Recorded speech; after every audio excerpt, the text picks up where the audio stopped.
As a young man, he chose the profession of a jobless wanderer, putting all his attribute points into mana. His teachers suggested he might as well buy a block of tofu and smash his head with it. His former classmates thought he was crazy. A jobless wanderer mastering only low-level skills before changing jobs, how would he cope later on? In a world plagued by monsters. Everyone was frantically leveling up and changing jobs to become stronger. Yet the protagonist chose a different path. In the classroom at City Number 1 Middle School, Ling Zhan received his report card. Ling Zhan job level, 11 job, none talent, 62 level 11 with no job? Ling Zhan, haven't you decided on a job yet? Lei Feng, his classmate sitting in front of him, turned around. Normally after reaching job level 10 one would choose a new job. Ling Zhan had already reached level 10 which meant he could have transitioned already.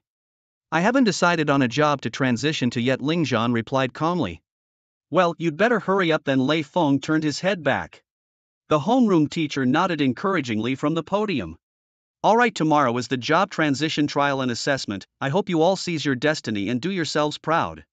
Class dismissed, the school bell rang and the students left the classroom in groups, leaving only Ling Zhan seated. System activate the simulation environment.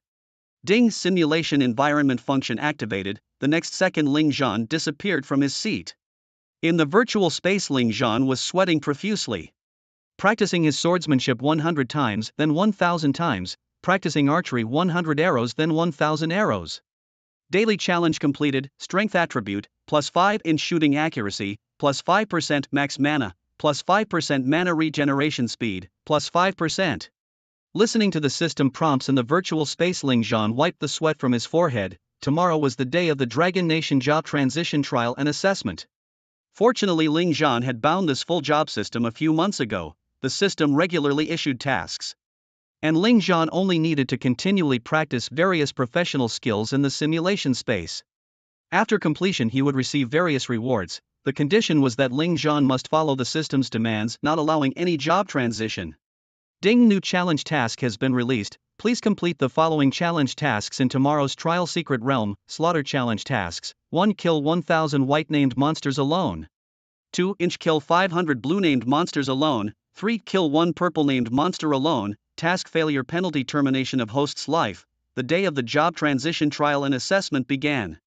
On the school playground, an ancient stone stele stood in the center. Above the stele, a row of small characters read: Teleportation Array, number 17 Trial, Secret Realm, Sewage City, Trial difficulty, A level, level restriction, 10 to 13.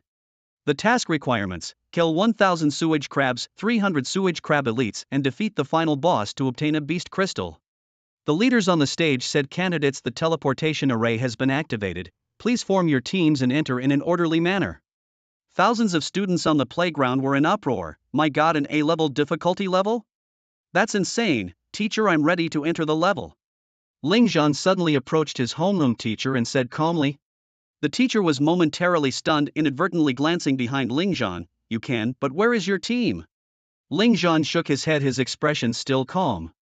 The teacher seemed to suddenly understand something. You're not going to tell me you're planning to solo this level, are you? At this moment, Ling Zhan had already obtained the water repellent pearl and was heading towards the teleportation stele.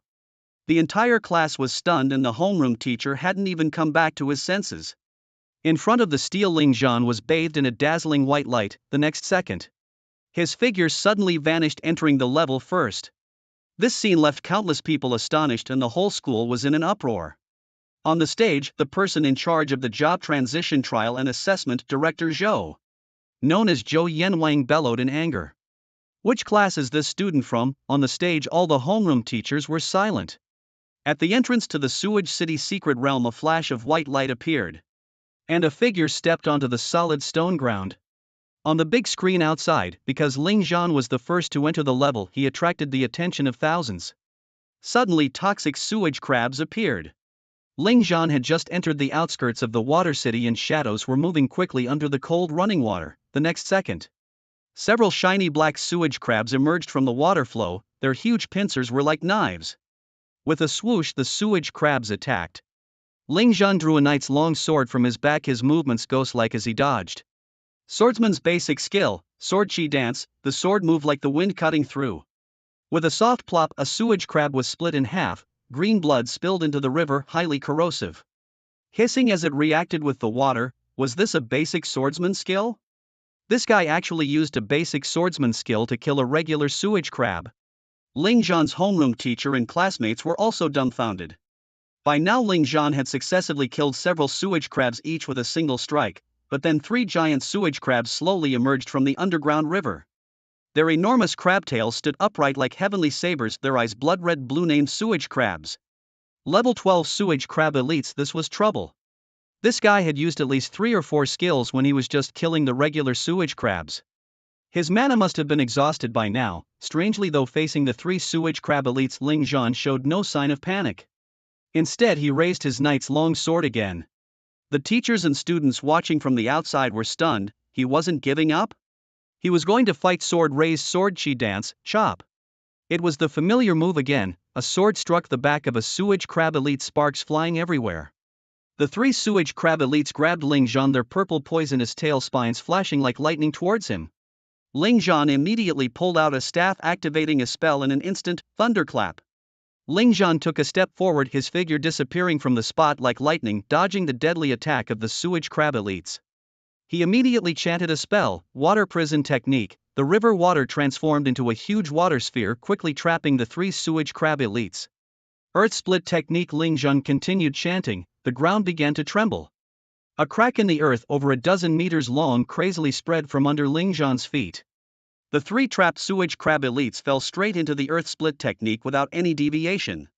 In that fleeting moment, Ling Zhan pushed his chanting to the limit. With a shout of explode, the ground fissures violently closed and then burst open again, unleashing a terrifying force of earth and stone that continuously slammed against the shells of the 3 elite sewage poison crabs. The ground compressed and boulders crashed down, yet these 3 elite sewage poison crabs remained alive, their shell defenses unbroken. Ling Zhan's combat experience was indeed vast. Indeed, his mastery of water prison and earth splitting techniques surpassed even that of a seasoned mage. Are the defenses of these elite sewage poison crabs really that high? After all, as elite monsters of this level, wouldn't it be expected that they're not easily breached? What is the maximum capacity of Ling Zhan's mana? Does anyone know? How can he cast so many spells? Outside, everyone was stunned. Ling Zhan's combat maneuvers flowed like water, his mana pool seemingly unfathomable, almost monstrous. Why had no one heard of such a person before?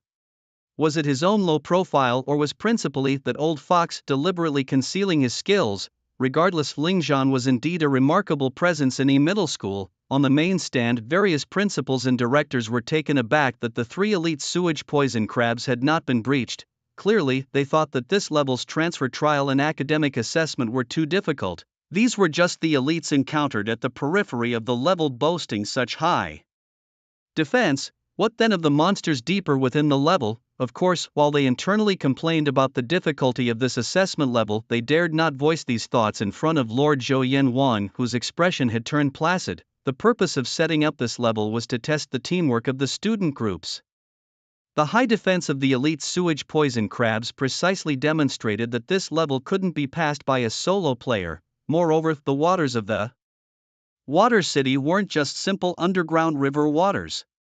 One could think of the entire area of Water City as being filled with water carrying slow weakening debuffs continuously. This student, thinking too highly of himself and arrogantly entering alone, showed a serious lack of concern for this transfer trial and academic assessment. Listening to Lord Zhou Yanwang's stern words, all the headmasters and directors shrank a little. The principal and the dean of middle school were almost in tears. After all, Ling Zhan was their student, however. His combat skills and experience were indeed commendable. Lord Zhou Yanwang's stern face softened a bit. Just the utilization of lightning flash, water prison and earth splitting techniques alone surpassed many mage students. The negative effects of Water City, under the backlash of the water prison skill, actually became an aid to him. Examiners of the level, prepare to rescue. Lord Zhou Yanwang issued the command. Since this was a transfer trial and academic assessment level, of course, there would be examiners inside. Normally, during the assessment, no matter what happens inside the level, the examiners are not allowed to intervene. Even if the students face life-threatening dangers, they cannot act without Lord Zhou Yanwang's permission. But now Lord Zhou Yanwang had ordered the examiners to intervene. First, because this is entirely a special case. Second, because the career change trials and academic assessments have just begun, one couldn't possibly allow someone to die right at the start, right? Moreover, knowing that this candidate would die, they definitely had to intervene to save him. Third, because Lord Zhou the judge had taken a liking to the talent, the way Ling Zhan applied his spells and handled details in combat stood out among many other candidates in the career trials and assessments. Why not pull him out, let him choose a new career path, and then have him team up and go back in? Perhaps he would perform exceptionally well. Principal of number 1 middle school, you cannot let such incidents happen again, Lord Zhou sternly said. What else could the principal of number 1 middle school do but nod and accept the scolding? And Ling Zhan's homeroom teacher was already devastated. It was all over. The performance rating was one thing, but the real concern was that he might even lose his job. Principals, head teachers and homeroom teachers of other schools covered their mouths and snickered. The schools were competitors on regular days. Now that number 1 middle school's principal and homeroom teacher were being criticized, they were naturally pleased. They were even internally grateful to Ling Zhan, the naive young man. What was he planning to do next? How could he still cast spells? Speechless. What was the maximum capacity of his mana? What exactly was his innate skill? Why did he have so much mana? Suddenly the students below erupted with boiling surprise. This noise also caused Lord Zhou and others who were discussing the matter to instantly turn their heads towards the trial stage. Screen, they saw Ling Zhan raising his staff again, murmuring lowly, "Freeze." Crack, crack. Inside the trial stage, the temperature around plummeted suddenly. The next second Ling Zhan cast another spell, Blazing Firestorm, Ice and Fire, Mage's basic skill. Freeze, a type of attack skill. Description: quickly lowers temperature, freezing the target. The duration of the freeze depends on the skill level. Mage's basic skill, Blazing Firestorm, a type of attack skill. Description: creates high temperature flames causing continuous burning damage to the target. The damage depends on the skill level. It was a futile struggle, useless. On the main stand outside, Lord Zhou, who had thought Ling Zhan might perform some unexpected maneuvers, shook his head. These basic spells couldn't possibly break through the defense of the elite sewage poison crabs. Sure enough, the 3 elite sewage poison crabs were only frozen for a mere 3 seconds. Afterwards they immediately broke free from the frozen state and charged towards Ling Zhan. However, at this moment a meaningful smile appeared on Ling Zhan's lips. Then he drew his Earth Knight longsword once again, and his sword chi whirled chaotically. His figure like a ghost darted beside the elite sewage poison crab and slashed down with his sword. Is this guy out of his mind? How many times had he unleashed the whirling sword chi already to no avail? Now he's really courting death. This move might work against ordinary poison crabs, but against an elite sewage poison crab the whirling sword chi is completely useless. Would the first candidate to undergo the job change trial die as a result? Outside, countless students slowly shook their heads, no longer wanting to watch the scene on the screen. They couldn't bear to see the terrifying sight of Ling Zhan being torn apart and devoured by the elite sewage poison crab. Even the leaders on the main stage were shaking their heads at this moment, clearly disappointed in this student. Crack. However, the next second what appeared on the screen was not the sound of Ling Zhan being torn apart by the elite sewage poison crab. Instead, it was the sound of a crispy shell being sliced open. The students, who had already diverted their gaze from the screen, refocused their attention. After seeing the scene on the screen, everyone was stunned. Even the normally stern-faced Lord Zhou's expression turned incredibly vivid. Because on the screen those 3 defensively formidable elite sewage poison crabs had been completely pierced through by Ling Zhan with his Earth Knight longsword. What on earth was going on? Wasn't the whirling sword chi skill previously unable to penetrate the defense of these sewage poison crabs? How did it suddenly succeed? Are you kidding me? A jobless wanderer soloing elite sewage poison crabs invincible 1 through 3. This wanderer is even more formidable than us who have chosen professions. Damn it, how did he manage that? The student body immediately erupted into a boiling discussion. Shock, confusion, suspicion and disbelief filled their faces. On the main stage, all the principals and directors were also dumbfounded. Only Lord Zhou, after a moment of shock, furrowed his brows in thought, then, as slowly relaxing his brows, his gaze towards the figure on the screen even carried a bit of admiration. Director Zhou, did you notice something? At this moment, one of the principals asked. The others also turned their heads towards Lord Zhou. Lord Zhou nodded calmly and said, well, I can only say that this boy's combat experience is really extensive. He knew that relying on basic skills wouldn't break through the Defense of the elite sewage poison crabs. So he used physical knowledge. He first used the water prison technique to restrain the movement of the elite sewage poison crabs, then attacked their shells with the freezing spell combined with the blazing inferno technique. What happens to any material under high temperatures when it suddenly encounters low temperatures? Many principals and directors, upon hearing this, had expressions of realization. What else could the consequence of high temperatures meeting low temperatures be if not shattering? And vice versa. This boy, he even applied physical knowledge. It must be said, this student's combat experience is truly exceptional, even better than those top scholars on ordinary days. He deciphered the formidable defense of the elite toxic sewer crabs effortlessly. Truly clever. It's just a pity. Why did he choose to participate in the job transfer trial examination as a classless wanderer? If he had changed his job to a mage, he would definitely be the brain of the team, the school. Principals, realizing this, were not stingy with their praises. After all, if even King Joe praised him, how could they not follow suit? Moreover, it must be said, this young man handled this situation perfectly. If it were any other student facing 3 elite toxic sewer crabs alone, I doubt anyone could remain as calm as Ling Zhan. Unfortunately, a classless wanderer in this job transfer trial examination is doomed not to make it to the end. Suddenly King Joe sighed again with this remark. Hearing King Joe's words, the surrounding principals fell silent again.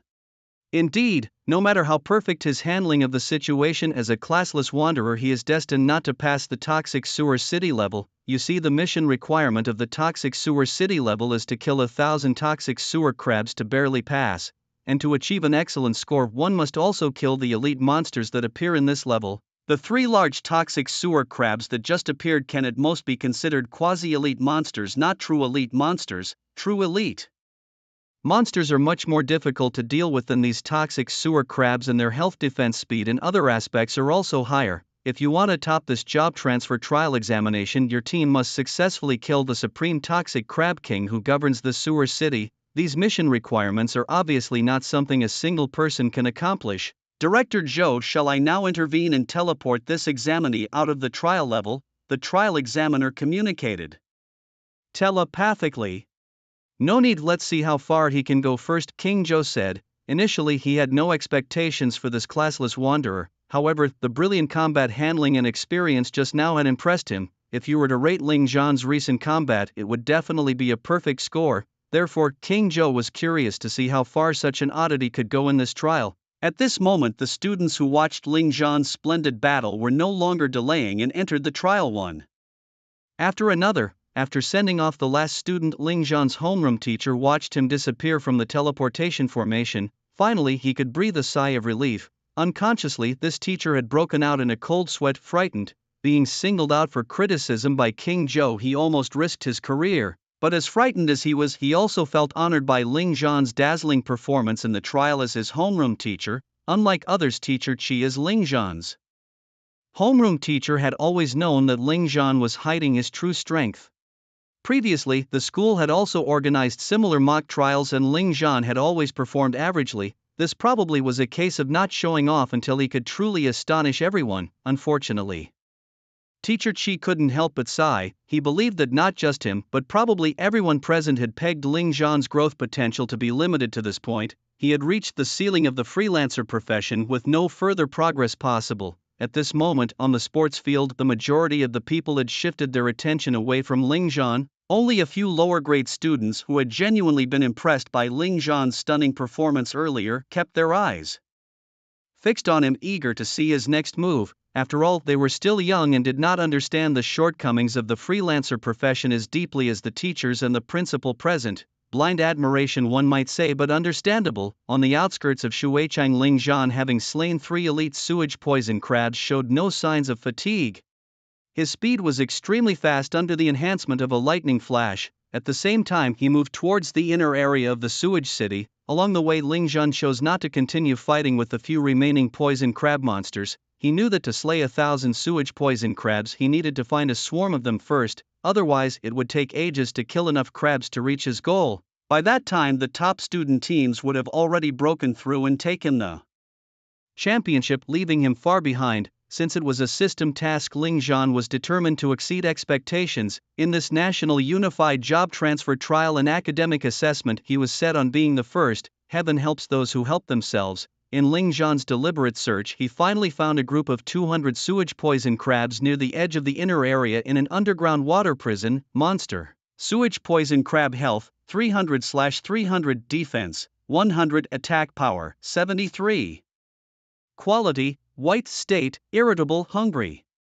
Entering the water prison, the underground river water imposed more severe negative effects on the challengers. Every sewage poison crab automatically displayed a health bar, and monster information, defense, and health data were straightforward to understand. However, the aspect of quality was more particular. In general trials, the monsters possessed a quality rating. The lowest quality level was white, indicating that these monsters were ordinary. The highest was gold, representing the trial controller, also the boss of the trial. From low to high, the monster qualities were white, blue, purple, red, and gold. White was for ordinary monsters, blue for semi-elite monsters, purple for elite monsters, red for quasi-boss monsters, and gold for the trial controller. The big poison crab that Ling Zhan had previously slain in fact had a blue quality, a semi-elite monster. It's worth noting that red-named monsters sometimes compete and fight with the trial boss. At this moment, the densely packed sewage poison crabs covered every corner of the water prison.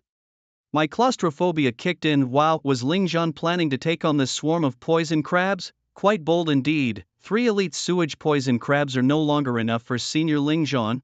Could it be that a group battle lesson is coming? I would rather learn more about Senior Ling Zhan's combat experience.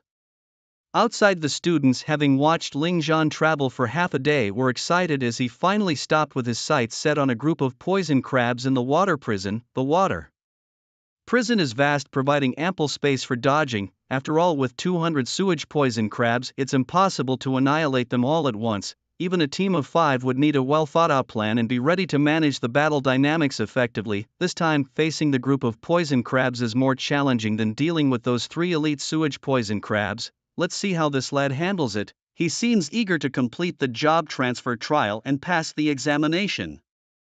Requirements: haste does not bring success. Killing them one by one might take longer, but passing the grade is no issue.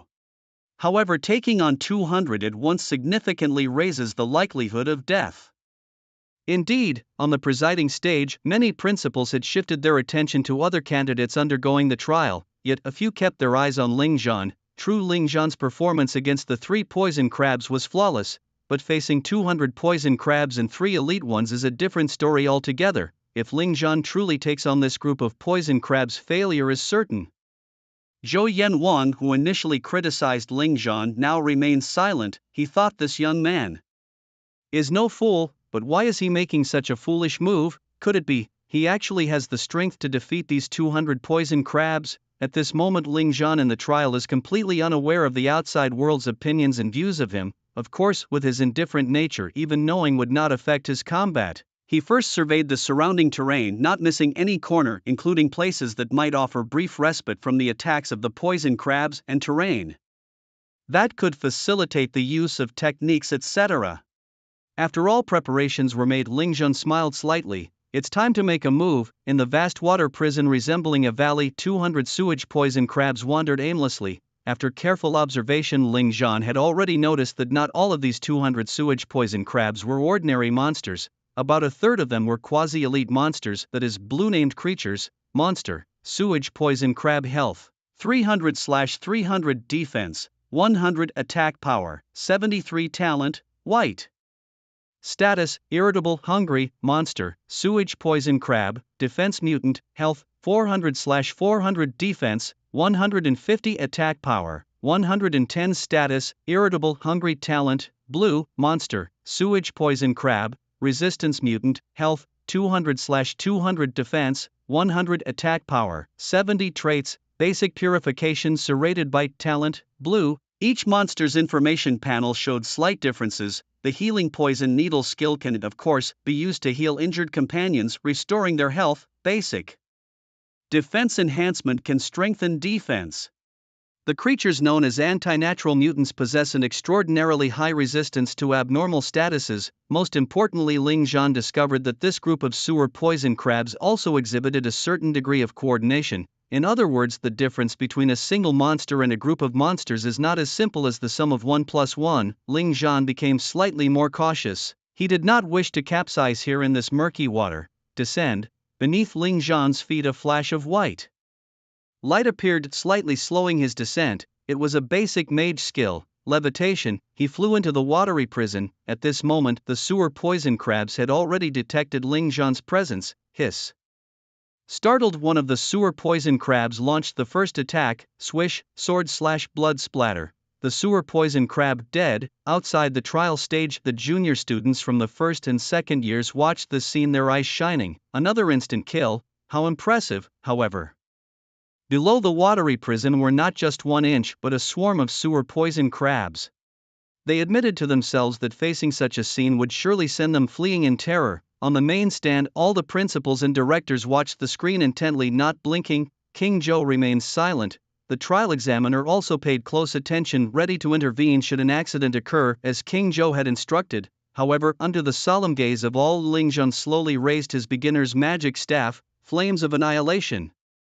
In that instant, a fierce blaze erupted, its brilliant fiery glow covering every corner of the watery prison. A mass attack spell. Oh no, Ling Zhan, why did you choose to launch a group spell attack? It's done, it's over now. All the monsters in the watery prison have been alerted. The sewer poison crabs, known for their irritability, senior, too impulsive. Hiss. A riot among the sewer poison crabs, but the flames of annihilation technique was one step ahead. Inside the watery prison, flames raged. The ordinary sewer poison crabs, originally planning to attack with venomous needles, were forcibly interrupted from casting their skills. The defensive mutants and the healing mutants among the blue-named sewer poison crabs also turned around in place under the high heat and blinding light, emitting painful and confused shrieks. Only the anti-natural mutants were unaffected by the burning effect. Their bodies shimmered with a ghostly green light. Basic purification. It cleansed all the negative effects brought by the flames of annihilation, leaving them unharmed in the flames. As these anti-natural sewer poison crabs adjusted to the burning effect, just as they were about to pounce toward that piece of delicious human flesh, suddenly they realized, where was that human? Looking around, finally, they saw that damned human. Only now beside that human lay 15 ordinary sewer poison crab corpses. That is to say, in the instant they were burned, that human had already found his targets for slaughter. Hiss. The anti-natural sewer poison crabs issued angry hisses, continuing to attack Ling Zhan with bared fangs and claws. Meanwhile, the effect of the flames of annihilation ended. The ordinary sewer poison crabs, along with the healing and defensive ones, collectively charged. Thus, once again, the wave of sewer poison crabs surged forward for a collective assault. The entire water prison even started to tremble slightly. These monsters, taller than an average human, caused quite the commotion. However, they missed their target. The tiny human, seemingly insignificant as an ant, simply uttered shadow stealth. In an instant, Ling Zhan's figure merged into the night, transforming into a prowler, his presence completely concealed. The monsters, with their keen senses and smell, were rendered utterly useless. A piece of succulent flesh had vanished right before their eyes. Just as the sewer poison crabs bewilderingly shifted their gaze around blazing firestorm, another fierce blaze soared. Boom! The entire water prison was illuminated by the flames. The sewer poison crabs once again experienced the agony of being scorched by fierce fire. Only a few of them with a resistance to the poison used a basic purification skill and remained unaffected. Sword-chi dance, a flash of light. The burning effect dissipated, and a dozen more regular sewer poison crabs along with the healing sewer poison crabs perished. Although the healing sewer poison crabs possessed the skill to heal their companions, their defense was very weak, even weaker than the regular sewer poison crabs. Ling Zhan found them incredibly easy to dispatch. The brief blaze subsided and visibility was restored, yet the group of sewer poison crabs tirelessly continued their assault on Ling Zhan. But then shadow stealth. This basic assassin skill was unleashed once more. Suddenly, the sewer poison crabs lost their target again, their keen sense of smell and perception unable to locate this damned human. Just as they were about to relax, another burst of fire soared into the sky. Thus, the water prison kept flashing with flames, as bright as daylight. Outside the trial, countless onlookers were dumbstruck, watching the scene on the screen. Could blazing firestorm be used like this? Like shadow stealth and sword-chi dance, both were basic skills with short duration and low attack power, but why were the effects so exaggerated when used by him? The key was this senior's combat skills. His sword chi dance could kill more than 3 sewer poison crabs at a time. The effective utilization of his skills was terrifyingly high. Why are you all just focusing on this person's skill usage and combat tactics and not paying attention to his mana? Right, damn it, how can this guy continuously release so many skills without running out of mana? Blazing Firestorm skill even being used as a supportive skill, while scorching the glaring firelight also briefly obstructed the monster's vision and the flames. Such combat talent was utterly imaginative. The freshmen and sophomores were incredulous. This was completely shattering their perception of a role-less wanderer. But it's impossible to keep releasing skills at this frequency without a break. Moreover, the duration of the Raging Inferno effect is getting shorter and shorter. Aside from the cooldown of the skill itself, the flammable materials in the water prison are also continuously diminishing and degrading. And his mana, when will it finally run out? Outside, an announcement: Oyangmi, candidate number 5423, was killed by a monster during the trial. Announcement: Rainbow Squad, 3 members, was killed by monsters in the trial. Team wiped out. Suddenly a chilling voice echoed over the school's loudspeakers. Instantly, the whole venue erupted. Someone died in the trial. So soon, the screen related to the candidate went completely dark. This signified the candidate's death. This scene, a common occurrence during the transfer trials and academic assessments over the years, seemed somewhat surreal and excessively cruel this time. At this moment, Zhou Yanwang had already obtained the candidate data and emotionlessly announced from the podium, Oyangmi, candidate number 5423, encountered a toxic waste crab monster during the trial and died. Trial completion, 0%, eliminated. The teachers and students were stunned, a completion rate of 0. Looking at the time, Oyangmi was among the last batch of candidates to enter the trial. That means he encountered a monster attack as soon as he entered and was instantly killed. Many gasped in shock. This is what a grade A difficulty trial means for us. It's indeed beyond our scope. Rainbow Squad, 3 members, wiped out. Task completion, 17%, such a pity. According to the trial rules, reaching a 30% completion rate would have earned them a score. Although destined to be at the bottom, they would at least have completed the trial. Transfer trials and academic assessments were never a game. Failure means death. Finally, Zhou Yanwang concluded with these words: the principals and teachers were extremely anxious. The freshmen of the first and second year felt their scalps tingle. On the big screen, Ling Zhan was still fighting, displaying these basic skills almost perfectly on him. If this kid changes his class, wouldn't his future be even brighter? Simultaneously, all principals and directors thought this. Meanwhile, they felt a sense of regret for such talent. What a waste of talent! Such an excellent student, yet he's a classless wanderer. What a waste, in comparison to those candidates who had just entered the trial and were wiped out not long after. Ling Zhan's performance in the trial was even more noteworthy. Senior Ling Zhan's combat skills are enough for us to learn. Yes, the skill variation and coordination show that senior Ling Zhan's regular training is definitely very rigorous. Have you noticed? Ling Zhan has always been calm from beginning to end. He never attacks the defensive mutants, only those with lower defenses. This is the wisdom of senior Ling Zhan. He might have planned everything right from the start. What are you waiting for? Hurry up and take out your phone to capture this. You'll miss such an exciting battle scene if you don't. After hearing the evaluations from various school principals and directors, the admiration of the junior female students in their first and second years soared even higher for Ling Zhan. The other teaching staff also agreed with the comments about the students. As teachers, their own level of combat skills goes without saying. In the past, they found many flaws and shortcomings in the students' combat during practical lessons, issues with skill application, combat techniques, accuracy rate, and so on. But why can't they find any faults with Ling Zhan? His skills flow like water. The combination, coordination, and the exaggerated use of body movements are beyond what an ordinary student could achieve. What shocked the teachers even more was Ling Zhan's extraordinarily immense mana reserve. Now, only 20 defensive mutant sewage crabs are left. At this moment, a student exclaimed. In the scene, in the silent and dark water dungeon, the stench of various colors of sewage crab blood flowed, with hundreds of sewage crab corpses littered in the corners. From 200 it dropped to 20 in less than an hour.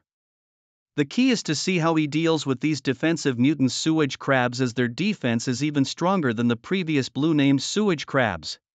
Many also noticed that the burning effect of the mage skill wildfire was now ineffective. The entire water dungeon was bare with many rocks scorched and cracked, but countless people still looked forward eagerly, hoping Ling Zhan would achieve even more spectacular results. The next second Ling Zhan moved again. In the light screen, Ling Zhan equipped himself with a shield and a heavy sword, standard equipment for a warrior. What is he planning to do? Could it be that he wants to use the warrior's gear to slay these defensively exaggerated mutant sewage crabs? Watch closely, Senior Ling Zhan is about to teach us how to break through the monster's thick defenses. I'm quite excited. Everyone in the audience kept their eyes glued to the screen. Even Zhou Yen Wang at this moment watched silently. In the trial, having already slain 180 sewage crabs, Ling Zhan held a shield in his left hand and a heavy sword in his right. The remaining 20 defensive mutant sewage crabs emitted deadly menacing hisses at Ling Zhan. Their formidable defense was their capital for surviving until the end. Their rudimentary intelligence also made them realize that this human seemed to have no way to overcome their high defense, which excited them even more. With fewer companions, there would be no need for a frantic scramble when feasting on this human's flesh. Hissing, the 20 defensive mutant sewage crabs lunged at Ling Zhan in an instant. With the shield and heavy sword, Ling Zhan's speed was naturally slower than before, yet he remained calm and composed, casually tossing 20 beads from his enormous pack.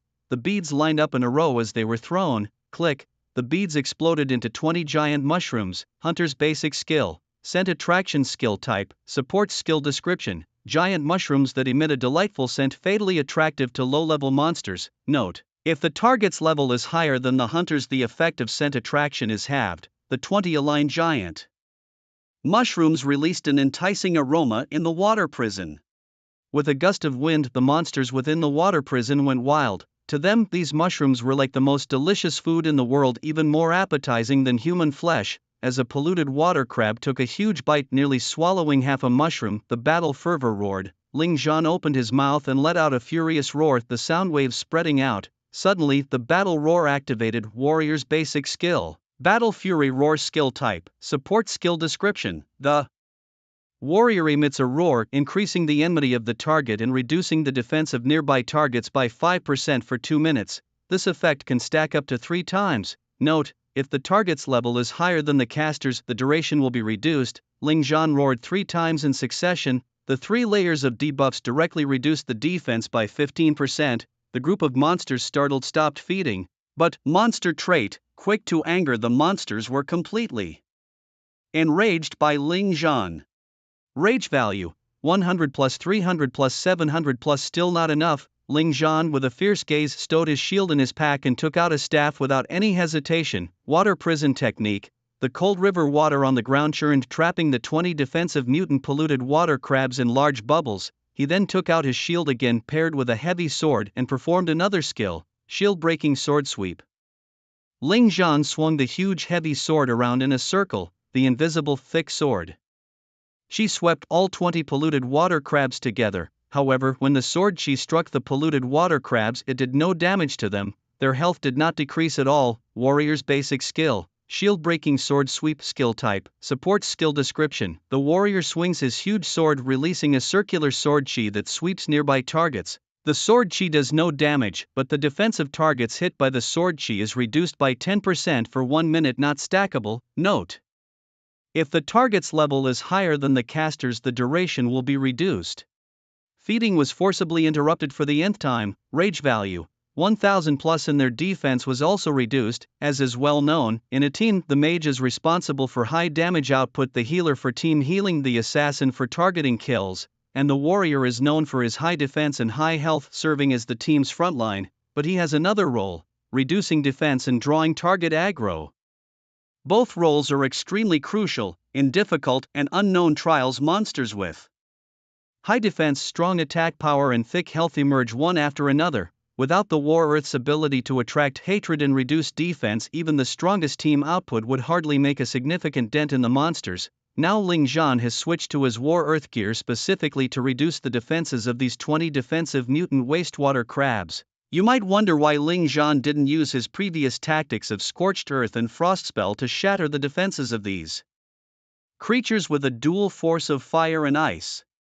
Firstly, he previously faced only 3 wastewater crabs, but now he's up against 20 defensive mutants. Though Scorched Earth and Frost Spell are area of effect skills, the 20 mutants are somewhat dispersed and would require multiple skill activations to hit them all, which is too inconvenient. Secondly, the elite wastewater crabs had a defense of only 300, while these defensive mutants boast a defense of 400, not at all in the same league. Thus, the effectiveness of Scorched Earth and Frost Spell would be significantly reduced. Therefore, Ling Zhan adopted the most prudent approach, utilizing the War Earth's occupational trait to reduce the defense of his targets over an area. After his battle roar and shield-breaking sword sweep, the defenses of these 20 defensive mutants have been reduced by 25%. Their defense of 400 has now dropped to 300, essentially the same as the elite wastewater crabs. Ling Zhan didn't hesitate. He immediately used the water prison spell with his mage's staff to continue trapping these defensive mutants. Meanwhile, he kept throwing lure clips onto the ground from his bag, but the wastewater crabs weren't fools. Their simple intelligence told them not to be fooled again. At this moment, the 20 defensive mutant wastewater crabs had completely lost their rationale, recklessly charging at Ling Zhan with the intent to devour this damned human completely. At this critical moment, Ling Zhan, wielding his staff, began an astonishing display of magic. Scorched Earth, Scorched Earth, Scorched Earth. 10 consecutive Scorched Earth spells bombarded the area, turning the whole water prison ablaze, as bright as daylight. At this point, the burning effect of Scorched Earth was almost negligible, and it was used by Ling Zhan as if it were a light bulb. Then Frost Spell, Frost Spell, Frost Spell. The chilling wind turned the once volcanic-like water prison into a place as cold as the Arctic. The remaining high temperature in the water prison, followed by the sudden drop in temperature, meant that the defenses of these 20 defensive mutant wastewater crabs were now as vulnerable as those of the elite wastewater crabs. Their once prideful hard shells, after this scientific assault, became extremely fragile. Unfortunately, it was just not by a small margin, as the temperature from Scorched Earth was no longer enough to breach the defenses of the wastewater crabs. Spell Swamp, Spell Collapse, Spell Slow, Sword Earth Junior Skill, Steel Cutting Sword Chi. Finally, Ling Zhan took out his original long sword from the Earth Knight class and used a basic skill associated with the Sword Earth occupation, Sword Earth Basic Skill. Steel Sword Chi Skill Type, Defensive Skill Description. Swing the sword to slash out sword chi, attacking targets within range in front of the user, dealing minor damage and applying a chaotic sword chi debuff for 1 minute. Note: if the target's level is higher than the caster's, the duration will be reduced. In a team, some may need magical output while others may require physical output. Mages are the core of magic, whereas Sword Earth serves as the core of physical damage. Sword Earth's high attack power is difficult for other physical professions to match, and its defense is significantly lower than that of other professions. Of course, there are other physical professions that can also serve as the core physical output, such as the archer profession of the academic prodigy Sun Tze. With maximum ranged physical output, the attack power is even more terrifying, and it is said that after the second transformation it also possesses certain team-enhancing abilities. However, the steel sword chi launched by Ling Zhan at this moment is obviously not much about attack power. The focus is on the area of effect of the steel sword chi. The negative buffs lasting 1 minute. 20 defensive mutant sewage crabs only had time to scream before being struck down by a single sword. Mud Collapse Slow Down Rage. The 20 mutant sewage crabs went mad, crazed. They wanted to tear the human in front of them to pieces, but they couldn't move. Mired traps. Numerous negative effects afflicted them. Phew. On the other side, Ling Zhan breathed a sigh of relief, smiling slightly. Then he began to slaughter directly. In the water prison, the bodies of the sewage crabs were scattered all over, all slain. It must be said their shells were quite hard, but also quite convenient. With this area cleared, he began to move to the next. Whoosh. The next second, Ling Zhan darted out like a rabbit, continuing to rush to the next group of poison crabs, striving to complete the first phase of the task. Outside the trial, in the spectator seats, all the students were utterly dumbfounded. What did I just witness? That was over quickly. Levitation Night Stealth Blazing Inferno Frost Spell Water Prison. Technique War Cry Shield Breaking Sword Sweep Steel Sword Chi.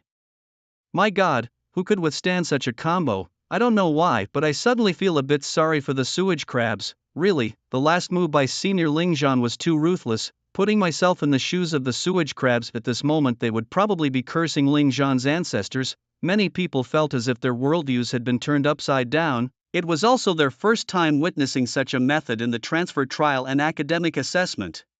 They had never seen such a scene before. Online, there are a bunch of people posting videos showing off their moves, showing off their damage output, various bloody battles with monsters, life and death struggles, but the scene in front of them, it felt very relaxed, very good. Suddenly, from the presidential platform, Chairman Zhou Yanwang expressed his amazement. Beside him, other principals, directors, and teachers were also nodding in agreement. The juniors were visibly shocked. Did you all see that, Ling Zhan's performance just now? Principal Zhou swept his gaze over the students below. Ling Zhan's skill combinations and combat techniques are well worth learning. And then, he suddenly stopped speaking and pointed to the screen. You can see for yourselves in this battle how many monsters your senior has slain, and what price he himself has paid. With these words, many students quickly realized, yes, the essence of the trial is to pass through and complete the assessment. I just calculated Ling Zhan in the water prison killed more than 200 toxic crabs. Plus the ones he killed before. My goodness, Ling Zhan is almost done with the first task of monster killing. Incredible. You guys can't just focus on his combo moves, but also need to observe Ling Zhan's battle strategies. At this moment, a senior teacher turned to remind the students he was mentoring. If you carefully record every step Ling Zhan took in the water prison, you would find that each of his landing spots perfectly ensured his own safety. Most importantly, right from the start, he already had a plan for how to fight this battle. Also, look at how fast he switches equipment. Do you see him taking more than a second to switch between his long sword, shield, and heavy sword? Less than half a second. He has already completed the equipment switch. From a warrior to a mage, it takes him only half a second. What does that mean?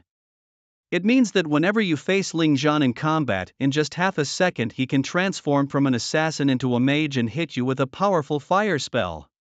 This proficiency in switching equipment as well as his combat experience, who knows how much effort this student has put in behind the scenes. The senior teacher's reflections and explanations elevated these students' admiration for Ling Zhan to a new level. That's it, Ling Zhan is so cool, I'm becoming his little fangirl. I apologized to the senior, I was just cursing him in my heart for not being manly enough, calling him a runaway dog. The most amazing thing is Ling Zhan soloed 100 monsters without getting hurt once. Just what is this outstanding student's innate talent? The senior teacher sighed with curiosity. Every student usually has their own unique talent. Innate talents are not related to the student's chosen profession, they are naturally endowed. Some people have the talent of the eye of insight, which can greatly enhance their exploratory abilities, especially useful in maze trials. Others have the talent of demon flame, which allows them to enhance the power of their fire-based skills. Generally, a normal person can only have one innate talent. To possess two inherent talents is to be truly favored by the heavens. However, such individuals are exceedingly rare, and those who do possess dual talents are generally directly admitted to prestigious universities. The other students were extremely curious about Ling Zhan's inherent talents. Most speculated that his talents must be related to his energy levels, others guessed it might be related to skill amplification, given that the power of Ling Zhan's skills seemed much greater than that of others when executed. Could it be that senior Ling Zhan possesses two inherent talents? At this moment, a student whispered such a thought. Impossible. The people around him instantly retorted, if senior Ling Zhan had two inherent talents, he would have been admitted directly. Indeed, in our Dragon Nation, the rare geniuses with dual inherent talents are almost always the top figures in each specialized university, and senior Ling Zhan wouldn't need to participate in the vocational trial assessments if he had them.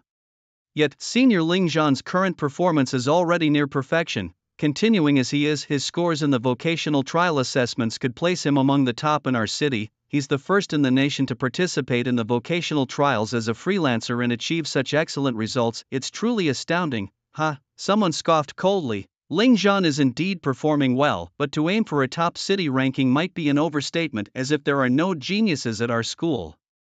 Exactly, no matter how much you admire him, your senior Ling Zhan is just a freelancer. There's always someone ready to argue, especially since geniuses from other schools, having started their trials later, indeed have yet to make their move. On the screen, Ling Zhan had yet again encountered a group of poisonous crabs. My god, the senior is facing elite monsters. This group of poisonous crabs is even larger. Can he handle it?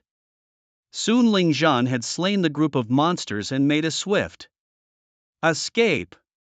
Wow, take off. If he meets gods, he kills gods. If he meets ghosts, he kills ghosts. On the outskirts of the polluted city, isn't the senior invincible by now? If he can't win, he just runs. The younger students in grades 1 and 2 were thrilled not just because of senior Ling Zhan's strength, but also because of his control over the battle. If he can fight, he fights. If not, he never recklessly engages. Whether you call it cautious or stable, it's this fighting instinct that lets Ling Zhan move in and out of the polluted city outskirts as if it's no man's land. Teacher, when we participate in the vocational trial assessments one day, can we choose to fight like senior Ling Zhan using his combat methods and clearing techniques? Upon hearing this, the teachers around nodded affirmatively. This student's combat literacy, impeccable. I believe not just I but other leaders too would undoubtedly agree, even.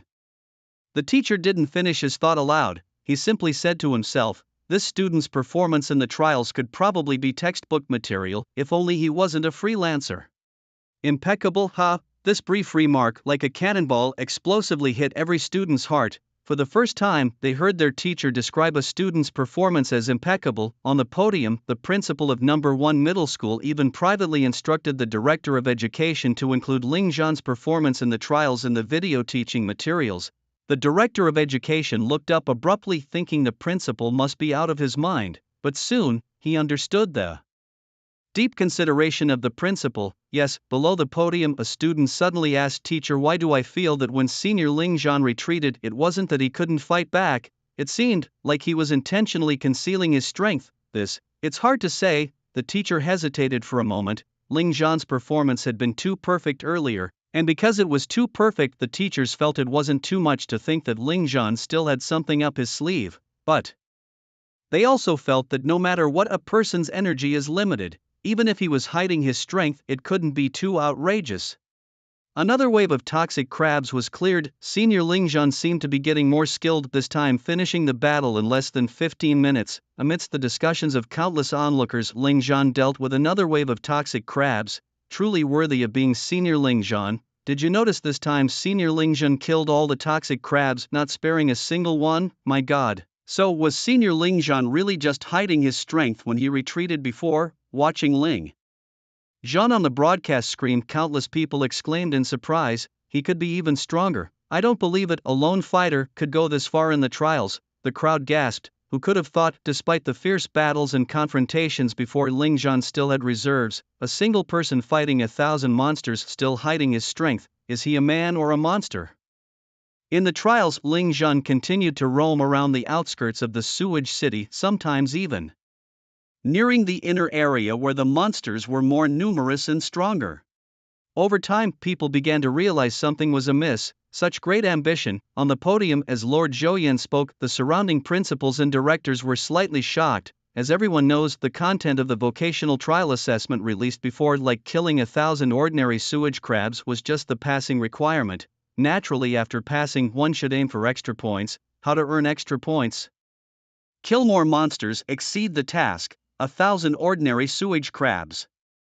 60 points. So, what about 2,000? 3,000? Ling Zhan answered them with his actions. Ding! Congratulations, you have killed 3,000 ordinary sewage crabs in the first stage of the task completed. Task rating 90. In the trials, only Ling Zhan could hear the score notification. Ling Zhan frowned slightly, clearly not quite satisfied with the score. Ordinary candidates, after completing the basic assessment content, would pass and then could choose to continue through the trials or leave to receive their scores. Just completing the passing content would only qualify them for some of the lesser academies, but at least he secured his spot and prevented himself from becoming just an ordinary person again. And if one wishes to attend a top university, then they really need to strive for high scores in their tasks. Moreover, Ling Zhan's goal is not merely to perform well. Outside, countless new students were already stunned. A monster, killing 3,000 toxic sewer crabs. Wouldn't the score be at least 85, perhaps even 90? Since Ling Zhan did not withdraw from the trial, the scores for the first phase would not be disclosed. It's rare for anyone in previous years to achieve such a feat alone. Only those geniuses among geniuses. Having already exceeded the task requirements, why is senior Ling Zhan still lingering on the periphery? No one knows. Is an excellent rating not enough for him? Outside the trial, everyone was shocked and puzzled by Ling Zhan's actions, even though it was just the first phase of the trial. If Ling Zhan were to exit now with a score close to 90, he would surely be among the top contenders in the city. At this moment, those who were jealous of Ling Zhan's limelight couldn't help but make sarcastic remarks. Nowadays, people with a bit of ability always seek to show off to gain attention, not realizing that the job change trial and academic assessment can actually be deadly. Normally, the examiners of the trial are not allowed to intervene to save students even if a student is in a life-threatening situation. Ling Zhan, by not adjusting his status and continuing to roam the outskirts, is practically courting death. Some people really think too highly of themselves. What does it matter if his score is high in the first phase? If he dies now, his score would be reset to 0. Listening to these sarcastic comments, many juniors and sophomores who originally admired Ling Zhan couldn't help but frown. Clearly, they also had to admit that Ling Zhan was being too overconfident this time. After all, every battle he fought seemed seamlessly executed. Others lure monsters, kill them, recover, heal, and then repeat. But him, he just plows through, endlessly exhausting himself. Even an Iron Man couldn't withstand it. However, some people had already begun to guess what Senior Ling Zhan was planning to do. I don't know if I'm right, but if it really is what I think, it seemed like a chain reaction. Others guessed it too. No, it can't be. Senior Ling Zhan, is his ambition really that terrifying? Everyone is avoiding it, afraid to speak the truth. There is an unwritten rule in the history of job change trials and academic assessments: those who score perfect marks can compete for provincial rankings. What is a perfect score? Killing 10,000 plus monsters in the shortest amount of time, which is practically a pipe dream, and him a solo player. It was then that the seasoned teacher spoke solemnly. Then he looked indifferently at the sarcastic students. You may not think highly of Ling Zhan, you may think he is arrogant, but you should not despise him. What defines a strong person? Is it only those with great power and strength who deserve to be called strong? No, those who dare to challenge the gods with the bodies of ants are the true strong ones. You label such actions as arrogant and presumptuous, but in my eyes, I see a formidable person who, despite weakness, dares to contend with the sun. Would any of you dare to climb such heights as Ling Zhan? The senior teacher's words struck heavily like drumbeats into the hearts of every student, causing them to hang their heads in shame. Even the principals and directors on the stage nodded in agreement. Even the normally stern-faced Chairman Zhou cracked a smile, saying, "Well said by the teacher. The real strong person is one who possesses a steadfast heart to break through all difficulties and obstacles." If everyone avoids difficulties and treads carefully, where will we find the strong ones? Ling Zhan's actions may seem reckless, but his desire for his goal is immense. You all know that the monsters inside are more terrifying than those on the outside. Do you think Ling Zhan, as a fresh candidate undergoing the trial for advancement, doesn't know this? Yet knowing this, he still moves forward even at the risk of death, to seize the goal in his heart. He is the role model we should learn from. Chairman Zhou's words were final, defining the nature of Ling Zhan's actions. No one dared to mock or sneer at Ling Zhan's behavior. Enough, there's no need for fierce debate here. Let's just see how far this first ever jobless person to undertake the advancement trial can go, Chairman Zhou said with a light smile. As Ling Zhan advanced through the Wastewater City trial, he checked his status. Name: Ling Zhan. Health: 1000/1000. Mana: 2200/3000. Recovering. Talent: 62. Age: 18. Race: human. Level: 11. Profession: none. Strength: 35. Constitution: 35. Intelligence: 35. Agility: 35. No equipment or item bonuses. Innate talents: equipment mastery, F. Magic control, E. Versatility, F. Possess skills: blazing firestorm, F+. Frost spell, F+. Shield breaking sword sweep, F+. Allocatable attribute points, 20. Allocatable skill points, 980. What would happen if I put all these skill points into a passive mana recovery skill?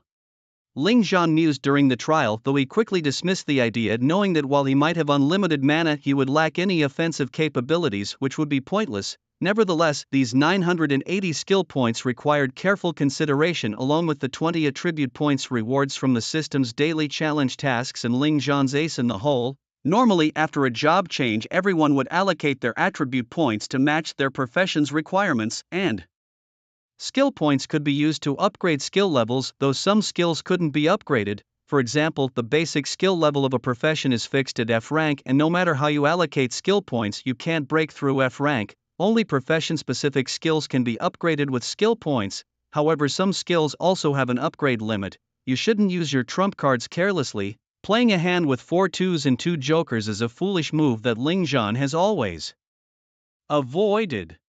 Skills without an upgrade limit are collectively known as rare skills. Top students from the provincial level who are qualified to compete in the top 100 all possess rare skills. Both attribute points and skill points can be obtained through leveling up and killing monsters in trials. However, Ling Zhan has an additional method: the strongest support profession system. His attribute points are significantly higher than others because he completes the daily tasks issued by the system. Now, let's talk about Ling Zhan's innate talents. He possesses 3 innate talents: Equipment Controller, Magic Controller, and Versatility. Equipment Controller, F, allows you to master any profession's basic weapons proficiently and enhances your speed in switching equipment. Magic Controller, E, greatly increases your mana's base recovery rate and extra recovery speed and significantly reduces your skill cooldown time. Versatility, F, raises the level of all your profession skills by 1 tier. Personal information panels are highly confidential and each person can choose to keep their panel private. If kept private, the identification I skill cannot see through others' basic panels. Of course, Ling Zhan has chosen not to disclose his panel information, therefore even teachers do not know Ling Zhan's innate talents and his attribute panel. With Magic Controller, Ling Zhan can unleash basic profession skills without any restraint. Firstly, the mana cost for using skills is a Jobless Wanderer is minimal and the mana cost for basic profession skills is not high either. Together with Magic Controller, this innate talent turns Ling Zhan into a skill machine gun. With Equipment Controller, Ling Zhan can instantly switch profession weapons in half a second and master the weapons of every profession proficiently. As for versatility, it is the reason why outsiders are amazed by the power of Ling Zhan's skills. Additionally, versatility is a newbie gift pack awarded to Ling Zhan by the system. With this extremely overpowered innate talent, even non-upgradable basic profession skills can be forcibly upgraded by 1 level. Basic profession skills are generally at F rank, but with versatility Ling Zhan can elevate all basic profession skills to F+. If Ling Zhan were to reveal that he possesses 3 innate talents, it would probably astonish everyone. He doesn't want to be the center of attention or put himself above others. He prefers to keep a low profile and develop quietly. However, what he doesn't know is that his previous performance has already sparked strong curiosity among all the spectators outside the trial. In the trial, Ling Zhan once again finds a water prison possibly inhabited by a swarm of sewer poison crabs. This time, Ling Zhan dove straight down from above the water prison, going in so hard from the start. Can the senior handle it? It hasn't even been 5 minutes since the last round of monster killing. Good heavens, look behind the water prison, yikes. My scalp is tingling. Outside the trial, in the spectator seats, countless students' gazes passed through the water prison, then settled on a huge reddish-brown rock behind it. That's no rock, it was actually a giant sewer crab elite lying asleep in the middle of the water prison. The water prison indeed suited the sewer crab's survival, but with the sewer crab elite taking over, no wonder there were no traces of ordinary sewer crabs. A top-tier blue-named monster. How are they going to fight this? A single swipe of its pincers might tear Ling Zhan apart. This isn't adventure, it's outright suicidal. Thud, Ling Zhan landed heavily below the water prison, his eyes also catching the sight of the massive sewer crab elite, his brow slightly furrowing. This could be trouble. However, 1 sewer crab elite is equivalent to 2,000 ordinary sewer crabs, so, take it down. Ling Zhan pulled out a longbow. Is he going to transform into an archer now? An archer's attack power is indeed high, and with a built-in percentage of armor penetration, it's very effective against defense variants and nearly elite monsters. As the core long-range physical output in the team, an archer's attack power is unquestionable, though they are quite fragile. Does senior Ling Zhan really master all kinds of weapons? That's just too exaggerated, but that's a top-tier blue-named monster. Watching the excited students, the senior teacher couldn't bear to dampen their spirits, so he patiently explained, if nothing goes wrong, Ling Zhan is about to give a lesson on archery. You all better watch closely and learn. An archer holds a critical offensive position in every team.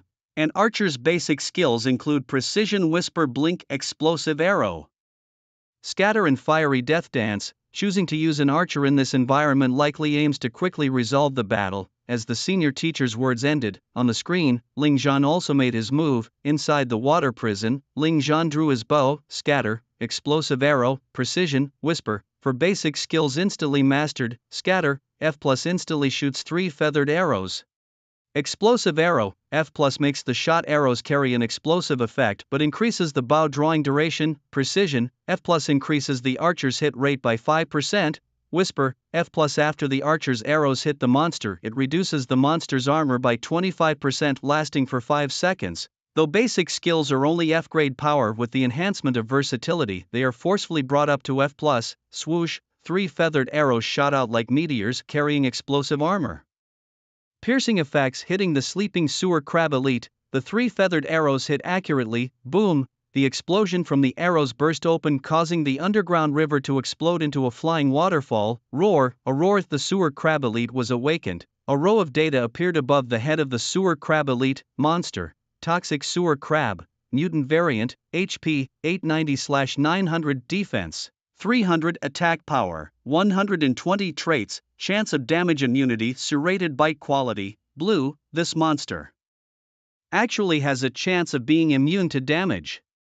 Ling Zhan's recent attack had no effect on it at all. It was unexpected to encounter a blue-named monster here with the skill chance of damage immunity. Of course, this probability must be very low. It's just bad luck for Ling Zhan to have triggered its passive damage immunity, making that arrow cause no substantial damage. Disturbed from its slumber, the elite toxic sewer crab went berserk, charging like a heavy armored vehicle with a savage collision attack. Fierce momentum, whiz. Ling Zhan fires another arrow, and this time luckily it directly reduces the toxic sewer crab elite's HP by 500. Now, enraged, the crab fiercely charges towards him. However, Ling Zhan's eyes remain incredibly calm. The spectators couldn't detect even a hint of panic in his gaze. The armor-piercing effect of the archer is indeed powerful, but this monster having a chance of damage immunity poses a unique challenge. As the toxic sewer crab elite charges, Ling Zhan activates an assassin skill.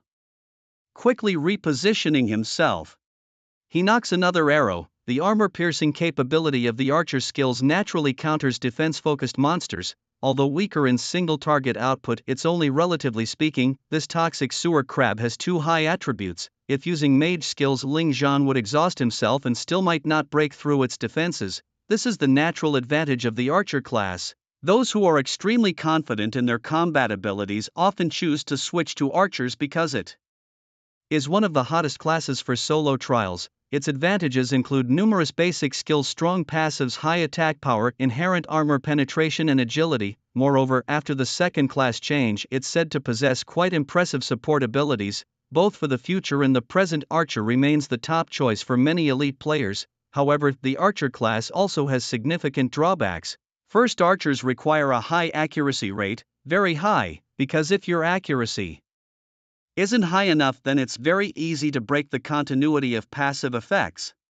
Precision: this skill can only increase your accuracy by 5%, the rest depends on your proficiency with the bow and the precision of your attacks, and being quite fragile compared to other classes. If a monster gets close enough to attack, the amount of HP lost is also extremely high. Ling Zhan's bow drawing speed is getting faster, and so is his movement speed. The toxic sewer crab elite, as if mad, relentlessly continues its attacks towards Ling Zhan.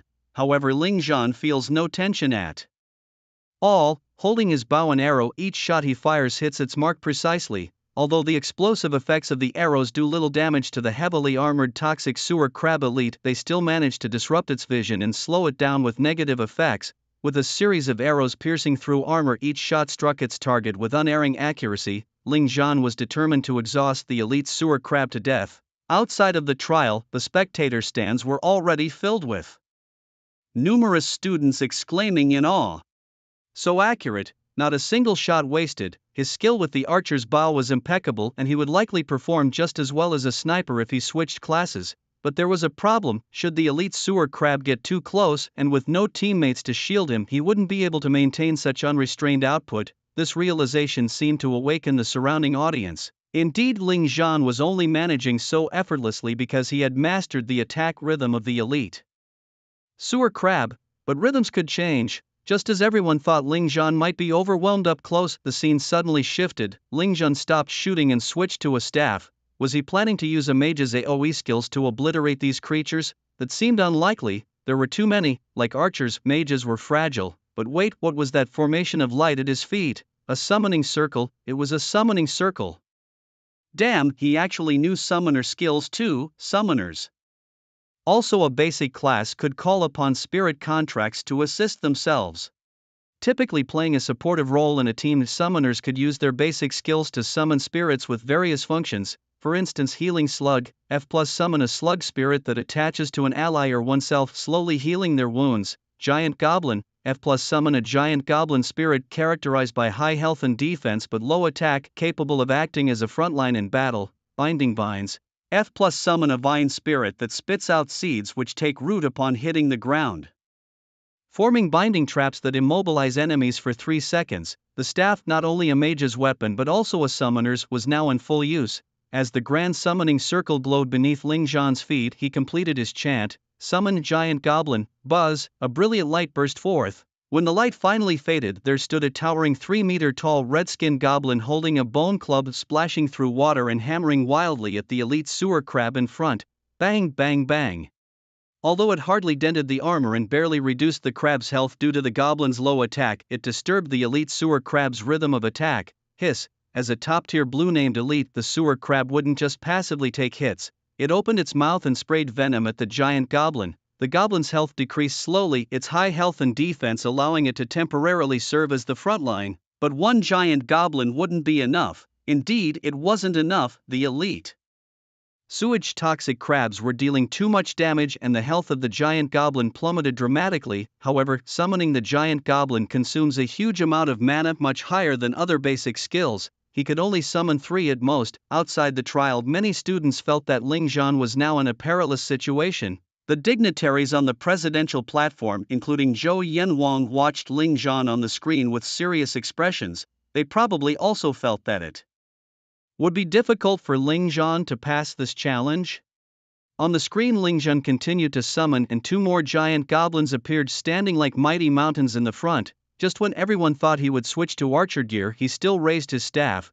The top of the staff, flickering with a green light as he chanted, showed he still had mana to continue summoning. Damn, how much mana does senior Ling Zhan have? He wouldn't really summon an entire legion, would he? Normally a novice summoner can summon up to 3 spirit creatures at once. A top student can summon 5, and those who enter the provincial rankings can summon a dozen or even 20 at a time. I can't believe senior Ling Zhan could summon so many spirit creatures. The spectating students were in disbelief. They didn't believe Ling Zhan could reach the level of those prodigies. However, the next scene completely overwhelmed their doubts about Ling Zhan. Ling Zhan, still holding his staff high, the pale green light burst forth and summoning circles appeared around him. Novice summoner skill, continuous summoning, F+ grants the summoner the ability to chant and summon continuously 3 times, limited to summoning novice spirit creatures. Buzz, 3 colorful dazzling butterflies were summoned. Taunting butterfly, F+, the spirit creature can attract the enemy's aggro, possessing no attacking capability but having the ability to swiftly dodge. The 3 taunting butterflies appeared, spreading their aggro-attracting aura buff. This shifted the focus of the sewage toxic crab elites, who were initially focused on attacking the giant goblins. They crazily attacked with their poison stingers, targeting the taunting butterflies, but the butterflies, flapping their wings, nimbly dodged these incoming attacks. Ling Zhan didn't stop there. He started chanting again. Buzz, 3 more summoning circles appeared. 3 vines took root around him. Binding vines, F+ summons vine spirit creatures that spit out seeds every 10 seconds, taking root upon landing and forming binding traps that can immobilize the enemy for 3 seconds. After the vines appeared, they began spitting seeds, waterborne wood. In this underground water prison, the properties of the vines were enhanced to a certain extent. The seeds fell behind the giant goblin, forming several binding traps. When the sewage toxic crab elite charged past the giant goblin, it stepped right into a binding trap, yet from his elevated position Ling Zhan continued to summon without pause. The audience roared internally, "Damn it, how many spirit creatures are you going to call forth?" Then 3 summoning circles appeared. Buzz, 3 small green-bodied goblins emerged, goblin archers, F+ summoned to attack the enemy. These spirit creatures possess formidable attack power and their arrows carry armor-piercing effects. However, the downside is that they cannot move while attacking and have low health and weak defenses, making them easy to kill. After the appearance of the goblin archers, they stood by Ling Zhan, setting up their bows and arrows, and unleashed a barrage of shots at the bound and entangled elite sewage poison crab. Whiz whiz whiz, their attacks were not only highly insulting but terrifyingly powerful. This was indeed the only skill among the many basic ones that could be considered offensive for a summoner. Normally, summoners in a team would call upon mostly supportive spirit creatures and seldom those of the offensive type like these goblin archers. After all, with such fatal flaws, unable to move while attacking and being vulnerable with low health, they could die with just a few touches from monsters. Thus, few summoners would use this skill, but Ling Zhan did. Not only that, under the shocked gazes of the crowd, he summoned 3 more goblin archers, 3 giant goblins, and 3 binding vines. Now, the total number of spirit creatures present in the battle was 19. For giant goblins formed the front line, 3 allure butterflies emitted an attracting aura to draw enemy fire. 6 binding vines continuously spat out seeds forming entrapment traps. 6 goblin archers stood their ground, delivering insane output. This scene truly seemed like the summoning of an army. The elite sewage poison crab was being thrashed. I'm totally convinced now, completely convinced. A provincial top-ranked summoner could at most summon 20 spirit creatures at once, and here Ling Zhan the senior had summoned 19. Was this the legendary "I alone am an army"? How much mana does he even have? Can someone tell me? His innate talent must definitely be related to mana, otherwise he couldn't sustain summoning so many spirit creatures. My god, what kind of monster is this? A master of all trades. Beyond the trial, the faces of countless students were already inscribed with 2 words: convinced. On the main stage, the principals and directors were utterly bewildered. Zhou Yanwang's expression was particularly frozen. Old Zhong, you have such an outstanding student and you didn't even know? At this moment, the principal of 2nd Middle School Li Huan said with a beaming smile, "This." Zhong Wenshan gave an embarrassed laugh, then shot a glance at Qimu. Qimu really wanted to cry out in injustice. Damn it, who knew that this student with just a talent value of 62 could be so terrifying? Normally this student was unremarkable and his scores in monthly and final exams as well as practical assessments were all mediocre. Although it was known he might be concealing his skills, who could have imagined that he would pull such a stunt during the job change trial and promotion exam? It really opened the eyes of his homeroom teacher, Old Zhong.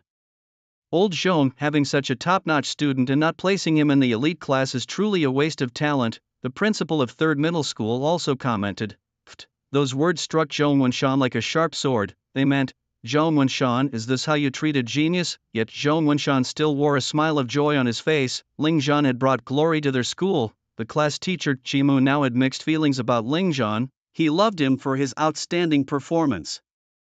That saved his job evaluation and performance bonus, but he also harbored some resentment because Ling Zhan had kept him in the dark.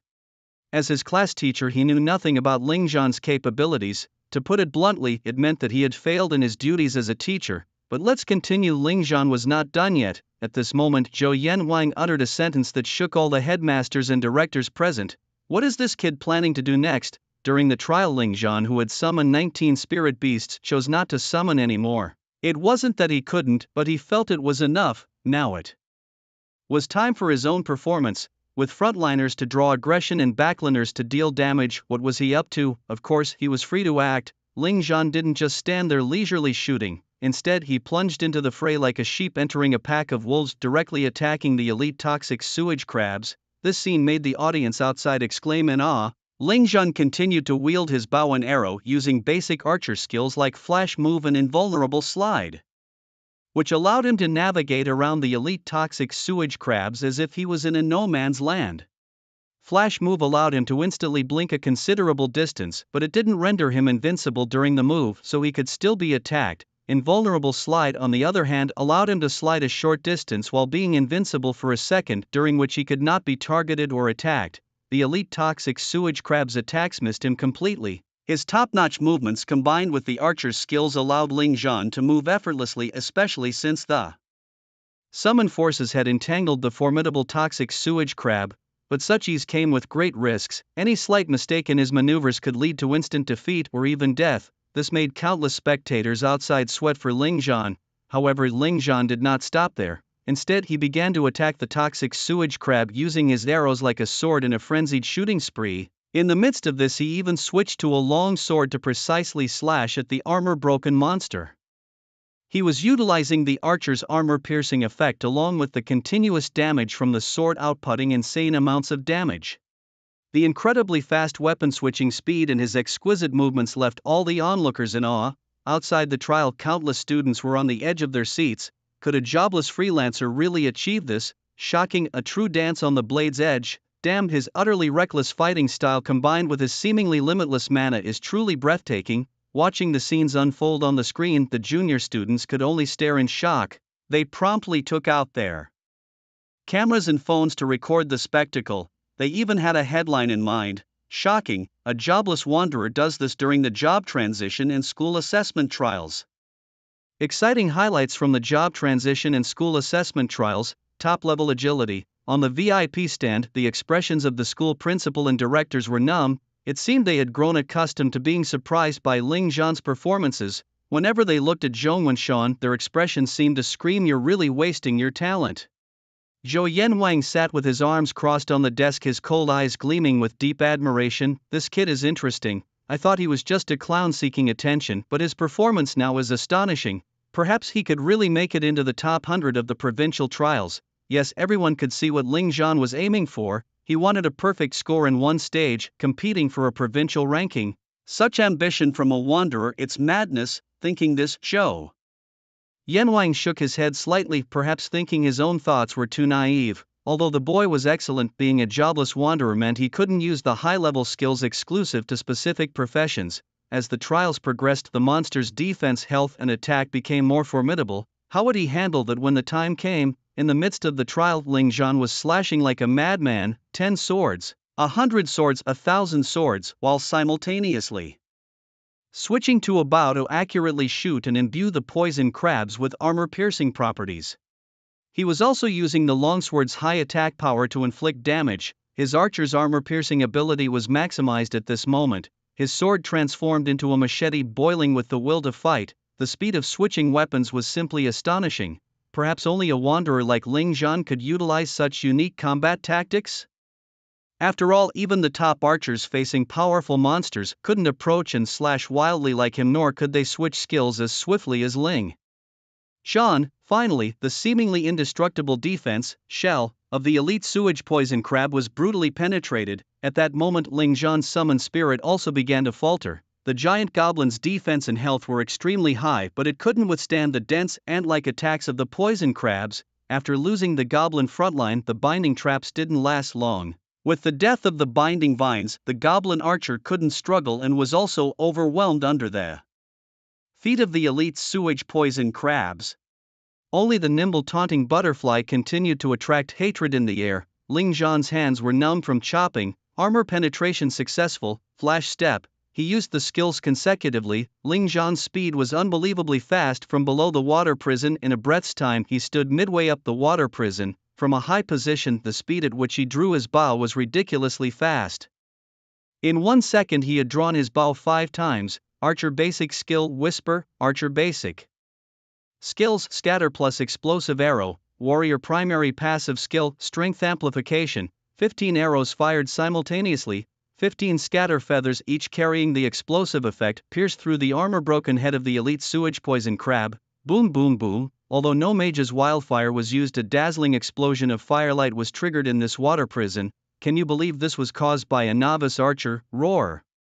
The elite sewage poison crab let out a scream. It was the first time it had been seriously wounded by this seemingly insignificant human. However, what responded to its roar were Ling Zhan's merciless and explosively powerful feather arrows. Ling Zhan reached for his quiver and found it empty. Quiver refill, F+, activate, quiver refill, F+, instantly refills 30 feather arrows within 3 seconds. After refilling the quivers, Ling Zhan continued his relentless assault. Each time he refilled, Ling Zhan utilized his flash step and invincible slide, dodging the elite sewage poison crab's counterattacks with stylish movements. After successfully refilling his ammunition, he would use the 2-second interval to continue delivering various professional skills with effective killing impacts. It was effortless, as if strolling in a leisurely garden. Why is Ling Zhan's hit rate so terrifying? Yes, why? Even with precision skill enhancement, it shouldn't guarantee such a high hit rate. Could he be a genius? Even senior Sun Tse might not maintain such a terrifying hit rate, right? Could it be that Ling Zhan's native talent enhances his accuracy? Outside the trial in the spectators' seats, countless juniors and seniors had already shifted their shocked gazes from the summoned creatures to Ling Zhan's movements and hit rate. His dashing and perfect movements, coupled with his flawless archery, made Ling Zhan look like a war god. They suspected that it might be his unique native talent that allowed such an abnormal hit rate, but what they didn't know was that all this was the result of Ling Zhan's own combat talent and an extremely terrifying amount of training. In the strongest support profession system, there is a feature called simulation illusion. Once this function is activated, Ling Zhan's body will be transported into a space. In this illusion, Ling Zhan can train with any weapon or scenario simulated from the illusion. It is precisely because of the high-intensity training in this simulated illusion that Ling Zhan's hit rate is so terrifying. Not just the accuracy of bows and arrows, even as a sniper, Ling Zhan can achieve a 100% hit rate as long as the distance does not exceed 30 meters. Within 30 meters, it's a guaranteed hit. The buff not only affects the elite sewage poison crab but also brings Ling Zhan's bow drawing speed and movement speed to an extremely exaggerated level, prompting the furious counterattack from the elite sewage poison crab. He could even add a lock-on effect to his venomous sting attack, but still Ling Zhan dodged it effortlessly with his invincible sliding step, exploiting the invincibility frames to avoid the attack. His mastery of invincibility frames was terrifyingly proficient. Boom boom boom. Inside the water prison, the roaring sound of exploding arrows continued frequently. The elite sewer poison crab was staggering, its health visibly plummeting. This only drove the elite sewer poison crab into further madness, so crazed that any movement in front of it would prompt it to swing its massive pincers, destroying everything in sight. Puff. After breaking its armor, Ling Zhan's arrow struck one of the eyes of the elite sewer poison crab. Facing these increasingly ferocious monsters, Ling Zhan remained utterly calm, still holding his longbow with bursts of explosive sparks emerging. Puff. The next moment, another arrow burst the other eye of the elite sewer poison crab. It was a massacre, bloody and brutal. The elite sewer poison crab struggled in its death throes, blinded, and couldn't even touch Ling Zhan's sleeve. Ling Zhan's every dodge, every counterattack against the monsters, every control of invincibility frames, and every perfect movement while knocking arrows left the audience cheering and shocked. What a joke! This is a jobless wanderer, 100% hit rate. Who else could match that? The frequent switching of combo skills plus the rapid 15 arrow barrages. Is this even human? I want to switch my job to an archer. I want to become the next senior Ling Zhan. Dream on. Even if you become an archer, could you achieve such a high hit rate? Could you create so many combo skill combinations? The junior students in the audience cheered. They watched the figure on the screen with fervor, their faces filled with admiration and enchantment. A genius, this is a genius, this is a born archer. Oh heavens, why did he choose to be a jobless wanderer with no future? Exclaimed a teacher responsible for archery classes excitedly. 100% hit rate within 30 meters. Is this really a beginner archer? Is this really a jobless wanderer? At first he thought it foolish of Ling Zhan to choose a bow and arrow in such a predicament, but as Ling Zhan continued to perfectly execute his movements and skills, coupled with his ridiculously high hit rate, he couldn't help but marvel. There really are demons in this world, so fast. The figure on the screen like lightning, the powerful elite sewer poison crab, couldn't even touch him once. Such rapid movement, yet still maintaining such a terrifying hit rate. More crucially, he could perfectly use the invincibility frames to dodge the enemy's locked attacks. This is absolutely preposterous to the extreme. This kid, what kind of monster is he? Why does his mana recover so quickly? This student is a bit too much. Arrow knocking, explosive arrows, flash movements. These skills all consume mana, yet he releases them so frequently without running out. The principals and directors on the main stage were also dumbfounded, staring blankly at the screen. I've never encountered a situation like this. Compared to him, the real monster, the elite toxic sewage crab, seems ordinary. Even the principals of other schools couldn't help but praise. This student's mastery of body movement and shooting has reached an extremely high level. If it weren't for his freelancer status, calling him one of the strongest students in the school wouldn't be an exaggeration. But there were scoffs of doubt as well, mainly from those who disliked the smug look on the principal's face from first high school. The elite toxic sewage crab died. It died disgracefully during the trial. As powerful as the elite toxic sewage crab, a true blue-named monster, it seemed to be just an insignificant part of the landscape in the trials of Ling Zhan.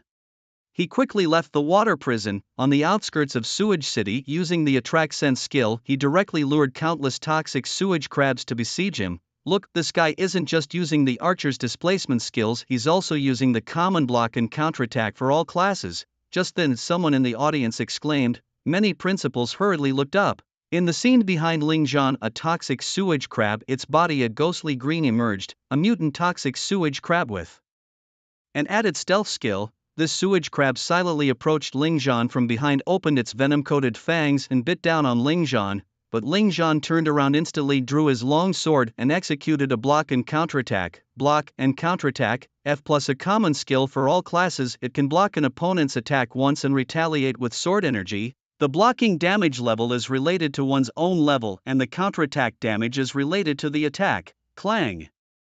The venomous fierce fangs were blocked by the long sword. Buzz! At the same time, a wave of sword energy automatically generated, forming a crescent arc of moonlight, instantly retaliating and slicing through the big mouth of the toxic sewage crab. Just then, another toxic sewage crab appeared behind him. Ling Zhan suddenly crouched down, his body automatically sliding forward, and in the midst of sliding, he drew his bow and shot an arrow, all in one breath. Boom!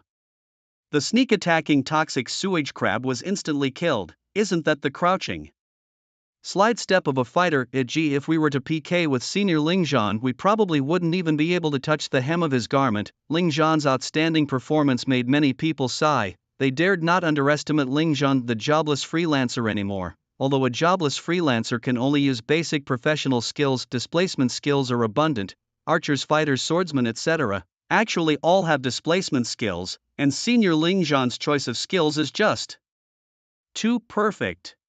Even though archers have many skills, he chose only bursting arrow, scatter shot, whisper, precision, flash step, and invincible slide. Indeed, facing such group battles, bursting arrow and scatter shots, high range and high lethality are the best choices, and displacement skills ensure his safety in combat. Skills like tracking arrow and locking antelope he did not choose. His confidence in his own accuracy seems to be sky high. Ling Zhan, our senior, is so handsome, some are saying they want to have his babies. Ling Zhan, I'm your #1 fan. I love you. Huh, weren't we discussing Ling Zhan's skills? How did the topic drift? The juniors were seriously discussing Ling Zhan's choice of skills and his movement techniques. Suddenly, a few fangirls turned into crazed fans, screaming wildly. Although it was tough for the juniors, they couldn't deny that senior Ling Zhan's performance was indeed too cool for words, stunningly handsome. Ignoring all obstacles, he breaks through in his own unique way.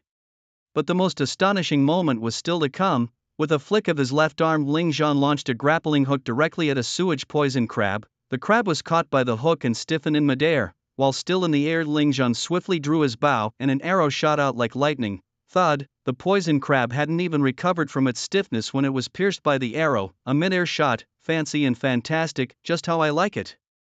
Ling Zhan shooting while flying, this freakish accuracy. Ling Zhan, I want to be your girlfriend. This girl, are you serious? The spectator stands were buzzing like never before. Every conversation revolved around one person, Ling Zhan. Meanwhile, the VIP area was relatively quiet, but every principal, director and main lecturer had a serious expression on their faces. Look, this kid seems to have gone through from beginning to end without even a scratch, right?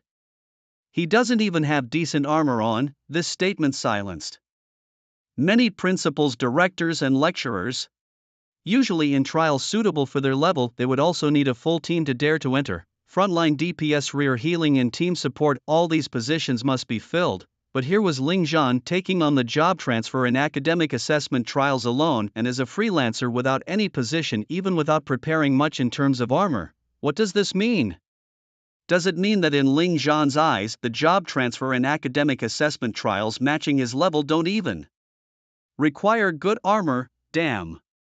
This kid is supremely confident in himself. Meanwhile, unbeknownst to everyone outside the water city, Ling Zhan had already killed more than 10,000 ordinary sewage poison crabs. Ding, killing ordinary sewage poison crab *, 10,000 first phase of the trial score, full marks, finally full marks. After killing the last sewage poison crab in the trial, Ling Zhan wiped the sweat from his forehead and breathed a sigh of relief. Just this statement made all the teachers and principals shudder.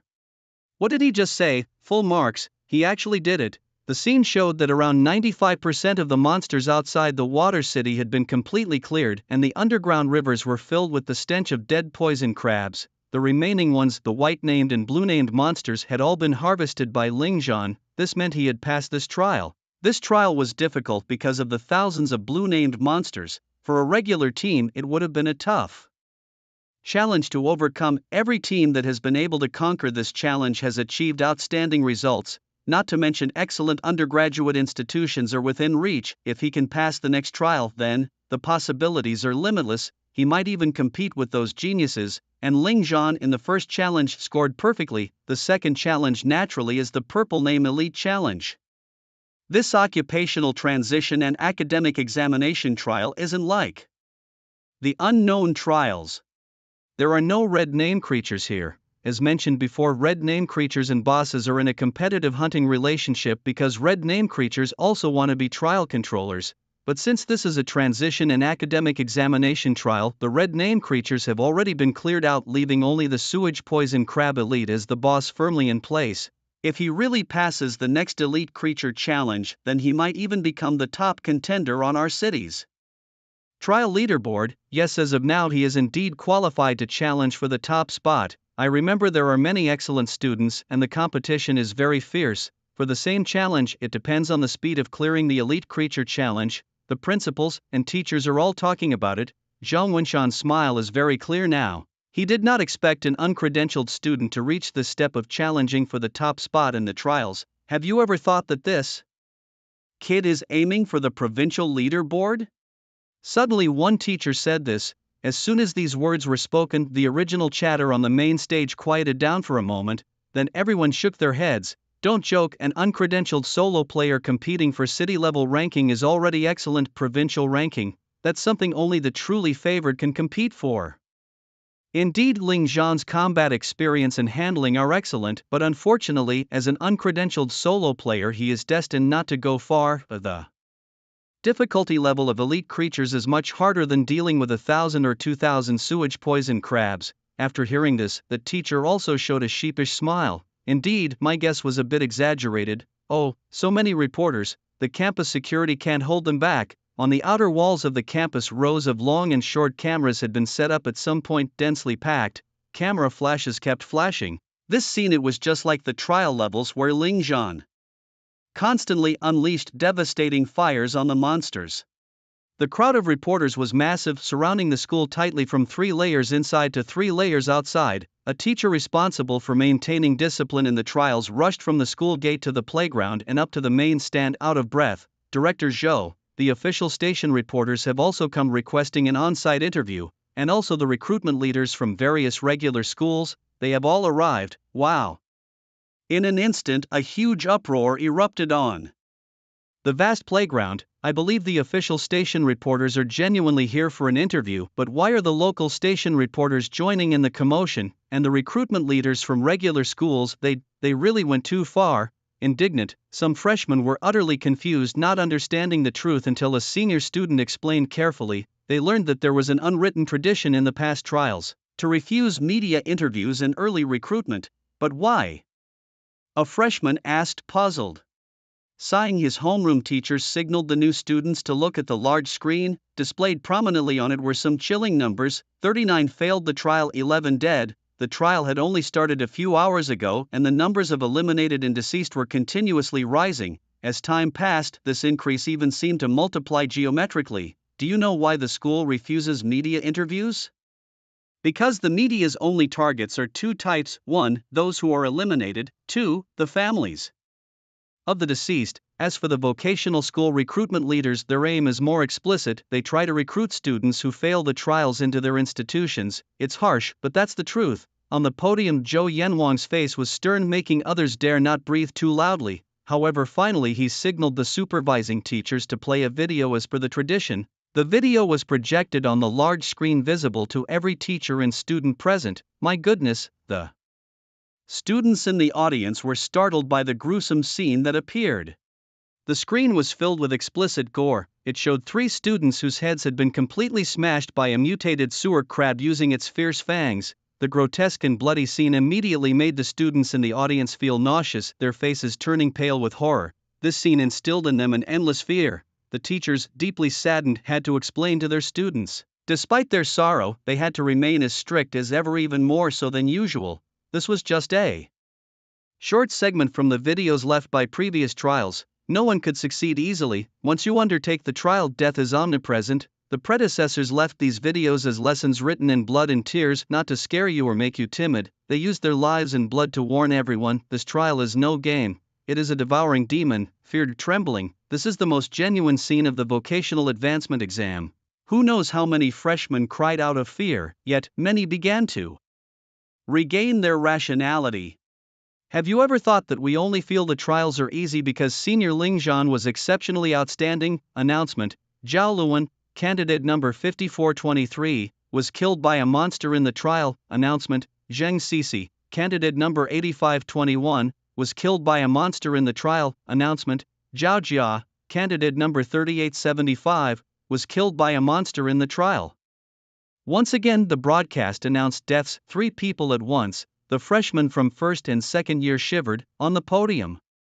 Seeing that the impact had been achieved, Zhou Yanwang's expression eased slightly. Alright, cut the video. This was just a video clip, yet it terrified countless freshmen, sending them scurrying in all directions. Similar clips have been preserved from countless past vocational trials and academic assessments. Moderation is key. Using this clip to sound a warning to the new students should suffice. The video cuts off. On the large screen, Ling Zhan enters the inner area of the sewage city. Director Zhou, what about the reporters? Let them in, but warn them anyone who dares to disrupt the trial will not be spared. Yes, soon the school gates open and a multitude of reporters and vocational school recruitment leaders boldly storm in. A local station's reporter randomly grabs a student who has been kicked out of the trial stage and bombards him with questions. How do you feel after failing the trial? Will you retake the year?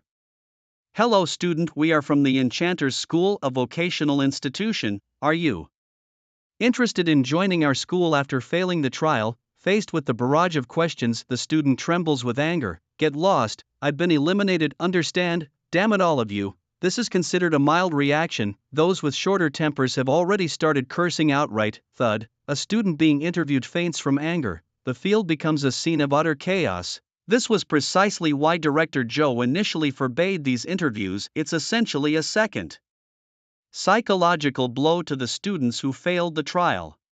Most of the failed students are covered in wounds, their fierce injuries still bleeding, showing the brutal battles they went through inside. What you need to do is learn from these failures, a seasoned teacher says, chastising his students. Many students, despite their fear and anxiety, watch the screen intently. They know this teacher isn't just showing them the dismal state of their seniors to scare them, but to learn from their experiences.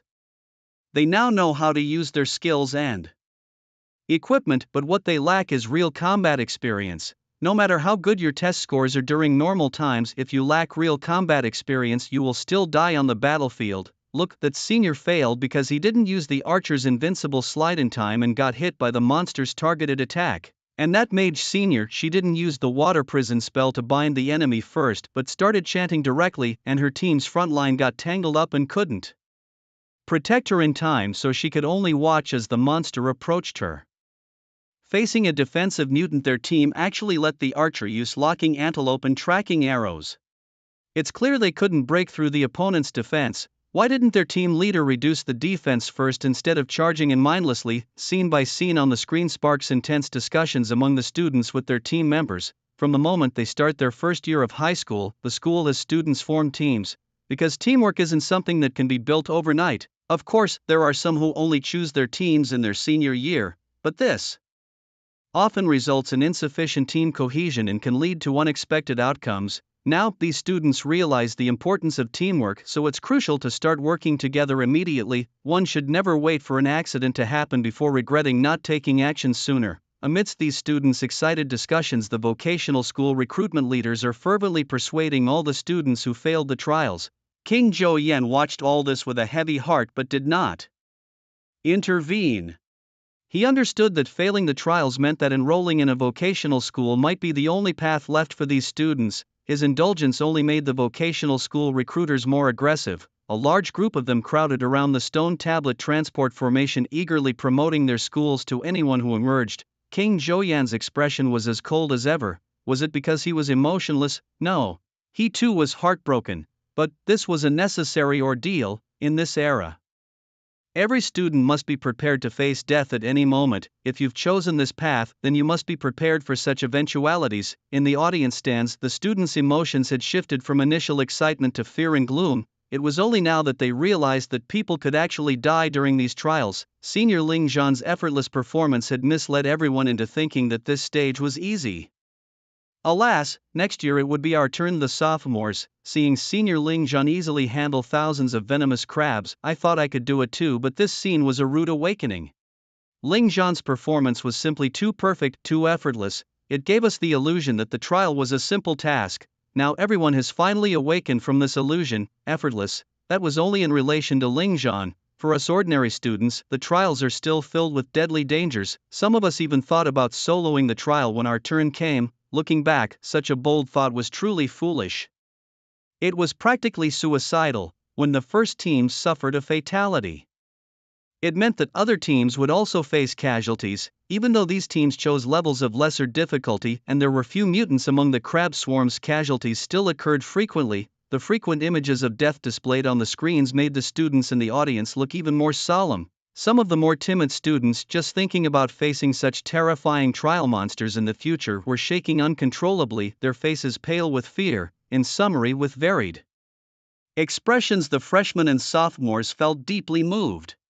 The vocational school recruiters, a large group of them, finally cornered another unfortunate soul. They swarmed around him like flies. Join our school, classmate. Our school offers various vocational skills. Vocational skills, frankly, are careers without combat abilities. In today's world, trial stages appear randomly everywhere, constantly bringing danger. The mainstream professions that are needed are definitely combat related, because only with formidable combat power can the world's peace be safeguarded. Without it, there would be no way to respond when monsters invade. However, if some students are truly unsuitable for combat professions, they can also pursue non-combat secondary professions which still hold a respectable social status. For instance, alchemists. If your skills are high enough to concoct special pills, these are essentials needed by teams tackling difficult stages. Which team wouldn't prepare pills?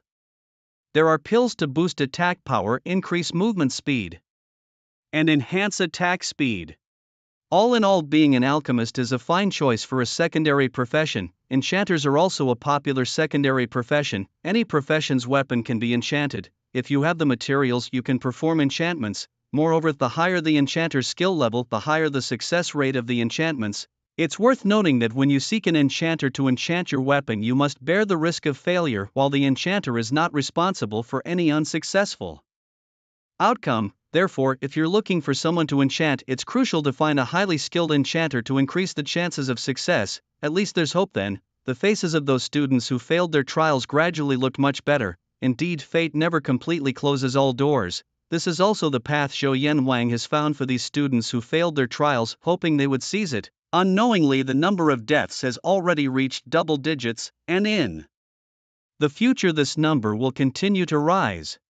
Meanwhile, the injured students who failed returned to the school square. Some teams, although they failed and withdrew, accepted their results because they passed by completing the assessment task, killing 1,000 toxic sewer crabs. Although they may not attend a better university, they are spared from becoming ordinary liberal arts personnel. However, many other teams failed completely, not even managing a passing grade, and left the scene in disappointment. For a moment, the square was filled with mourners and those hanging their heads in sorrow. Suddenly, an official platform reporter who had been quiet until then exclaimed in surprise. Instinctively, everyone followed her gaze to the big screen. Ling Zhan had already advanced deep into the inner area of the trial stage. This student's progress in clearing the stage was far ahead of other contenders. But why was his profession listed as none? The official platform reporter, team leader Li Qing, posed the question. That question certainly scratched an itch among the present teachers and students. Without needing an introduction from the school leaders, the freshmen from the first and second year started shouting at the top of their lungs, but the content of their shouts, when heard by Li Qing, seemed to her as if these youngsters were treating her like a fool. No profession, solo player, first stage of the trial, perfect score. One person slew 10,000 monsters, battling his way to the outskirts of the sewage city where the river waters had turned red with the blood of the slain. Creatures, are you kidding me, Director Joe? Aren't you going to manage your students? They all seem to love boasting and you just let them? Li Qing posed her challenge, unable to conceive the quality of this year's candidates. It was one thing for an individual to boast, but now it seemed that thousands of freshmen and sophomores were puffing themselves up together even in front of the school leaders. Can you believe it? Cough, cough. Director Joe's face turned red for a moment. He thought to himself, not just you, I didn't believe it at first either. Damn it, this kid is a freak of nature, what can I do? Of course Li Qing didn't believe it. As a professional official reporter, she had been involved in trials of professionals over the years. She had seen geniuses, even interviewed them personally. Moreover, she had encountered those even more talented than geniuses not just once or twice. She believed that in this world some people are born with extraordinary talents, but she never believed in miracles. Casual professionals from the moment they couldn't change their profession were doomed to live at the bottom of the food chain. Effort, talent, under the rules, these things seemed so pale and powerless. Camera focus on student Lingzhan. Li Qing commanded the cameraman. Under the lens, everything would be revealed. In fact, Li Qing was somewhat angry, otherwise she wouldn't make such a clearly disrespectful gesture towards Director Joe and the other school leaders. She wanted to use the facts to slap these leaders in the face and at the same time give a heads up to the cheering new students below that lying is wrong.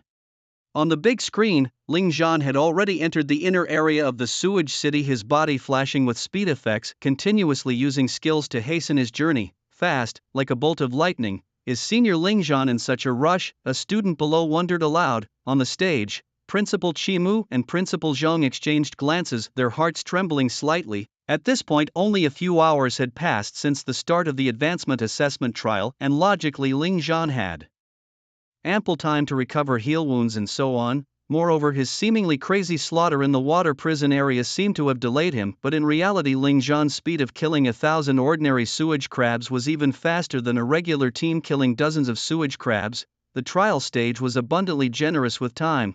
During the first phase of the task, Ling Zhan was racing against time. Why does he still seem pressed for time now? There was only one possibility, too impatient. As the saying goes, haste does not bring success.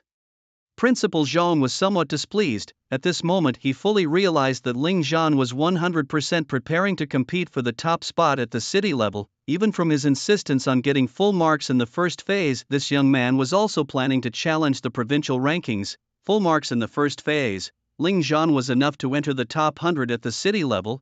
At the same time, he had earned the qualification to challenge the provincial rankings in the second phase. Judging from the current progress of other teams, once Ling Zhan passed the level within 5 hours, he would at least be in the top 10 at the city level. If he completed it in even less time, his ranking would be even higher. Go for it. Chimu's palms were sweating with tension. It was no surprise that Principal Zhang had decided that Ling Zhan was not qualified to compete for the city and provincial rankings. As the class advisor, Chimu disagreed with Principal Zhang. This was his student. After all, Ling Zhan had previously demonstrated many exaggerated and impressive moves. This time, Chimu chose to trust him and support him unconditionally. Unfortunately, all he could do was shout encouragements from behind a large screen, unable to assist in any other way. It was odd, this student named Ling Zhan had already executed 3 rapid skills in succession. Why hadn't he stopped to rest yet? Didn't he need to replenish his mana? Beside the camera, Li Qing voiced her doubts. To capture better footage, she had voluntarily stepped down from the podium and was now among the freshmen from grades 1 and 2. Then, many of the first-year students covered their mouths, desperately trying to hold back their laughter. The second-year students were a bit bolder, casting glances at Li Qing from time to time. That look, how should one put it? It was as if they were looking at an idiot. Wait a minute, idiot, Li Qing exploded. Hey, what does that expression mean? Nothing, I don't know what you're talking about.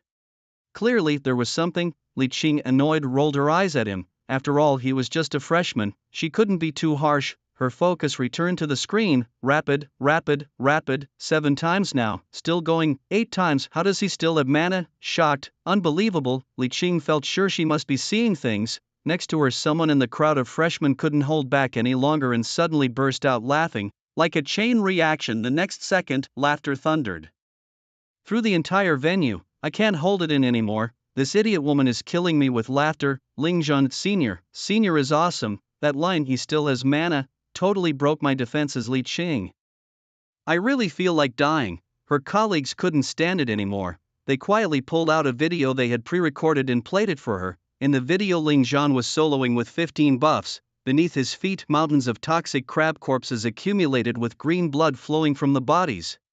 The underground river in the dungeon, which barely covered the ankles, was now gradually submerging them due to the excessive blood. A true god of slaughter. Look, Bai Wuxuang. Suddenly a freshman from Yizhong shouted loudly. Almost immediately, everyone's attention shifted to the trial stage screen where Bai Wuxuang was. Mr. Fong, Bai Wuxuang is a student in your class, right? Atop the podium, Principal Zhong's eyes gleamed with mirth as he saw Bai Wuxuang, his old face blooming like a chrysanthemum. He was clearly asking something he already knew. Bai Wuxuang, the top student of the elite class at Yizhong, Yizhong's #1 talent. As the principal of Yizhong, Zhong Wenshan surely knew that Bai Wuxuang was a student of Teacher Fong's. Nonsense, everyone step aside. Principal Zhong is putting on airs again. Teacher Fong. What can he do about it? It's his own school principal, just indulge him. Yes, Principal Bai Wuxuang scored first in the last mock trial assessment in the entire school.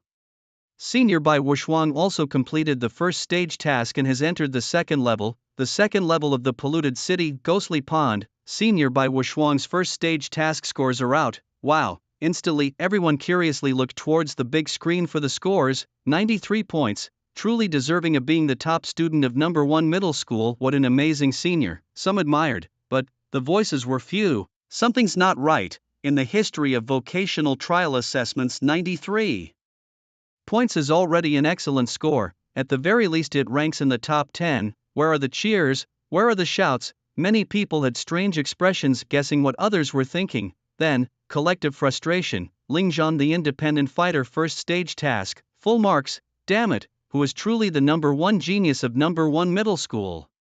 Teacher Fong, also the head teacher of the elite class at #1 middle school, he had high hopes for Bai Wuxuang, but he failed. Naturally, he felt bad. But he still consoled him. No worries with your ability, there's no need to choose a secondary profession, just retake the year and aim for it again next time. You must learn from this experience and not take anything for granted. Yes, Teacher Fong. Bai Wuxuang could only gather his emotions and nod heavily. He still has the chance to retake the year. He won't settle for choosing a secondary profession, nor will he settle for an ordinary school. Next time, for the college entrance exam, he wants to compete for the top city rank and study in a prestigious university. Upon seeing Bai Wuxuang's failure, Principal Zhong Wenshan's face also looked terrible. Bai Wuxuang was, after all, the pride of #1 middle school, but now he had lost. A director quietly said, Principal, although Bai Wuxuang has lost, we still have Sun Zhe, and there's also Ling Zhan, the dark horse. Hearing this, Zhong Wenshan felt slightly better. However, he still said with a bit of a low mood, Sun Zhe's current results are still unknown, but Ling Zhan, let's not count on him too much. In the previous levels, he could use his rich combat experience and perfect skill execution to cope, but the penultimate level involves elite monsters. In terms of health, defense, speed, and skill power, it's many times more difficult than the previous levels, and Ling Zhan is just an independent fighter with no profession. It's hard for him to go far. The director also fell silent. He knew the principal was telling the truth. However, Ling Zhan's class teacher, Chi Mu, firmly said, Principal, let's still hold out some hope. What if? Zhong Wenshan and the director said nothing more. Obviously, in their eyes, facing such a formidable assessment level, the possibility of a what if doesn't exist. Down below, Bai Wuxuang took a moment to compose himself. He went to the spectator stands. He was ready to face the consolation from countless juniors. Due to consistently topping the ranks, juniors from the first and second years greatly admired him. There was even a Wuxuang fan club established. His failure would definitely bring countless juniors to comfort him. Bai Wuxuang was rather indifferent towards his junior male students. What he truly cared about were the charming and attractive junior female students. As he approached the audience seats, preparing to put on a troubled expression to seek comfort from his female fan base, he was shocked to discover that no one was paying him any attention, not a single person. Every junior male and female was staring intently at the screen, murmuring among themselves, Damn it, why haven't they switched to Senior Ling Zhan's situation yet? Exactly, Senior Ling Zhan must be fighting with the elite monsters by now. Hurry up and change the channel. Bai Wuxuang stood alone in the wind, his hair disheveled. Why isn't anyone looking at me? Am I not your most beloved and admired Senior Wuxuang? Why are you all ignoring me now? Have I become someone so insignificant in your eyes? Ultimately, he felt he had misplaced his affections. And who the heck is Ling Zhan? Could he be some top genius from another school? Bai Wuxuang, looking pitiful, turned to his homeroom teacher, Mr. Fong. Seeing the once immensely popular Bai Wuxuang being ignored, Mr. Fong almost wanted to laugh, but he managed to suppress his amusement and waved his hand. Wuxuang, come over here and watch with us. Mr. Fong was actually very curious about Ling Zhan's performance. He was eager to see if this dark horse, who had shown remarkable prowess earlier, was qualified to compete for the city-level top scholar, let alone the provincial top scholar. That would require assessing the speed at which one clears the boss level. Indeed, it wasn't just about defeating the boss, it was about how quickly you could do it. In the realm of provincial-level geniuses, defeating a boss was a mere formality. Their aim was to eliminate the boss as swiftly as possible. In Mr. Fong's opinion, Ling Zhan's journey might very well end at this elite monster stage, if he could emerge victorious. A spot in the top 10 of Haicheng City was almost guaranteed for him. And if he could clear it even faster, becoming the city's top scholar might not be too far-fetched. The thoughts of the other students and faculty at this moment were almost identical to Mr. Fong's. Truth be told, if Ling Zhan had always been a favored son of heaven, he might not have been so eye-catching. But the key point was that he was an unemployed wanderer and he was soloing secret realms. Moreover, his regular assessment scores were as ordinary as they could be. It was precisely these factors that made Ling Zhan's sudden rise all the more captivating. Plainly put, between a genius and a dark horse that suddenly emerges, attention will naturally gravitate towards the dark horse. Amidst the eager anticipation of the crowd, the fragmented images on the screen finally merged into one. At last the camera focused on that lean and solitary figure. Here it comes, Senior Ling Zhan's elite-level ordeal. In the desert palace of the sinister emperor, Desert's secret realm, countless scorpion corpses lay silently in the vast pools of blood. The stench of monster blood permeated the entire palace, nauseating and repugnant to all who encountered it. To the uninitiated, it might seem like a portal to hell itself. Amidst this carnage stood a slender, gaunt figure, proudly defiant. He glanced down at the bow in his hands, noting the bowstring was nearly snapped. Countless draws had worn this basic weapon down to nothing. With a soft pull, the bowstring finally gave way and snapped.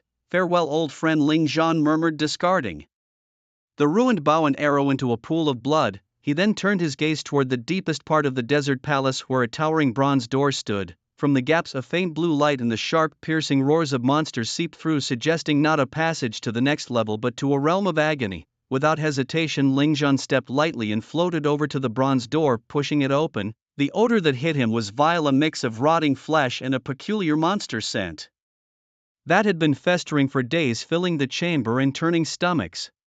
Beyond the stench was pitch darkness. Then thud, thud, thud, surrounding lamps lit themselves, emitting a ghostly blue glow. The once dark environment revealed its true form under this eerie light. As Ling Zhan used the lamplight to survey his surroundings, his eyes narrowed instantly. The spectators outside gasped in horror at the sight. Countless skeletons were suspended from the ceiling of the grand hall. Each yellow iron pillar was still stained with blood, the thick scent of blood mixed with the blue light giving the grand hall an ominous aura. At the end of the hall stood a door, and before it a towering skeletal figure 3 meters tall caused the crowd to cry out in shock. The figure, draped in a tattered bronze helmet and a large cloak that hid its lower body, stood beside a giant pincer of a poison crab glowing ominously under the blue light. As Ling Zhan stepped into the cavern, the seemingly lifeless skeleton suddenly trembled. The eye sockets of the skull flickered with a blood-red light.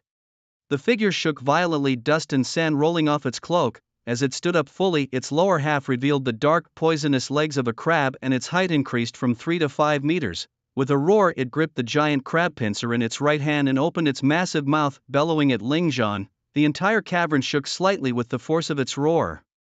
It turns out that this elite monster is a gigantic creature that's half human, half scorpion. Oh, upon witnessing the awakening of this elite monster, Ling Zhan's eyebrows slightly raised, displaying a thick interest. Judging by the environment of this cave, countless scholars have failed here. The human skulls hanging upside down from the ceiling of the Great Hall are sufficient to describe the situation. Clearly, this is a tremendously powerful elite monster.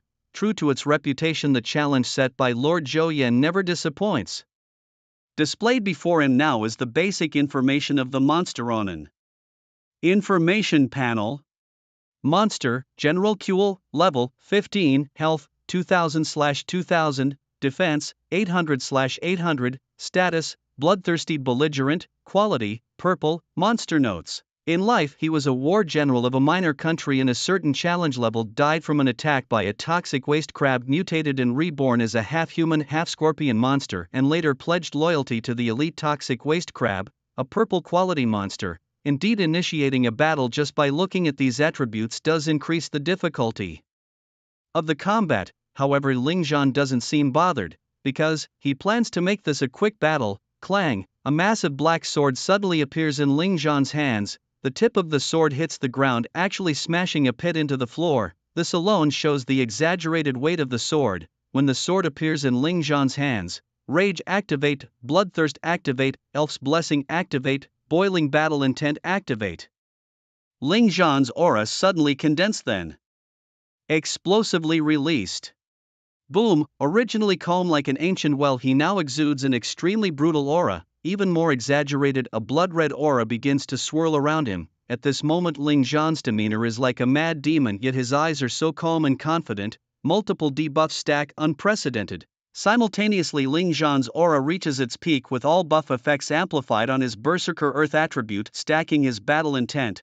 Battle Intent 7 layers, Battle Intent 10 layers, Battle Intent 20 layers, Battle Intent 30 layers. As his battle intent stacks to its peak, Ling Zhan's muscles bulge, his health burns, and his mana is consumed drastically. For the first time, Ling Zhan's deep mana is being consumed so fiercely, almost in 1 second. 13% of mana is consumed. 30 seconds decide the outcome. After 30 seconds, it's either you die or I perish. Ling Zhan's lips curve into a smile, but this smile is not one of madness, but one of utmost confidence. That is to say, Ling Zhan never thought that he would be slain by General Quel.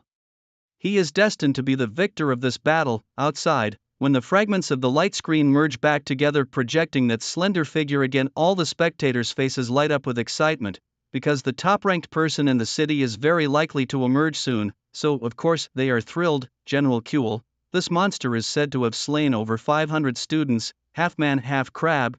It's disgusting to look at. Ugh.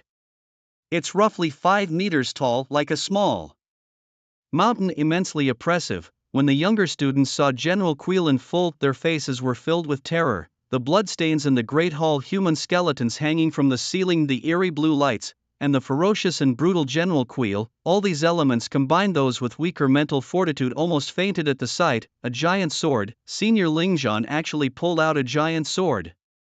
Isn't that the weapon of the Berserker Earth? Although Berserker Earth has high attack power, his skills require sacrificing his own attributes to unleash. Against such an extraordinary elite monster, one should be more cautious. Ling Zhan, starting with the Berserker Earth's combat style, is practically courting death. Many of the candidates who failed in the challenge couldn't help but shake their heads and sneer upon seeing Ling Zhan's actions. Among these failed candidates, some had just entered the Elite Monsters Challenge and chose to quit right away, because they knew from just one glance at the monster's health and defense that they absolutely couldn't defeat it. But here this jobless wanderer chose the most insane method right from the start. He's on a path to his own demise. Wow, this guy stacked 30 layers of battle intent almost at the peak of battle fury. Suddenly a failed candidate exclaimed. The surrounding audience, hearing this, focused their attention and saw on the screen that indeed there was a figure enveloped in a battle aura like a tornado. This battle aura swirled around Ling Zhan, enveloping him completely, turning him into a killing god gone mad. The sacrificial flow tactic with multiple buff effects can last only 30 seconds before it drains mana, saps health, and greatly reduces all attributes. To use it right from the start, Senior really isn't afraid of dying. How could Senior Ling Zhan do such a foolish thing? The younger students were shocked, looking at each other bewilderedly. According to the knowledge they usually learned, the Berserker Earth occupation is actually quite delicate, although it can burst out with extremely high combat power in a short period of time. It also quickly declines. Berserker Earth, in a team, it usually takes on the responsibility of covering the retreat. Ordinary teams do not need a Berserker Earth, but some teams must have a high-level Berserker Earth, because those are elite teams, and the challenges they usually conquer are all unknown and perilously difficult. In those unknown challenges, no team can guarantee they can conquer it 100%, therefore, when a defeat is imminent, There are two choices. The first is to fight to the death, the second is to retreat. 90% of the teams choose to retreat. After all, as the old saying goes, as long as the Green Mountains are there, one need not worry about firewood, but in those unknown challenges it is impossible to use the town portal scroll. The reason why candidates are allowed to use teleport scrolls in the job change trial and advancement exam stages is because these stages have already been conquered and modified by humans. The unknown stages, however, are like unexplored mazes where the scrolls naturally don't function. Thus, when teams face danger in these uncharted stages, their only option is to retreat the way they came. This poses a significant dilemma. If they are unable to defeat the enemies and choose to flee, would the formidable monsters simply watch their prey escape? Certainly not. They would relentlessly pursue, and some monsters, being naturally swift, make escape nearly impossible. At such times, the role of a berserker becomes crucial to cover the retreat. It is for this reason that teams pay a high price to recruit a high-level berserker as a partner. In such situations, the sacrifice of a berserker can save the entire team. It might be uncomfortable to think about why the berserker should be sacrificed, but one cannot deny that in such scenarios it is the wisest choice. Of course, the role of a berserker isn't limited to just covering retreats. There's also the chance for a miraculous comeback. Thus, the number of berserkers is actually quite few. No one willingly wants to be the sacrificial one. Those who choose this profession are tough individuals, especially those who have not only survived but also reached high levels. They are exceptionally formidable. When Ling Zhan initially opted to employ the risky berserker tactics, which could harm the enemy greatly at significant personal cost, all the spectators thought Ling Zhan was out of his mind. This kid, utterly reckless. Despite his previously flawless performance, why did he act impulsively against this elite monster? It seemed like a rush for quick success. The instructors watching the battle were all baffled, with some even turning to question Ling Zhan's teacher, Chimu. Can't you teach at all? If not, let me do it. Who teaches their students to use their trump skills right from the start, stacking so many debuffs that once the time is up, the backlash could be fatal? Chimu, you're leading these students astray. Faced with these accusations, Chimu was on the verge of tears, protesting his innocence, asserting that he had never taught them to start a fight with their strongest skills. Other teachers, seeing Chimu's distressed expression, began to hesitate. Could it be that Chimu really hadn't taught that? But why then did Ling Zhan choose such an irrational method of fighting? Alas, it was too late for regrets. On the main stage, Principal Zhong Wenshan's face, once filled with anticipation, now sunk into gloom, looking so troubled it seemed almost dripping with moisture. The veins on his forehead bulged continuously, a clear sign of his skyrocketing blood pressure due to Ling Zhan's foolish decision.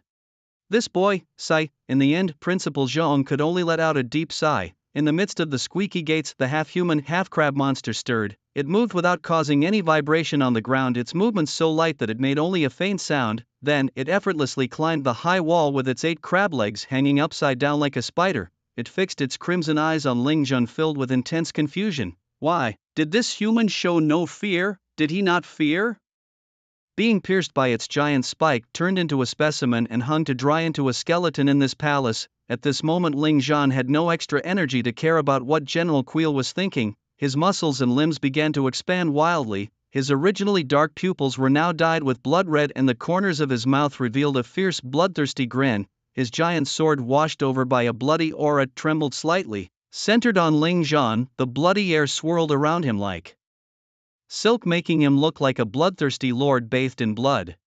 Humans, muttered General Queel. Ling Zhan, now fully in berserker mode, had never thought of wasting time talking with this intelligent monster. 30 seconds, that was all he needed to deal with this half-human, half-crab creature. Boom, a muffled sound. The ground where Ling Zhan had been standing suddenly caved in, but his figure had already disappeared, as if teleported. General Queel, caught off guard, let out a slight exclamation. This human is interesting. No, something's wrong. As the word "something's wrong" flashed through General Queel's mind, the figure enveloped in a bloody aura had already appeared right in front of him, without any warning, without any trace. In General Queel's eyes he saw the human's eyes, so cold and calm amidst the blood red, maintaining an extreme calm even at the peak of battle frenzy. This human, he's a monster. Buzz! As this thought crossed General Queel's mind, the blood-stained giant sword suddenly smashed towards him. Without hesitation, his bony arms picked up the long spike that resembled a spear, blocking it horizontally. Clang! The giant spike clashed with the giant sword, a flood of bloodlight spilling everywhere. The scene was like a blood-red flower blooming in the air. General Quill's vision was completely blocked by this blood-red flower. Losing sight of Ling Zhan, without a moment to think, General Quill's 6 crab legs shifted on the ceiling, rotating his body clockwise, and naturally his long spear swept in an arc. This was General Quill's instinctive defense. General Quill's lance, as tall as he was, possessed a lethal sharpness, especially at the tip, which was forged from the fangs of Quill's own venomous crabs. The shaft was made from the bones of their limbs. The spear tip gleamed with a deadly green light, signaling to all that even the slightest touch would be fatal. After swinging the spear in a wide arc, General Quill clashed head-on with Ling Zhan for the first time. A grating sound uncomfortable to the ear rang out. In the next instant, the spear in General Quill's hand suddenly felt lighter. Trouble, as this thought flashed through his mind, suddenly his body, which was hanging upside down from the ceiling of the great hall, lost balance. At the same time, an unbearable pain shot from his eyeball to his brain. Dark green blood spurted out. General Quill's screams echoed through the palace as he was blinded in one eye.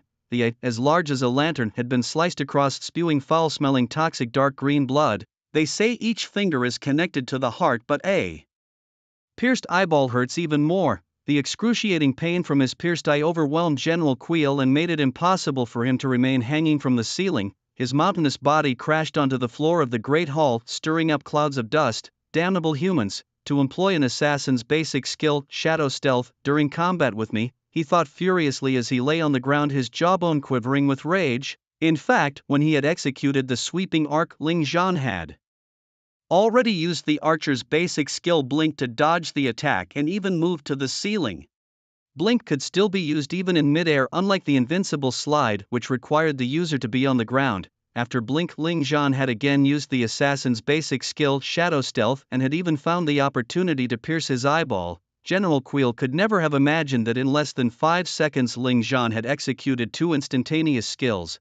Moreover, the reason General Quill's defense was so high was due to the armor he wore, a piece of defensive gear. That's why Ling Zhan had targeted the unprotected eyeball, undoubtedly the part of the body with the lowest defense. Just moments into the battle, Ling Zhan had already achieved a significant victory, blinding the elite monster's left eye. General Quill had 2 eyes. Losing one, although excruciating, did not much affect his combat strength or health. It also completely unleashed his bestial nature. However, as he was about to rage, Ling Zhan's figure did not stop moving with Shadow Stealth, the skill enhanced by various buffs, granting him terrifying increases in movement distance and speed. Slipping through the shadows, he moved like a ghost shadow, quietly appearing behind General Quill. A surge of fury erupted within the general, who had guarded this checkpoint for countless years, never once allowing the laughable high school humans to break through. Moreover, these naive humans were hunted by him, strung up from the ceiling, and now a human dared to humiliate him. So, rage like a tidal wave ignited in General Quill's heart. Boom! Dust swirled around him, and countless bits of gravel and stone began to levitate at that moment. He entered a chanting state. As the chanting began, a golden glow burst forth from the surface of his body. A terrifying pressure was about to awaken within General Quill. Clearly he was about to activate his trump card skill. His feelings towards this human were complex: rage, murderous intent, disdain, but also wariness. This human had, without a word, poked out one of his eyes, leaving him powerless to retaliate. This meant that a near contest of physical strength and power was no longer effective. Skills must be used. Otherwise, it was all too easy to be capsized in a ditch. However, Ling Zhan, seeing that the opponent's skill was about to be activated, couldn't help but reveal a cold smirk. Did you think I'd just watch you activate your skill? Note, whether monster or human, any skill that requires chanting can be forcibly interrupted. For instance, a mage's skill, especially those with great power, needs chanting and can only be released after the chanting is complete. During the chanting, if one falls into an abnormal state or suffers damage or is hit by a specific skill, it can be forcibly interrupted. For example, if a mage is chanting a fireball spell and accidentally gets silenced, even if his chanting completion reached 99%, it would still be forcefully interrupted. And Ling Zhan, knowing that this elite monster was chanting its trump card skill, would he just watch the opponent successfully perform it? Of course not. In an instant, the great sword in his hand vanished. In less than half a second, the weapon controller, his innate talent activated in Ling Zhan, now held a scepter in his hand. Note, a scepter is not the same as a staff. A staff is a mage's weapon, while a scepter is a weapon for dark priests. Unfortunately for the enemy, among all the basic skills of a dark priest there just happens to be one that can silence an enemy for 1 second. This skill is called mute. Mute F plus a non-chanting skill that emits a black beam to attack the enemy, causing minor damage and silencing the enemy for 1 second. A 1 second silence skill, many consider it insignificant, however. For Lingzhan, this was a top-tier skill that could instantly turn the tide of battle if used correctly. Whoosh, a dark beam shot out from the scepter hitting General Queel directly. It inflicted 10 HP damage, a mere tickle, but above its head a silence bar appeared. Thus, while it was in the midst of chanting, it was abruptly interrupted. The skill's execution was terminated there and then. Normally furious, General Queel was silenced for a second and stood dazed for that critical second. In that moment Lingzhan switched his weapon again, his greatsword back in hand. A fierce bloodlight burst forth and his aura soared to an incredibly terrifying level. Bloodthirsty frenzied slash, Lingzhan roared inwardly. The heavy sword, carrying a sharp blood-red edge, furiously slashed at General Queel. Bloodthirsty frenzied slash, F plus a basic berserker skill, swinging the heavy sword to deliver 15 consecutive slashes. Each strike causes significant rigidity in the enemy and inflicts a severe injury status which can stack up to 3 layers. The user will consume 50% of their current HP. Note: under severe injury status, the damage taken by the enemy increases by 30% and their healing effects are halved. Bloodthirsty frenzied slash. This skill is one of the berserker's signature moves, known along with frenzy as the berserker's self-harming duo. Frenzy, to gain a 30-second buff, plunges the user into a 120-second weakened state. Bloodthirsty frenzied slash sacrifices 50% of the user's current life to deliver 15 slashes to the enemy.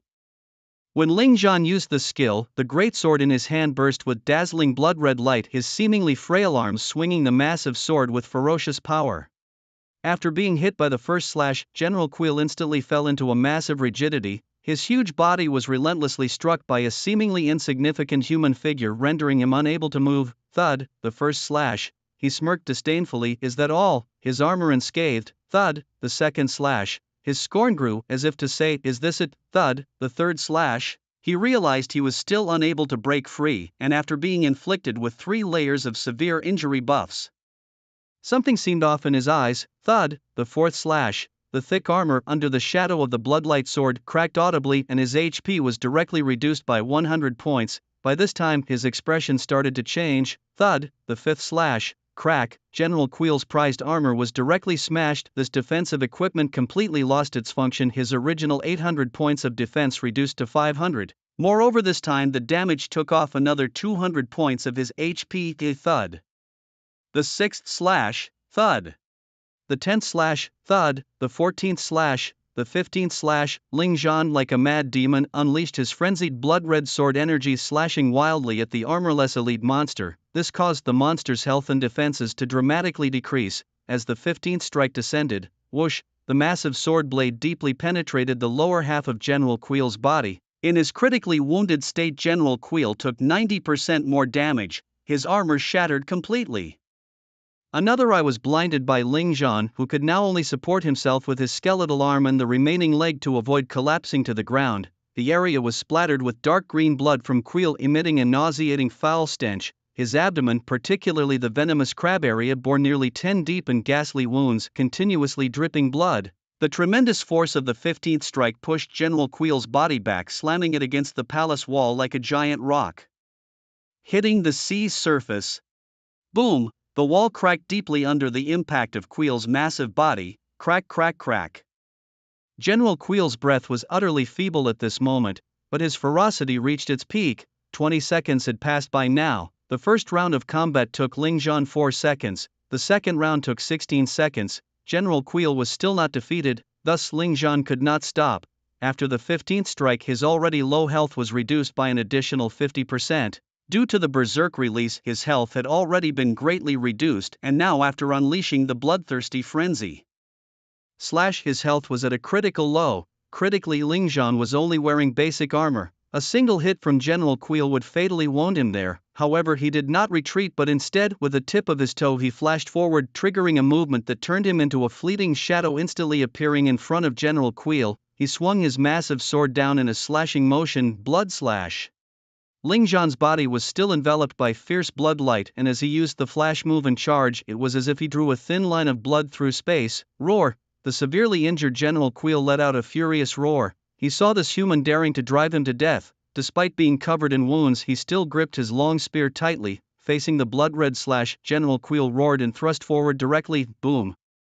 A dark green beam of light burst forth from the spear, charging towards the incoming blood-red figure. If this blood-red figure were hit by the dark green beam, it would almost certainly spell death, for his health was already perilously low, yet faced with such a terrifying dark green beam, the crimson figure suddenly halted, and under the watchful eyes of all, he raised the giant's sword in his hand and charged forward. Invincible slide. Ling Zhan almost instantly activated the skill, securing a wave of invincible frames. He succeeded. The invincible frames blocked all incoming physical damage in an instant.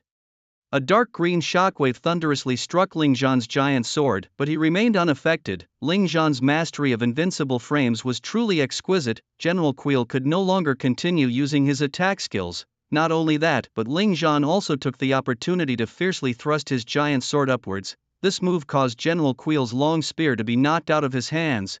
With his weapon lost, General Queel's gaze darkened to the extreme and he gritted his teeth, beginning to chant his ultimate skill. "Ha, did you think I would give you that chance?" Ling Zhan smiled coldly, the intense blood light on his body still not dissipating as he remained in peak condition. Without knowing what the opponent's ultimate skill was, Ling Zhan would not allow him to release any chanted skills. Moreover, in a few more seconds he would enter a weakened state, so he must seize these few seconds to completely annihilate him. Die! Ling Zhan stepped forward. Blood spike. The sharp and heavy giant sword, carrying a thick bloodlight, directly pierced through General Queel's skull.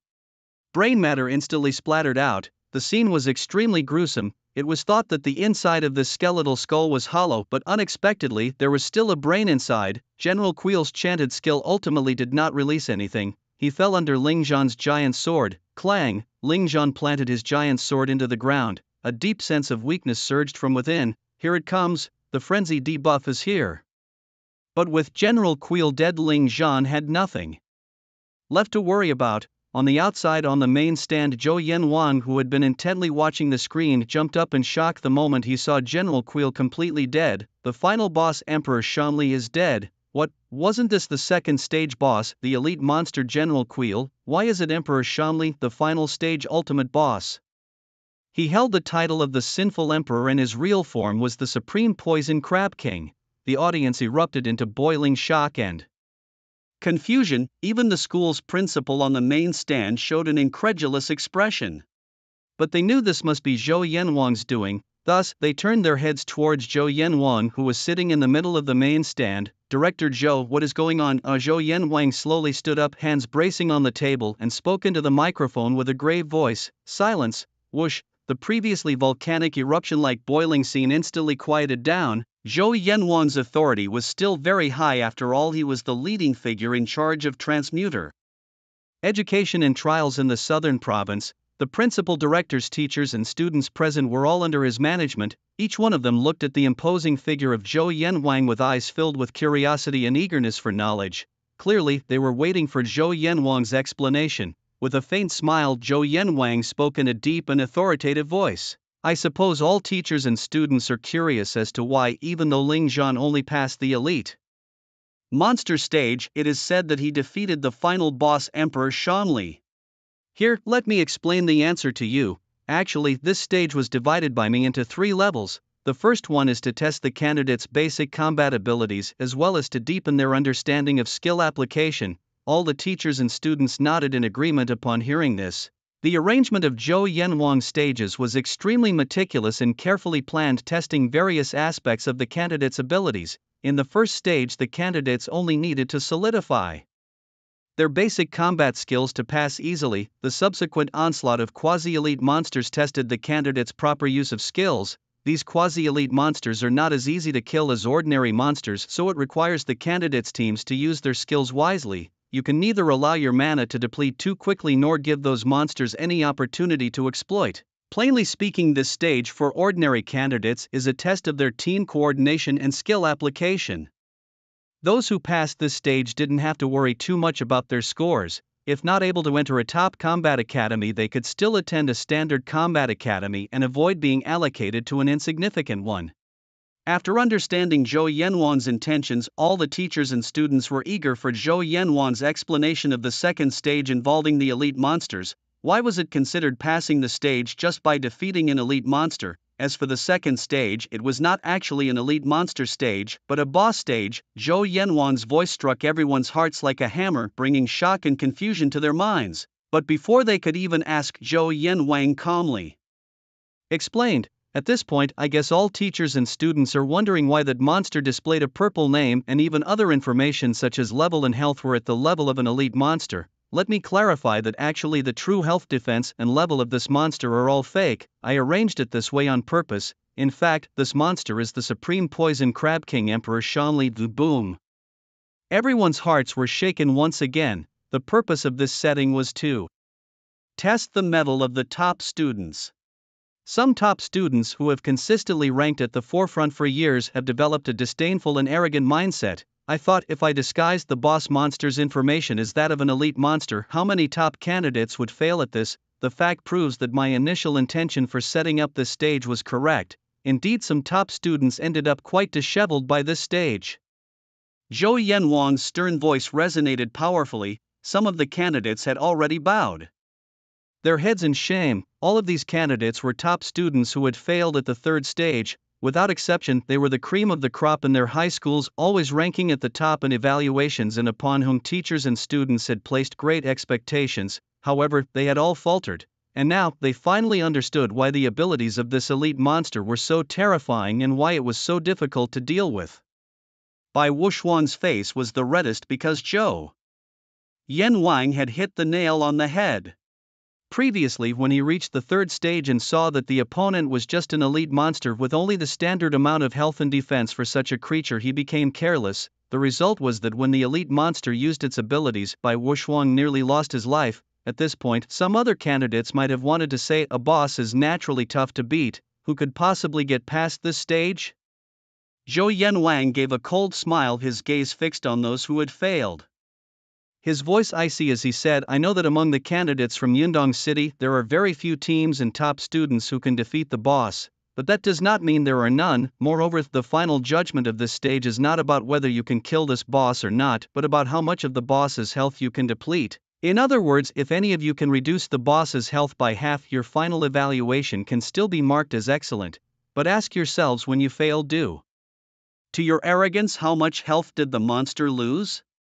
Just a word made those who were already ashamed hang their heads even lower, because upon reflecting they realized that they had not even managed to deplete 1/3 of the monster's health. Then suddenly a bold female student raised her hand and stood up to ask Zhou Yanwang, Director Zhou, does this mean that Senior Ling Zhan is qualified to contend for the provincial trial champion now? Her question enlightened everyone, right? Since this was a boss stage, didn't Ling Zhan's formidable performance mean that he could potentially become the provincial trial champion? This thought made everyone gasp. Even Principal Zhong's chubby face turned as red as an apple in excitement, his body trembling. Could it be that their school was about to produce a champion of the city-level trials? Holy smokes, the situation was simply astounding. Zhou Yanwang, with a smile on his face, did not dampen their spirits. He then added, of course, the third stage still exists. I've said before, there are 3 stages in total. This third stage, called the Endless Stage, is quite special. As to how special, you'll see soon enough. Upon hearing this, the teachers and students were shocked again, then looked at each other. So there was a third stage, but they quickly came to terms with it. Indeed, this kind of trial setup was very much in Zhou Yanwang's style. Could it be that to seize the title of provincial trial champion one must pass through the third stage? That made sense, especially since those provincial-level prodigies wouldn't be so easily troubled by a simple boss stage.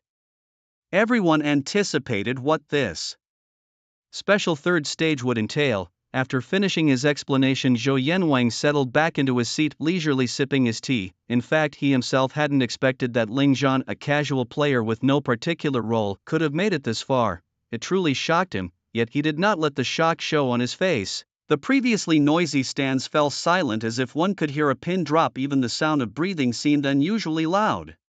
But this eerie silence lasted less than 3 seconds. The next moment, boom, The entire audience erupted into a tumultuous roar like a tsunami crashing down, all the spectators' faces flushed with excitement to the extreme red as monkey bottoms couldn't help but burst into frenzied applause. The sound of clapping thundered across the square, and to whom were these claps dedicated, do we even need to ask?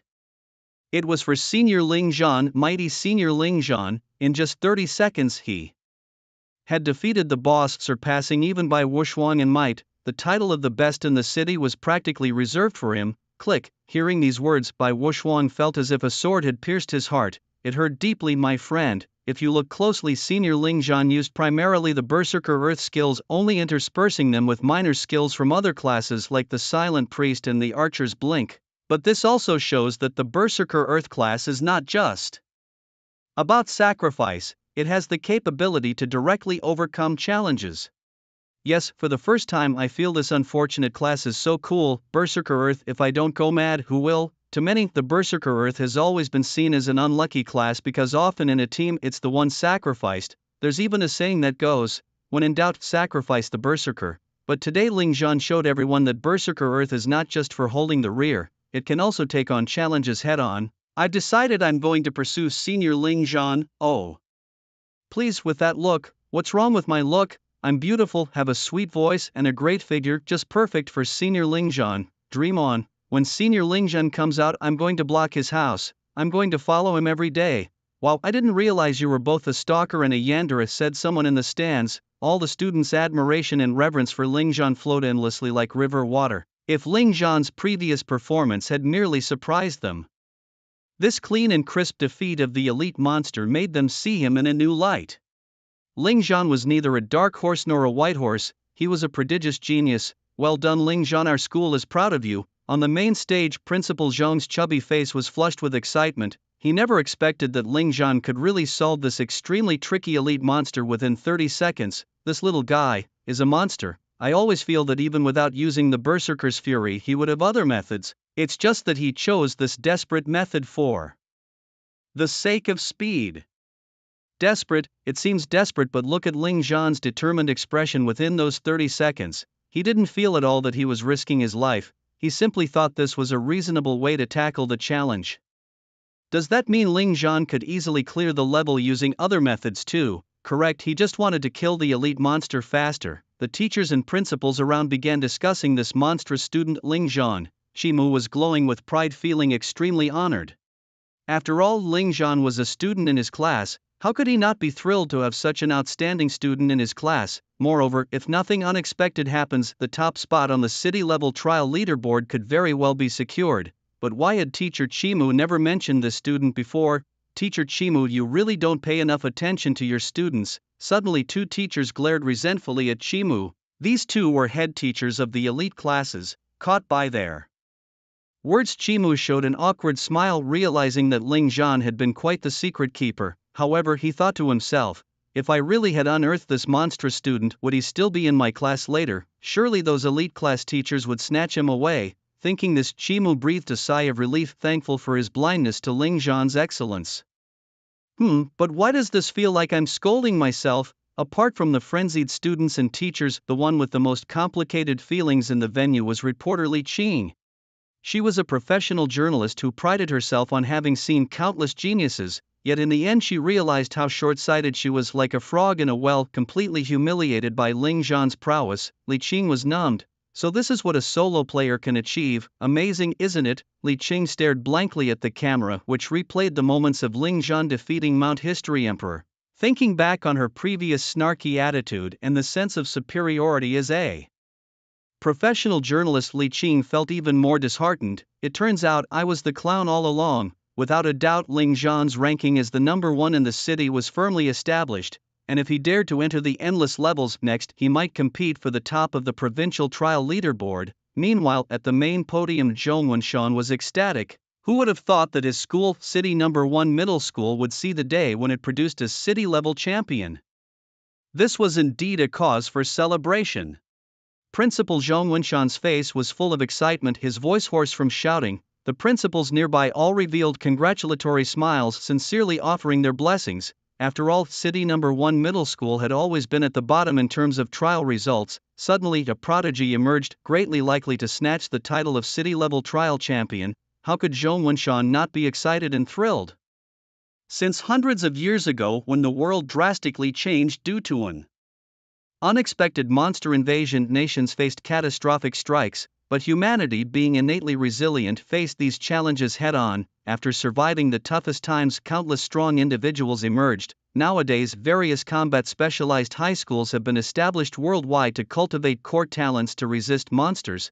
In Yundong City of Southern Province, Dragon Country, City Number 1 Middle School, like other high schools, was founded less than 20 years ago, yet during these 2 decades the school's overall ranking in trials had always been at the bottom, making it seem lagging in all aspects. Its teaching resources and educational conditions were rated as the worst in Yundong City. Consequently, City Number 1 had the smallest student body, most of whom could not get into other schools and had no choice but to enroll here. Under such circumstances, top students like Sun Zhe and Bai Wushuang naturally carried high hopes. Unfortunately, Bai Wushuang was eliminated in an elite monster stage. But fortunately, Ling Zhan, the dark horse, shone incredibly brightly, potentially securing the title of Yundong City's trial champion and even competing on the provincial level. Just the glory of being the city champion was impressive enough to let City Number 1 hold its head high. Since its founding, the best a student from City Number 1 had ever achieved in the yearly trials was a city-level top 30 ranking. As for clinching the champion of Yundong City's trials, that had never been achieved, as all spectators were excitedly cheering for Ling Zhan's performance in the stage after defeating the boss Emperor Shanli. Ling Zhan slowly stood up from the ground. With only 10% of his attributes remaining, he barely managed to stand, supporting himself with his sword. His health, speed, basic dimensions and resistance to abnormalities were all at just 10%. This meant that any monster appearing at that moment could easily defeat him. Luckily, this sense of weakness lasted only briefly before quickly fading away thanks to the stage's blessing that triggers upon clearance, instantly restoring all health and mana of the clearing challenger and removing all debuffs. Ling Zhan glanced at the corpse of General Kuel lying in a pool of blood and stood waiting for a while. Strange, he thought, I've already killed the 3rd stage boss, so why hasn't the clearance notification sounded yet? Where's the clearance reward? Confused, Ling Zhan wondered if there was a mistake in the trial. Damn it, they can't be this unreliable, right? Just then the stage announcement finally came, albeit tardily. Congratulations to the challenger Ling Zhan for slaying the boss and successfully clearing the stage. Time taken for this session, 4 hours and 56 minutes. Reward issuance temporarily postponed. Facing this notification, Ling Zhan was stupefied. Reward issuance temporarily postponed? What the heck? In the previous 2 levels, as soon as Ling Zhan completed the tasks, the announcements and rewards were promptly credited to his account. Even if there were delays, they wouldn't last more than a few seconds. This time, the announcement was delayed by an entire hour. The rewards seemed to have been swallowed up entirely. Damn it! Even with Ling Zhan's usually composed nature, he couldn't help but let slip a curse. There was certainly something abnormal about this arrangement. As for whether the rewards would be completely lost, that was less concerning. After all, this was a provincial-level professional advancement and academic assessment involving nearly 1 million people. A little glitch was normal. Even Zhou Yanwang, a figure notorious for his ruthlessness, wouldn't dare to flagrantly withhold challengers' rewards. It was just plainly frustrating. After all the hard work and barely passing the 3rd level, to end up with nothing. Just as he was about to vent his frustrations, the chilly voice of the level announcer echoed once again. Warning, warning, warning, challenger has successfully triggered the endless level task. Warning, endless level, SSS difficulty mode, challenger death rate 99%. Warning, elite level rewards and endless level rewards will be issued together. 3 consecutive warnings, shocking and alarming. Outside, the crowd was in uproar. SSS difficulty mode 99% death rate. This was murder. The public was furious. No one had expected Zhou Yanwang to take things to such an extreme. Combining the rewards for the 2nd and 3rd levels and issuing them together meant that if challengers gave up on the endless level, they would not receive the 3rd level rewards, and their scores for that level would be reset to 0. Protests erupted, not just among the students, but also among the school leaders and teachers on the main stage, who all directed their angry gazes at Zhou Yanwang promptly. such a method was utterly irrational. A 99% death rate. Were they forcing challengers to march to their deaths? Click, click. Flashes of cameras were directed at Zhou Yanwang's face. Official channels, local channels, numerous reporters surged towards the main stage. What is a reporter's main duty? To not shy away from a big scene. Sensational. Tomorrow's headlines were ready. Cameras nearly shoved in Zhou Yanwang's face. The public demanded an explanation. Director Zhou, do you realize the consequences of your actions? Preposterous. The 234th Professional Advancement and Academic Assessment, and the chief examiner is treating the career lives of a million challengers as a joke. May I ask if you, Director Zhou, had undergone a health check before setting the questions? I mean, mentally. On the main stage, Zhou Yanwang's gaze was icy, detached. School guards, a loud shout. Suddenly numerous school guards surrounded him, forming a solid wall of copper and iron a few meters in front of Zhou Yanwang. The reporters were dispersed. However, the school guards, while acting as protectors, were equally conflicted and struggling. Millions of lives, millions of challengers' careers treated as mere jokes by Zhou Yanwang. Such individuals, these executioners and butchers, do they truly deserve protection? In the audience, many girls are overwhelmed with sorrow and anger, unable to accept this trial arrangement that closely resembles murder. The boys are also baffled, but they can do nothing. Those who have passed the trials before are pitiful too. Everyone hopes that Senior Ling Zhan won't be fooled and will give up the endless levels. However, giving up means that Senior Ling Zhan will not only lose the chance to compete for the top position in the province but also be wiped from the city-level trial rankings. What to do then? Should they just send the senior to his death? Zhou Yanwang. This move effectively cuts off all the senior's means of survival. Truly merciless. The students are furious. The reporters are equally outraged. Even the teachers deeply fail to understand the meaning behind such arrangements. Now it all depends on how the seniors choose. In the level, Ling Zhan, with a heavy sword in hand and panting heavily, is dismembering. General Quill's body has been chopped into pieces. Crab legs, poisonous crab eyes, beast crystals, the spear of the Crab King's fangs. Ling Zhan's favorite is this long spear, originally transformed from General Quill's fangs, and it is of quite good quality. Equipment: Scorpion King's tail needle spear, grade purple. When equipped, strength plus 10, agility plus 10, level requirement, must be level 12 or above to equip, no class restrictions. Attack effect: when attacking an enemy, it can poison the enemy, stacking up to 3 layers. Once 3 layers are stacked, the enemy will be stunned for 1 second with a stun effect cooldown of 5 seconds. Set effect: none. The grade of equipment matches the color of the monster's name, from lowest to highest. White, blue, purple, red, gold. Of course, the weapon also depends on the level requirement. A level 10 gold weapon, when faced with those level 40 or 50 white weapons, is similarly lacking in attributes.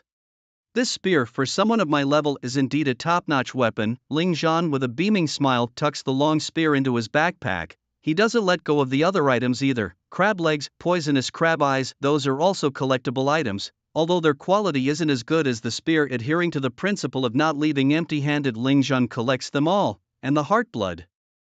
Forget it, the organs are too disgusting and not very valuable. Ling Zhan, with a look of disdain, finishes up. An hour ago, the formidable General Quill, boss, Emperor Shanli, is now reduced to a pile of minced meat and liver. Plucking the feathers after the goose has passed, it's time to leave. Ling Zhan spreads his hands. Not far away, a teleportation array emits a white glow. Teleportation array, endless levels. The next second, Ling Zhan stands on the teleportation array, his body vanishes. Dare to swallow his reward for passing the level? No way. He charges into the endless levels. The gaze follows Ling Zhan. In the scene, Ling Zhan's figure flashes, and when he reappears, he has arrived at a long corridor. The corridor is filled with dense, dirty, poisonous crabs, half precision elite monsters, half ordinary monsters. The audience knew this was merely an appetizer. With Ling Zhan's strength, there was no need for him to exert much effort. If he could slay a boss in 30 seconds, what were these appetizers to him?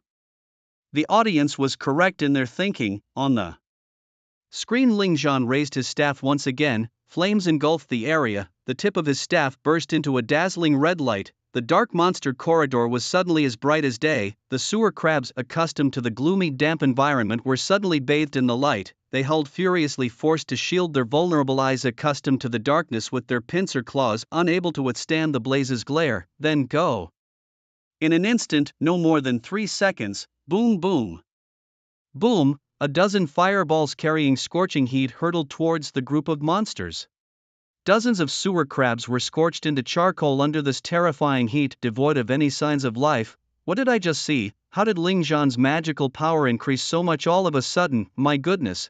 At that moment, all the spectators watched the screen with faces full of shock, including the school principals and directors on the podium, all frowning, unable to accept what they were seeing. Previously, Ling Zhan had also used the flame spell, but he had only managed to release a single fireball at most, but now he managed to cast over a dozen fireballs in just 3 seconds. Isn't that a high-level mage skill? How could he, a jobless wanderer, achieve this? What kind of monster has City Number 1 High School produced? This thought crossed everyone's minds, especially those teachers responsible for instructing mages who looked as if they had seen a ghost. There were experience rewards for elite monster stages, though I managed to merge the rewards for the second and third stages. I did not cancel the immediate distribution of some experience rewards after killing the boss.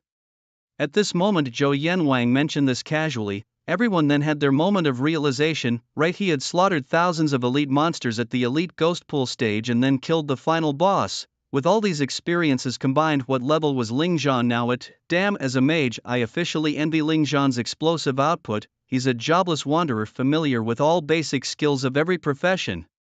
With his level upgrade, he would surely gain corresponding stats and skill points, though not as many as those gained during a first or second job promotion. But no matter what, using these regular monsters to stop Ling Zhan in the third stage was wishful thinking. Want to know why the third stage has a death rate of 99%? Keep watching. Suddenly, Zhou Yanwang spoke coldly, his words nearly causing an uproar. Within the endless stages, Ling Zhan charged to the end of the corridor. A barrier? Ling Zhan hesitated for a moment, then broke through the barrier. A wave of heat struck, the air filled with a strong, corrosive sulfur smell, almost choking him. Hot, endlessly hot, the world resembled a colossal furnace with a blood-red crescent moon hanging in the sky. This was a small world intensely dominated by the element of fire. The trees were red, crowned with blazing flames, the stones were black, similarly wrapped in the fires of hell. Volcanoes large and small dotted the landscape, 1 here 3 there 7 in total. Ling Zhan found himself surrounded by these 7 volcanoes, with magma erupting intermittently from their craters. The largest volcano was devoid of life, not a single blade of grass in sight, spewing the most magma and billowing thick smoke reminiscent of Taishan Laojuan's crucible. Crack! In the next moment, the water-repelling pearl that Ling Zhan had been holding suddenly shattered. In the first challenge, Ling Zhan had used powerful fire spells and ice magic to kill 10,000 ordinary sewage crabs. Now, the deadly techniques he once wielded were turned against him in this third challenge at the Wastewater City, a place cold, damp, and at the very end of Water City lay another world, a sea of fire. Endless challenges, hiss, from the outside world. People gasped. Could this really be an actual volcano? Look, Ling Zhan's hair is smoking. My god, it must be dozens of degrees hot there. If it weren't for the protective gear Ling Zhan is wearing, wouldn't someone be cooked alive upon entering? This is insane. Fortunately, though it's hot, it seems the extreme temperatures are not yet causing Ling Zhan substantial harm. A 99% mortality rate, is this it? Oh, Zhou Yanwang must be overly imaginative, thinking of burning someone to death with a volcano. These thoughts could only be contemplated internally. After all, Zhou Yanwang's formidable reputation was well known, truly, not to be provoked. Did I just see things, or did the largest volcano just move? Strange, I think I saw it too. On the main stage, Zhou Yanwang slowly stood up, exuding authority. Awakened flame demon. Roar! A furious roar echoed through this small world like divine thunder descending from the heavens. The sound was so loud it shook the entire world.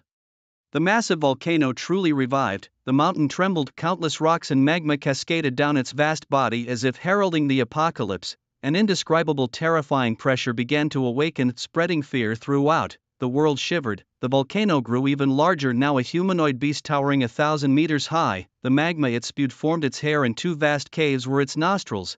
As it stood, its 1,000-meter stature made Ling Zhan, standing a kilometer away, seem as insignificant as an ant on the ground. Monster, flame demon overlord level, 50 skills, overwhelming pressure, destructive flames, breath of flames status, bloodthirsty berserk rank, red, monster note, the supreme ruler of this small world. When angered, it will destroy all life. Extremely dangerous. If you encounter the fearsome flame demon overlord, death is your only fate. Boom. Outside students, journalists, and teachers were collectively speechless at this moment. The next second, this deathly silence, like a volcanic eruption, suddenly burst forth explosively.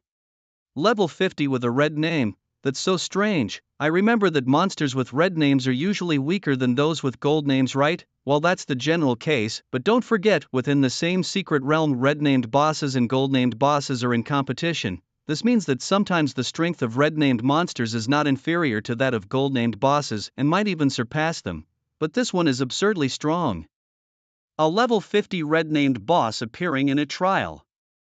Secret realm for level 10 plus. Who in the world would believe that? Now it seems that in this trial secret realm, Lord Zhou Yen Wang has designated this flame demon as the boss. Lord Zhou must be crazy, he's definitely lost it. This is outright murder. Oh my, I was still hopeful that Senior Lingzhan would try hard in the third stage and might even become the provincial champion. Despair. This monster's stats are hidden, which is terrifying. It looks like a one-on-one fight would be doomed to fail. Could Senior Lingzhan die in there? The difficulty of this monster far exceeds all previous vocational trials and assessments. This is just twisted. Don't rush to conclusions. I've said it, the third stage is very special. Just watch and you'll see. Lord Zhou Yen Wang still looks as calm as ever. Everyone looks at Lord Zhou Yen Wang with incredulous eyes. Special? What the hell does that mean? Could this boss be fake? Lord Zhou Yen Wang still looked imposing, waved his hand, and suddenly a junior leader came running over. After some operations, a recording played over the playground's loudspeakers. Old Zhou, the task you assigned is completed. Yes, the volcano is real, but the flame demon overlord is a counterfeit. Remember the dreamy demon flower, a kind of monster that was declared extinct? We were lucky to catch one. One of the demon flower's traits is that when a creature enters its territory, it transforms into a powerful monster and exudes tremendous pressure. We've done our best to erase the easily detectable weaknesses after its transformation. Even so, the demon flower's attack power is still ridiculously low. Remember to keep it on record in advance, don't leak the question. The recording ended. On the playground, thousands of people looked at each other. The red-named monster is a fake, and damned Lord Zhou Yen Wang, such a cunning old fox. But the pressure from the red name is real. Wait, what exactly is Lord Zhou Yen Wang's intention? To simulate the pressure of a red-named monster, scaring the challengers to wet their pants? What kind of sick humor is this? Everyone was dumbfounded. With this, what's the point of the endless stages? Silence. On the podium, leaders big and small continuously scolded the students, trying their best to maintain order at the scene, but to little effect. Although the students dared not complain loudly, they still gathered together and whispered, "I get it now." Brothers, what was your first reaction when you saw the red-named monster? The flame demon overlord, Lord Zhou Yen Wang, is a psycho. What else? Fear. Scared to death. The moment the flame demon overlord's level was revealed, I nearly peed myself. Who wouldn't be scared of a level 50 monster with terrifying stats? At this, everyone finally understood. So, the test of the third level is courage. True courage means daring to face death head-on. True courage means having the bravery to wield your sword even in front of notorious monsters. Not wetting your pants in fear. That is victory. Impressive indeed. Have the trials become more creative under King Zhou Yen? Poor seniors, will they be scared to death by the notorious monsters? There's nothing to fear with a town portal scroll. The third level tests courage. The longer one withstands the terrifying presence of the notorious monsters, the higher the score. Lingzhan rushed into the endless levels without hesitation, securing his position as the top contender in the city from that moment on. Now he's competing for the provincial trial rankings. That said, who knows how many students are sweating nervously. Go Lingzhan, Principal Zhong Qimu and Lingzhan's homeroom teacher all stood up from their seats. Is our school finally going to produce a provincial champion? It's a miracle created by a solo player destined to be recorded in history. Can he see through it? Hopefully, after all, this level tests one's mettle, and it's all about how he decides to face it. The heads and leaders of other schools, the journalists present, including those from ordinary schools scouting for talent, are all incredibly nervous. Fight regardless of success or failure. The flame demon overlord is just a paper tiger. Please, go tear it apart. I can almost see a solo player wearing the crown of the provincial trials leader. Humanity has been oppressed by demons and monsters for too long. they yearned to resist. Inside the endless levels, for the first time, a hint of shock flashed in Ling Zhan's eyes. It turns out to be a red-named monster even fiercer than the boss. Roar, the flame demon overlord lets out a thunderous roar, its formidable aura sweeping unchecked from its form. Brutal, terrifying, this pressure seems to destroy everything. Ling Zhan tries to discard the distractions in his mind, striding to stand tall and face this monster, but the level gap between them is too vast, like a firefly competing with the bright moon. Immense psychological pressure ensues. It makes even his breathing feel stagnant, as if the flow of his blood has stopped. After entering the trial for the first time, he felt the terror of this pressure. Outside, everyone is nervously watching the screen, unable to imagine that even someone as strong as Senior Ling Zhan seems to be hesitating. It's fake. Senior Ling Zhan, the flame demon overlord, is fake. Alas, our God's eye view is different from that of the person involved. I hope he can bravely break free from the cage. The pressure intensifies, like a mountain bearing down. In the endless levels, Ling Zhan faces tremendous psychological pressure, but his eyes gradually become fierce. Why doesn't it move, this red named monster? Damn, it really is a bit terrifying. Ling Zhan's spine is bending, the pressure is too strong, is suffocating. The next moment, boom, Ling Zhan once again activates all his amplification buffs. It seems to endow Ling Zhan with endless courage. An inch, 2 inches, his bent spine gradually straightens. Under the pressure of the red-named monster, Ling Zhan stands upright. He's actually ignited with the will to fight. That's a level 50 red name, PSH. But he's still Senior Ling Zhan, so what if he's marked red on the sports field? The crowd's emotions were at their peak. Everyone could see how hard Ling Zhan was fighting at this moment under the pressure of the red name monster. His sweat poured out like pulp, his face gradually contorted fiercely, his legs shook and veins on his arms writhed like mad dragons. The spear, Senior Ling Zhan, he took out the poison crab's fang spear. What was he going to do? With a loud bang, the crowd went absolutely wild. Just then, someone carelessly switched the large screen from Ling Zhan's scene to another challenger. It was as if a spark had been thrown into a powder keg. Senior Ling Zhan, I want to see Senior Ling Zhan, damn it. Who changed the channel? The freshmen went crazy. It was like a mass riot, glaring as if they wanted to devour someone. The reckless staff member suddenly felt his scalp tingle. Snap, the screen switched back to Ling Zhan. Boss, aren't you going to do something about this? These students are acting insane, the staff member complained to their leader pitifully, and then, I really want to chop off your hands, the leader said fiercely and menacingly. The staff member felt like crying. Each challenger leaving the trial was supposed to have 10 seconds on screen as per the rules of the trial, and it wasn't just one person who had just left the trial. Fine, you won't handle it, I'll go complain to Director Zhou Yen Wang about your misconduct. Director Zhou, I get out. With a roar from Director Zhou Yen Wang, the staff member was truly terrified. Senior Ling Zhan, with all buffs activated, withstood the pressure from the red name monster. What had we missed in those few seconds? No matter. Roar, Ling Zhan is awesome, Senior is awesome. Senior didn't crush the teleport scroll, he was going to strike at the flame demon overlord. The students went mad, their blood boiling at this moment. Teachers, reporters and onlookers were shocked, their eyes glued to the screen showing Ling Zhan. Is this really a student from our school, facing a red name yet still having the courage to attack? Principal Zhong was excited, proud of this student. This was the pride of our school, a newcomer's trial pointing his spear at such a terrifying red name monster. Commendable courage. This student already possessed what a strong person must have, courage. Regardless of the trial results, all video material of this student from this trial will be incorporated into the textbooks. Remember, all of it.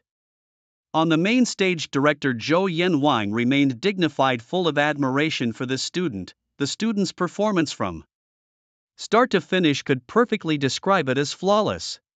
Such videos could serve as great teaching material for subsequent job transfer trials and academic assessments. Kill, a young freshman suddenly roared. Kill it, Senior Ling Zhan, to hell with the red name. Human bloodlust released in this moment. One student shouted, 10 students shouted, 101,000. Later, teachers, journalists, everyone was shouting kill.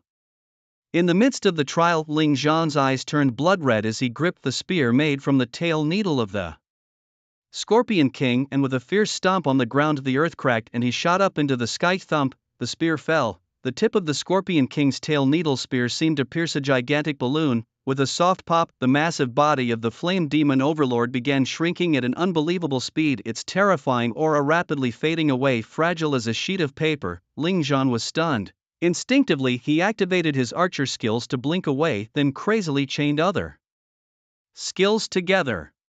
Speed burst, shadow stealth. He retreated like a streak of lightning. Emerging from the shadow stealth, Ling Zhan appeared, his eyes vigilantly watching the flame demon overlord. He clutched the town scroll tightly in his palm, ready to teleport out of the trial at any moment. The huge body of the flame demon overlord shrank down to the size of a wash basin-sized four-colored demon flower, and burst like a bubble. Ding!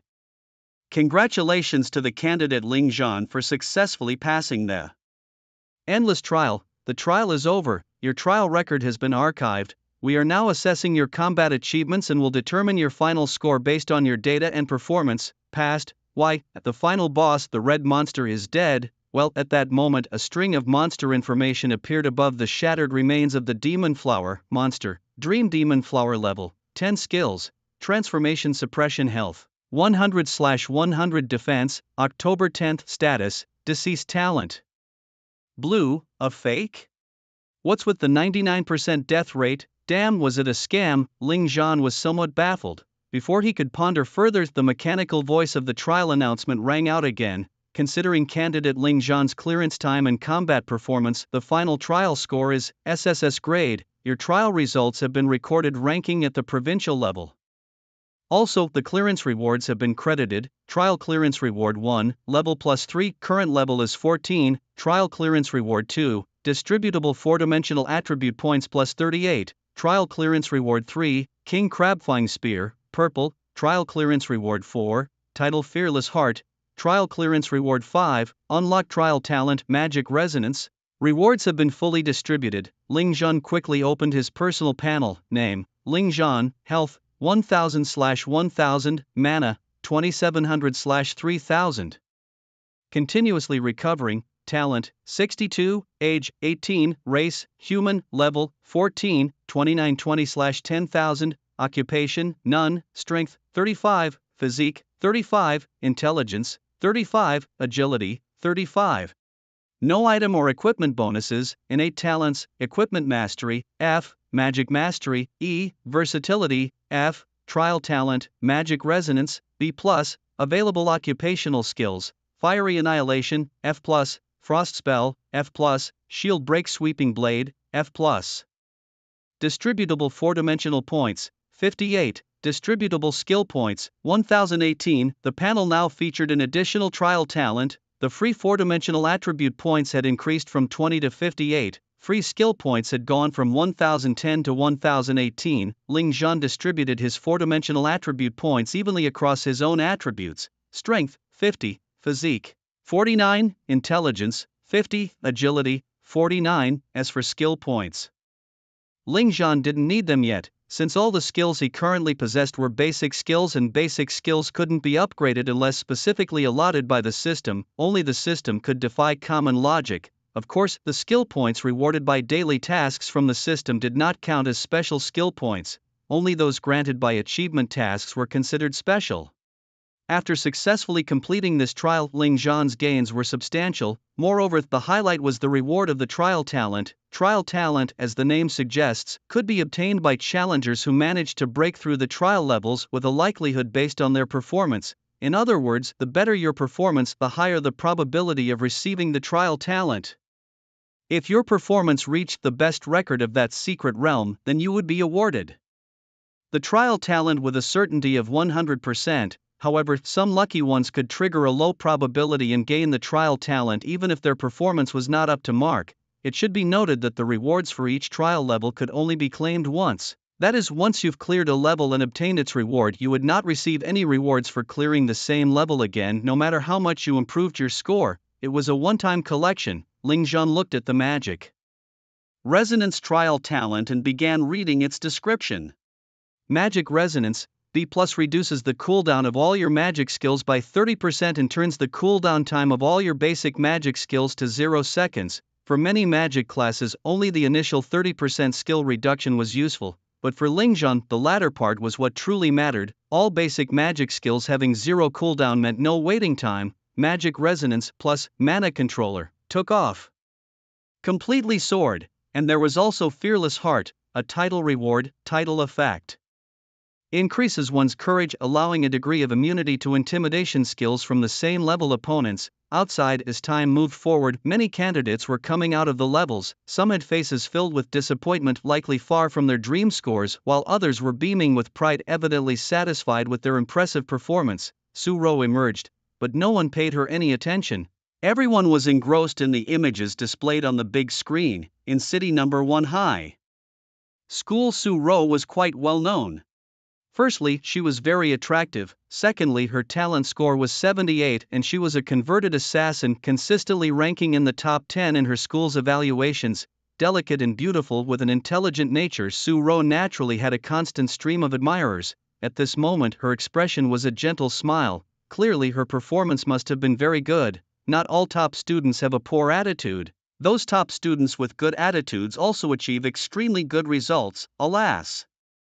She was just a bit short of defeating that monster, but she still received an SS grade evaluation, so getting into a key combat academy shouldn't be a problem. Su-ro's radiant smile hung on her exquisitely carved face, which should have dazzled the boys around her, but at this moment, apart from her teacher, no one else was talking to her. Su-ro glanced over at the seats for the examinees and immediately spotted by Wu Shuang. She was a bit surprised. It seems this trial really is difficult. Even Bai Wuxuan didn't defeat that boss monster. Why is everyone looking up at the screen? Could it be that Sun Tze is wreaking havoc? As she thought this, her beautiful eyes turned towards the screen in mid-air. The figure that appeared on the screen was not the anticipated Sun Tze, but unexpectedly it was Ling Zhan. Why him? Su-ro's eyebrows slightly raised, her bright gem-like eyes twinkling with confusion. Ling Zhan was in her class. Su-ro, who had good relationships with her classmates, remembered everyone's names and faces, but in her memory Ling Zhan was just an exceedingly ordinary student, the kind who sits at the back of the classroom close to Lei Feng. Su-ro and Ling Zhan, being classmates, had only exchanged a single greeting, a hello. Besides that they never spoke a word, this was enough to illustrate how invisible Ling Zhan was in the class, yet today the screen showed this invisible person's figure. It must just be that the camera happened to switch to him, and in the next second it would probably go back to Sun Tze. Su-ro thought to herself. She then found a seat in the audience area and sat down quietly, waiting for the broadcast director to switch the view. The boys and girls around her, disturbed by Su-ro, actually glared at her. Normally, Su-ro was quite popular among both boys and girls. In the boys' eyes, Su-ro was a dream goddess, enchantingly beautiful. In the girls' eyes, Su-ro was a good-natured sister, someone they could talk about anything with. So this glare left Su-ro completely puzzled. Fortunately, Su-ro had a good temperament and didn't mind it. Instead, she gently tugged at the sleeve of a classmate next to her and asked softly, "Why isn't the director switching the view?" On the screen, Ling Zhan seemed to have killed a plant-type monster and was now collecting the level reward. Staring at Ling Zhan wasn't interesting, and besides, the level he was attempting seemed different from her own. "I'm only watching Senior Ling Zhan, who is Sun Tze. I don't know him." Su-ro's face slightly stiffened in surprise upon hearing this. Could she have heard wrong? This crowd only wanted to watch Ling Zhan? What about Sun Tze? Like before, during the trials, Su-ro also came as a junior to watch the seniors' impressive battles in the trials. To gain experience for herself, some popular seniors favored by the audience are often watched to learn more from their battles, but these seniors are usually top students. So how could Ling Zhan, just an ordinary student, attract so many spectators? Could it be they just want to see the rewards he earns after passing the levels? Why do you all want to watch Ling Zhan? Is Sun Tze performing poorly? Su-ro asked softly. It's not that. Stop bothering me. Who is Sun Tze? His practical experience is countless times less than Ling Zhan's. The key is Ling Zhan is challenging the levels alone as a jobless wanderer, Su-ro said. What do you mean by a damn surprise? This is a surprise.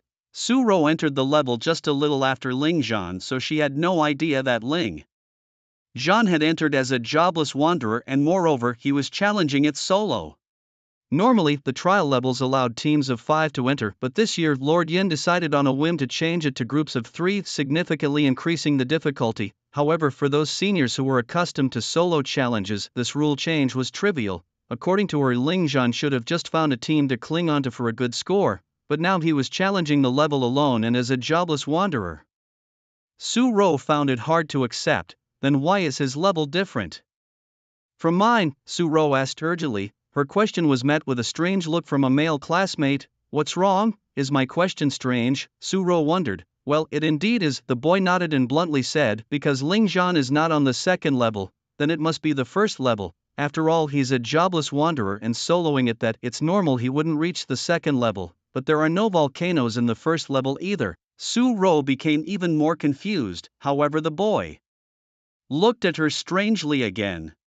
Classmate, please don't look at people with that kind of gaze, as if to say, how can this girl be so silly? Su-ro bit her silver teeth and said sharply, feeling insulted, sorry, I just couldn't help it. The boy scratched his head awkwardly, then finally answered, classmate Su-ro, you guessed it wrong. Senior Ling Zhan is not on the first level nor the second, but in the endless level. When the words endless level were uttered, Su-ro's bright eyes first froze, then suddenly widened. Her delicate face wore an expression called stunned. No matter how you looked, it seemed adorable, just like a little rabbit caught in headlights. The male classmate, seeing Su-ro's reaction, a full sense of satisfaction. Is this the thrill of shocking others? Is this the joy of showing off? So exhilarating. After a good while, Su-ro finally regained her composure. She got up and hurriedly walked over to Chi-mu. Chi-mu was her homeroom teacher and they usually have a good relationship.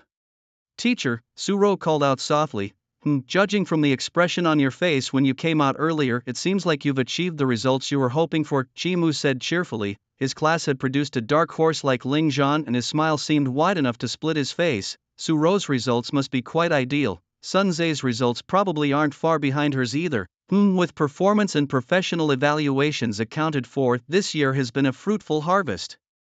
Indeed, teacher, my results are good enough for a key combat academy, Su-ro replied happily, then immediately asked about that classmate Ling Zhan on the screen now. Is he in the final endless level? At this question, Chi-mu once again flashed the proud smile he had shown countless times today, then he drew out his words with a calm tone.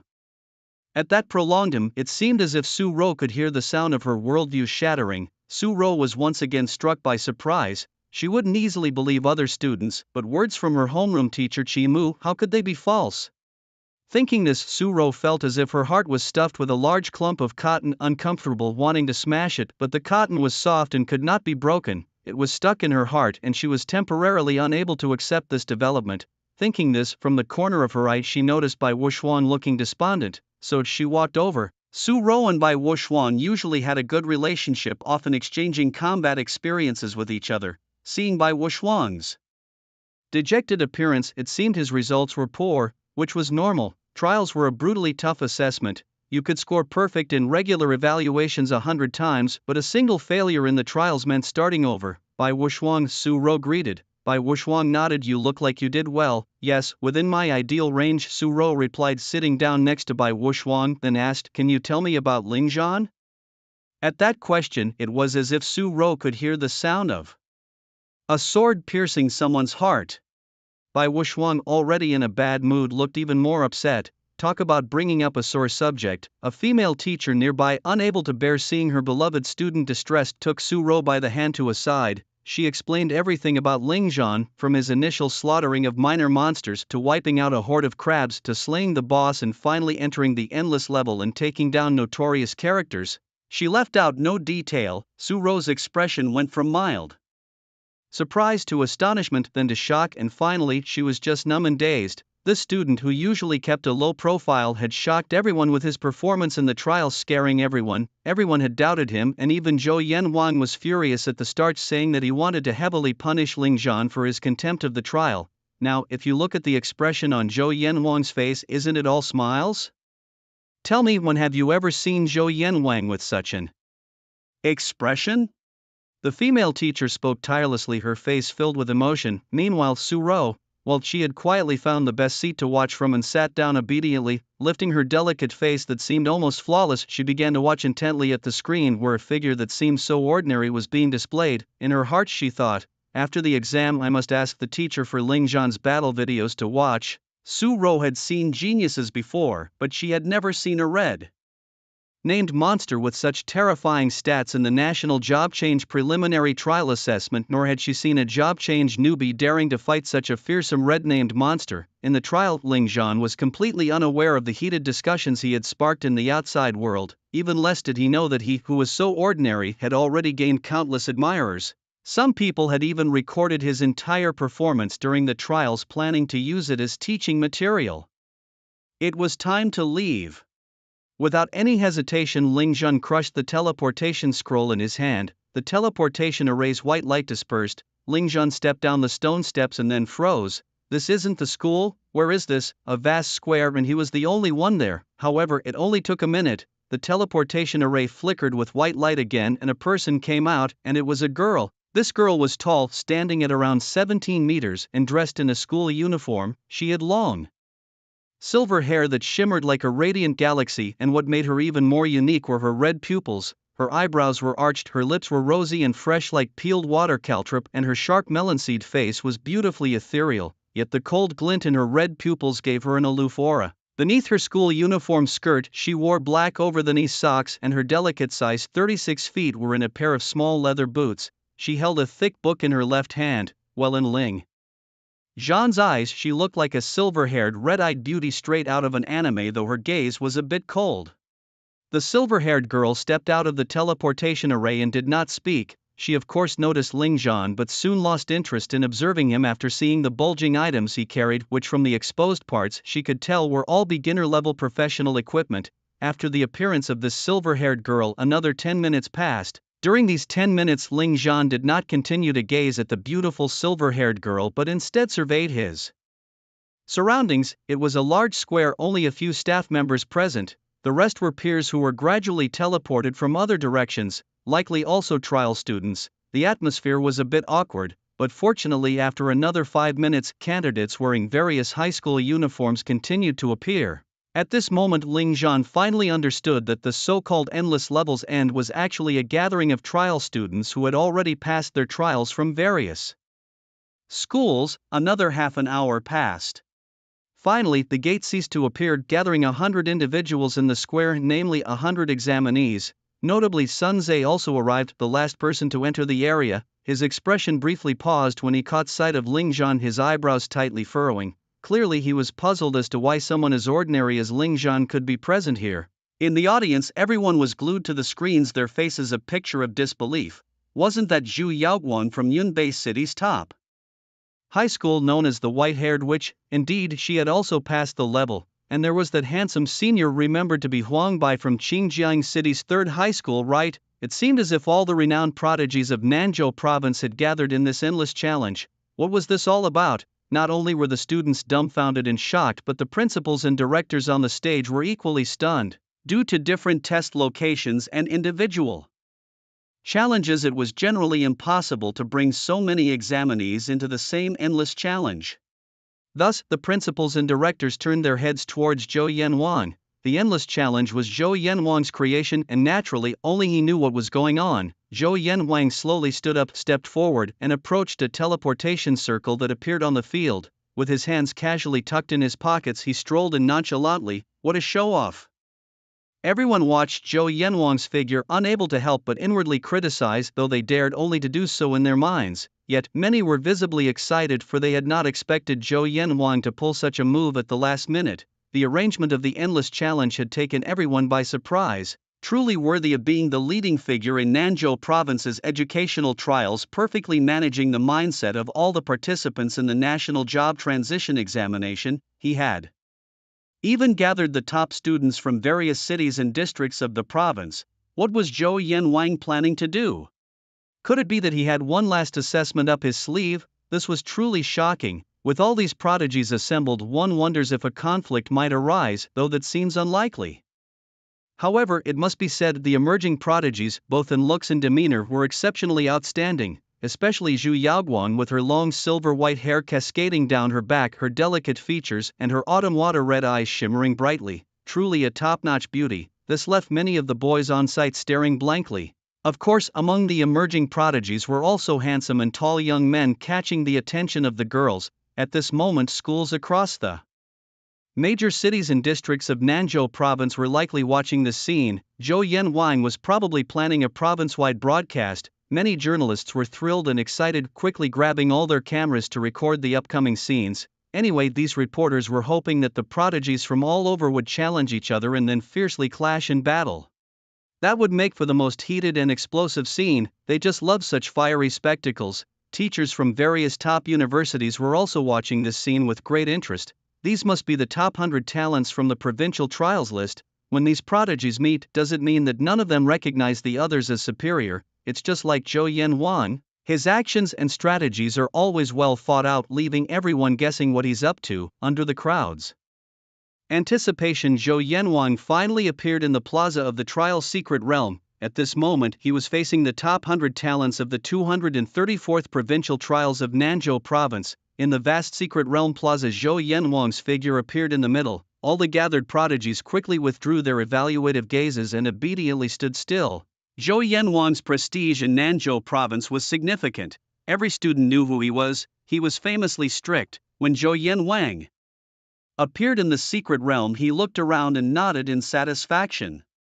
His deep voice resonated. I suppose you all are familiar with me, so I won't waste words. Here, there are no monsters. The sole purpose of this setup is to gather the top 100 of Nanzhou province's trial list. As Zhou Yanwang's voice fell, the prodigies relaxed slightly but became more curious about the others. The candidates here were the top 100 of Nanzhou province's trial list. This meant that these candidates had the freedom to choose prestigious schools. Zhu Yaoguang, known as the white-haired witch, upon hearing Zhou Yanwang, first thought of a boy who had earlier lost her interest. He wore basic, bulging equipment, had an unremarkable aura, and looked plain, yet he was among the provincial top 100. Zhu Yaoguang turned to look for this figure. The boys swept by her gaze immediately straightened their chests and pretended to be indifferent, putting on airs of a cool, unattainable god, as if saying, "Little girl, come fall in love with me." After all, among all the girls in the plaza, Zhu Yaoguang was the most beautiful.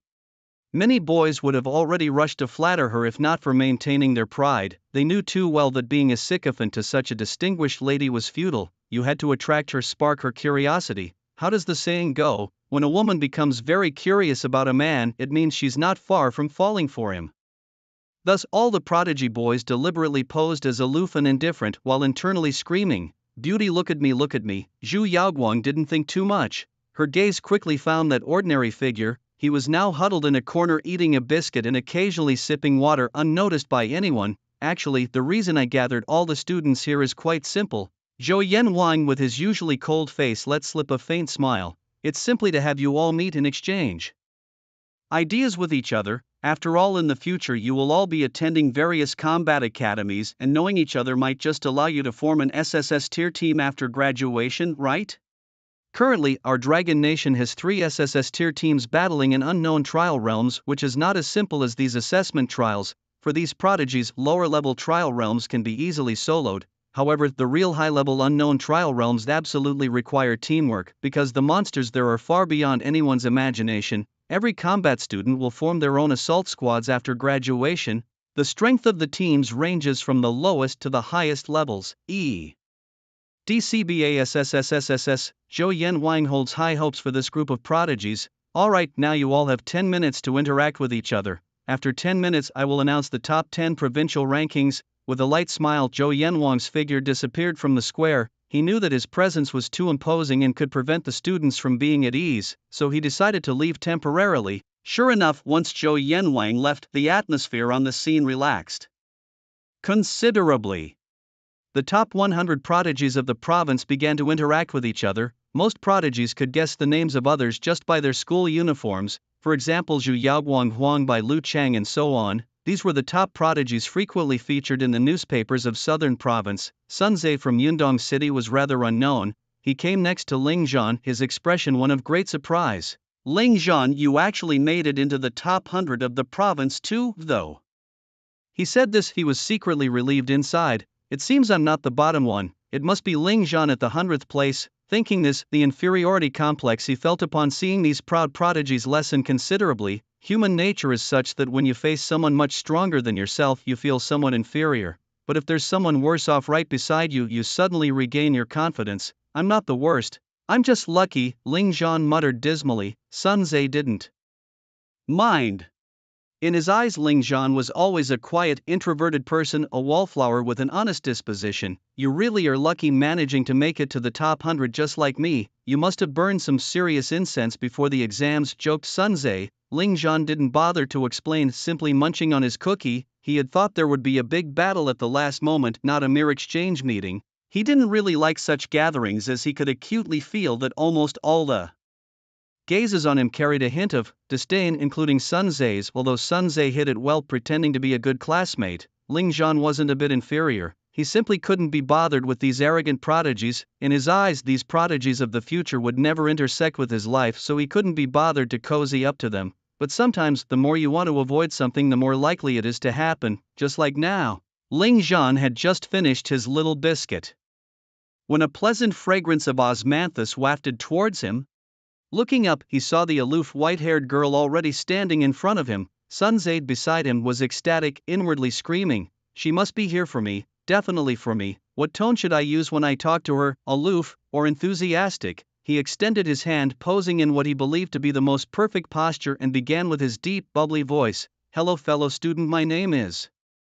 Before he could finish, Zhu Yaoguang raised her hand, signaling him to shut up. She didn't even glance at him but turned her gaze to Ling Zhan, who had just finished his cookie. Hidden in the shadows, Zhou Yanwang couldn't help but laugh. "Hello, what's your name?" Zhu Yaoguang asked in a tone as cold as her demeanor. This halted the advance of other prodigies who had intended to strike up a conversation, curiously thinking, could this guy have offended the white-haired witch? Ling Zhan didn't think much about it, or rather he never imagined that this beautiful white-haired girl would take the initiative to speak to him.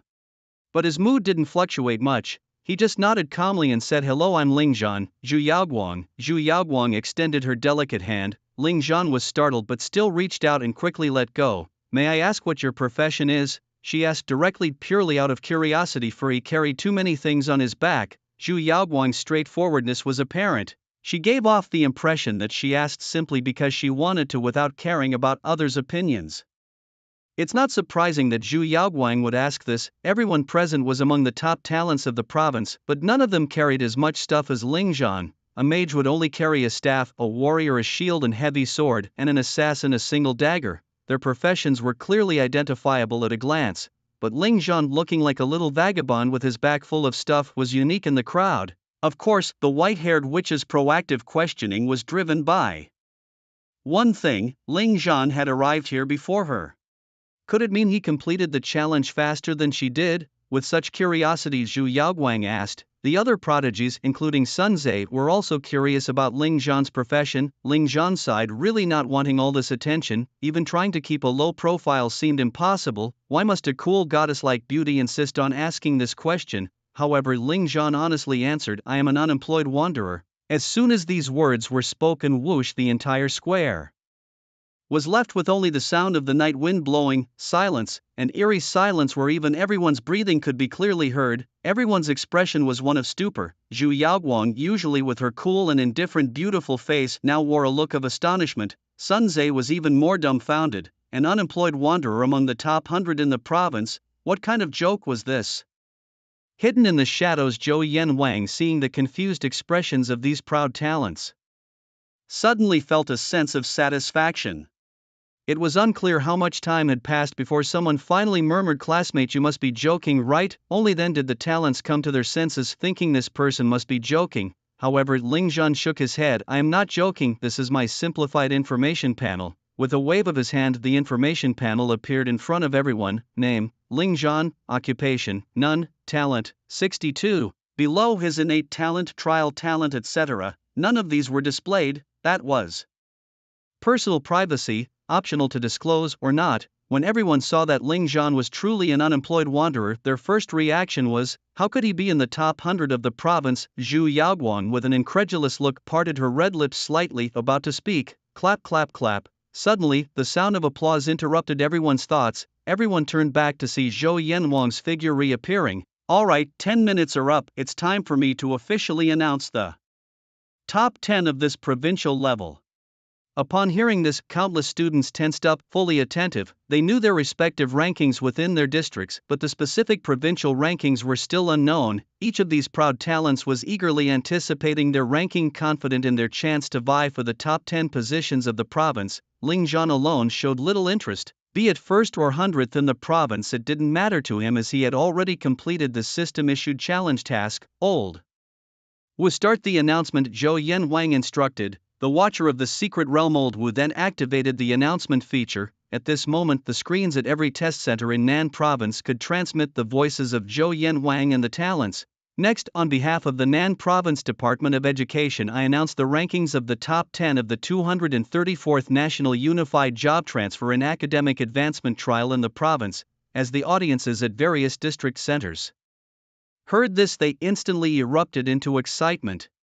Here it comes, the top 10 prodigies of Nan Province. No need to guess, Zhu Yaoguang is likely to be the top of the provincial trial list. I think Huangbai might have a better chance. Let's wait and see. At the city number 1 test center, in the audience seats all the students were glued to the screens. Senior Ling Zhan made it into the top 100 of the province. Senior Sun Zhe too made it into the top 100. That's really impressive. Just not sure if the two seniors can make it into the top 10. Senior Sun Zhe might have a chance for the top 10 inch, but Senior Ling Zhan maybe not so much. That makes sense. It's already great that Senior Ling Zhan made it into the top 100. Aiming for the top 10 might be a bit of a stretch. Su Ro's beautiful eyes were fixed on the screen, her conclusions nearly identical to those of the students. Indeed, it was astonishing that Ling Zhan had managed to reach the top 100 at the provincial level as a jobless wanderer. But to claim that Ling Zhan could enter the top 10 seemed an exaggeration. Did they really think these prodigies were pushovers? Shi Mu was all smiles. Both Sun Zhe and Ling Zhan, his students, had stepped into the top 100, bringing great honor to him as their class teacher. On the president's platform, Principal Zhang Wenshan also revealed a satisfied smile. For their school to have 2 students reach the top 100 at the provincial level was quite an accomplishment, after all it seemed. No students from other schools had managed this feat. Old Zhong, do you think these 2 kids stand a chance to break into the top 10? Another principal asked at that moment. There's no need to ask that deliberately. Both children are quite excellent, but reaching the top 10 is still a bit beyond them, and I am aware of that. Principal Zhang Wenshan waved his hand dismissively. But you can't say that for sure. Maybe Sun Zhe could make it? After all, we've all witnessed Sun Zhe's strength. The other principal chuckled. Zhang Wenshan nodded. Yes, Sun Zhe might have a chance, but Ling Zhan probably does not. The rankings of the top 100 were currently only known to Zhou Yen Wang, the overseer. The principals of the schools had neither the right nor the means to know these rankings. Everything had to wait until Zhou Yen Wang officially made them public. Under the watchful eyes of many, Zhou Yen Wang stood on the high platform in the center of the Secret Realm Plaza. His majestic eyes scanned all the prodigies. Each prodigy straightened their chest and wore a confident face when his gaze swept over them. Without further ado, Zhou Yen Wang announced, "Now, I will announce the 10th place in this provincial level advancement examination." Zhou Yen Wang's gaze landed on a petite girl with a timid look on her face. Wu Tianjiu. Her profession was a summoner and her clearing time was 5 hours 9 minutes and 32 seconds. As his words fell, all eyes turned to the girl. Wu Tianjiu, shy and introverted, quickly bowed her head with a whimper, her delicate ears quickly blushing. Wu Tianjiu. She had actually made it to the top 10. The summoner profession was indeed powerful. No, it wasn't the summoner that was powerful, it was Guo Tianzhou herself. Who would have thought such a fragile-looking girl could be so fierce in battle? The prodigies on the plaza buzzed with discussion. The external audience was even more stunned. Wu Tianzhou's appearance was truly deceiving. Delicate, timid, introverted, shy, a genuine soft and cute girl. Who would have thought that such a soft girl could be so fierce in battle? Moreover, her profession was a summoner, which was not typically suited for solo combat, yet Guo Tianzhou still managed to secure the provincial 10th rank. Was it true that the softer one appeared the fiercer they fought? Zhou Yen Wang gave no time for the prodigies to digest their shock. He continued to announce the rankings. 9th place in the province, Zhao Xiuzhen profession, Sword Earth, with a clearance time of 5 hours 8 minutes and 52 seconds. 8th place in the province, Lu Jing profession, Mage, with a clearance time of 5 hours 7 minutes and 32 seconds. 5th place in the province, Zhou Tong profession, Dark Priest, with a clearance time of 5 hours 5 minutes and 15 seconds. 4th place in the province, Fang Haoren profession, Berserker Earth, with a clearance time of 5 hours 3 minutes and 20 seconds. Each announcement by Zhou Yen Wang surprised these prodigies as well as the audience watching. It was also apparent that the clearance times of the top 10 in the province were not very different from one another, indicating that these top 10 prodigies were closely matched in strength. After all, this national job transfer trial was merely a test. A minor error in detail by someone could result in a minute's delay, which was understandable. After announcing the fourth place, Zhou Yanwang paused slightly, deliberately giving time for these prodigies and the external audience to discuss. Meanwhile, his eyes, carrying a hint of depth, swept over Ling Zhan hiding in the corner. Who would be third? It was unknown, but the first and second places were definitely Zhu Yaoguang and Huang Bai.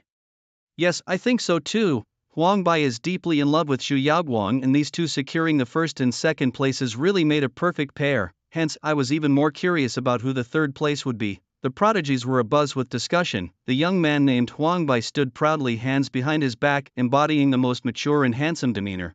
But truth be told, he indeed had the capital to act cool. His profession was that of a marksman. Like archers, it was a profession with boundless potential and also one of the strongest for solo missions. Handsome, domineering and fierce, these were the traits Huang Bai possessed. Standing there, he attracted everyone's attention, with many girls in the crowd staring at him with sparkling eyes. The external discussion was even more intense. Huang Bai is so handsome, I really want to marry him. Dream on. Huang Bai only likes Zhu Yaoguang from his school. Who could be the third? Right, the first and second places are expected to be the golden boy and girl, Zhu Yaoguang and Huang Bai, but who could the third place be?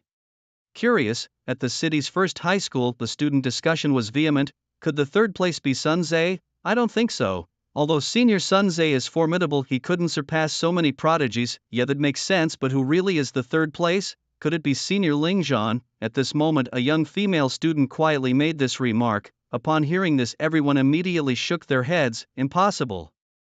Although senior Ling Zhan is also powerful, he wouldn't be in the provincial top 10. Dreams are nice, but reality is harsh. Su Ro was also guessing who the third place could be, but she knew Sun Zhe couldn't be the third, so who could it be? The principals and directors on the main stage were also having a spirited discussion. The top three were truly the main event.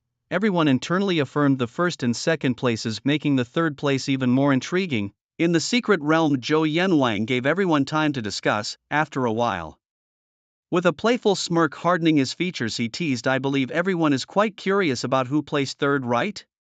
The crowd nodded eagerly. It would be a lie to say they weren't interested. Knowing already who the first and second places were, the third place remained a mystery wrapped in suspense. Well then, let me announce it, Zhou Yanwang said with a casual smile, his deep voice slowly spreading through the air. Provincial third place Huang Bai, profession, sharpshooter, completion time, 4 hours, 59 minutes and 39 seconds. Before he could finish speaking, boom, it was as if Zhou Yanwang could hear the sound of numerous concepts shattering. Everyone present, all prodigies in their own right, exchanged looks of shock and disbelief. Even Zhu Yaoguang, who usually maintained a very indifferent demeanor, was visibly stunned. Her red pupils flickered, clearly filled with intense confusion. Although she found Huang Bai, who often clung to her, quite annoying, she had to admit that his skills were formidable, second only to hers. But now Huang Bai was only third, then who was second? At this moment, Zhu Yaoguang still believed she was first. Someone had taken Huang Bai's second place. The audience outside was also shocked by this revelation. Wasn't it agreed that Huang Bai would be second? How did he end up third? Who surpassed him? Everyone was itching with curiosity. Zhou Yanwang, after announcing the third place, simply stood there with a mischievous smile, not intending to continue. This damnable curiosity, it scratched at everyone's heart like a cat's claws. Frankly, the person most shocked, the one who could least accept this outcome, was Huang Bai himself. Director, we agreed according to the script I was supposed to be second. Why the sudden change? Who took my second place? He thought. His sharp eyes scanned all the prodigies present, but he found none likely to have taken his place. He wanted to raise his hand and declare his dissent, for apart from the talented and beautiful Zhu Yaoguang, no one could surpass him. Unfortunately, the person he faced was Zhou Yanwang. He dared not voice his dissent. Moreover, this was the National Professional Trial provincial ranking, not a child's play.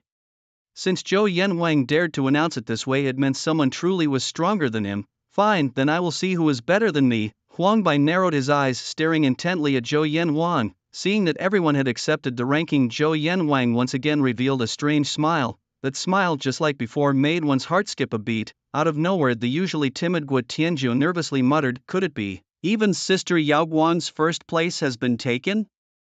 According to the Murphy's law of bad timing, usually whatever you say won't come true. In a casual yet unexpected moment of complaint, a prophecy was seemingly fulfilled. Zhou Yanwang looked at Guo Tianzhu with apparent admiration before slowly stating, Guo Tianzhu is right. Zhu Yaoguang's first place has indeed been snatched away, ranked second in the province. Zhu Yaoguang profession, female assassin. Completion time, 4 hours, 57 minutes 17 seconds. Boom, Zhou Yanwang's words exploded like a powerful depth charge, leaving everyone dumbfounded and at a loss. If Huang Bai's third place was a shock like a heavy hammer, then Zhu Yaoguang's second place was like a nuclear bomb explosion, numbing everyone's scalp and sending shivers down their spines. I must be dreaming, everyone thought, whether they were among the top 100 in the secret realms of the province or the spectators at various examination points outside. This news fell like a massive rock into the sea, creating towering waves. Could Zhou Yanwang have misread the leaderboard? Indeed, how? Could Zhu Yaoguang be in second place? Zhu Yaoguang, a frequent headline maker and a genius beauty, had participated in numerous intercollegiate competitions, always emerging as the champion. With her white hair and red eyes, her aloof and indifferent demeanor made her the dream goddess of countless boys and a role model for countless girls. When Zhu Yaoguang started her first year of senior high at Nanzhou province, officials boldly proclaimed that she would top the provincial entrance trials in 3 years. In fact, participating in this national vocational trial wasn't necessary for Zhu Yaoguang, given her prior performances had already secured her direct admissions to several key battle academies. These academies were eager to have Zhu Yaoguang skip her final year of high school and start college early. However, Zhu Yaoguang wanted to experience a bit of high school life, not wanting to be too different, hence she participated in this nationwide vocational trial. Everyone thought Zhu Yaoguang clinching the top spot in Nanzhou province was a foregone conclusion, but now everyone was shocked yet intensely curious about who managed to snatch the first place from her. Unexpectedly, the widely renowned Zhu Yaoguang only managed to secure the second place in the national vocational trial. At the main stage of City No. 1 Middle School, the principal couldn't help but shake his head and chuckle bitterly. Zhu Yaoguang, as a rising star of Nanzhou province, certainly garnered a lot of attention. All school principals were always keenly watching for a simple reason. What if Zhu Yaoguang decided to transfer schools? It wasn't unheard of. After finishing her first year of high school, Zhu Yaoguang had transferred schools because she found her school too boring. Consequently, countless principals had worn out their welcome at Zhu Yaoguang's family home, each trying to convince her parents to send her to their schools, promising the best treatment possible. Old Zhong, do you think this first place could be Sun Zhe? Another principal asked. It's impossible, you're thinking too much. Zhang Wenshan immediately shook his head and said, I know the caliber of my own students well enough. I'm already satisfied that they can enter the top 100 at the provincial level. Even if Sun Zhe's ability is high, it cannot surpass Zhu Yaoguang. The other principals nodded in agreement, clearly endorsing Zhang Wenshan's words. If Zhang Wenshan had actually nodded and said that Sun Zhe could be first, they would have likely scoffed at him for his wild fantasies. In contrast to the shock and turmoil outside the square, in the secret realm was particularly quiet because every prodigy had the same expression on their faces, stunned. The announcement was shockingly impactful, so much so that these prodigies were taken aback and couldn't regain their composure. How could Yaoguang possibly be surpassed? Huang Bai muttered to himself. In his eyes, this girl was perfect, the goddess he pursued. Now to think that the goddess was defeated, it was hard to accept. Zhu Yaoguang's delicate eyebrows, as white as snow, slightly furrowed, and her shimmering red eyes scanned the surroundings. Finally her gaze settled on Lingzhan, who had just taken out a second cookie and began to eat it slowly. Could it be him? The thought crossed Zhu Yaoguang's mind, but she lightly shook her head, dismissing the idea. After all, he was just a jobless wanderer. How could a jobless wanderer surpass her? But if not him, then who? After all, before she entered the square, only Lingzhan was here. Thus she lifted her head, her bright red eyes fixed on Zhou Yanwang. All the prodigies also shed their stunned expressions, their eyes gleaming with intense curiosity as they stared fixedly at Zhou Yanwang. Even Zhou Yanwang, a respected figure, felt uneasy under the gaze of these children. He knew that the announcement had been too shocking. Not just for these children, but even for him, the overseer of this job transfer trial, who felt a storm surge in his heart when he learned of this ranking. Thinking of the answer to who was first, Zhou Yanwang couldn't help but look forward to it internally. This was the first time such a case had happened in history, and it occurred right under his supervision. Phew, Zhou Yanwang slowly exhaled, then solemnly said with a serious face, I believe you all are shocked by this ranking, but the next announcement will shock you even more. The first place at the provincial level and the top contender of this southern province trial is Ling Zhan, a jobless wanderer with a completion time of 4 hours and 56 minutes.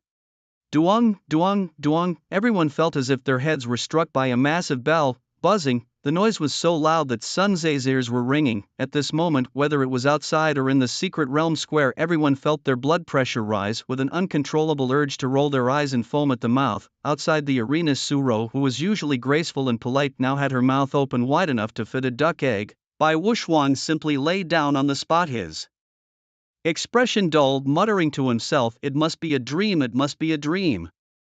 The cheers of the juniors and seniors halted abruptly, their expressions were as stiff as if frozen by millennia-old ice and snow. On the main platform, Zhong Wenshan's motion of lifting his teacup to drink froze, as if eternal. The expressions of the other principals were similarly stiff like wooden carvings. What's going on? What exactly is happening? He's an unemployed wanderer.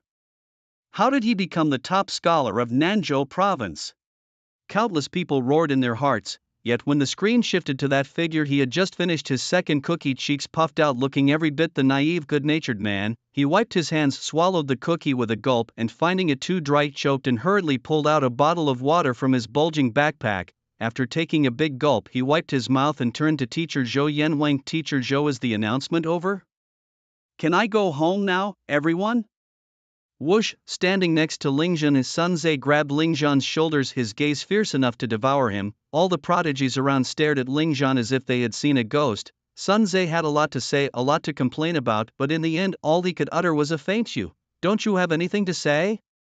If one had to describe Sun Tze's mood at the moment, it would be like 10,000 alpacas stampeding through his heart, each spitting at him as they passed. He couldn't understand. Why on earth did Ling Zhan manage to top the Nanzhou province trial rankings?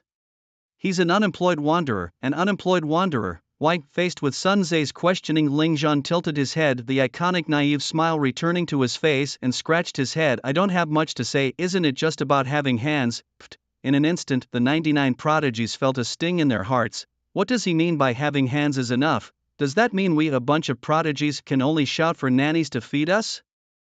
Huang Bai turned his head towards Teacher Zhou Yanwang and shouted, "Teacher Zhou, are you sure you didn't read the rankings wrong?" After the initial shock, his first reaction was that Zhou Yanwang had made a mistake in the rankings. An unemployed wanderer, how could he possibly top the Nanzhou province trial rankings? Must be a joke, right? However, Zhou Yanwang responded coldly, "Are you questioning Ling Zhan's strength?" "Yes." Huang Bai was proud and straightforward. He also turned to look at the innocent-faced Ling Zhan and said in a deep voice, "Ling Zhan, is it? I, as a student from Dongjiang City's top high school, hereby challenge you to a duel." Ling Zhan blinked in slight astonishment. Seeing this, all the prodigies instantly showed great interest. "Great, I love watching fights." True to his straightforward nature, Huang Bai was ready to act immediately. "To be honest, I also have my doubts about the authenticity of this ranking." "Who doesn't?" All the prodigies around me seem just as curious and excited. Zhu Yaoguang is extremely curious about Ling Zhan's capabilities, too, an unaffiliated commoner surpassing all the distinguished prodigies and claiming the championship. She is not someone who easily accepts defeat, it's just that she's genuinely curious about the strength of this commoner. In fact, even if Huang Bai hadn't initiated the challenge, she would have done so herself. A proud phoenix like her would never willingly accept defeat. However, just at this moment, Zhou Yanwang gives a hearty laugh and waves his hand dismissively. "Alright, I understand how you all feel, but now is not the time.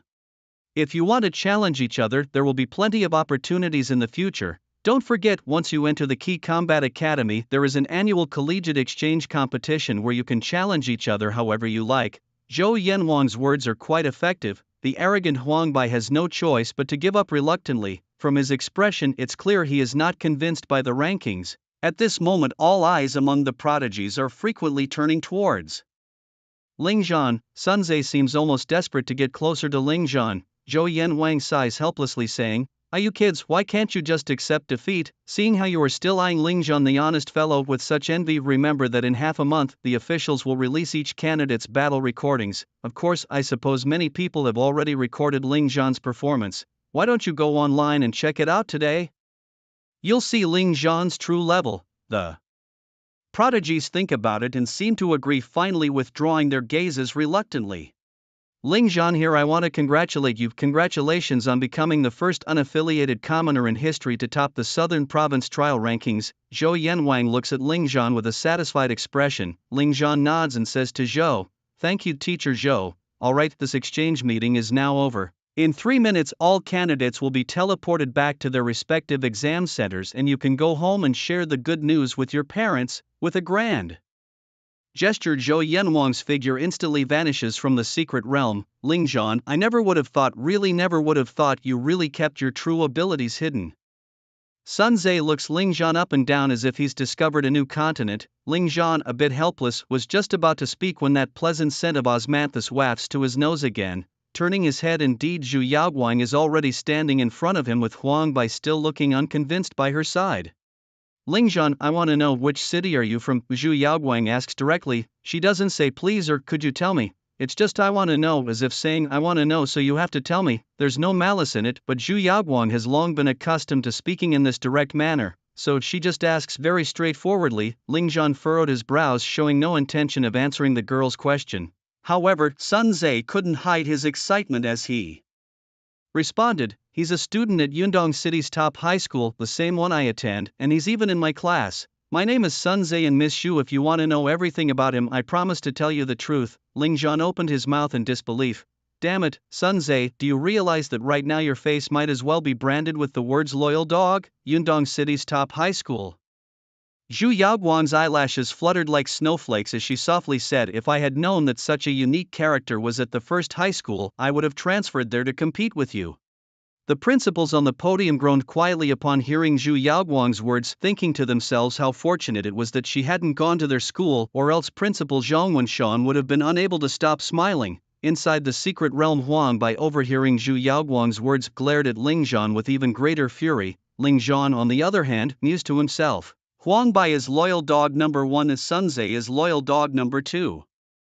So which prestigious university are you thinking of applying to? Zhu Yaoguang asked again. Sun Tzu turned to look at Lingzhan. As loyal dog number 2, he was unable to answer this question for the goddess. Lingzhan shook his head and muttered, "I haven't decided yet." Zhu Yaoguang nodded upon hearing this and turned to leave, understanding that his "I haven't decided" actually meant "I don't want to tell you." But what of it? Zhu Yaoguang might not be able to uncover some of Dragon Country's top secrets, but finding out which key universities Lingzhan was applying to would be a piece of cake. "Hello brother Lingzhan, I'm Guo Tianzhou." After Zhu Yaoguang had left, the petite and adorable Guo Tianzhou came running over. Sun Tzu's eyes widened. How had this cute little loli also arrived here? Lingzhan's first impression of Guo Tianzhou was summed up in 3 words, little green tea, a term for someone seemingly innocent but actually manipulative, purely based on instinct. Let's get to know each other, after all we might end up at the same key university, that would make us classmates. Guo Tianzhou said in a playful and cute manner. Lingzhan nodded naively. "Since we've met, I won't bother you anymore brother, I'll be going now." Seeing Lingzhan's indifferent demeanor, Guo Tianzhou turned and left. As she turned, her cute face suddenly twisted into a sinister expression, her little mouth biting down hard as she inwardly raged. "Stinky guy, just because you got the top provincial score doesn't mean you can ignore me when I talk to you. You really are asking for a beating. Just you wait, if you ever fall into my hands you'll see." Suddenly Lingzhan felt a chill down his spine and shivered uncontrollably. 3 minutes later each person began to glow with a halo of light and then was teleported back to their respective examination sites. In front of the city's top high school plaza 2 figures appeared. Sun Tzu was spirited, standing tall with his chest out, his handsome face gleaming in the sunlight, truly the epitome of a campus heartthrob. Lingzhan wore a smile, carrying a hint of his simple, honest nature, a stark contrast to the decisive killer he was in the secret realm. He was carrying his luggage, standing next to the dazzling Sun Tzu, appearing almost like Sun Tzu's attendant. At that moment, as the two appeared, thunderous applause erupted like a storm, reverberating through the halls of City No. 1 High School, welcoming back 2 outstanding students. Sun Tzu's chest puffed out more, his head held higher, and he even spread his arms wide, ready to embrace all the praise and affection directed at him.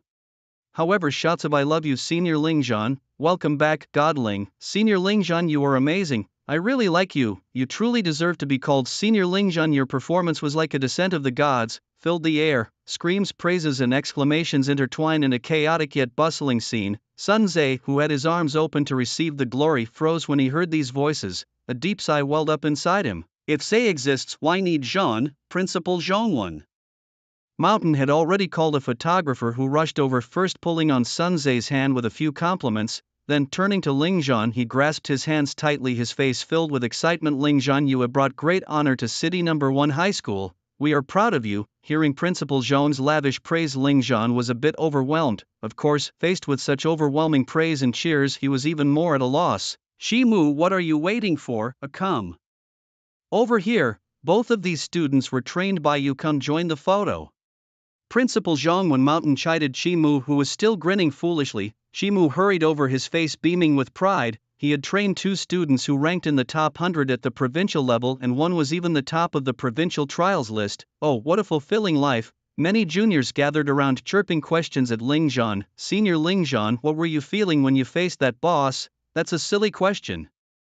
Let me ask, Senior Ling Zhan, do you have a girlfriend? Everyone back off, women only distracts Senior Ling Zhan from drawing his sword faster. Let us juniors ask. Overwhelmed by the crowd's enthusiasm, Ling Zhan struggled to cope. He hadn't anticipated such a warm welcome and so much praise. Seeing Ling Zhan's discomfort, Principal Zhong quickly scolded, don't trouble Ling Zhan, head back to your seats. Teachers start roll call, anyone not in their seat will have points deducted and parents called. With that statement the younger students groaned in dismay but quickly returned to their seats. Most students feared having their parents called. After managing the students, Principal Zhong cheerfully told Ling Zhan, you should head home now, share this important news with your family, take some time to relax and also think about which top university you want to attend next. Principal Zhong knew that many heads of prestigious institutions would soon be seeking him out to get in touch with Ling Zhan. After all, Ling Zhan was the top performer in Nanzhou Province's college entrance trials and the first person in history to achieve this title as a freelance commoner. Such a talent would definitely cause a sensation across national universities. Ling Zhan politely bid farewell to Principal Zhong and then turned to head home, leaving Su Ro, who had wanted to greet Ling Zhan properly, visibly disappointed. Thus Ling Zhan's high school career had come to an end, and he was about to embark on an exciting and challenging university life. It was said that once in university, the stakes were higher than in high school, with regular assessments involving conquering unknown realms. Deaths were common, and the dozens of students who died in this trial were a stark warning to all. If you choose this path, be prepared for death at any moment. Ling Zhan's home was not large, just 50 square meters with a living room and a bedroom. When he returned, the house was dimly lit and he was alone. Since crossing over to this world governed by divine professions, he had been an orphan raised by his grandmother. Ling Zhan's parents, both school teachers, had perished over a decade ago during a college trial excursion. They led a team of students into a trial realm, and due to an accidental act by a student, the mechanisms of the realm were triggered, causing a chaotic interconnection of realms. This resulted in a flood of monsters invading the realm where Ling Zhan's parents were. To protect their students, his parents bravely stood in front of countless students to fend off the creatures. The students escaped, but his parents, drained of mana, were overwhelmed and killed by the low-level monsters.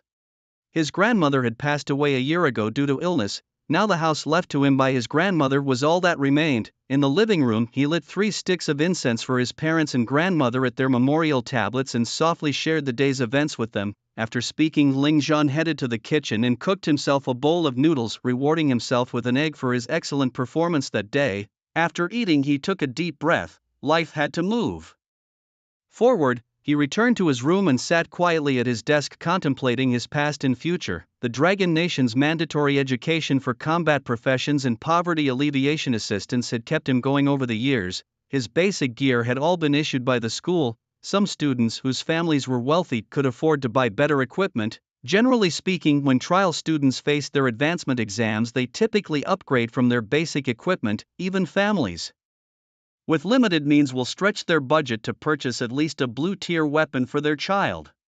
Only Ling Zhan continues to use these basic white-tier weapons in the advancement realms. He is extremely satisfied with his 3 innate talents.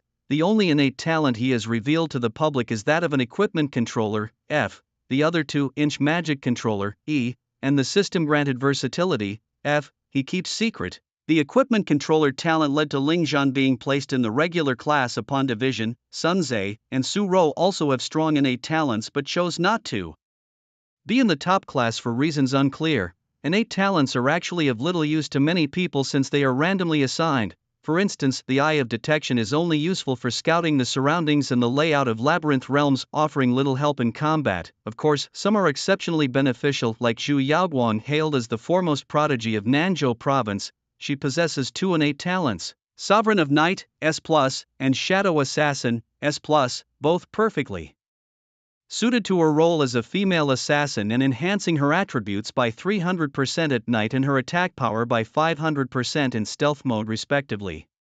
These talents seem tailor-made for an assassin. Zhu Yaoguang herself converted to the role of a female assassin almost as if fate had served her success on a silver platter. To others, the equipment controller might seem quite trivial, but for Lingzhan it's as if the system was custom-made for him. Named the strongest full-class system, it fills Lingzhan with immense joy, finally giving him his own golden finger. Simple yet direct, the system's goal is to make Lingzhan the strongest in all classes. However, Lingzhan is unable to change classes as mandated by the system. He agonized over whether to forsake this golden finger for the noble path of a mage or to accept the easy meal provided by the system. After much deliberation, he ultimately chose to compromise, giving up the path of the noble mage. Although he appears classless, he is in fact all class. Outsiders call him the classless wanderer, but he sees himself more as an all-class wanderer. With the help of the system, the classless wanderer is more formidable than any mage capable of mastering both physical and magical skills. In this world where nearly everyone opts to change classes upon reaching level 10, Lingzhan stands alone on the path of the classless wanderer, a path that seems utterly unviable. The most significant drawbacks of the classless wanderer are its limited dimensions. Secondly, you cannot learn advanced skills from other professions. The first drawback is relatively easy to overcome, but the second is much more challenging. As you level up, the monsters in the secret realms you enter also increase in level, and their health, defense, agility, among other attributes, become even more formidable. Although basic professional skills consume less mana, their power is also minimal. When you attempt to conquer a level 20 difficulty class D secret realm, you'll find that the damage from your basic professional skills is merely scratching the surface, and if you wish to learn advanced professional skills, the difficulties multiply. Firstly, there are only 2 ways to acquire such skills. The first way is through skill books. The second way, complete special trials in secret realms and earn rewards. The first method is nearly impossible for you. Many advanced professional skill books have prerequisites such as being exclusive to mages or warriors, which you, as a jobless wanderer, do not meet. Even if there are advanced professional skill books without prerequisites, how would you obtain them? Such high-level skill books are hidden within major combat academies and are only accessible to exceptionally performing students. Under these restrictive conditions, your chances as a jobless wanderer to acquire advanced professional skills through skill books are almost nil. As for the second method, well, as a jobless wanderer who has struggled up to level 20, you enter the secret realm only to find that your damage to monsters is negligible. How are you supposed to clear the realm? Then you might say, I can just hitch a ride. Let a team of elites carry me through and I can get the rewards, right? Sure. That method can work. But then how would you, a jobless wanderer, convince an elite team to carry someone useless through the realm? Would you kneel and kowtow to them? Thus, apart from Lingzhan, no one would choose the path of a jobless wanderer. The difficulty is too high, and in all aspects you are inferior to those who have changed professions. This is also why everyone was dumbfounded when Lingzhan, as a jobless wanderer, topped the Nan province's trial rankings. Even the cold and stern Zhou Yanwang appeared as if he had seen a ghost. Moreover, let me add one more point. Despite the cheers Lingzhan is receiving in Yundong City, he knows that many are mocking him internally. As a jobless wanderer, you can only rely on low-level benefits. The national profession changing and upgrading trials, although tough, are still low-level realms. No way, surely you don't think being first in a low-level realm makes a jobless wanderer impressive? Wait until level 20, and it's guaranteed that this leader of the Nan province's trial rankings will be exposed for what he truly is.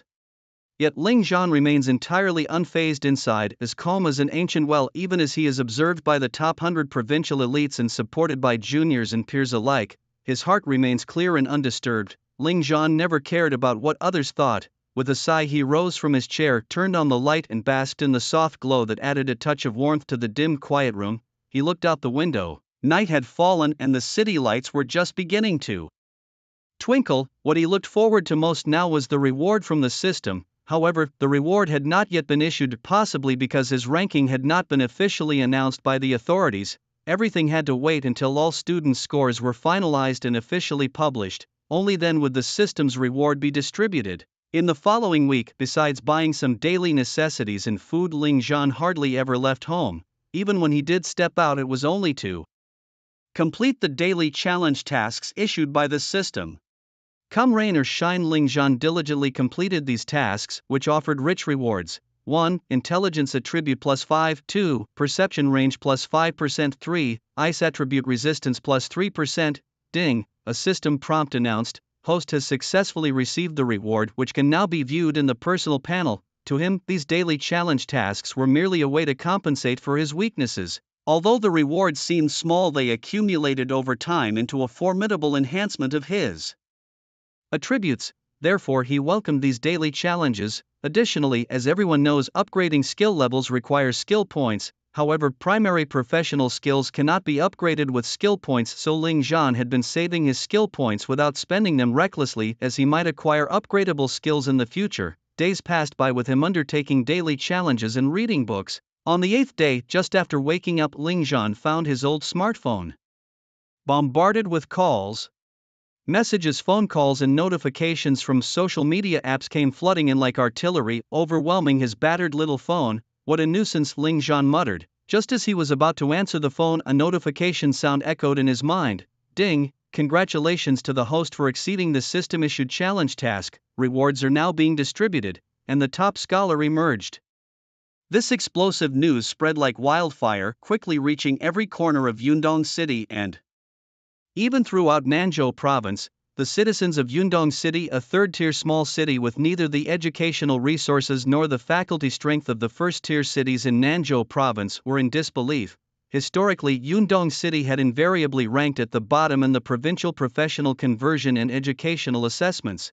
Despite having produced a genius who once ranked 6th in the province, seeing someone from their city top the provincial trial rankings was unprecedented. Moreover, this top scholar was from the least desired school in the city, which only added to the shock. Ling Zhan's name suddenly became famous, dominating television and the internet. Interview after interview, video clip after video clip. "Excuse me, do you know Ling Zhan?" asked the journalist to a younger student who looked at him with disdain. "What do you think?" the student retorted, catching the journalist off guard. Undeterred, the journalist continued, "So, young man, what kind of person do you think Ling Zhan is?" The student replied solemnly, "He's not a person, he's a god." Not satisfied, the journalist approached a delicately poised young girl. "Miss, could you share your thoughts about this top scholar?" The young girl responded with a mix of pride and coyness, "My idol is naturally the most handsome." After interviewing for half a day, the journalist found that the younger students had a unified view of Ling Zhan. He was a god. In the eyes of many girls, Ling Zhan was an idol. To many boys, he was a war god. Such dry content lacked any sensational news. What does the media value most? Sensational news, sensational news, still sensational news. However, as luck would have it, after interviewing more than 20 students, the journalist finally spoke with someone more grounded. "Which grade are you in?" he asked a student. "I'm in my final year of high school," she replied. "Final year? Isn't school out for vacation?" asked the journalist. "I came here to stroll around and try my luck at meeting someone from whom I wanted to learn about various aspects of combat," she explained. "Oh, what's your name?" "I'm Su Ro. Do you know Ling Zhan?" "Yes, he's my classmate and actually the person I wanted to consult with." "Wow, that's perfect. Would you be willing to be interviewed? I'd also like to learn more about this top scholar Ling Zhan." "Sure. Could you share your impressions of Ling Zhan?" After thinking for a moment, Su Ro slowly answered, "Actually, before the recent promotion trials and academic assessments, Ling Zhan was virtually invisible in class, a complete nobody. He would do odd things every day. Sometimes it was boxing, sometimes sword swinging, sometimes swimming. I couldn't figure out what he was doing. My impression of him was that he was a simple, honest person, very humble and low-key." "And what is Ling Zhan's occupation?" asked the journalist. Su Ro shook her head. "He doesn't have an occupation," she added. "I mean, his occupation is that of a no-career wanderer." The journalist continued to gather more information about Ling Zhan, such as his usual performance assessments and his talent scores. Finally, the journalist returned to the newspaper office, his face alight with excitement. He felt he had found the sensational news he needed. Shortly after eye-catching headlines appeared on the online news platforms, the outburst of an honest man, from obscurity to overnight sensation, unleashing thunder from a clear sky, claiming the crown. In the eyes of boys, he's a war god. In the eyes of girls, he's an idol. Let's uncover the secrets of this top scholar. Shocking, more shocking, still shocking. The top contender on the Southern Province Trial leaderboard shockingly turns out to be an unemployed wanderer. When it comes to clickbait, these journalists can proudly claim second place because no one dares to claim the first. Each headline frenziedly captures the reader's attention. The most sensational headline reads, "Shock upon shock, the champion of the Southern Province Trial is an unemployed wanderer." These 4 words explode like a pack of dynamite, igniting everyone's curiosity. Many wonder, what exactly did this unemployed wanderer do to claim the crown of the Southern Province Trial leaderboard? How did Ling Zhan manage to outshine talented individuals like Zhu Yaoguang and Huang Bai? Suddenly Ling Zhan became the center of everyone's curiosity, and there were even talks about gathering his home address to stake it out. As per tradition, the champion of each provincial trial receives generous rewards personally bestowed by King Zhou Yan. King Zhou Yan awarded Ling Zhan an A-grade skill book with no professional restrictions. Meanwhile, his alma mater's principal Zhang Wenshan announced a reward of 1 million cash and a set of level 15 purple tier defensive gear for Ling Zhan. Unfortunately, being too poor, that's the best his alma mater could offer. The Dragon Nation has always strongly supported combat professions, especially those who win such prestigious titles. However, the most absurd part of this tale is that several wealthy tycoons have expressed a desire to recruit Ling Zhan as their son-in-law, hoping to use their daughters to curry favor with the provincial trial champion, but Ling Zhan straightforwardly rejected them, including any unsolicited funds and rewards from strangers and unknown organizations. He didn't want to owe anyone any favors. In the city of Shangyun within the southern province, night falls over the Zhu family's villa as the lights begin to shine. A group of young men and women, still showing signs of youth around 18 or 19 years old, gather in the villa's yard for a barbecue dinner. Among these young people are 2 exceptionally attractive young men and women. One is Guo Tianzhu with a cute and playful appearance and a lively personality. Another is Guo Fuli, who carries a gentle and virtuous aura, her eyes always smiling, giving off an incredibly mild impression. The 2 handsome young men, Huang Bai dressed in a white shirt and black pants, carries a proud demeanor resembling a prince on his steed, and Qin Can, gentle and properly dressed with deep eyes that could mesmerize anyone at a glance. The rest of the young men and women eagerly engage in conversations around these 4-inch, offering flattery and sweet words. Huang Bo, is that Ling Zhan really an unemployed wanderer? Guo Fulia sipped her red wine and asked softly. Yes, that person is indeed an unemployed wanderer. Huang Bo nodded, but his eyes showed dissatisfaction. He will definitely choose to change his profession in the future, and this time he just took advantage of the low-level benefits of being an unemployed wanderer.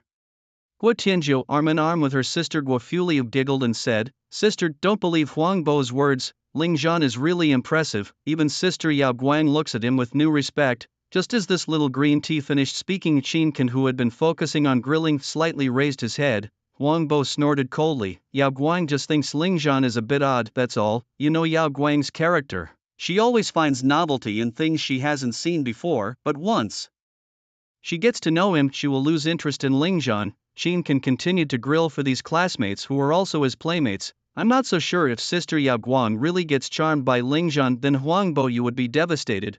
Guo Tianzhu continued to stoke the fire playfully, never one to shy away from stirring up excitement. Tianzhu, you don't need to provoke me. Do you think the esteemed Miss Xu would fall for Ling Zhan, who only got first place by luck? Don't be ridiculous. Huang Bo was unprovoked and rolled his eyes. The other boys and girls chimed in at this moment. Right, among all the prodigies here, only Huang Bo and Qin Can are worthy of Miss Xu. I heard that young Master Qin has been visiting key martial academies recently, even joining the university's seniors in a level 20 secret realm for training. What's Ling Zhan compared to that? Indeed, if young Master Qin had participated in this vocational trial and assessment, Ling Zhan wouldn't have stood a chance. An unemployed wanderer, just someone who takes advantage of low-level perks. Qin Can too was a person of interest among these boys and girls. No one could say he was a notable figure among all the graduates in Nan province. In terms of fame, he was already on par with Xu Yaoguang. like Zhu Yaoguang, Qin Kan had also been recommended for admission to key universities, with even the top 10 prestigious Tianyan Academy of the Dragon Nation extending an olive branch to him. Qin Kan said he'd take this time to experience the teaching at various key martial academies before making a choice. This was also why Qin Kan had not participated in this trial and assessment. Huangbo, listening to all this praise for Qin Kan, humped in dissatisfaction but said nothing. He admitted that Qin Kan was somewhat better than him, but he still felt hopeful about pursuing Zhu Yaoguang.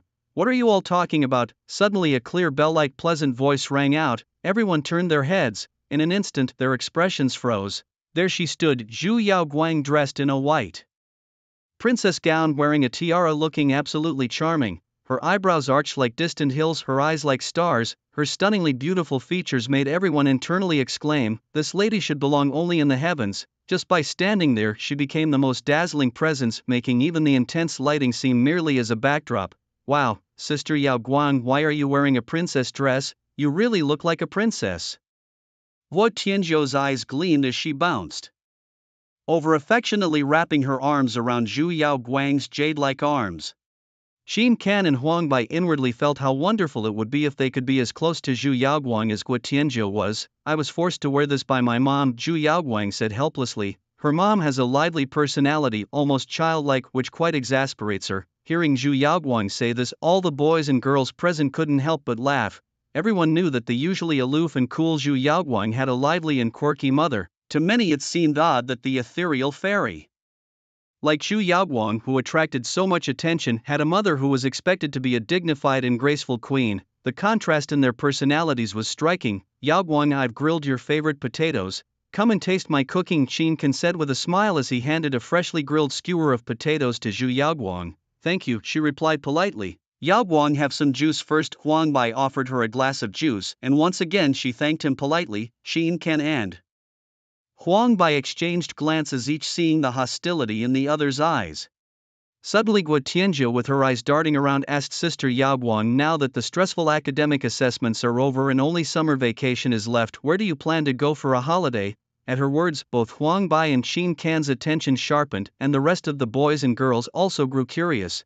In previous holidays, Zhu Yaoguang either spent her time in secret realms fighting monsters to enhance her combat experience or just relaxed at home. Now that the college entrance exams were over, it was time for a break, right? And when it comes to summer, the beach is definitely the top choice. Of course, for the boys, they were more eager to see Zhu Yaoguang in a swimsuit. Wu Fuli shook her head slightly, indicating that these boys were really hopeless. Everyone looked expectantly at the princess with white hair and red eyes. However, Zhu Yaoguang shook her head lightly. "I don't feel like traveling. I have planned a trip to Yundong City." Yundong City?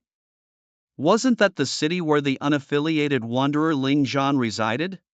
Zhu Yaoguang actually wanted to learn about Ling Zhan. Huang Bai's expression darkened immediately. Qin Kan remained composed, his expression unchanged, but a chill flickered deep in his eyes. The name Ling Zhan was now firmly etched in his mind. "Yaoguang, you're not really thinking of getting involved with that unaffiliated wanderer, are you?" Huang Bai said in disbelief. "Yeah, that guy is so arrogant. I greeted him and he was so cold." Gu Tianzhou pouted. Wu Fuli squinted slightly. Her curiosity about Ling Zhan piqued. What kind of oddity could compel Zhu Yaoguang to make a trip to Yundong City? "I just want to know where I stand in comparison to him," Zhu Yaoguang said calmly. She still didn't understand how he had managed to surpass her. Even if he was an unaffiliated wanderer and had reaped some low-level benefits without real strength, how could he possibly have exceeded her?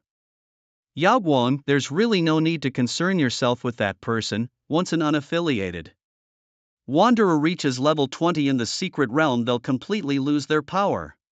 The ever-silent Qin Kan also spoke gently. "He probably just wants to use the convenience of being a non-occupational commoner to get through the college entrance exam." The others nodded in agreement. "Yes, Yaoguang, such people are just opportunists. Although the college entrance exam dungeon is an A-level difficulty, basic professional skills are still effective in it. He's just a minor character seeking public attention. I think even the key combat academies wouldn't want to recruit this top scorer." They made sense. After all, a non-occupational commoner becoming the top on the provincial trial list was indeed a first in history, a truly unprecedented feat. But the admissions offices of the key combat academies look towards the long term. Few prestigious academies are willing to admit a non-occupational commoner even if he tops the provincial trial list. They would force him to switch occupations because in their eyes a non-occupational commoner is not fit for public appearance and would be a burden in future high-level dungeons. You make sense, Yao Guang nodded. Everyone smiled. However, the next moment she changed her tone. But I want to ask, if you were to take the college entrance exam as non-occupational commoners, could you guarantee to surpass me? Everyone fell silent. Taking the exam as non-occupational commoners and soloing a dungeon passing would be good enough, let alone surpassing Yao Guang. Don't be ridiculous. Even for geniuses like Huang Bai and Qin can participating in combat as non-occupational commoners, they probably wouldn't even make it into the provincial top 100, right? Why so quiet? Yao Guang asked. There was a burst of laughter. It really hit home. That's why I want to know where exactly is the gap between him and me, Yao Guang said earnestly, her bright red pupils sparkling with intensity. This was an emotional fluctuation she only showed when encountering interesting people or events. I'll go too, said Huang Bai. I'm pretty bored myself, I'll go with you, Qin Can smiled. If you guys want to go find your own connections, I'm going with my uncle, Yao Guang said softly. On the other side, Ling Zhan had no interest in the outside world. Right now he was only interested in the system's rewards. Sitting at home oblivious to the outside world, Ling Zhan finally received the system's reward. Ding, now distributing achievement task rewards. Congratulations, you have received 3 rare treasure chests, 1 legendary treasure chest. Congratulations, you have received 30 attribute points and 182 skill points. All rewards have been distributed. Please check your host account. Hearing the system's notification and the new items appearing in the system space, Ling Zhan was thrilled. The wave of rewards from the system had finally arrived. Despite being mentally prepared, Ling Zhan's heart still surged with excitement when he saw the rewards. A wildly excited smile spread across his lips. He was eager to see what the rare and legendary chests would yield. The challenge tasks he had undertaken before, including the daily challenges, had never involved such chests. Now it was time to open them. Ling Zhan's eyes blazed with fervor. He had never opened these kinds of chests before. The words rare and legendary let Ling Zhan know that these chests were definitely extraordinary and the bonus rewards were so generous. Surely the items from the chests would be exceptional too, there was no doubt about it.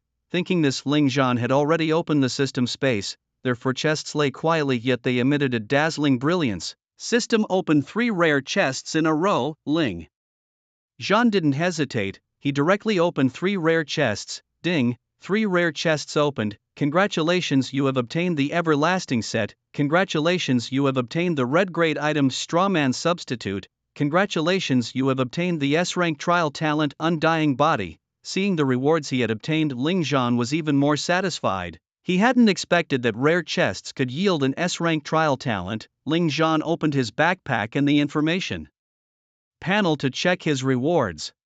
The everlasting set, purple grade, consisted of 3 pieces of armor: the gloomy wilderness top, the aqua blue belt, and the swift wind leggings. Equipment: gloomy wilderness top, grade, purple, upon wearing, strength plus 10, agility plus 10, level requirement, must be level 12 or above to equip, no class restriction, attack effect, 3% chance to recover 3% of max health when attacking. Equipment: aqua blue belt, grade, purple, upon wearing, intelligence plus 10, agility plus 10, level requirement, must be level 12 or above to equip, no class restriction, attack effect, 3% chance to recover 3% of max mana when attacking. Equipment: swift wind leggings, grade, purple, upon wearing, agility plus 20, level requirement, must be level 12 or above to equip, no class restriction, attack effect. Upon being hit, there's a 5% chance to enter the swift as the wind state, increasing movement speed by 20% for 10 seconds. The set effect of these 3 pieces, the everlasting set, is as follows. 1. 2-piece set. Effect: upon entering combat, the wearer gains the brimming with life buff, recovering 1% of max health and mana per second for the first 3 seconds of combat. The buff disappears when combat ends. 2. 3-piece set effect: 30% of the damage dealt to enemies by the wearer is stored as energy. When the wearer's health drops below 30%, the stored energy converts into a shield equal to the amount of damage protecting the wearer from incoming damage. This shield value decays over 5 seconds. If I were to sell this set, it would definitely cause a frenzy, Ling Zhan reflected. In this world, 90% are ordinary students, considering Ling Zhan's own impoverished family background. He couldn't even afford blue-grade beginner equipment, let alone this purple-grade set, otherwise he wouldn't have charged into the college entrance exam secret realm without even wearing armor. The white-grade armor issued by the school was worn out during routine tests. To get a new set of white-grade armor he had to pay a fee, not much, just 1,000 yuan, but for Ling Zhan that was unaffordable. Actually, if Ling Zhan had just lowered his head and approached the class teacher to explain his situation, given Teacher Chi's character, he would certainly have bought the armor for Ling Zhan without a second thought. But Ling Zhan did not want to owe anyone favors. It's not that he was being pretentious, he simply did not want to be in anyone's debt. Money is easy to repay, but favors are hard. Now he had just unboxed a set of purple-grade starter gear with a set effect. If he were to sell it, who knows how much it could fetch at an astronomical price. Next, consider the red-grade item, the straw man of substitution. This is a passive item. If Ling Zhan were to find himself in a dire situation, slain by an enemy, this item would activate, placing Ling Zhan in an invincible feigned death state. 10 seconds later he would be teleported thousands of miles away to ensure his safety. This item was a one-time use item, disappearing after its effect triggered. Then there's the S-grade trial talent, the Undying Body. Undying Body, S-type, passive trial talent. Description: rapidly heals any injuries you sustain. The description of this trial talent is quite brief, however Ling Zhan knew that since it was an S-grade trial talent, its healing power must be extremely strong, likely even stronger than the healing skills deployed by ordinary healing professions. No, it definitely surpasses the recovery skills of normal healing professions. Ling Zhan really wanted to test just how strong this S-grade trial talent's healing power was, but after some thought he gave up. After all, he couldn't possibly chop off his own arm to experiment with the effect of this trial talent. That wouldn't just be foolish, it would be insane. Next, it was time to open the legendary treasure chest. Ling Zhan's eyes sparkled with excitement, his face flushed with euphoria. The previous items, the Undying Body, the Everlasting Set, and the Straw Man of Substitution, had already been a pleasant surprise. So, what would this legendary treasure chest reveal now? Would the host like to open the legendary treasure chest? Yes, Ling Zhan said solemnly. Ding, the legendary treasure chest has been opened. Congratulations to the host for triggering a double reward. Congratulations, you have obtained the divine skill Sunscorch S. Congratulations, you have received a talent enhancement orb. Automatically used, it has upgraded all your innate talents to B+, Sunscorch, S-. Enter the Flame God state, all attacks will carry black flames scorching the enemy, inflicting massive damage and also causing the enemy to enter the Deathbound state. Note, in the Deathbound state all healing enhancement effects are nullified and the Deathbound state cannot be dispelled. Looking at the description of this skill, Ling Zhan's eyes gleamed with wild joy. Inflicting massive damage was one thing, but the key was that Deathbound state. As everyone knows, some monsters possess extremely powerful healing abilities. For instance, in the college entrance exam secret realm, Ling Zhan faced a boss monster that could potentially wipe out all debuff effects and fully restore its health if it unleashed its skills. At that time, Ling Zhan had activated the blood sacrifice, and if he couldn't defeat the monster within those crucial seconds, he himself would be doomed. If he had had this particular skill, then Ling Zhan wouldn't have needed to be so tense and on edge. Moreover, the death grip state could not be dispelled, a feature that would prove invaluable even against human opponents, especially those teams with priest classes, eliminating any cause for fear. This would become Ling Zhan's ultimate secret weapon. Another treasure was the Talent Enhancement Orb, a truly premium item. It's important to understand that innate talents are gifts from the heavens filled with randomness and cannot be altered. However, the orb from the system upgrade forcefully elevated his innate talent by several levels. Ling Zhan immediately checked the detailed description of his innate talents. Equipment Mastery, B+, type, passive talent. Description: allows you to master any weapon from any profession below level 30, regardless of quality, and you can switch equipment in just 3 seconds. Mana Mastery, B+, type, passive talent. Description: increases your base mana recovery rate by 50%, boosts your maximum mana by 50%, and reduces your skill cooldowns by 30%. Versatility, B+, type, passive talent. Description: raises the level of all your professional skills by 3 grades up to a maximum of C. Equipment Mastery enables him to easily master weapons from all professions, unrestricted by quality, only by level. Mana Mastery transforms him into a veritable spellcasting machine gun. Versatility significantly enhances the power of his professional skills. Altogether, the system's rewards perfectly matched the path he was pursuing, the upgrade to.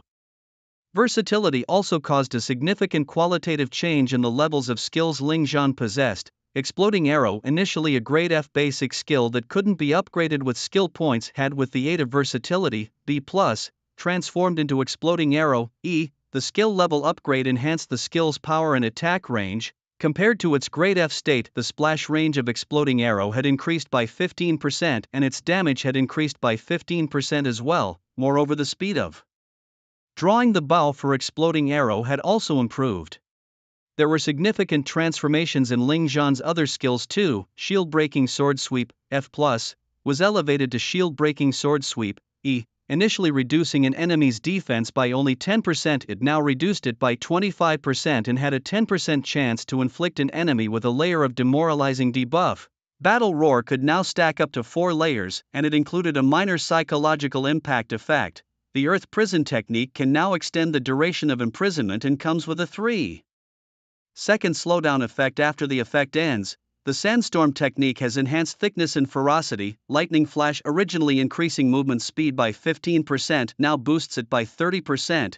Additionally, the duration of silence by the Dark Shepherd's mute has also been extended. With the Blessing of Omnipotence, all other skills have seen a significant enhancement. The increase in skill power allows Ling Zhan to confront those who have changed classes without falling short in a head-to-head battle of abilities.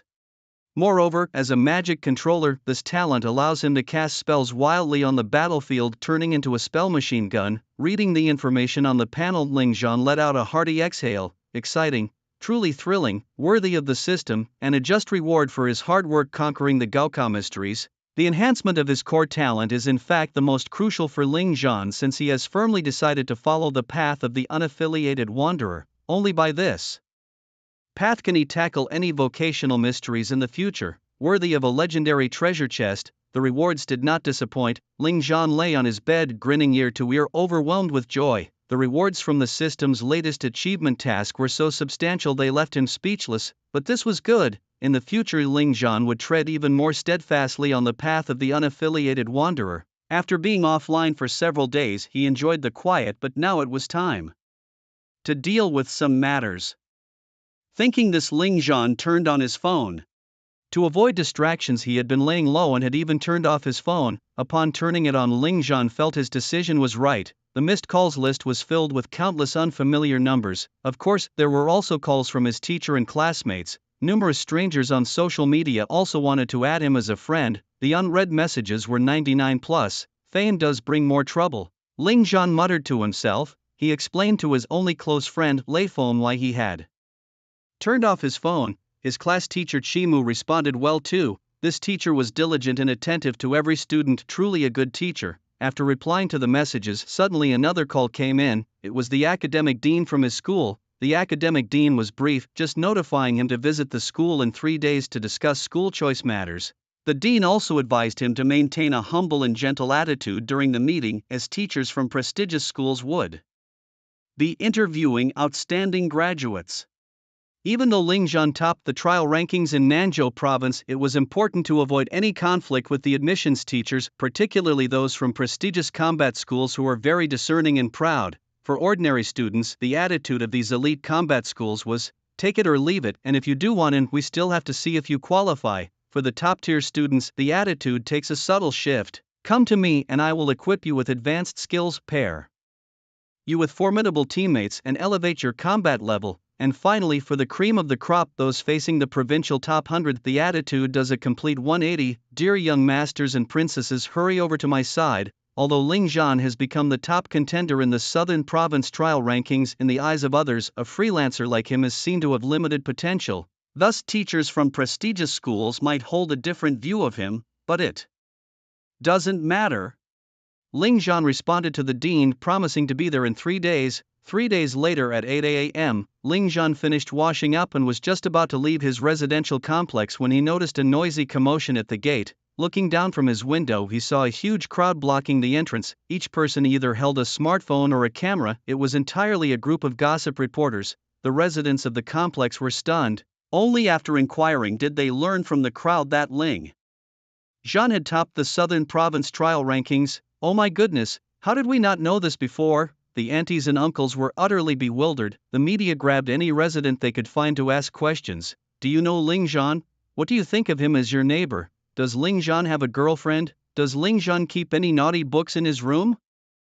Comrade reporter, there's something very wrong with your question, was all that could be said before deciding to escape by leaping from the building or climbing over the wall.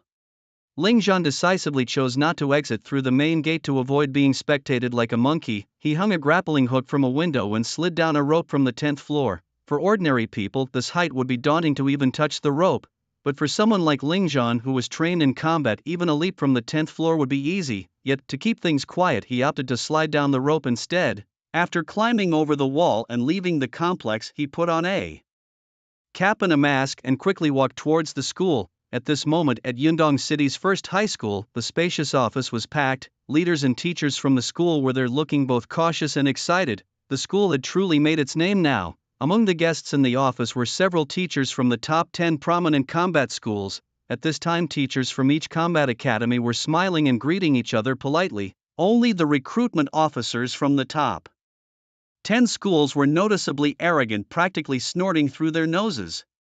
The reason the large conference room was so full was that these teachers had brought students along to assist them. In the university system, there is a credit system.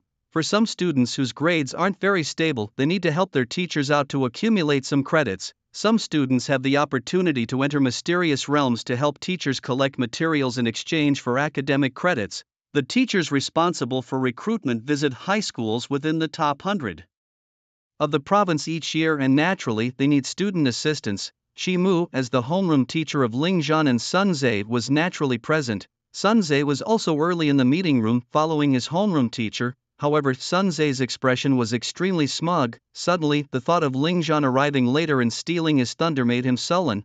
Initially, all the attention was supposed to be his, but now it was Ling Zhan who was grabbing the spotlight. The top 10 elite combat academies are as follows: Huacheng Academy, Kanjiang Academy, Tiandong Academy, Tianyan Academy, Bingpa Academy, Haskton Academy, Hawu Academy, Luochen Academy, Qixing Academy, and Fanzhou Academy. These elite academies, whether in terms of faculty strength or teaching environment, are far superior to other ordinary combat academies. No wonder the recruitment officers from these prestigious academies are so proud. They indeed have the capital to be proud. Consequently, the students who accompany them also adopt a proud demeanor. However, in the meeting room now, two key academies' recruitment officers were absent, one from Tianyan Academy and the other from Haskton Academy. Could it be that these two academies were not interested in recruiting the top scholar? Impossible, thought all the leadership and teachers of Yizhong internally. These combat academies' teachers compete fiercely each year for the provincial top scholars. It was strange that two academies were missing this year. Something was definitely off. As the principals, leaders and teachers were frowning, the recruitment officer from Huacheng Academy, Mu Yutian, spoke. His indifferent voice carried through. Oh, I forgot to mention to Principal Zhong, the recruitment officer from Haskton Academy called me. They said they won't be coming. Principal Zhang Wenshan was startled and quickly asked, Mu, may I know why Haskton Academy is not coming? I'm not sure, Mu Yutian replied, gently setting down his teacup, interlacing his fingers and propping his chin, smiling. But let me make my stance clear first. If this jobless wanderer wants to come to our Huacheng Academy, then he must agree to my two conditions. First, obey the adjustments. Second, hurry up and change his job. If he doesn't agree to these conditions, then my Huacheng Academy won't even spare this jobless wanderer a glance. As soon as he finished speaking, the faces of the leaders and teachers from Yizhong darkened, while the other elite academies' teachers slightly raised their eyebrows but remained silent. Apparently, their thoughts were somewhat similar to Mu Yutian's. It is a well-known fact that jobless wanderers have no future. As everyone knows, jobless wanderers cannot learn high-level skills, as 95% of high-level skills have occupational restrictions. For example, the high-level skill Sunset Stars, a plus, can only be learned by a second-tier mage, the elemental mage. In this scenario, it is evident that jobless wanderers can only use low-level professional skills to combat enemies. Basic vocational skills indeed prove useful in the lower-level trials of academic assessments. However, that's only in the lower-level trials. The levels of the trial realms in academic assessments are only around 10 or so. Once you enter university, the realms you will face start at a minimum of level 20. By then, what use will you have as an unaffiliated freelancer, just to scratch the minor monsters? Many were shocked by Ling Zhan's achievement in topping the Nan province trial rankings as a freelancer, but the teachers at these universities look further ahead. They focus on the student's future, not just the present. Thus, Ling Zhan's status as a freelancer is somewhat of a joke. But, well, it's not entirely fair to say that. Mr. Zhou Yan Wang has noticed Ling Zhan's performance and has given him high praise, which suggests that Ling Zhan might shine brightly in the future. Principal Zhang Wenshan forced a smile, trying to salvage some dignity for his student. Yes, Zhou Yanwang also praised my student highly. Shimu quickly nodded in agreement. However, Mu Yutian shook his head with a wry smile and said, enough, you don't need to use Zhou Yanwang as a shield, he has no say in our admissions. Speaking of Ling Zhan, doesn't your school also have Sun Zhe, who made it into the provincial top 100? Compared to him, I actually prefer Sun Zhe. With these words, Sun Zhe straightened up, chest out, confidently stepping forward, and respectfully greeted Mu Yutian. Hello Teacher Mu, I am Sun Zhe. Nice as an archer with strong solo capabilities and also as a core output in a team. Your ability to handle this profession indicates a high level of talent. Mu Yutian nodded with a smile. Not very high, my talent value is only 90, Sun Zhe modestly replied, yet with Mu Yutian's praise, pride was evident in his demeanor. The confidence that had been battered by Ling Zhan seemed to fully revive at that moment. Talent value essentially indicates one's proficiency in a profession. The higher the talent value, the greater the mastery of that profession. It also becomes easier to grasp the skills of that profession. A student with a high talent value may only need 2 hours to learn and master a skill, whereas a student with a lower talent value might need 2 to 3 days. Simply put, talent value is equivalent to potential value. Of course, having a high talent value doesn't necessarily mean one is powerful, but it does mean they hold more developmental value and are easier to train into formidable strengths. Sorry, something came up at home, I'm late. Hello teachers? Just then the door suddenly opened. Suro panting walked in. Suro's entrance captured the attention of the male university students in the room. Today Suro wore light gray trousers and a short-sleeved shirt with a wolf head print, youthful and spirited with an air of boldness. Moreover, her cheeks were rosy like apples and her hair tied in twin ponytails made the male students gaze intensely, almost unable to resist taking a bite. Beautiful junior, let me introduce her. This student's name is Suro, also one of my students who received an SS rating in the recent job transition trial. Shimu hurriedly introduced her to the admission officers present. So it's an SS rating. For a moment, some elite institutions' recruiters lost interest. However, other top-tier academies were intrigued. Just as these academies were about to inquire, Mu Yutian spoke with pride and calm. Miss Suro, may I ask what your profession is? Teacher, I am a female assassin, Suro replied. And your talent score, 78. Good, a promising student, Mu Yutian said with a smile. You and Sun Zhe are both excellent seeds, far better than that Ling Zhan by 100-fold. Would you like to enroll at our Huaqing Academy? As soon as these words were spoken, the faces of the other teachers present changed. Damn it, this Mu Yutian wants to take both of these talents away. Old Mu, isn't that a bit too much? Ms. Su wrote, here at Hawu Academy, we are willing to offer you a set of purple grade starter gear and a B-level female assassin skill book if you come to our academy. How about that? And Mr. Sun Zhe, at Tiandong Academy, we are willing to offer you a B-level resource secret realm and a B+ level shooter skill book. Come join us. Alright, Tiandong Academy and Hawu Academy, haven't you two been at the bottom of the Academy League rankings in recent years? You bear the name of elite academies but can't even compare to first-class institutions, and you still have the cheek to speak? If you ask me, you should choose our Songhai Academy. I am willing to offer on top of their offers 2 level 20 purple grade weapons. For a moment, all the key academies' teachers were vying for Sun Zhe and Su Ro. As for Ling Zhan, the provincial trial champion, he seemed completely forgotten. Su Ro never expected to be so sought after by prestigious universities. In her mind, although her performance was quite good, it was still far from the provincial top 100. It was easy to get into a first-class combat academy, but the top 10 key battle academies were a bit difficult. In the end, she might have to comply with adjustments, submit to allocation, unable to freely choose her team to be able to successfully enroll in a key combat academy. However, what she did not expect was that she would encounter such a scramble upon arrival. She felt very confused. Whereas Ling Zhan, according to logic, shouldn't you people be competing for the top scholar? Why are you vying for her and Sun Zhe? Su Ro approached Sun Zhe and asked quietly, the teachers dislike him. Sun Zhe said proudly, he's quite strong too, but as a jobless wanderer he can't go far, so these key academies teachers all require him to change his job before they are willing to recruit him. Also, they asked teacher Chi earlier and learned that Ling Zhan's talent score was only 62, which greatly reduced their interest. It is believed that Ling Zhan has not changed his job class because he fears his talent value is too low to master the profession. Sun Zhe's remarks do make some sense. Under normal circumstances, a talent value of 62 is just average, barely passing. This has led many to think that Ling Zhan chose to remain a jobless wanderer because he was afraid his talent was not sufficient, making it difficult for him to master any profession and learn new skills in the future. A jobless wanderer, however, does not rely on talent value since they only learn basic job skills. But after I went home and watched Ling Zhan's combat videos, I thought he was quite impressive, Su Ro said softly. In fact, after that, Su Ro even tried to find out Ling Zhan's address, hoping he could teach her some practical combat experience. She knew that Ling Zhan was also highly skilled in the assassin profession. However, because Ling Zhan turned off his phone and stayed out of public view, she couldn't find him. Su Ro, you are still too young. He is impressive simply because he can use many skills. Once we change our jobs, we can't use skills from other professions, Sun Zhe said dismissively. After all the praise from the teachers, he was now somewhat arrogant, believing that Ling Zhan had gotten where he was today by utilizing multiple skills. But what use is that?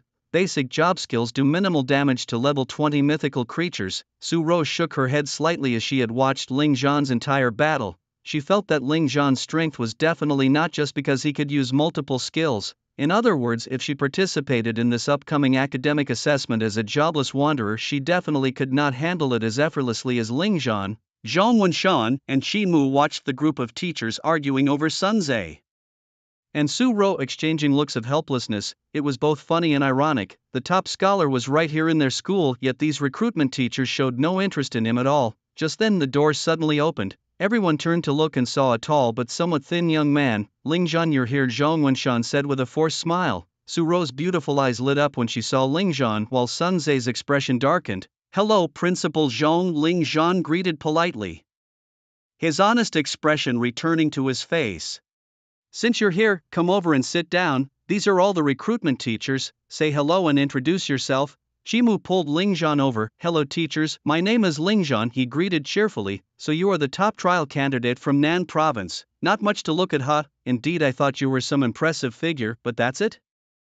I seriously doubt the credibility of this year's academic trial now, a few college students beside Mu Yutian said dismissively. Their voices were low, but they were quite piercing in the quiet conference room. So loud was the taunt that everyone heard it clearly. Zhang Wenshan's face instantly soured. After all, Ling Zhan was a student of his school and had even won the top position in the Nanzhou province trials, a glory for the school. Such mockery now was a blow to his own reputation as the principal. Just as he was about to lash out in anger, he caught the icy stare of Mu Yutian. That look alone quenched Zhang Wenshan's fiery temper.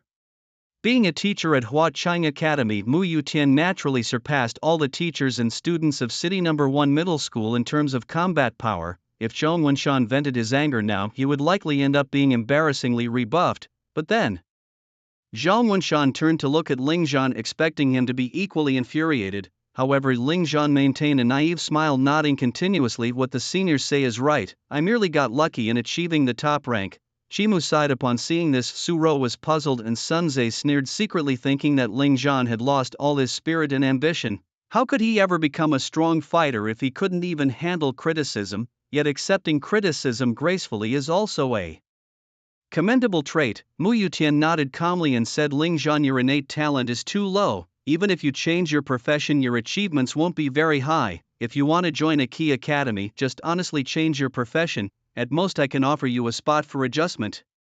As for those so-called resource realms, forget about them. With these words, other key academy recruiters nodded slowly. This was indeed the best they could offer. But it must be said this was the most disparaging and disliked provincial trials champion ever. None of the key combat academies wanted him.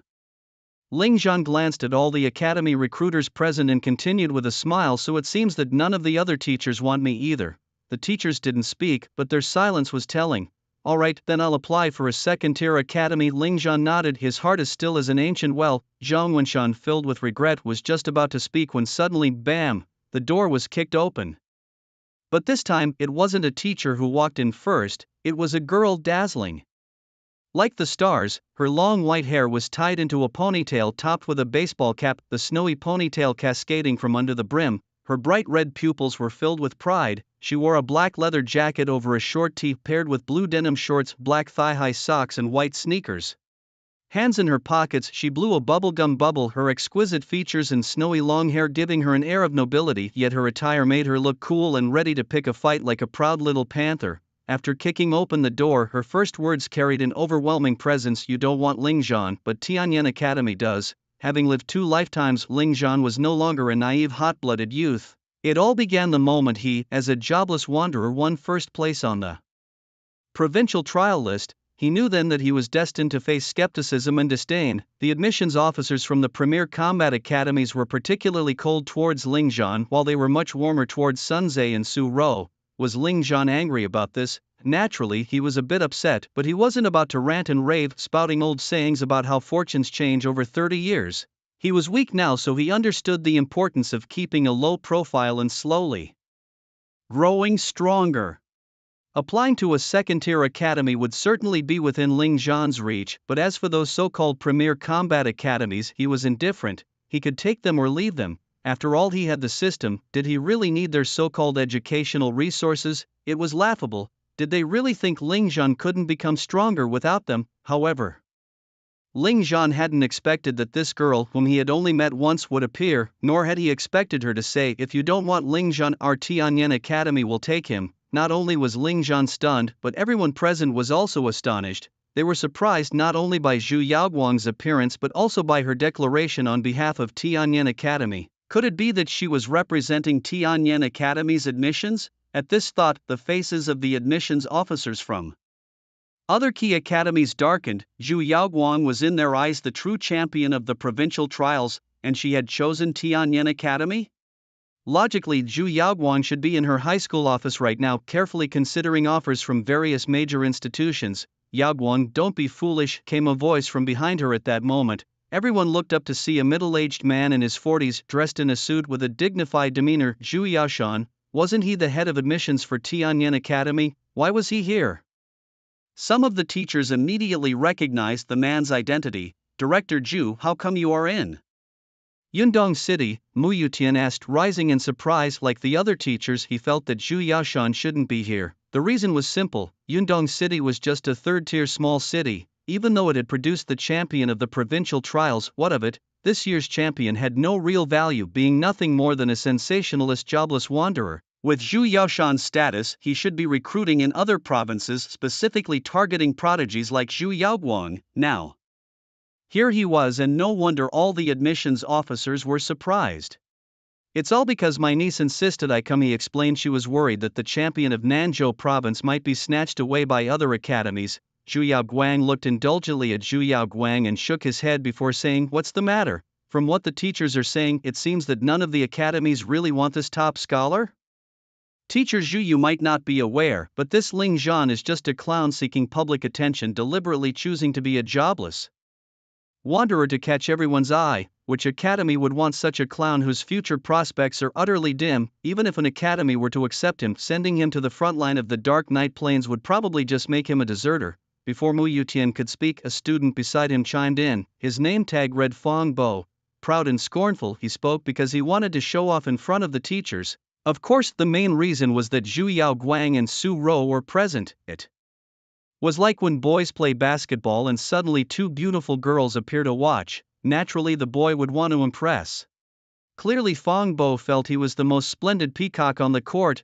Oh, is that so? Zhu Yaoguang was surprised by this response. He had thought his talented niece had been surpassed by someone extraordinarily gifted, not a mere jobless wanderer. My student is indeed a jobless wanderer, but he is no attention-seeking clown, interjected Chi Mu sternly, standing up.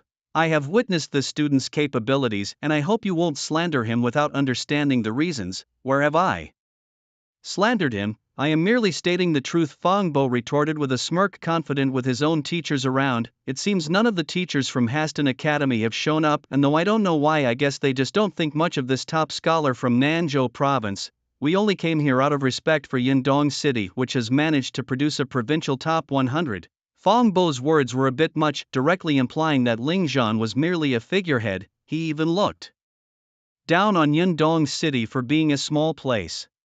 Under this flattery, Sun Tze was quite pleased with himself. Glancing at Ling Zhan, he thought, I thought you were capable, but it turns out you're just an overrated top scholar, and now not a single academy wants you. Zhu Yaoguang's expression darkened. Zhu Yaoguang then turned his attention to Ling Zhan, the center of controversy. Zhu Yaoguang blinked her beautiful red eyes and glanced at the still silent Ling Zhan, unable to suppress a sneer in her heart. Still playing dumb? I've already stood up for you, but if you're going to keep hiding, don't blame me. Then she casually muttered, since everyone is questioning Ling Zhan's abilities, why doesn't this senior have a match with Ling Zhan? It would be a good chance for us to see just how capable this top scholar really is. As soon as these words came out, no way, both Zhong Wenshan and Qi Mu immediately shook their heads in refusal. Fong Bo was a university student from Huacheng Academy, having finished his freshman year and about to start his sophomore year. That meant his level couldn't be low, at least starting from level 20. Moreover, his equipment and skills learned were certainly not basic. In comparison, Ling Zhan was probably only level 14 and his equipment was likely poor. If it came to a confrontation, Ling Zhan would surely lose. It wasn't fair at all. Ha, so quick to refuse, I knew you were just trash with no real strength, Fong Bo said with a look of disdain as he stared at the silent Ling Zhan. His malicious words flowed freely. I mean, the parents of the so-called top provincial trial champion must be losers too, right? Otherwise, why would they give birth to such a clown seeking attention? His words were excessively harsh. Not only were Zhong Wenshan and Qi Mu taken aback, but even the teachers like Zhu Xiaoshan found it hard to maintain their composure. Up until then, Ling Zhan had been silent, his face innocently honest, but at that moment he suddenly lifted his head, his clear piercing eyes fixed intently on Fong Bo like a hungry wolf eyeing its prey.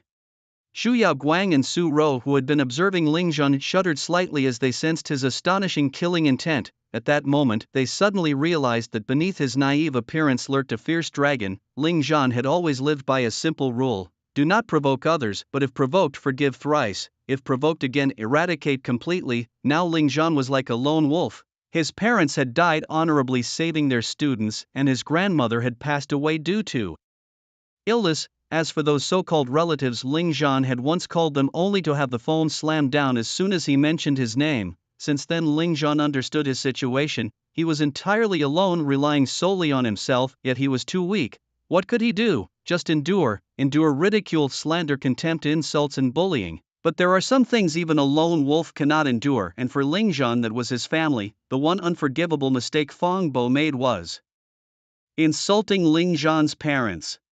At that moment, Ling Zhan's heart surged with unprecedented killing intent. The temperature in the meeting room seemed to drop suddenly. When everyone turned to look at Ling Zhan, who had been mocked and insulted as a clown, they trembled inside. What kind of look was that? Fierce, cold, hateful, bloodthirsty. All these negative emotions converged. The once not V expression was gone, replaced by a face filled with the intent to kill. Even Qi Mu, who knew Ling Zhan well, couldn't help but twitch his lips. Even when facing those monsters, Ling Zhan had never shown such a face. This damn Fong Bo. Fong Bo himself was taken aback by Ling Zhan's expression. He hadn't expected his venomous words to cause such a drastic change in this simple man. But he was not scared. After all, what could the anger of a clown achieve? Can an ant, no matter how furious, kill an elephant? It was nothing but impotent rage. What? I speak of you, and you still dare to disagree? Oh, Fong Bo sneered. Yes, I very much disagree, Ling Zhan said, his head bowed as killing intent crazily gathered in his eyes. He took a deep breath. Finally, the killing intent was perfectly concealed and his expression calmed once again. Beneath the calm, a malevolent dragon slowly raised its head, revealing its ferocious visage. What do you want to do next? Fong Bo asked with a scornful expression. Ling Zhan looked at him with icy eyes and slowly uttered two words that changed the color of everyone present: death duel. The crowd gasped as if worried that those present couldn't hear clearly. Ling Zhan's voice, cold to the extreme, rang out again. I, Ling Zhan, a senior from City No. 1 High School, hereby formally request a death duel with Fong Bo, a freshman from Huacheng Academy. The crowd was stunned. No one had expected things to escalate to this point. No one could have imagined that a student previously seen as naive and simple would in this moment transform into a god of death, his eyes filled only with one word: kill. Shimu wanted to say something to dissuade him but was stopped by Zhong Wanshan, the principal, who shook his head at Shimu. Principal Zhuyao, like the other teachers, had a grave expression on his face. Su Ro looked worriedly at Lingzhan. Sun Zhe, on the other hand, seemed to take pleasure in the misfortune. Only Zhuyao Guang, the fearless young miss, stared at Lingzhan with sparkling eyes. Lingzhan, what Fangbo said was indeed too much. I'll make him apologize and we can let this matter rest. How about that? Mu Yutian said, rising with a headache. Teacher, I didn't say anything wrong, I won't apologize. Fangbo stubbornly refused. Shut up, Mu Yutian shouted. Everyone was watching and it was clear to the discerning eye that Fang Bo was in the wrong. At the same time, he did not want to escalate the situation to a death duel. This world is actually very cruel. The existing laws can only restrain ordinary people. For the powerful, ordinary laws are ineffective. In the same secret realm, two teams often fight each other brutally for rewards and resources. Can you really judge who is right and who is wrong?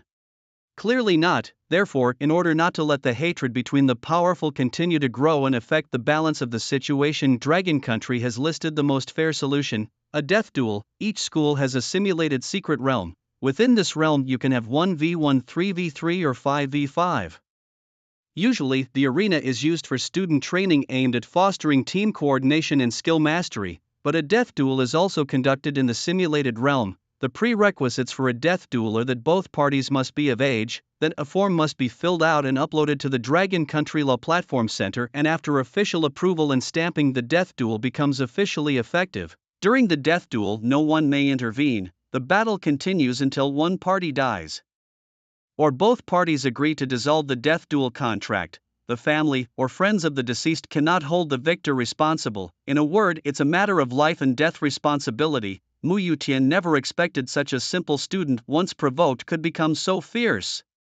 Teacher Mu, your intervention won't change anything. Faced with Mu Yutian's dissuasion, Ling Zhan's indifferent words drifted hauntingly in the air. There will always be a chance in the future. Even in the lower level academic trials and secret realms, people can die. What more in the Inter-Academy League? Even if you Fang Bo do not participate in the league, it doesn't matter, you will eventually graduate. After graduation you will have to join a team, right? You will have to enter the trial realms to slay monsters, right? I will keep an eye on you until I have killed you. Hiss, a viper. This kid is a viper. Whoever offends him, he will bite them to death. Damn it, I was deceived by this kid's honest appearance. At this moment everyone's opinion of Ling Zhan had completely turned upside down. Bang! Mu Yutian, with a face full of anger, slammed his hand on the table and shouted, Ling Zhan, don't go too far. I am stopping you because I fear for your life. Don't be ungrateful. Teacher, don't stop me anymore. If he wants to die as a student, I will send him to his death. Fang Bo was also infuriated. A mere jobless wanderer dared to be so arrogant in front of him. Did he really think that just because he had earned a top scholar title he was invincible? Everyone has seen it. This nonsensical fellow has challenged me to a duel to the death.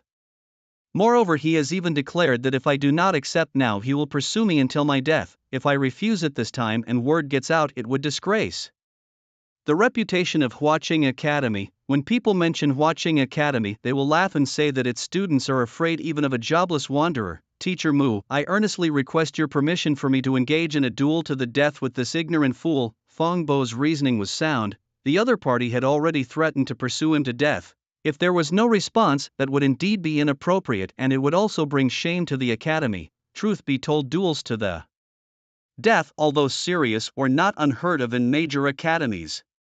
Some students, unable to resolve their grievances in the secret realms, had no choice but to opt for a duel to the death. They were all adults responsible for their own actions. Hearing Fang Bo's words, Mu Yutian did not hesitate and nodded in agreement. All right, I agree to your duel to the death with Ling Zhan. At this moment everyone had not anticipated that the matter would escalate to the application for a duel to the death. What was supposed to be a serene university faculty meeting had turned into a scene of a duel to the death. Zhang Wanshan and Shimu knew a bit about Ling Zhan. When they saw Ling Zhan's determined expression, they knew it would be impossible to persuade him to change his mind. You go call Ling Zhan's parents, ask them to persuade him, Zhang Wanshan quietly said to Shimu. Shimu gave a bitter smile and answered, Principal Ling Zhan's parents.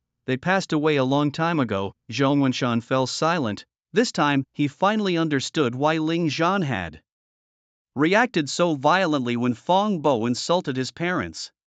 Before, no matter who mocked Ling Zhan or spoke to him in a sarcastic tone, Ling Zhan always maintained a naive and harmless smile as if he was gentle and good-tempered. But once it involved his parents, Ling Zhan became like a fierce beast, biting anyone he encountered. This was his Achilles heel. Even the most honest people have their limits. Go get your parents to sign off on this. Explain the situation to them, Mu Yutian said, veins throbbing on his forehead, accustomed to the respect from students on normal days. He was naturally infuriated by Ling Zhan's utter lack of respect. Okay, Fong Bo quickly nodded, ready to call his parents to explain the situation. However, just at that moment, Zhu Xiaoshan spoke up. Everyone stop. With me here, the higher-ups won't approve this duel to the death. With those words, the tense atmosphere suddenly stagnated. Many teachers present breathed a sigh of relief internally. If this event really happened, no matter who lived or died, it would cause quite the commotion.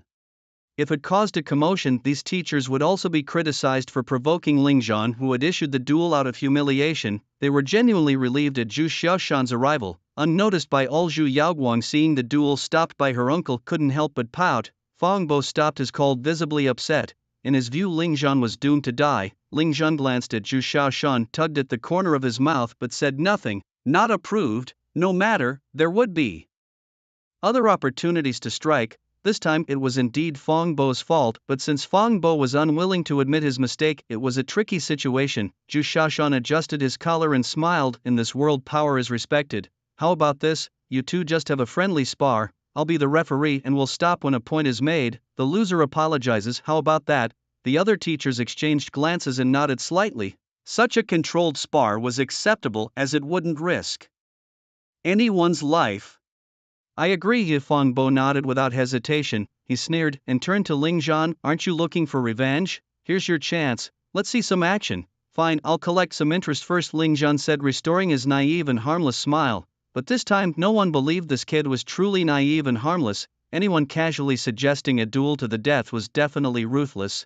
Although Fong Bo's words were harsh, in this duel Ling Zhan was destined to lose. Indeed, no matter what, Fong Bo had been refining his skills at Watching Academy for a year, and in terms of both level and strength, he was far beyond what a high schooler could match. The teachers from first-rate combat academies whispered among themselves. Recruitment teachers and university students from other academies also viewed Ling Zhan with the expectation of his defeat. However, a few key academy teachers were somewhat hopeful. They were curious to see what was special about this person who was an unaffiliated commoner had topped the provincial trials leaderboard. Although they felt an unaffiliated commoner had no future, securing the top position on the provincial trials leaderboard was definitely commendable. Let's wait and see. The meeting room was too cramped. Let's head to your academy simulation secret realm now, Fong Bo said with a cold smile, leading the way out of the meeting room. Everyone else stood up, ready to watch the showdown. Ling Zhan walked up to Zhu Xiaoshan and with a sudden chuckle he asked Teacher Zhu, in a friendly match, swords and sabers have no eyes. Losing an arm or a leg should be quite normal, right? Having said that, he walked away. Zhu Xiaoshan's expression slightly stiffened as he watched Ling Zhan's honest silhouette, unable to help but shake his head and smile bitterly. He turned to glance at his niece and couldn't help but sigh. Yaoguang, is this the interesting person you were talking about? Zhu Yaoguang replied with a gentle smile. What, uncle, don't you find him amusing? Zhu Xiaoshan opened his mouth, sighed and said nothing. He really couldn't see what was so interesting about this young man. Shuri High School has only one simulated realm. After all, it's a third-tier city and the high school with the weakest teaching resources. Shimu entered the simulated realm, clapped his hands and called out loudly, can the students over there pause for a moment and clear one of the 1v1 arenas? The students practicing in the realm were freshmen and sophomores honing their basic professional skills. Hearing Chimu's shout, the other arenas stopped their practice too and curious eyes turned towards him. What's up, Teacher Chi? A girl curiously asked. Nothing much, just that your senior Ling Zhan wants to have a match with a freshman from Watching Academy, Chimu said with a wry smile. This statement was like a boulder thrown into a calm lake, instantly stirring up waves among the crowd. Wow, senior Ling Zhan is actually going to compete with a college student. Isn't that a bit exaggerated? That's a senior from a key combat academy, surely very strong. Why would senior Ling Zhan want to spar with such a formidable senior? the younger students, innocent in their thoughts, hadn't considered much. The impressive combat scenes previously displayed by Ling Zhan had already deeply imprinted in their hearts. Indeed, Ling Zhan had become their idol. Previously, a video of Ling Zhan quickly clearing the entrance trial realm had been posted online. Below it, some people had made sarcastic comments, which were fiercely rebutted by these younger students. Little did they know that now senior Ling Zhan was actually going to spar with a freshman from Huaqing Academy. Immediately, all the younger students gathered around. Confident and dashing Fong Bo, dressed in the Huaqing Academy uniform, tapped his toe and leaped onto the arena. In contrast, Ling Zhan, without any flamboyance, walked onto the arena in an orderly manner, his whole body exuding an air of being easy to bully. Fong Bo's palm flicked and a dagger appeared in his hand. It was a level 15 blue-grade weapon. Clearly, in Fong Bo's eyes, there was no need to use a purple-grade weapon against Ling Zhan.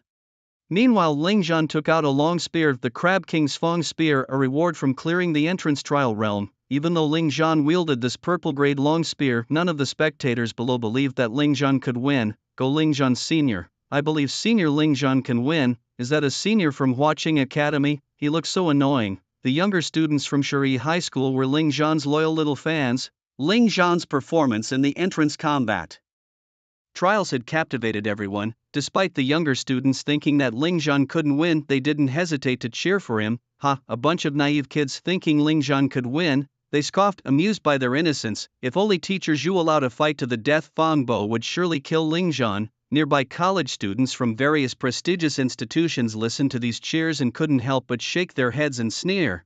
Although Ling Zhan was the top contender in the Southern Province trial rankings, Fong Bo was a freshman at Huaqing Academy, and he had already completed his first year, about to step into his second. Losing would not only be a personal embarrassment for Fong Bo but a disgrace to Huaqing Academy as well. Of course, in the eyes of these college students, Fong Bo losing was absolutely impossible. At the Ice Spirit Academy, a college student who considered himself quite handsome approached Zhu Yaoguang, the epitome of gentlemanly demeanor. "Excuse me, miss, may I have the pleasure of your acquaintance?" he asked with a charming smile. Zhu Yaoguang fluttered her white eyelashes, neither consenting nor declining. Instead, she countered, "Who do you think will win?" The handsome student blurted out without hesitation, "Fong Bo will win it, of course." Zhu Yaoguang suddenly smiled, her laughter blossoming like a radiant flower on a cliff, stunning everyone around. So beautiful was the thought that surged in everyone's mind. Zhu Yaoguang, indifferent to the changes and expressions around her, simply smiled and said no more. "Are both contestants ready?" Zhu Yao Mountain asked with a calm smile by the side of the platform. "Teacher Zhu, we can start at any time," Fong Bo confidently replied. Ling Zhan just nodded earnestly. "All right, I will count down from 3 and then you may begin," Zhu declared. 3, 2, 1. Begin. As Zhu Yao Mountain's words fell, whoosh, Fong Bo's figure vanished from its spot. His profession was that of an assassin specializing in speed and stealth. In the next second, a shadow emerged and he appeared behind Ling Zhan. Fong Bo's eyes were fierce. He knew the spar couldn't be lethal, but swords have no eyes. He thought cutting off an arm should be fair game, right? Thus his sharp blue-grade dagger traced a sinister arc towards Ling Zhan's arm. The female students gasped, covering their mouths with both hands. The male students closed their eyes, unable to watch. The other college students sneered repeatedly, their expressions mocking. This is the difference between a key combat academy student and a high school student, Mu Yutian remarked sarcastically. Assassins have a very practical basic skill. Shadow Stealth, F.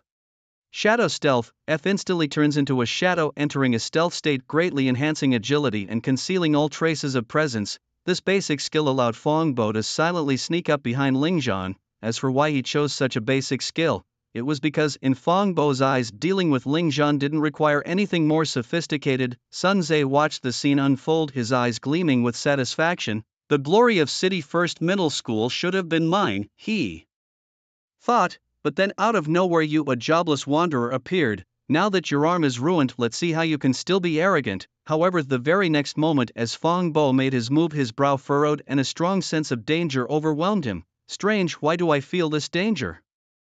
Just as this thought crossed his mind, his dagger had already struck down. But there wasn't the expected splatter of blood. An illusion. Damn it, it was just an illusion. His attack missed, slicing nothing but air.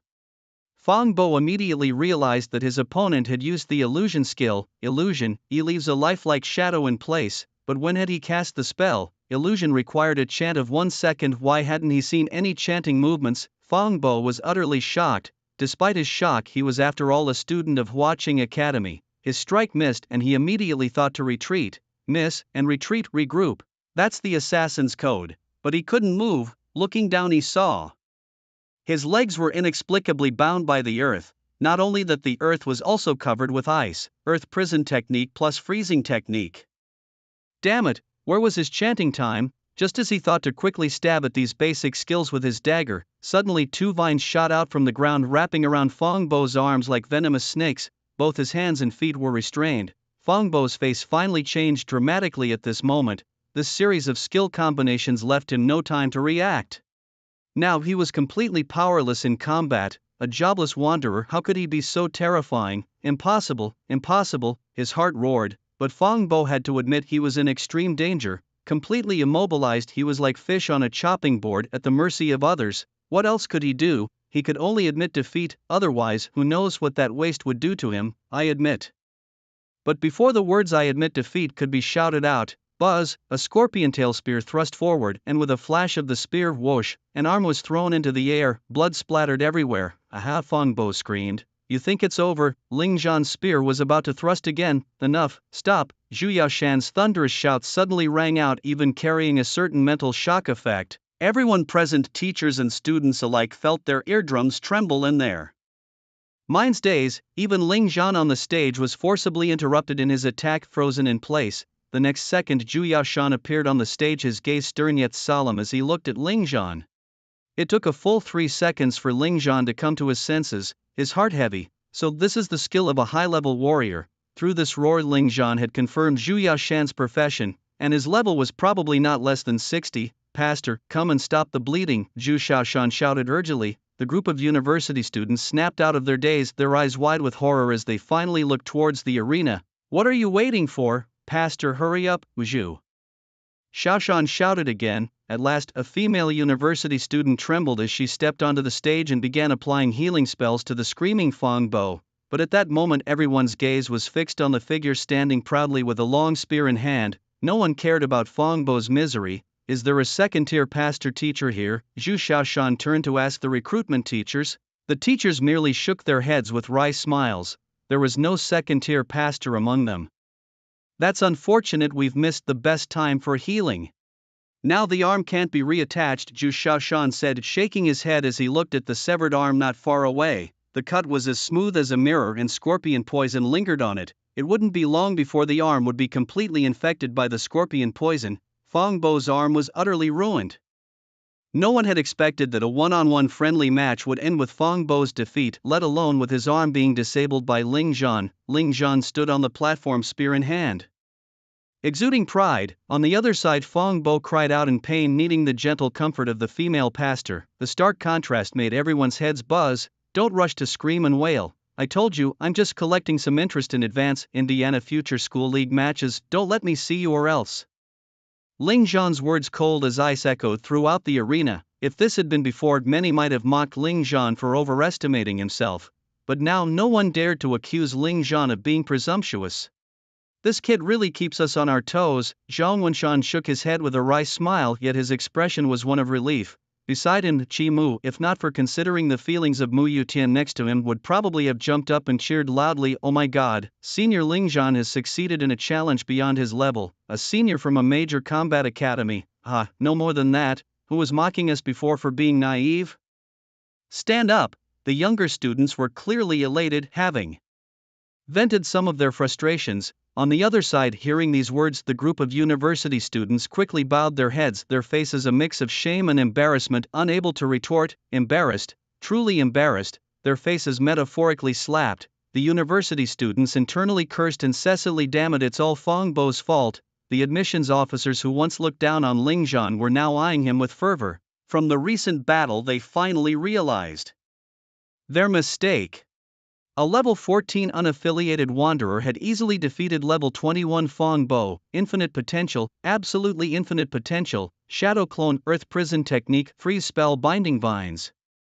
For skills perfectly chained together, Logically speaking, Earth prison technique as a basic skill should only bind a level 21 like Fongbo for at most 1 second, but it managed to bind him for a whole 3 seconds.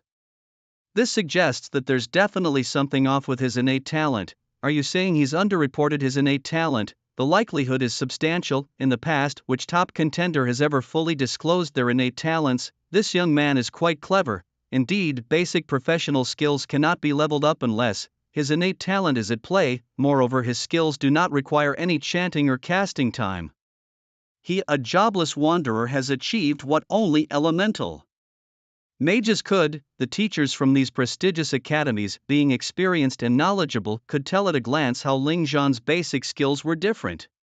They actually possessed detailed information about Ling Zhan, Su Rou and Sun Zhe. After all, they came here to recruit students and needed to have a thorough understanding of those with particularly outstanding performances. According to the information on Ling Zhan, his talent was just equipment control, but now it seems this young man is very cunning, having hidden his true innate talent.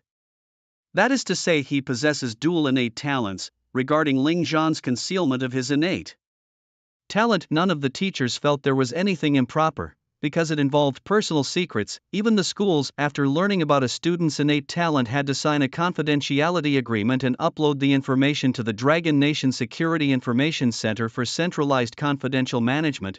The purpose was to prevent enemies from stealing these critical data. It is known that the enemies of the Dragon Nation are not only those monsters from the mystical rifts but also other covetous nations such as the Liberty Federation, Fusong Country, and the Everlasting Empire, among others.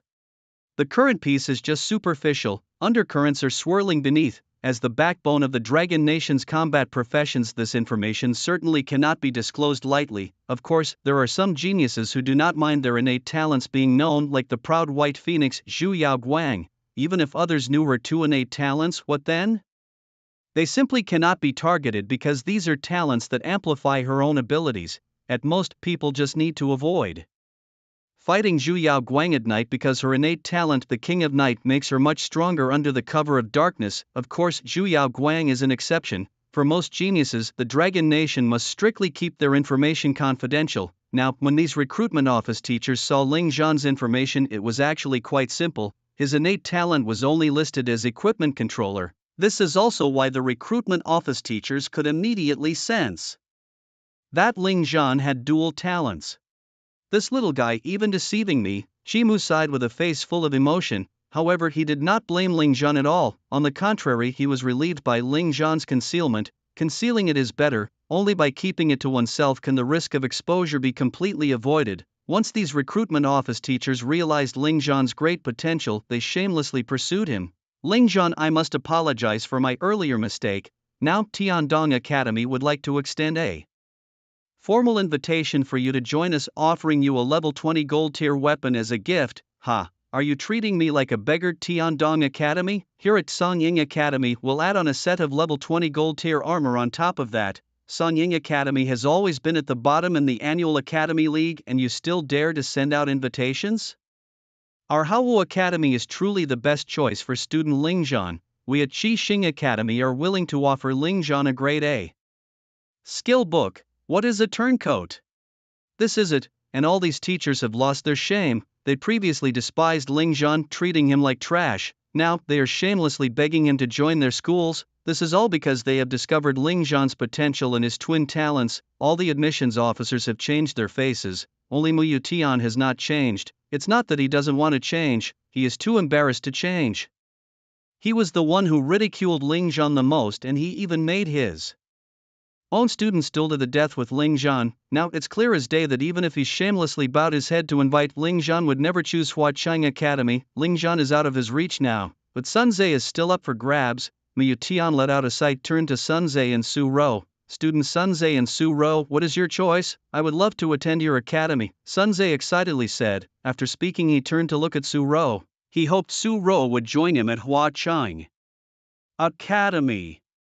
They used to study together often. Many classmates even spread rumors that Sun Zhe and Su Rou were already in a boyfriend-girlfriend relationship, but only Sun Zhe knew that Su Rou merely saw him as a study partner. Now he hoped Su Rou would go with him to Huaqiang Academy. Sun Zhe believed that once they were at Huaqiang Academy, he would have a chance to win over this beautiful girl. And he felt Su Ro had no reason to refuse the invitation from Hua Chang Academy. After all, it was Hua Chang Academy, a top 3 contender even among the top 10 key academies. However, Su Ro's next choice completely disappointed Sun Zhe. She gently shook her head, specifically glancing at Ling Zhan before whispering softly, "I'm sorry Teacher Mu, I've made another choice." "Alright, I respect student Su Ro's decision," Mu Tian said resentfully. Then he led his group of students who had already lost all dignity away. Before leaving, Sun Zhe angrily glanced back at Su Ro and Ling Zhan. "Ling Zhan is a mongrel. Just wait, when I rise to the top I will make you both kneel and lick my shoes," Sun Zhe roared inwardly. After Mu Tian and his group left, all the younger students gathered around Ling Zhan. Their eyes sparkled as they looked at him as if staring at an idol. "Senior Ling Zhan, I didn't even see you use a staff and you released 3 skills. How did you do that? Senior Ling Zhan, you are my idol, can I have your autograph?" Senior Ling Zhan is so cool, he made those university students from the key academies scream in agony. Regarding Fongbo's miserable situation, the junior students naturally viewed it with mockery. At the same time, because of this incident, their admiration for Ling Zhan climbed to a new height. Ling Zhan, facing these little fans, was somewhat helpless. Seeing that Ling Zhan was not good at dealing with it, Principal Zhang Wenshan quickly stepped forward with a stern face and scolded. "So no more training needed, is it? Everyone back to your own training rings." The students could only groan as they returned. They still wanted to interact more with their idol. After the little fans left, the teachers from the key educational institutions finally had the chance to gather around again. The admissions officers from the top schools were the most regretful. They should have recruited Ling Zhan earlier when he was being rejected. Now it was too late.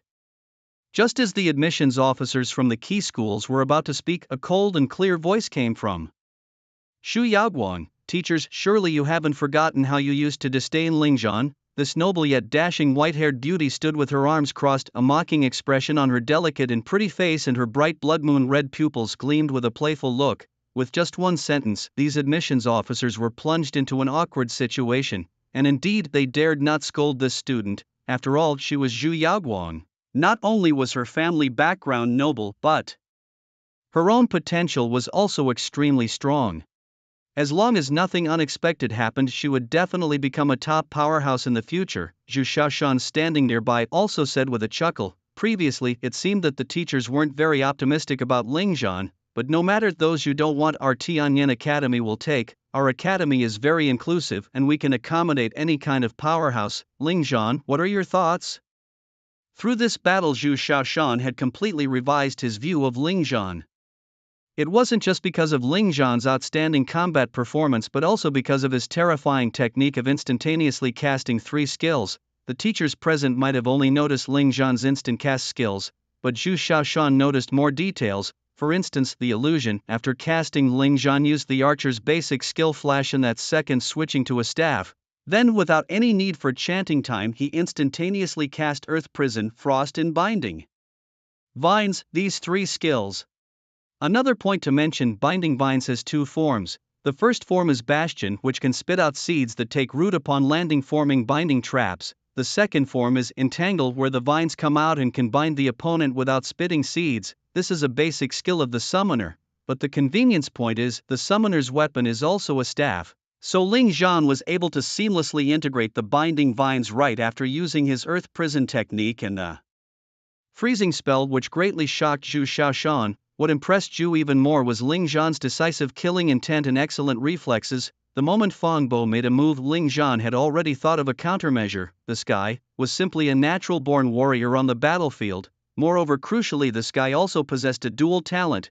Zhu Xiaoshan, after all, was the admissions director of Tianyan Academy. If other teachers could see that Ling Zhan was a holder of dual talents, how could he not?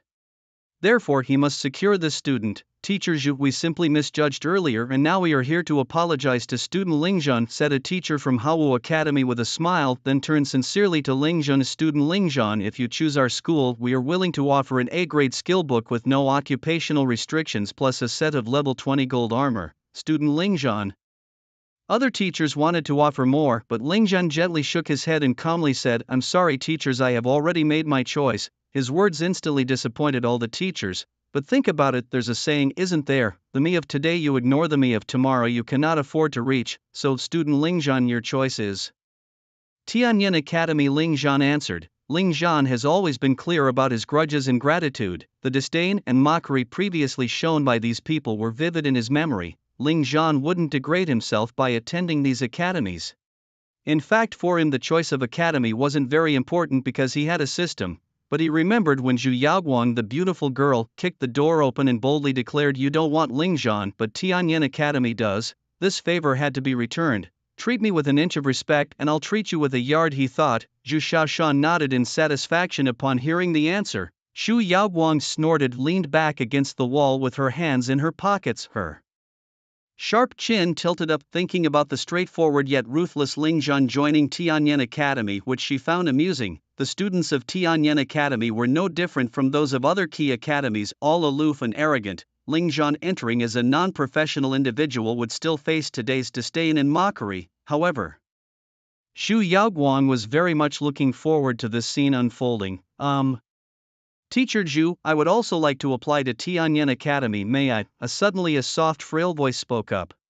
The teachers turned around and saw it was Su Rou, making them feel even more upset. This trip to Yundong City had been fruitless for them. As for Su Rou's application, Zhu Shaoshan of course welcomed it. Su Rou's grades had reached the threshold and her talent value was also very high. Her future achievements were bound to be limitless. Seeing that both Ling Zhan and Su Rou had made their choices, the other teachers could only offer their congratulations and then leave Yundong City. Meanwhile, Ling Zhan and his group returned to the principal's office to start discussing terms. Zhang Wenshan and Qi Mu's smiles reached their ears, their faces filled with joy. "Student Su Rou, thank you for applying to our academy. We are willing to offer you a Grade B Secret Realm resource, an additional Grade B Female Assassin skill book, and a set of level 15 purple grade armor. Are you satisfied with these conditions?"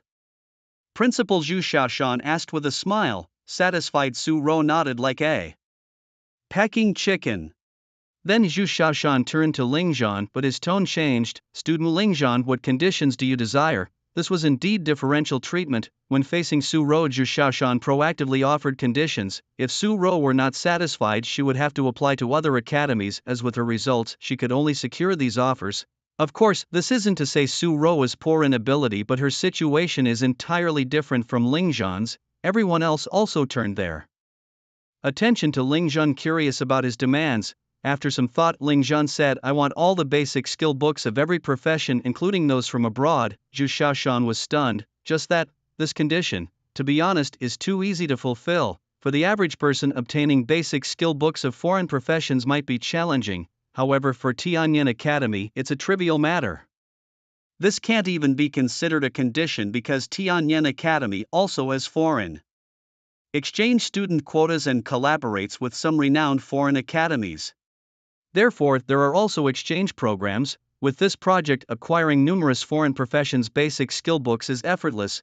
My condition is just that." Ling Zhan nodded. He urgently needed the skill books of other foreign professions. "Student Ling Zhan, if other academies knew that our school got you over with just some basic professional skill books, they might say Tianyin Academy is stingy," Zhu Shaoshan said with a wry smile, then added seriously, "On top of this condition, our school will also gift you a Grade A resource Secret Realm and craft a weapon perfectly suited for a freelancer like you. How about that?" That works, Ling Zhan nodded. He naturally wouldn't refuse proactive gifts. Now that everything was settled, "Please report to Tianyin Academy on time in a month." Zhu Shaoshan concluded everything and left with Zhu Yaoguang. Zhu Yaoguang didn't look back at Ling Zhan. Instead, it was Su Rou who took the initiative to leave the campus with Ling Zhan. "Student Su Rou, is there anything else?" Ling Zhan's expression returned to its usual harmless and honest demeanor. If it weren't for today's events, Su Rou might still see Ling Zhan as a good old man. However, today's events showed Su Rou that the young man in front of her harbored a fierce Jiao dragon in his heart, ready to rise at any moment. But it was precisely because of this that Su Rou found this previously unnoticed young man very special. "Ling Zhan, after all, we've been classmates for 3 years, there's no need for such formality between us, just call me Xiao Rou." Su Rou, true to her name, displayed a very gentle smile. Her gentleness easily fostered a sense of closeness. For any ordinary boy facing such a beautiful girl with a gentle smile, he might easily fall for her. He might even mistakenly think that her closeness meant she had feelings for him. But Ling Zhan, having lived 2 lives, how could he be so naive? "Classmate Su Rou, we aren't that close, and if I remember correctly, this is our first conversation, right?" Indeed, it was their first conversation, but since they had both applied to the same prestigious institution and would be classmates in the future, it was also a kind of fate. Su-ro, unfazed by Ling Zhan's indifference, casually followed him with her ponytail swinging. So classmate Su-ro, why are you following me? What is it that you want? Ling Zhan asked helplessly. He actually disliked gentle girls. In his past life he had met such girls. They were gentle to everyone, which easily led others to believe they were gentle only towards them, but eventually he realized that they were gentle to everyone. The past delight and excitement were like hammers striking his heart, causing unbearable awkwardness. What's worse, if you misguidedly confessed your feelings but ended up being rejected, it only added to the frustration. That's why Ling Zhan detested this kind of girl. Su-ro served as the deputy class leader. Her relations with her classmates were excellent, almost as if she had a knack for social interaction.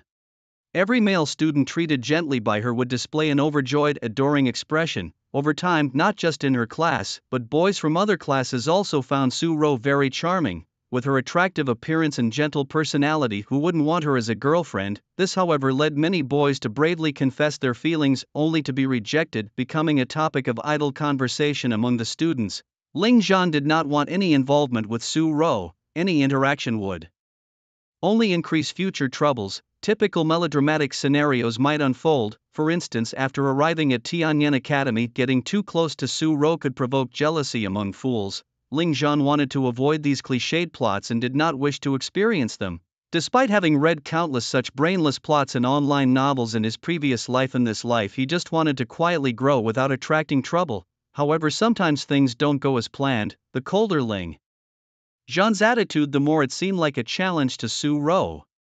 It wasn't that she had developed a liking for Ling Zhan, but rather being popular among boys and suddenly encountering someone impervious to her charms sparked a desire to conquer him. Of course, her original intention was to spend the summer vacation learning combat skills and experience from Ling Zhan. After watching the video and observing the live match today, she understood that her practical skill level was worlds apart from this boy's. Ling Zhan, I just wanted to be friends with you.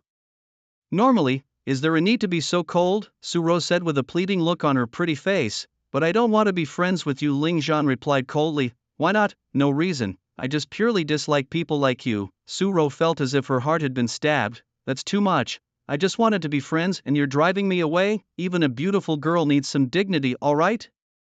Su-ro was fuming like a little cat whose fur had puffed up in shock. Ling Zhan, you've offended me. In Yundong City, in a top-notch villa district, Building A. I'm so angry, so furious, Ling Zhan, I hold grudges, you know. Su-ro locked herself in her room as soon as she got home. In the living room, Su-ro's father was drinking tea and jumped when he heard the loud slam of his daughter's door. Beside him, Su-ro's mother, who was holding Su-ro's younger sister Su-won, also looked surprised. What's wrong with our daughter? Was she bullied? Su-ro's father stood up abruptly from the sofa. Who dares to bully my daughter? Everyone in Yundong City knows that Su Jianguo, the chairman of Yuanzheng Enterprises, is famously strict with his wife and dotes on his daughter immensely. His reputation is well known, and some little rascal dares to bully his daughter. Ling Zhan, huh, that name sounds familiar. Beside him, Su-ro's mother rolled her eyes at her husband, Roar's classmate. I heard he topped the province this time. Remembering something, she added, recently the name Ling Zhan has been all over the internet, TV and newspapers, extremely popular.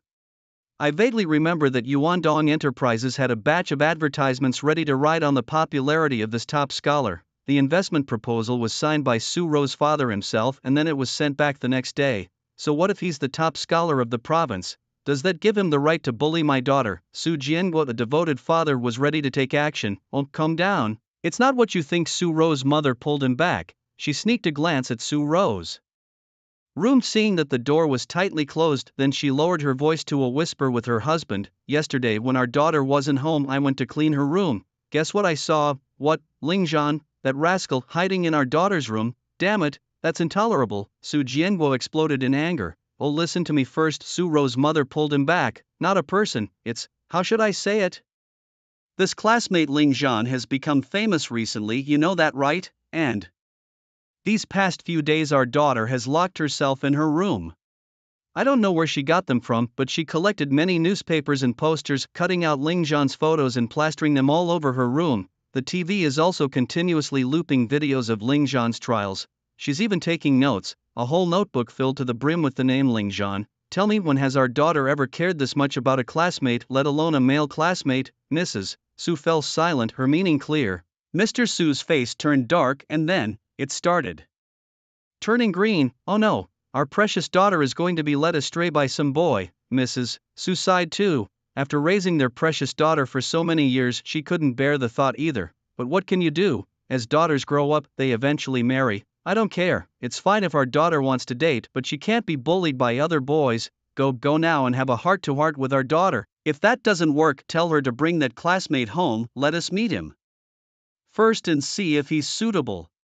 Mrs. Su was exceptionally firm. Su, he had calmed down a bit by now, feeling that his wife's suspicions were perhaps unfounded. Their daughter had always been very independent and competitive from a young age. I think we can't jump to conclusions. What if she's not really interested in him? Besides, don't you know your own daughter? She never admits defeat. She was so confident before the academic assessment. She even told us she would be first in her class, but in the end the results came out, she ranked third. Could it be that she's just not willing to accept being bested? Sunze is understandable. Our daughter is the vice class president and he's the class president, plus he's very talented. But this Lingjun, I hadn't even heard of him before the assessment. He suddenly made a big splash. Do you think our daughter could accept that? Makes sense, but better safe than sorry. Regardless, you go and talk to our daughter first and I'll keep watch outside with our little one. Mrs.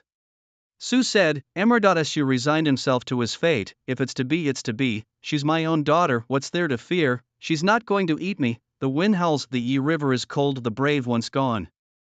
Thump, thump, Su tiptoed and knocked on the door. Daughter, it's me, daddy, please open the door. 10 minutes later, Daddy, you don't make things up, I didn't. It said that night all the sound-activated lights in the entire villa complex turned on. Mrs. Su couldn't sit still. She placed little Juan on the sofa to watch cartoons and hurried to her daughter's room, pressing her ear against the door. Su stood inside his daughter's room at a loss. It wasn't his intention to blab, but the way his daughter's room was decorated really led to wild imaginations. On the walls, on the headboard, photos, at least 1,000 of them. It's so late already. On the TV, a video clip of Ling Zhan shooting a red name was still playing. As for the notebook, with his daughter's permission, Su also took a look.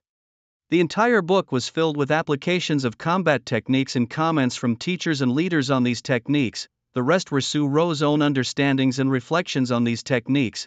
At this moment, Su Ro had already jumped onto the bed, covering her head with a thick down comforter. Even so, she felt her cheeks burning hot, her little ears exposed and red as if they were about to be cooked. Su's father wore an expression of utter embarrassment. He was certain now, it really was a misunderstanding. I was wrong, my dear, but you've been pestering that Ling Zhan fellow for days without any romantic intentions. Why is that? Su Ro muffled her voice under the blanket. I just wanted to ask him for some advice, but after interacting with him for a few days, I realized that Ling Zhan is different from the other male students. Su's father was perplexed. Oh, it's not what you think. It's just. Su Ro stumbled over her words, unsure how to explain herself.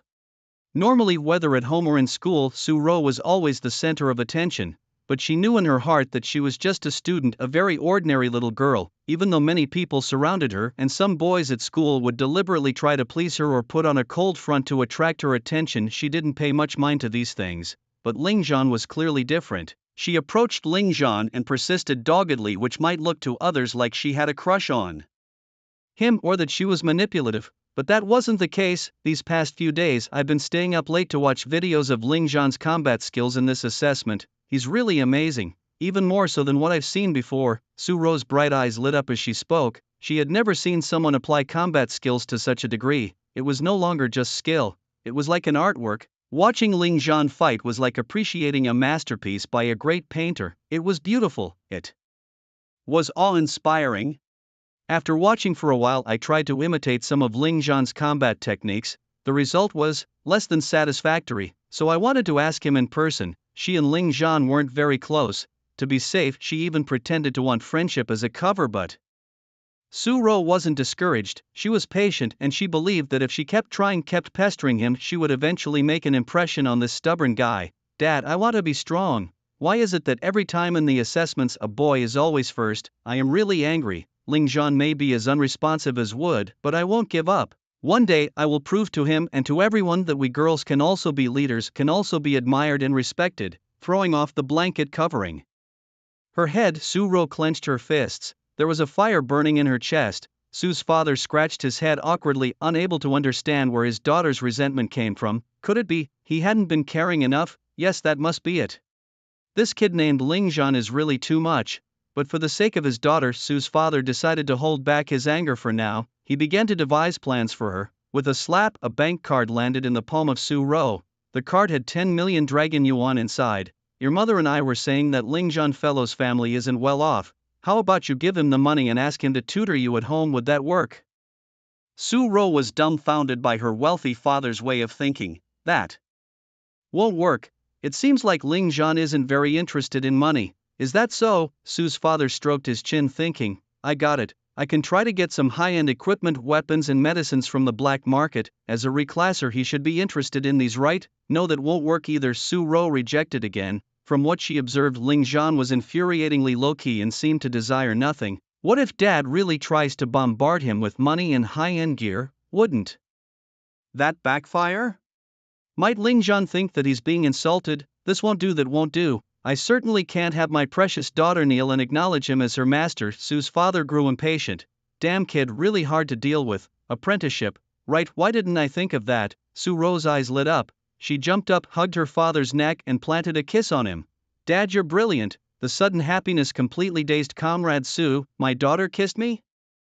Oh my goodness, wife, come here and look, our daughter kissed me. Ha ha, apprenticeship is okay but kneeling is not. My precious daughter can't suffer such an indignity." Coming back to his senses, Comrade Su started worrying about his daughter again. Su Ro nodded in agreement, already determined in her mind. If apprenticeship didn't work, she would engage in relentless pursuit mode, determined to get Ling Zhan to agree to teach her no matter what. Brave Ro, fearless and persistent. Go for it. The next day Su Ro set off. Her parents, with dark circles under their eyes, sent their precious daughter out the door. They had discussed it all night. "I still think this is unreliable," said Su's mother. "Don't worry, don't you trust your own daughter? That kiss yesterday, it came so suddenly." Su's father hadn't slept well all night, occasionally waking up his wife. "Do you know, our precious daughter kissed me." Su's mother: "You've repeated that 8,000 times tonight, how could I not know?" "Oh no, wait, weren't you supposed to go to our daughter's room yesterday and advise her against puppy love? How did you end up sending our daughter to the boy's house?" Su's father blinked. "Su, Jen, Guo. Don't hit. Ouch, easy my ear." "No worries, I still have a plan." In a rush, Su's father hurried back inside and scooped up Suwon, who was sitting on the sofa. "Little one, go follow your sister. Remember, from now on you're a little spy and you mustn't let any bad boys bully your sister. Got it? Be good, and when you come back, Daddy will buy you a super big action figure doll."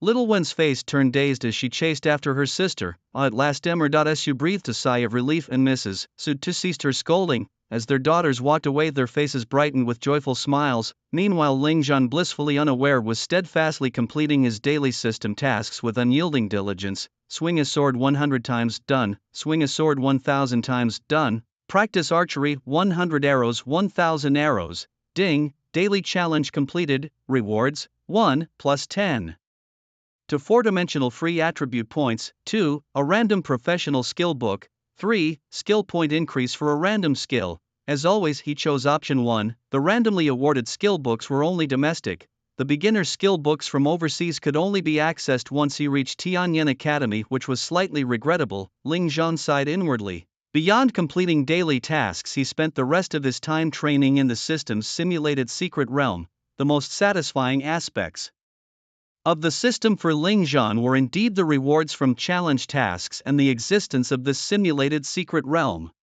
By merely immersing his consciousness, he could automatically enter the built-in simulated environment.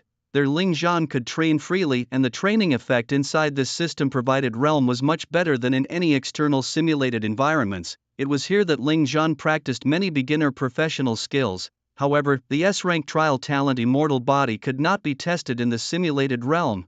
Thump thump thump, someone was knocking at the door. Ling Zhan frowned slightly. He had already put his phone on airplane mode during this period. he had outright refused all rewards from corporations even though some had offered him exorbitantly high amounts to endorse their products. For instance, a forging company had offered Ling Zhan 20 million dragon coins just to endorse a beginner's weapon they had forged. The advertisement was rather cringeworthy. With it I could become the top contender in the provincial trials. Even a pharmaceutical company had approached him to endorse a power-boosting elixir.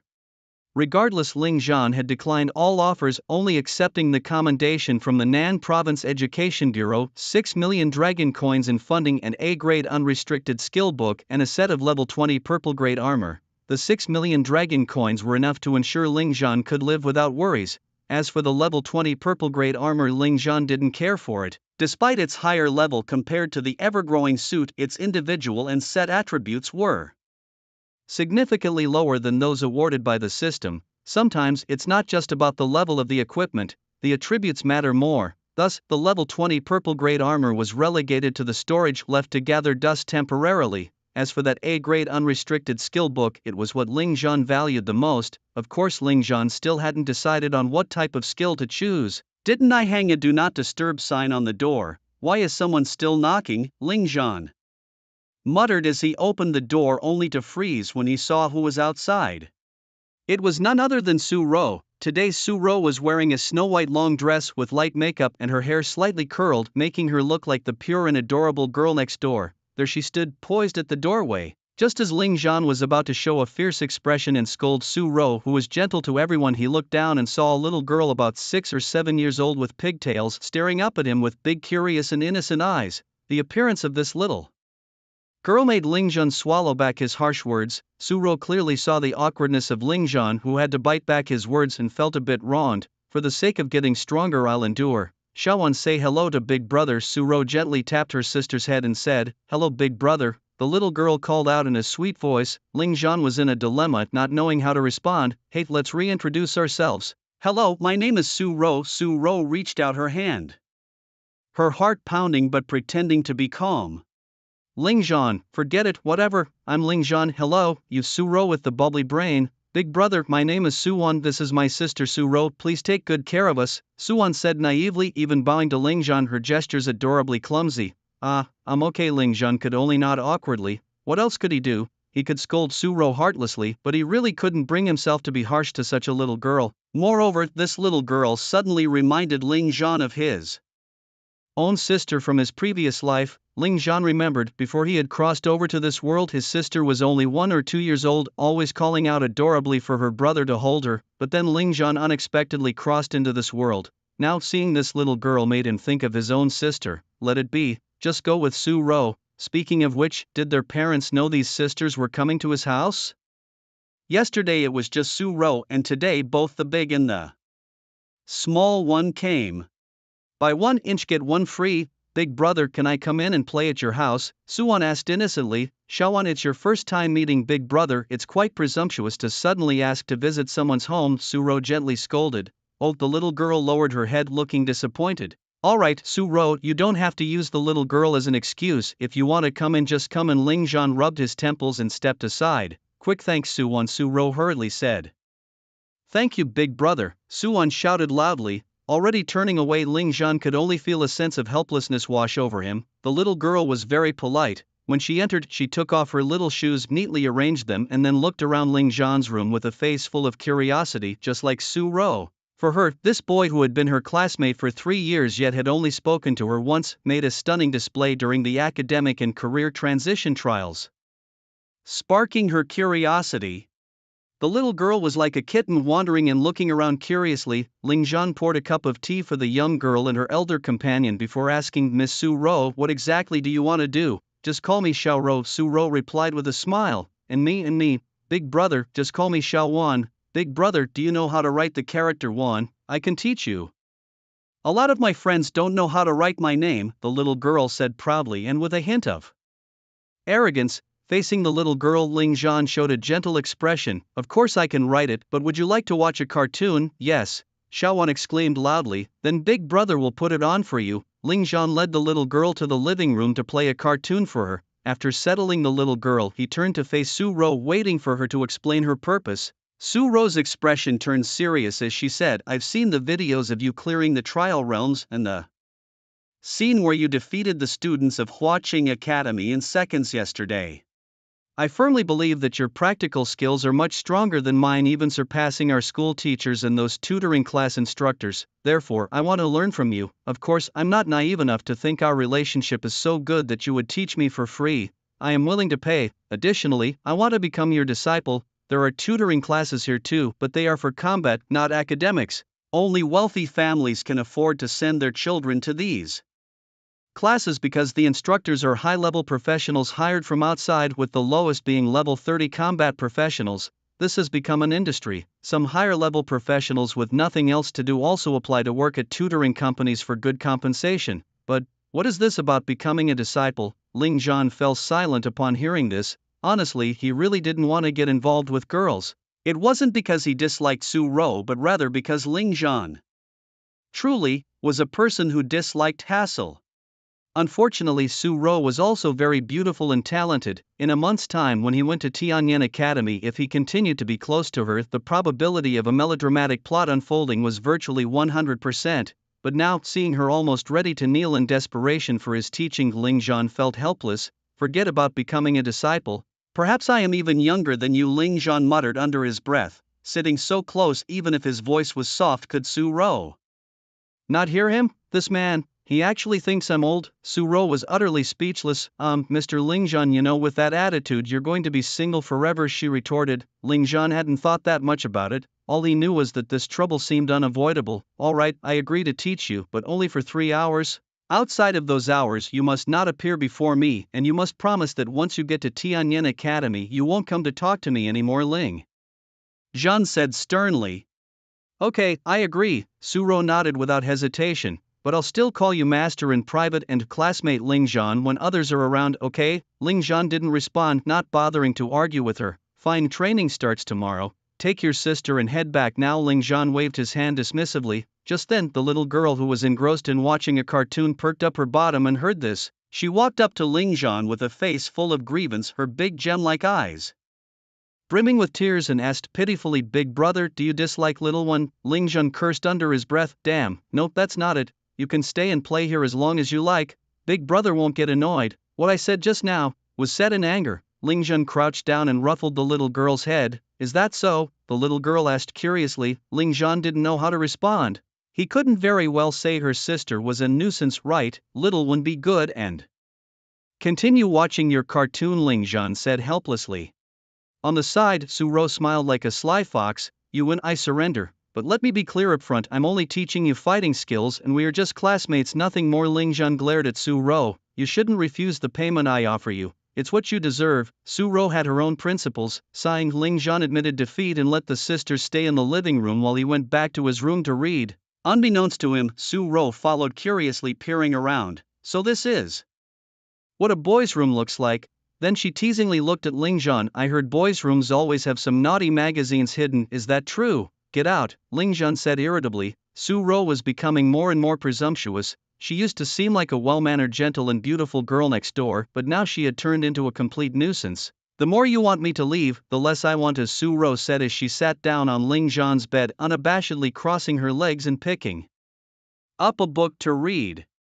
Ling Zhan was exasperated and got up to go watch cartoons with the little girl. After Ling Zhan left the room, Su Ro put down the book and her eyes crinkled into crescents, her delicate face filled with a triumphant expression. Little guy, I'll tame you yet. However, seeing the room's extremely simple, even Spartan decor, Su Ro hesitated before taking out her phone and making a call. Uncle Zhao, Dad's assistant. Hello? Uncle Zhao, I have an address for you. When you have time, could you please go to the mall and buy some furniture like beds and sofas to send over? They don't have to be particularly fancy, just comfortable to use. Yes. Please don't tell my dad or he'll start worrying again. Thank you, Uncle Zhao. With Su Ro and her younger sister Suwen joining, Ling Zhan's once unwavering life began to show waves. As for those pieces of furniture that clearly looked valuable, Ling Zhan refused to accept them even though Su Ro nearly fell out with him over it. Ling Zhan stood his ground. It was clear that Su Ro simply wanted to ask for advice. She had no other intentions towards him. Likewise, Ling Zhan didn't want their relationship as classmates to deteriorate. keeping it this way was good. At City Number 1 High School inside the simulation's secret realm, a 1v1 arena was set. A crowd of junior students gathered around, eyes filled with excitement. Senior Ling Zhan and Senior Su Ro are having a spar? I remember Senior Su Ro is also a top student achieving SS grade results. It was said to be a spar, but why did it feel more like Senior Ling Zhan was coaching Senior Su Ro? Indeed, it was coaching. Su Ro, the human body's weaknesses are not just the neck, but also the heart, abdomen and head. Don't just obsess over cutting at my waist. An assassin's shadow stealth is not only for hiding and sneak attacks, but can also be used to dodge critical skills during the first 2 seconds of invincibility. When facing agile and tricky enemies, don't just rely on shadow kill and lightning stab, these high mana consuming B-grade skills. Use smaller skills to wear them out and mislead their positioning, then finish them in one move. After 3 hours of training, Ling Zhan appeared composed. Su Ro, however, was panting heavily, her body covered in sweat. Her combat suit was torn in several places, revealing her fair skin. Su Ro should be thankful that this was just a practice session, not a real battle. If it had been a real fight, she would have been dead long ago. At this moment, Su Ro indeed felt grateful. However, what she was grateful for was that she had the nerve to persistently ask Ling Zhan to teach her. The first 3 hours of sparring with Ling Zhan had revealed many of her weaknesses. She also realized how formidable Ling Zhan was. She stood no chance against him. Even with all her strength, she could not harm Ling Zhan at all. Although Ling Zhan was only using basic professional skills, his mastery of skill execution, movement timing to dodge and counterattacking after exploiting the enemy's skill delay were all perfect. Su Ro had experienced firsthand that despair, but she also learned a lot. I think you could be our school's combat instructor. Su Ro wiped off her sweat, flipped a charming white eye and pouted. However, Ling Zhan had no desire to engage in further conversation, simply stating, 3 hours are up, I must leave. With that, he jumped down from the arena. Just as the junior students were about to swarm him, Ling Zhan swiftly moved away, maintaining his distance, and left. Su Ro watched Ling Zhan's retreating figure, her cheeks puffed, teeth clenched, and her pretty face flushed with anger. She didn't understand. Why did Ling Zhan treat her as if she were a disaster? Half a month before the reporting date at Tianyan Academy, they finally delivered a new weapon specifically crafted for Ling Zhan. Equipment: Breakthrough 1000 Mechanism, Ring Grade, Gold. After equipping, Strength plus 30, Intelligence plus 30, Stamina plus 30, Agility plus 30. Level requirement: Level 14, no professional restrictions. Enchantment effects: the equipment currently can freely switch between 5 forms. 1. Greatsword and Shield Manchu form, increases physical resistance, magic resistance and maximum health by 20% and generates 30% more aggro on monsters. 2. Longsword Frenzy Kill form, increases physical damage by 30%, armor penetration by 15% and applies a vulnerability buff to the target when attacking.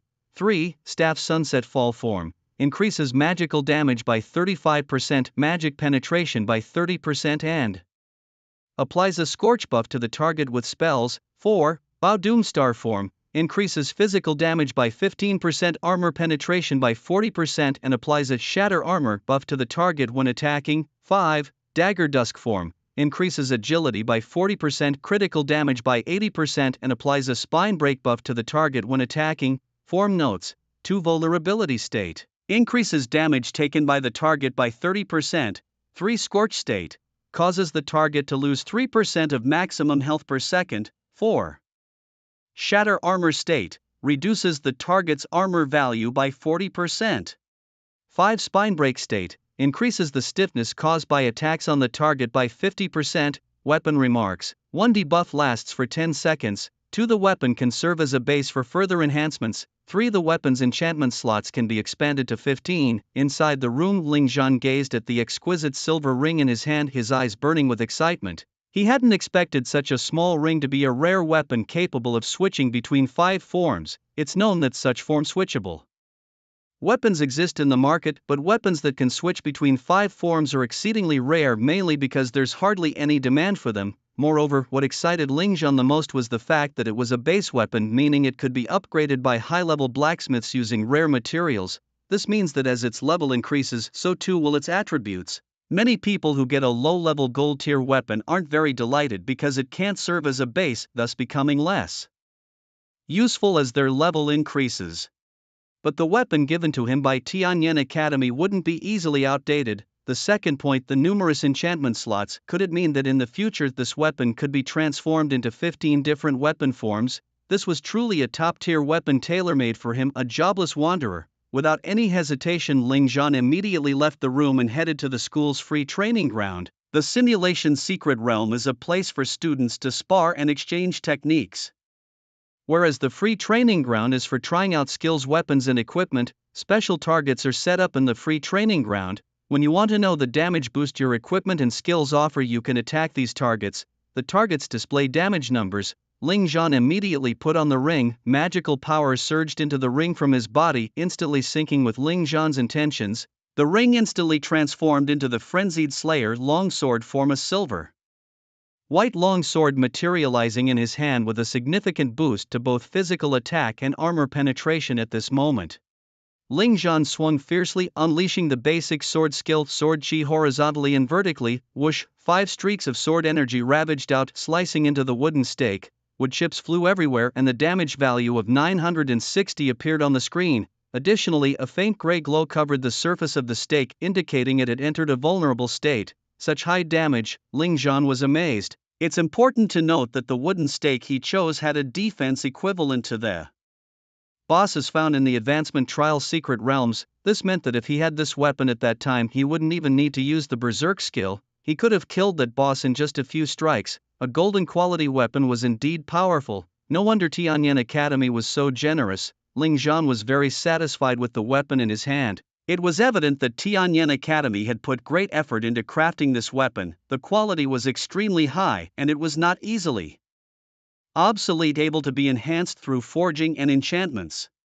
Afterwards, Ling Zhan tested other forms of the weapon, and without exception, whether it was the damage or the effects, he was very satisfied. Ling Zhan decided that unless the system rewarded him with a better weapon, he would use this one as a base, gradually accumulating materials to upgrade this weapon over time. As for the basic skills of the foreign profession, they were not yet available. He would need to go to the academy and register to receive them with his student ID. Thinking of this, Ling Zhan chuckled silently. Did Tianyan Academy really fear that he would run away? He also decided to test the effect of immortal body. With a sudden grit of his teeth, Ling Zhan made up his mind. Then, communicating with the 1,000 mechanisms ring through his thoughts, he transformed it back into a longsword form and fiercely stabbed his own arm. Pfft. Flesh split open, blood gushed out. The intense pain hit him. Before Ling Zhan could even grit his teeth in response, the pain suddenly disappeared.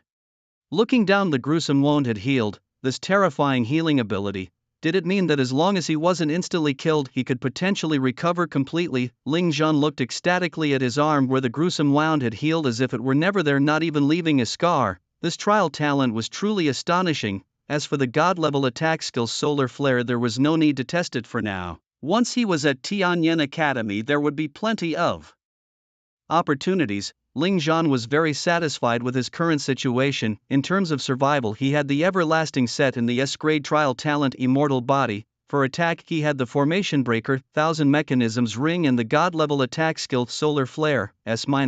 Plus, with his daily diligent training in one-on-one fights, there probably weren't many of his peers who could match him. Now Ling Zhan's four-dimensional attributes are extremely balanced and high: strength, 90. Intelligence, 90. Agility, 90. Physique, 90.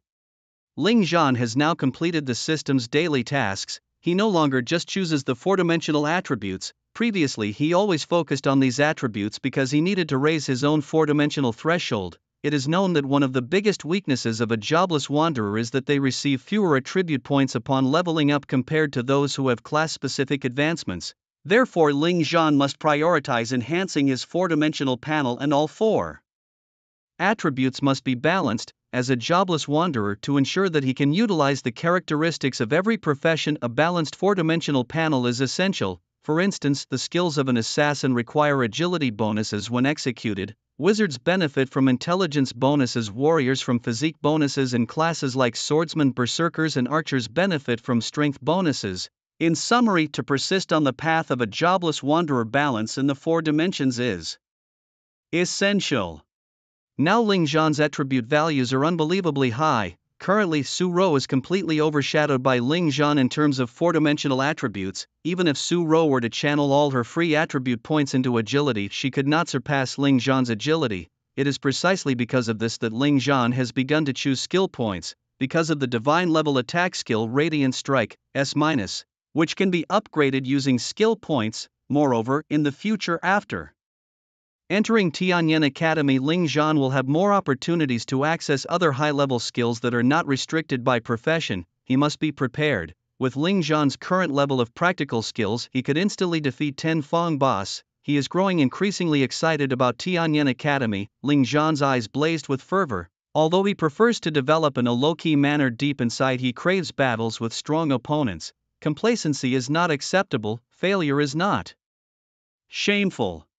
Only by fighting with the strong and experiencing both failure and success can one truly progress and become stronger. Of course, the name Fongbo is not on Ling Zhan's sparring list but on his kill list. Time passes by day. Every day Ling Zhan repeats a few activities, completing system tasks, tutoring Su-ro, training himself and watching cartoons with Su-won the little girl. Ling Zhan finds it odd that despite having a TV and a computer at their home, the sisters prefer to come over to his place to watch. At that time, Su-ro would also come over and even cook for Ling Zhan. By the way, Ling Zhan does not charge Su-ro a tutoring fee, he only asks her not to talk to him at Tianyan Academy after the summer vacation to avoid drawing attention. Su-ro readily agrees. She tells Ling Zhan that cooking for him can be considered as her way of paying the tutoring fee, and truth be told, Su-ro's cooking is delicious. It seems she hasn't yet ventured into a culinary side profession. A month has passed in the blink of an eye. Finally, Su-ro's parents appeared. They are a couple with gentle smiles on their faces. Hello, student Ling Zhan. I am Su-ro's father. Our 2 daughters have been under your care this month, Su said with a cheerful smile. Su's mother also smiled politely. There's a saying that goes, you don't strike a smiling face. Ling Zhan responded with a gentle smile as well. It's nothing. It looks like uncle and aunt had a pleasant journey, right? A journey? What journey? Su's father was all question marks. Su's mother was equally puzzled. Ling Zhan with a frown said, didn't the 2 of you go on a trip together? Meanwhile, Su-ro had already scooped up her adorable little sister and darted off, leaving behind a trail of giggling, delightful laughter in the hallway. We've all been quite busy, no time for trips, Su's mother said, still smiling softly. In an instant, Ling Zhan realized he had been tricked by Su-ro. The whole parents traveling story and him taking care of his sister was all her fabrication just to mooch a meal at his place. Damn it, Ling Zhan sighed. Oh well, it doesn't matter. Anyway, once I'm at Tianyan Academy, I won't have much to do with her. Ling Zhan had grown accustomed to living alone and didn't wish to have too deep interactions with others. He was even prepared to handle his university phase solo. This might seem unconventional, but he truly preferred not to engage too much with others. Where there are people, there are conflicts. Even a small team of 5 could face disputes one day. Recalling the bullying he endured in high school, the backstabbing he faced when he first joined a company, and the humility he endured while pining over someone he liked, Ling Zhan couldn't help but slap himself twice. Damn it, in this life I will not be oppressed, I will not be a sycophant. Therefore, Ling Zhan was determined that in university he would avoid forming teams unless absolutely necessary for academic tasks, and definitely not a fixed team. Oh, and he certainly wouldn't be anyone's sycophant. Downstairs, Su-ro, holding her sister Su-won's hand, walked with a beaming smile. Usually Ling Zhan was very serious toward her, but the astonished expression on Ling Zhan's face just now was quite amusing to her. Sister, big brother said that after you go to university you'll be like strangers. What does that mean? Su-won asked adorably. Being like strangers means keeping distance from each other, going our separate ways, Su-ro replied. Then why would you do that? Su-won asked again. I don't know, Su-ro shrugged. Then will you really stop talking to big brother? Not talk to him? Who would bother talking to him? If it wasn't for needing his guidance, who would pester him? Su-ro said proudly. Sister, you once swore you wouldn't steal my pudding, but you ended up doing it anyway, Su-won said disdainfully. You? Su-ro was at a loss for words, but couldn't help pinching her little nose. It's just a pudding. I'll buy you another one right now. Yay, let's go buy pudding. Su-won jumped excitedly. Watching her little sister's adorable antics, Su-ro muttered to herself, who would want to talk to such a narcissist anyway? August 30th, Ling Zhan packed his luggage, stood in front of the memorial tablets of his parents and grandmother and silently bid them farewell. Then he stepped out of the house. The world is vast, fish leap at the breadth of the sea, birds soar the heights of the sky. Ling Zhan hailed a taxi and said, "Excuse me, brother, please take me to the teleportation point in Zone B." The taxi driver looked surprised and asked, "Oh, are you a university student reporting for duty? Which academy are you heading to?" Ling Zhan honestly replied, "Tianyan Academy." The driver's hands paused on the steering wheel, first showing a face full of shock then skepticism. "I remember. Tianyan Academy is one of the top 10 key academies, right? You managed to get in." Ling Zhan raised his thumb. "Brother, you have sharp eyes. I fooled you. Actually, I only got into an ordinary academy." "I thought so. You're not among the top 100 in the provincial trials." The driver then continued the journey, consoling Ling Zhan, "But it's okay to only get into an ordinary academy.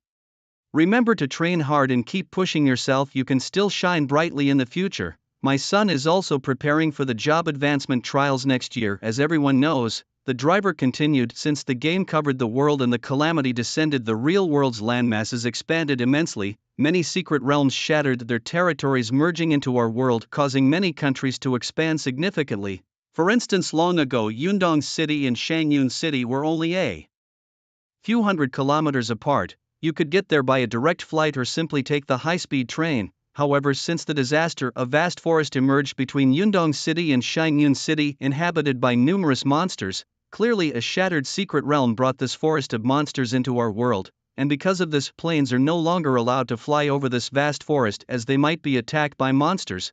Nowadays, the outskirts of this immense forest have become a popular spot for students to level up. Not only between Yundong City and Shangyun City, but throughout the entire Dragon Country and even around the world, this phenomenon has occurred. The forced changes to numerous national borders initially caused countless casualties as monsters would attack human cities, devouring and slaughtering people. Moreover, some of these monsters are very strong and high level. Fortunately, after so many years, along with systematic human suppression and defense, these newly emerged unknown maps have gradually stabilized. Of course, this doesn't mean that new secret worlds won't descend into reality in the future. To ensure that humanity can promptly send reinforcements to suppress the monsters in these areas, teleportation arrays have been created. The profession that constructs teleportation arrays is known as a spirit array master, but this is an extremely special secondary profession. Why is it special? First, because a spirit array master can be seen both as a production building related secondary profession and an auxiliary profession. Second, there is no advancement like second or third tiers in this profession. Sometimes teams entering secret realms will bring a spirit array master along. Upon entering the secret realm, the spirit array master can set up a teleportation array in a safe area. When the team encounters danger, they can activate the array and teleport the entire team to the array point to ensure safety. Additionally, some highly skilled spirit array masters can even create arrays that perform functions like attacking, healing, or boosting defense. Ling Zhan is heading to Combat Zone B, which is guarded by soldiers from the Dragon Kingdom. Inside, there is an enormous teleportation array that can transport people to any province or city within the Dragon Kingdom. If a secret realm suddenly emerges in any province or city, support can be instantly provided through the teleportation array. These large teleportation arrays are extremely important. They need to be protected from monsters and misuse by criminals. Therefore, they must be guarded by official forces of the Dragon Kingdom. Moreover, those who use the teleportation array must have official approval from the higher authorities of the Dragon Kingdom and possess the necessary permits to qualify for its use. All students who have been admitted to universities are uniformly issued with these permits. After all, these students are the future hope of the Dragon Kingdom, and they must be safely escorted to their universities. If they were to travel by airplane, not only would transferring flights be troublesome and time-consuming, but most critically, what if they were attacked by monsters en route? Holding his permit, Ling Zhan showed it to the soldier stationed at the local teleportation array and nodded. Ling Zhan then entered the combat zone. Inside, he saw many peers, boys and girls, gathering in small groups, happily chatting away. These were freshmen like Ling Zhan, planning to report to their universities. Combat Zone B has 10 teleportation points labeled as a B, C, D, E, F, G, H, I, J. The points E, F, G, H, I, and J, which lead to second-tier and third-tier university provinces and cities, are used by the majority of students. Point A is temporarily unused because it leads to the top 10 key university provinces and cities. Points B, C, and D are the pathways to first-tier university provinces and cities. The students waiting at these 3 teleportation points have a proud and superior demeanor as they have been admitted to first-tier universities and are rightfully proud. Ling Zhan had no intention of drawing attention to himself. While waiting for the teleportation, he stayed outside rather than entering the point at teleportation gate. However, suddenly a clear greeting came from behind Ling Zhan. Ling Zhan's lips twitched as he turned around to see. It was Su Ro, dressed in a light blue dress, standing alongside the elegantly handsome Sun Zhe in his white shirt. Upon seeing Ling Zhan, Sun Zhe slightly furrowed his brow and let out an imperceptible snort. Ling Zhan ignored the cool Sun Zhe, instead staring unhappily at Su Ro and spoke in a lowered voice, "We agreed not to talk."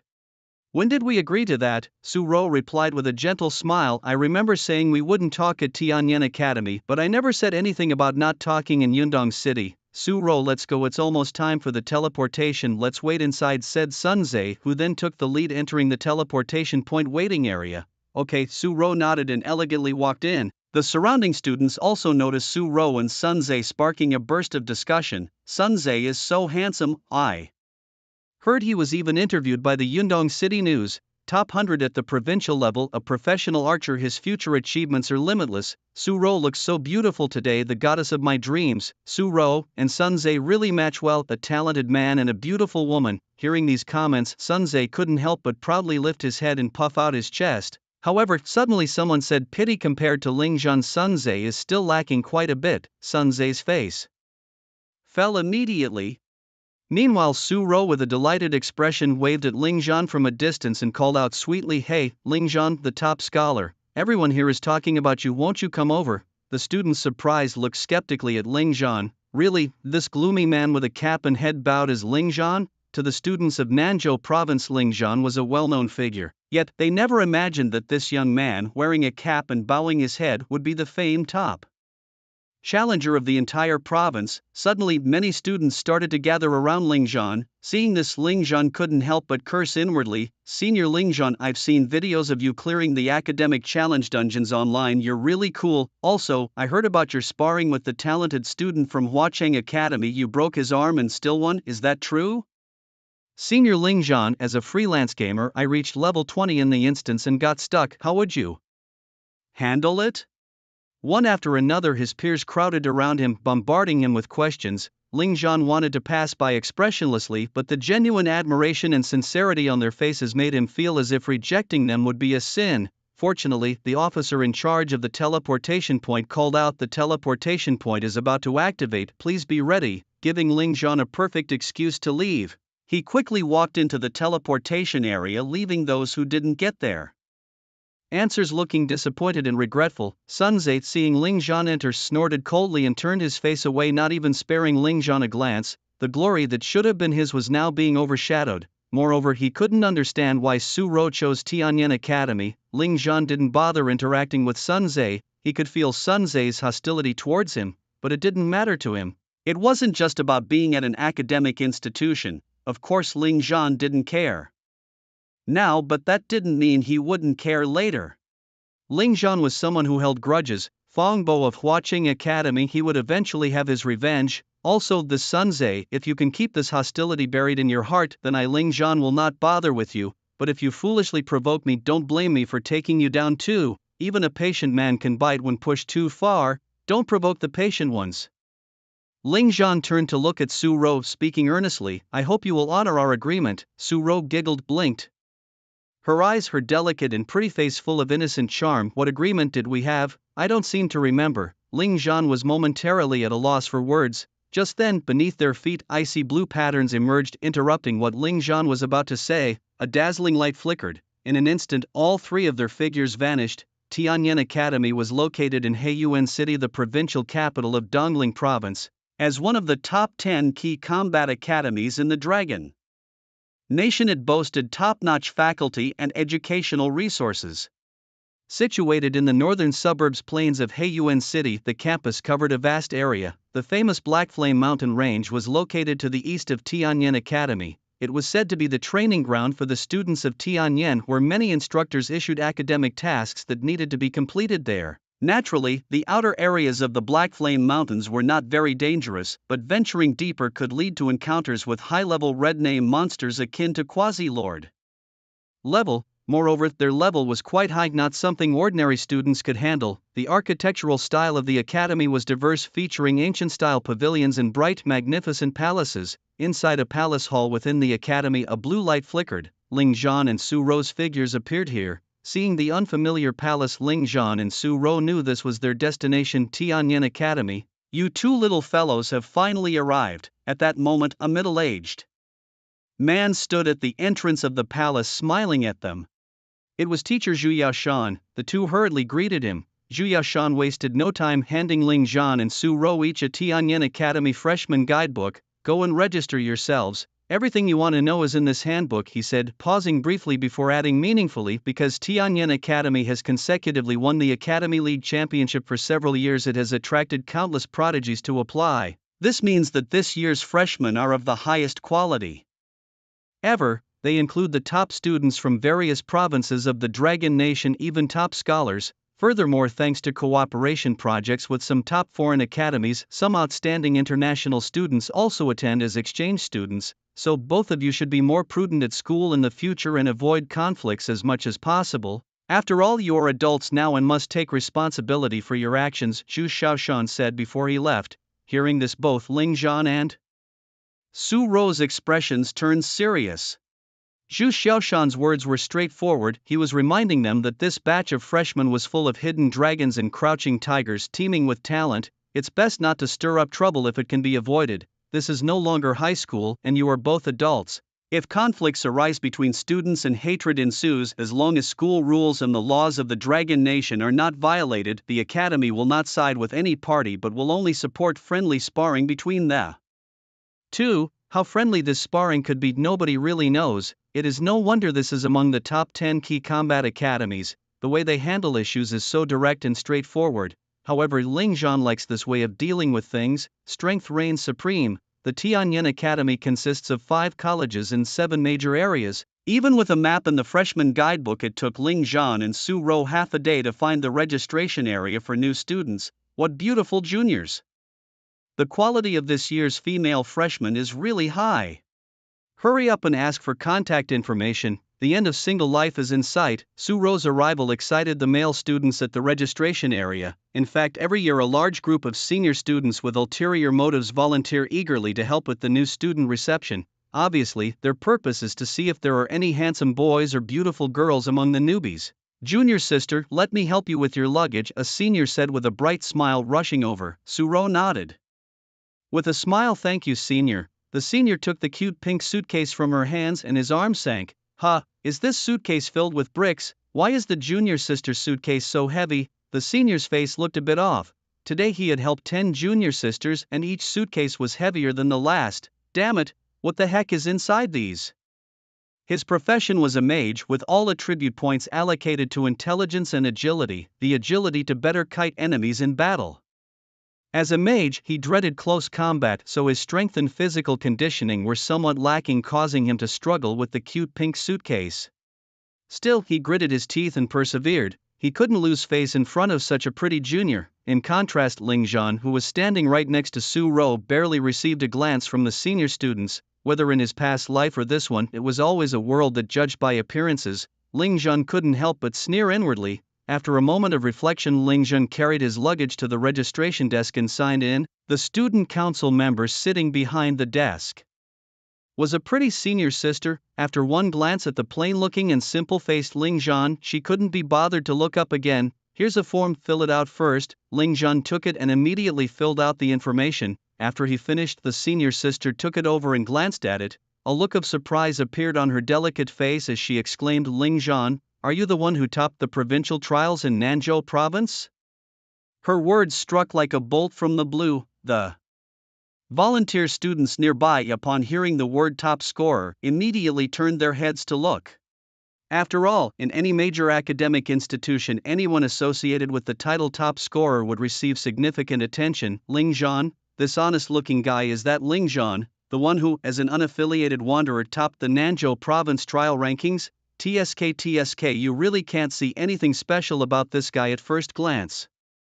Murmurs began to rise around him, faces filled with inquiry, doubt, curiosity and disdain. as one of the top 10 key combat academies in the Dragon Kingdom. Attention to the trial champions of various provinces was naturally very high. Both school leaders and students would deliberately inquire about them, and this month, if there's one trial champion who has been the talk of the town, it was Ling Zhan. He was the first in history to participate in the National Job Transition Trial and academic assessment as an unaffiliated wanderer, and even topped the rankings. Whether there will be anyone else like him in the future is unknown, but certainly no one had done so before. Overall, Ling Zhan had become a person of interest. His name resonating widely naturally drew a lot of attention. Honestly, it's a bit disappointing. I thought he would be a handsome young man. People have made him out to be something extraordinary when in reality he's just average with no real substance. Why say he has no substance? Because he just took advantage of the low-level skill benefits available to unaffiliated wanderers. While some praised him, naturally others scorned him. After all, Ling Zhan isn't money, he can't make everyone like him. Amidst the murmurs of the crowd, Ling Zhan quickly completed the freshman registration. Next, I'll take you to the freshman dormitory and I'll also tell you about some important rules of Tianyan Academy, said the senior sister unexpectedly, rising to take Ling Zhan to his new residence. Ling Zhan had no other thoughts and guessed that the senior sister must be curious and puzzled about him. Sure enough, on the way to the freshman dormitory, the delicate-looking senior sister soon asked junior brother Ling Zhan, "May I ask you a few questions?" Ling Zhan nodded. "Can you tell me why you chose the path of an unaffiliated wanderer?" "It's not an easy path," she said, gently smiling. "It's because I have a system," Ling Zhan answered silently in his mind. However, he certainly wouldn't say this out loud. After thinking for a moment, he replied, "Choosing this path makes it easier to get good results in the academic trials." Upon hearing this, the senior sister's face fell. Could it really be, as the outside world says, that this top scorer from Nanzhou province chose the path of an unaffiliated wanderer just for the sake of good grades? At the same time, was it also for sensationalism? In a moment, this elegant senior lost all interest in Ling Zhan. It seemed that this year's champion of the Nanzhou provincial trial indeed lacked substance. Ling Zhan could naturally tell the change in the senior's attitude. He almost laughed out loud in his heart, hoping she would lose interest in him. She silently led Ling Zhan to the freshman dormitory area without any intention of accompanying him inside. She hurriedly advised, "Junior brother, let me give you a tip. Here at Tianyan Academy, it's best for a freelancer like you not to easily provoke others, or the consequences can be severe. Also, if you want to live comfortably in the academy, you'd better work hard to earn Tianyan leaderboard points. These points can be exchanged for various equipment, skill books and items. On normal days, you can earn points by completing academic tasks set by your tutors. Well, I hope you continue to excel in your university life. Goodbye, junior brother." After quickly finishing her piece, she walked away without looking back, probably forgetting that Ling Zhan didn't even know her name. However, it was clear that she had no intention of introducing herself, indicating she never planned to interact with Ling Zhan further. Perhaps in her eyes, Ling Zhan was just an insignificant person, even if he was a provincial trial champion. Despite knowing what the senior thought, Ling Zhan politely thanked her and then turned to look at the dormitory area. To his surprise, what appeared before him was not a dormitory area but a villa complex. Yes, a series of villas. There were 5 in a row, making up 20 rows, which meant there were a total of 100 villas. Although these were only 3-story small villas, they were fully equipped with various facilities, including a small courtyard for exercise. The first floor of the villas featured a kitchen, the second a gym and entertainment room, and the third the bedrooms. Next to the villa complex were 2 areas, one a simulated secret realm entrance and the other a free training ground entrance. The training ground and the secret realm were different. The secret realm was for students to practice combat against each other, whereas the training ground could be used by students to individually test and enhance their equipment and skills. Ling Zhan glanced down at the freshman guide manual, flipping to the page about accommodation.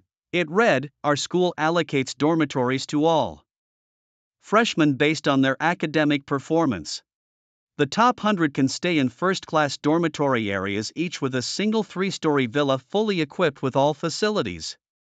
The accommodation conditions are never fixed and will change according to the students' academic rankings in the school." Ling Zhan raised his eyebrows, thinking, "So these living conditions will change with my own performance. If my grades fall out of the top 100 in the next test, then this luxurious 3-story villa will be given to someone else."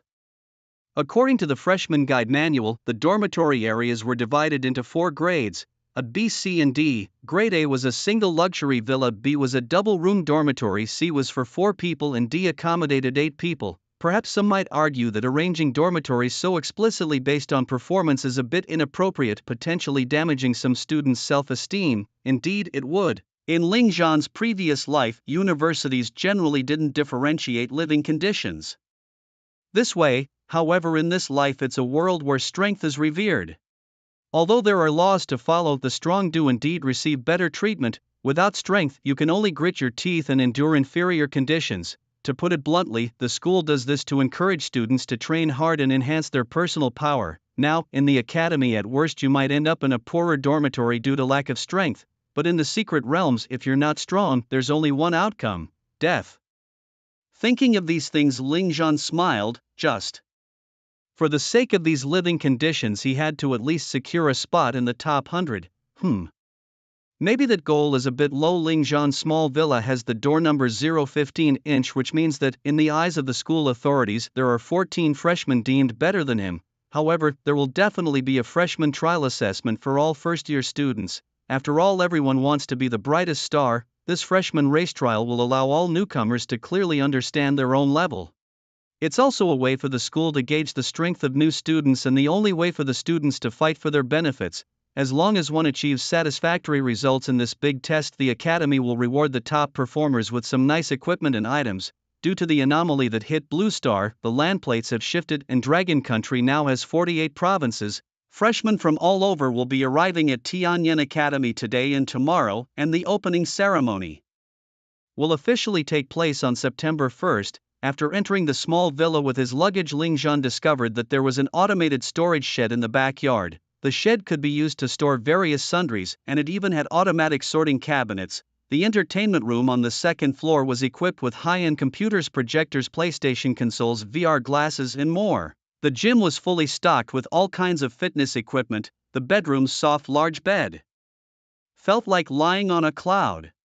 Phew, Ling Zhan went to the rooftop and took a deep breath. The air was so fresh. Turning to look at the other dormitory areas, night had already fallen. It must be said, as one of the top 10 key academies, Tianyan Academy truly excelled in accommodation. Even the worst D-class dormitory zones were high-end apartment buildings. Alright, today's task is still not completed. Ling Zhan suddenly remembered this important matter. He had been so rushed getting here today and had spent so much time settling in that he hadn't managed to complete his daily tasks yet. Thus Ling Zhan chose to enter the simulated environment in space. He shot arrows 1,000 times, completed. He lifted 500 pounds 50 times, completed. Finally, it was time for weighted swimming for 5 kilometers. The advantage of the simulated environment is that it can change terrains anytime and anywhere. While weighted swimming could also be done outside, the simulated environment was much more convenient. Moreover, the scenes in this simulated environment could change according to one's mood and preferences. For example, it was dusk outside, but here in the simulation it was high noon. The sun shone warmly on Ling Zhan, perfect weather for swimming. So he strapped on a 100-pound weight, donned his swim trunks, and commenced the 5-kilometer weighted swim. The 100 pounds were a compact chunk of iron stone packed in a specially made backpack. Ling Zhan carried this small piece of iron stone and began his 5-kilometer swim in the simulation. Ding! Congratulations to the host for completing the daily challenge task. 1 strength attribute, plus 5, 2 random blue grade weapon bag *1, 3 shooting accuracy, plus 20%, rewards have been dispatched. Please check. The content of the system's daily challenge tasks varied. Sometimes it required Ling Zhan to swing a sword 1,000 times, other times it had him crawl on the ground for 2 kilometers. It could even have him do math, Chinese, and other subjects. The system awarded attributes based on the tasks completed. Academic tasks might grant a small intelligence boost, while physical tasks enhanced strength, agility, and constitution. As expected, the system's daily challenge tasks were becoming increasingly difficult. It seemed that obtaining rewards from the system was getting harder and harder. After completing the daily challenge, Ling Zhan wiped off his sweat and returned to the real world. Just as he thought about stepping out for some fresh air, a striking vision of Snow White caught his eye not far away. A tall and proud figure, dressed in a white short t-shirt paired with blue slim-fit jeans and white sneakers. She carried a backpack with a little bunny pattern, and her plump lips were biting on a lollipop. Her snow-white hair and bright blood-red pupils were so eye-catching under the night sky. It was Zhu Yaoguang. At that moment she was accompanied by two handsome seniors who stood in front of villa number 002 enthusiastically explaining school rules to her. These two seniors in their eager demeanor contrasted starkly with the sister who had received Lingzhan during the day, clearly someone like Zhu Yaoguang was considered a true genius in their eyes while Lingzhan was merely seen as someone exploiting low-level benefits. Yo, Zhu Yaoguang, catching a glimpse of Lingzhan from the corner of her eye, actually raised her hand to greet him. Lingzhan nodded in response and then quickly returned to his villa. However, this simple interaction caused a wary expression to appear on the faces of the two seniors. The reason for their wariness was simple. Zhu Yaoguang had taken the initiative to greet a strange boy. What happened next was even more shocking for them. Zhu Yaoguang said indifferently to the two seniors, "Seniors, just leave my suitcase at the door, thank you." Having said that, she strode towards villa number 15 with her long, shapely legs. The two senior students opened their mouths as if they wanted to say something, but in the end they said nothing. They exchanged glances and both could see the frustration in each other's eyes. Who was that person? Zhu Yaoguang actually took the initiative to enter his dormitory. No one knew. They decided to quickly find out more. Just as Lingzhan was closing his door, there was a knock. Opening it, a pleasant scent of osmanthus wafted to his nose. Looking up, he saw Zhu Yaoguang standing elegantly at the door. Her eyes, red as if reflecting ripples of water, were curiously sizing up Lingzhan. "Is there something you need, Miss Zhu?" Lingzhan asked, a bit uneasy in the presence of this girl who seemed as noble as a princess. Indeed, her unpredictable nature made her hard to figure out. Sometimes she was aloof, like when she faced the scrutinizing gazes of others with an unflustered demeanor. Sometimes she was domineering, like when she kicked open the office door and declared that if others didn't want Lingzhan, her academy Tianyan did. And sometimes she was just adorable, like now, with her snow-white brows furrowed and her head tilted, her gaze filled with curiosity and confusion as she looked at Lingzhan. After her inspection, she resumed her noble yet indifferent expression and said, "I came to remind you that you might face some trouble at the opening ceremony the day after tomorrow." "Thank you for the reminder," Lingzhan said politely, though he found it strange. He wasn't familiar with Zhu Yaoguang at all. There seemed no need for her to warn him. But soon as Zhu Yaoguang revealed her real purpose, her delicate face became serious as she asked, "Also, do you have time for a fight with me?" "No," Lingzhan replied without a second thought, rejecting the idea outright. Such a thing held no benefit for him. Winning would only draw more attention to him, and losing would give those who already resented him more reason and excuse to attack him. Boring. Zhu Yaoguang pouted, flipped her ponytail, and with her long legs turned and left without hesitation, leaving behind only a trace of intoxicating osmanthus fragrance. Lingzhan breathed a sigh of relief. He had been afraid Zhu Yaoguang would be like Su Ro, who had a clingy and persistent nature, but it seemed this proud swan was not one to do such things. Lingzhan went back inside to take a bath and was just about to enjoy a good night's sleep when suddenly, ding! The system has issued a new challenge task. The challenge was to break all doubts about him and prove the strength of a jobless wanderer. The reward for completing the challenge was a rare treasure chest. An extra reward for exceeding the challenge was an S-grade displacement skill. The punishment for failure was the removal of his only S-grade attack skill, Radiant Sun. Lingzhan was shocked. What the heck? If I fail, I lose the only S-grade attack skill I have. Moreover, the day after tomorrow was the opening ceremony. How could there be a trial for new students? He decided not to dwell on it too much. Since the challenge was presented, he might as well complete it. To me, it makes no difference for the sake of exceeding the mission. This first place must be taken. Lingzhan's expression turned cold and indifferent. In fact, for him, he wanted to keep a low profile and live a normal university life. However, the system issued a task and he urgently needed an S-level displacement skill. Moreover, he was indeed curious to gauge the strength of his peers. The main reason, however, was that Lingzhan did not want to lose the solar skill. In the B-grade dormitory area, room number 1, a double room, there gathered quite a few people at this moment. They were all freshmen who had arrived at the school today. Moreover, their speech carried distinct regional accents. If someone were well versed in the dialects of various provinces, they could definitely tell that the several dozen freshmen standing here were all from Yunnan province. At this moment, all eyes turned to a young man. This young man had a handsome face with a somewhat effeminate air, and he also had long hair tied into a ponytail. If he were to wear a skirt and pose as a girl, probably no one would doubt his gender. This young man, named Chen Meng, was the top trial student from Yunnan province. his profession was a puppet controller. At this moment Qian Mang's gaze was very indifferent. A major disaster struck Yunnan province 10 years ago when a mysterious haunted site collapsed, impacting the province severely. Although the disaster had been settled, it would take a long time for Yunnan province to regain its former prosperity. The educational resources in Yunnan province as a result of this disaster were much worse compared to other provinces, almost at the bottom. Therefore, some talented candidates from other provinces, even if they were not the top scholars, should be stronger than Qian Mang. Other people did not respect all the top talents from the first 100, but Qian Mang was different. He had no complaints about the other talents in the top 100. Of course, he also had a target in mind, a jobless wanderer who only knew how to deal with promotional trials and seek attention. Why should he rank higher than him, the top scholar of Yunnan province, especially since he was ranked as high as 15th? Mang brother Tianyan Academy is somewhat unfair, someone said. Yeah, I feel Mang brother definitely deserves to live in an A-grade dorm, another added. Is it just because we are freshmen from Yunnan province that they do this deliberately? These freshmen from Yunnan province were quite gloomy. They felt it was very unfair for their provincial trials top scholar. The top scholars from other provinces and even the top 100 talents could live in A-grade dormitories, but their top scholar from Yunnan province could not. It was like a slap in their faces, as if to say that their top scholar from Yunnan province had no value. To this, Qian Mang remained indifferent.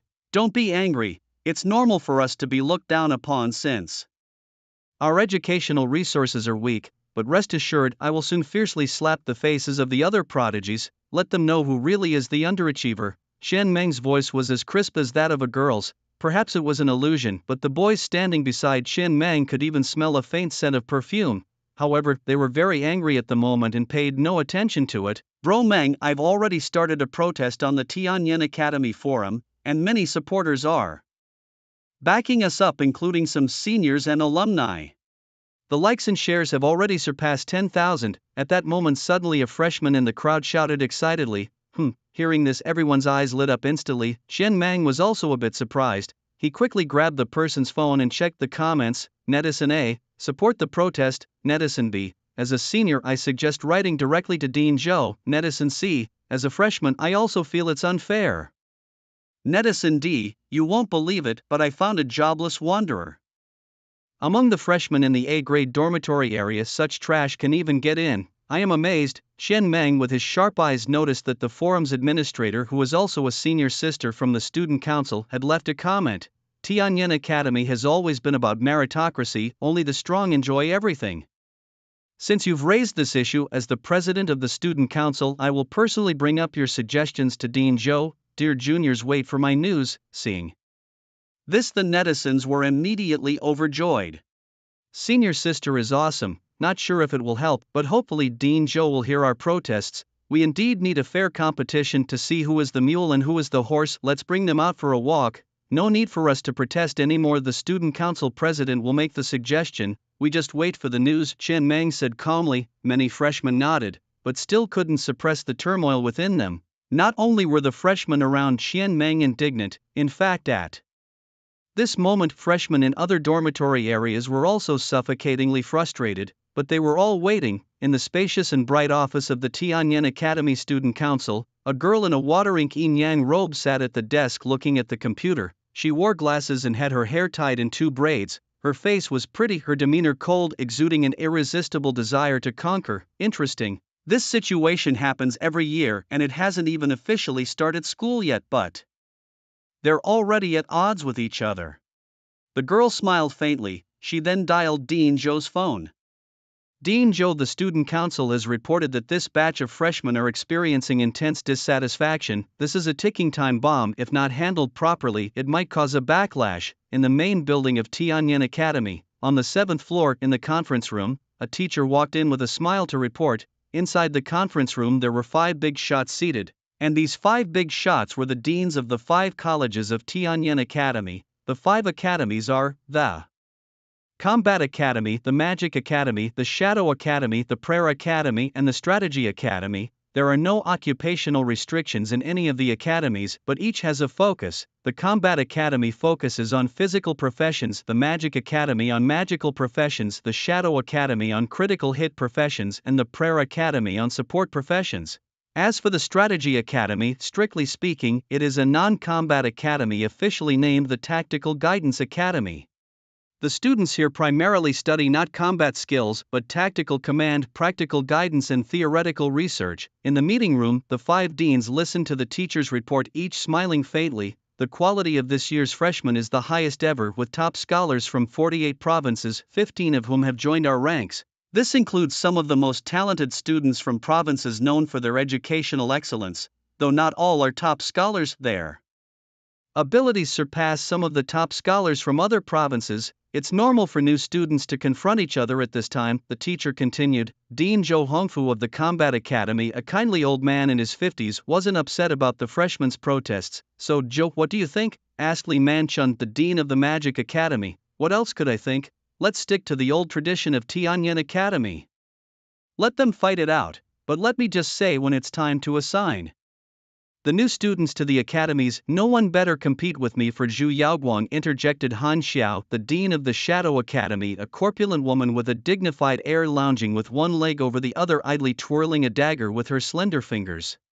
Don't worry, I only want Ji Woming from Fengtian province, chuckled Luo Yang, the dean of the Prayer Academy. Dream on, Luo, Ji Woming is coming to the Magic Academy, Li Manchun retorted, his whiskers bristling. Dean Wang Shi of the Strategy Academy stayed silent throughout the conversation. As the head of a non-combat academy, he had no stake in competing for these prodigies. Besides, even if he did compete, would these exceptional students be willing to join his academy? So Wang Shi quietly played the role of the invisible man, sipping his tea. Let's not argue, gentlemen. The choice of academy should be up to the students themselves without any interference from us, intervened Zhou Hongfu, a figure of high esteem. Upon hearing his words, the other deans fell silent. Zhou continued, sticking to the old tradition is too cliché. We are here to train brave warriors who can combat monsters, not shallow people who only know internal strife, so no more dueling tournaments. Instead, let's hold a freshman speed trial on the day of the opening ceremony. With these words, no other dean objected. The original plan had been to let the new students choose their academies after the opening ceremony. Now, with the new freshman speed trial, it seemed a good way to clearly assess the students' abilities to combat monsters. The deans could then recruit more accurately. Having reached a unanimous decision, the deans instructed the teachers to quickly go and make the necessary preparations. Then the school's official forum immediately pinned a notice on the website. When all the new students saw the announcement posted on the official website, every freshman in the dormitory areas was ecstatic. Damn, we can finally go all out, Brother Meng, crush all the top 100 talents before us, restore the pride of our Dianzhou province. Every freshman from Dianzhou province had a face filled with joy and excitement and an extremely fierce desire to fight. Being the top students from high schools all over, naturally none would concede to the others. Their goal was to defeat those among the top 100 talents. They were proud and eager to prove themselves. Shen Meng's eyes burned with fervor. This time he was determined to break into the top 100. Moreover, he intended to trample Ling Zhan underfoot. The freshmen from the C and D dormitory areas were also rubbing their hands in anticipation. They too wanted to seize this opportunity during the freshman speed trial to turn their fates around. No one wanted to be last, of course. Many also noticed the jobless wanderer arranged into the A-grade dormitory area, the champion of the Nanzhou province trial, the freak who defeated Zhu Yaoguang. They were curious to see if this Ling Zhan truly possessed unconventional combat abilities. Villa number 002. At this moment there stood 2 males and 2 females. A petite and cute girl called out sweetly, Sister Yaoguang, we're here to visit. This girl was Guo Tianzhou, accompanied by her sister Guo Fuli. The 2 other boys were Qin Kan and Huang Bai. These 4 were close friends of Zhu Yaoguang. Since Zhu Yaoguang had enrolled at Tianyan Academy, they naturally followed suit. Guo Fuli was already a sophomore and had come along just to visit. Guo Tianzhou's villa number was 065, Qin Kan was at 019, Huang Bai was at 025, all initially ranked after Ling Zhan. The door opened. Perhaps Zhu Yaoguang hadn't planned on going out, as she was wearing a cute rabbit pajama. Her long, soft white hair flowed down, adding a touch of lazy charm and reducing her usual heroic and vigorous appearance. Just as the 4 friends entered the villa, they found another person inside, and it was a boy. Qin Kan and Huang Bai instantly became intensely wary. However, the boy revealed a clear and bright smile, introducing himself with a laugh. Nice to meet you all for the first time. I am Yaoguang's childhood friend, Ji Woming. As soon as he spoke, all four were stunned. Ji Woming, the champion of the Fengtian province trial, the number one ranked. From the beginning, Fengtian province, being the capital of the Dragon Country, boasts unquestionable teaching and educational resources. Ji Woming's ability to stand out among so many talents spoke volumes about his strength. Now here he was in Zhu Yaoguang's villa. Could it be that he had spent the night here last night? Thinking this, Huang Bai and Qin Can felt like a huge stone was blocking their hearts, making it hard to breathe. The key was they wanted to face him with pride. However, the person in question is none other than the top scholar from Fengtian province. Unlike that worthless Lingzhan, this one is truly formidable. How could they possibly hold their heads so high? Off to the side, Guo Tianzhou suddenly burst into laughter. She absolutely relished watching this sort of melodramatic scene unfold, almost wishing she could stoke the flames herself. Blinking her eyes innocently and adopting an adorable VE demeanor, she deliberately asked, "Brother Woming, you're not planning to spend the night at Sister Yaoguang's, are you?"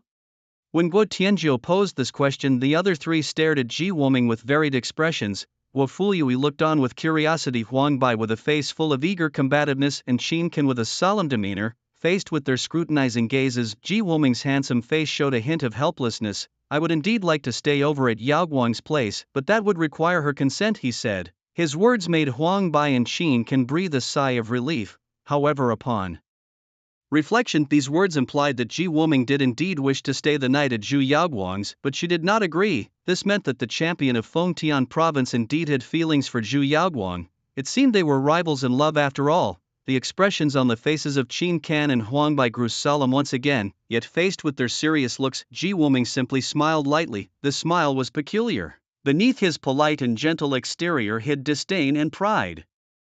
Clearly in Ji Woming's eyes, Qin Can and Huang Bai were not even worth considering.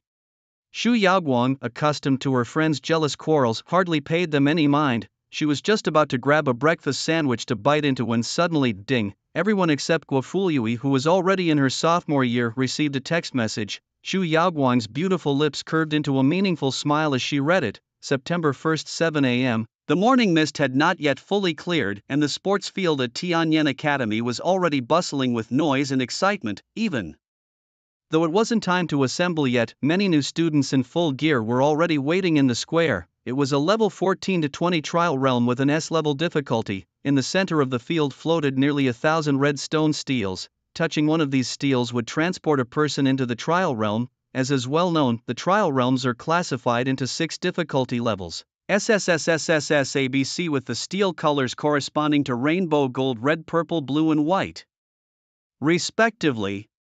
The level 14 to 20 S-level trial realm meant that even a level 20 powerhouse would find it challenging to complete. Someone asked at this moment, would a level 25 powerhouse find it easy to clear this realm? The answer is yes. However, the trial realms have level restrictions for entrance.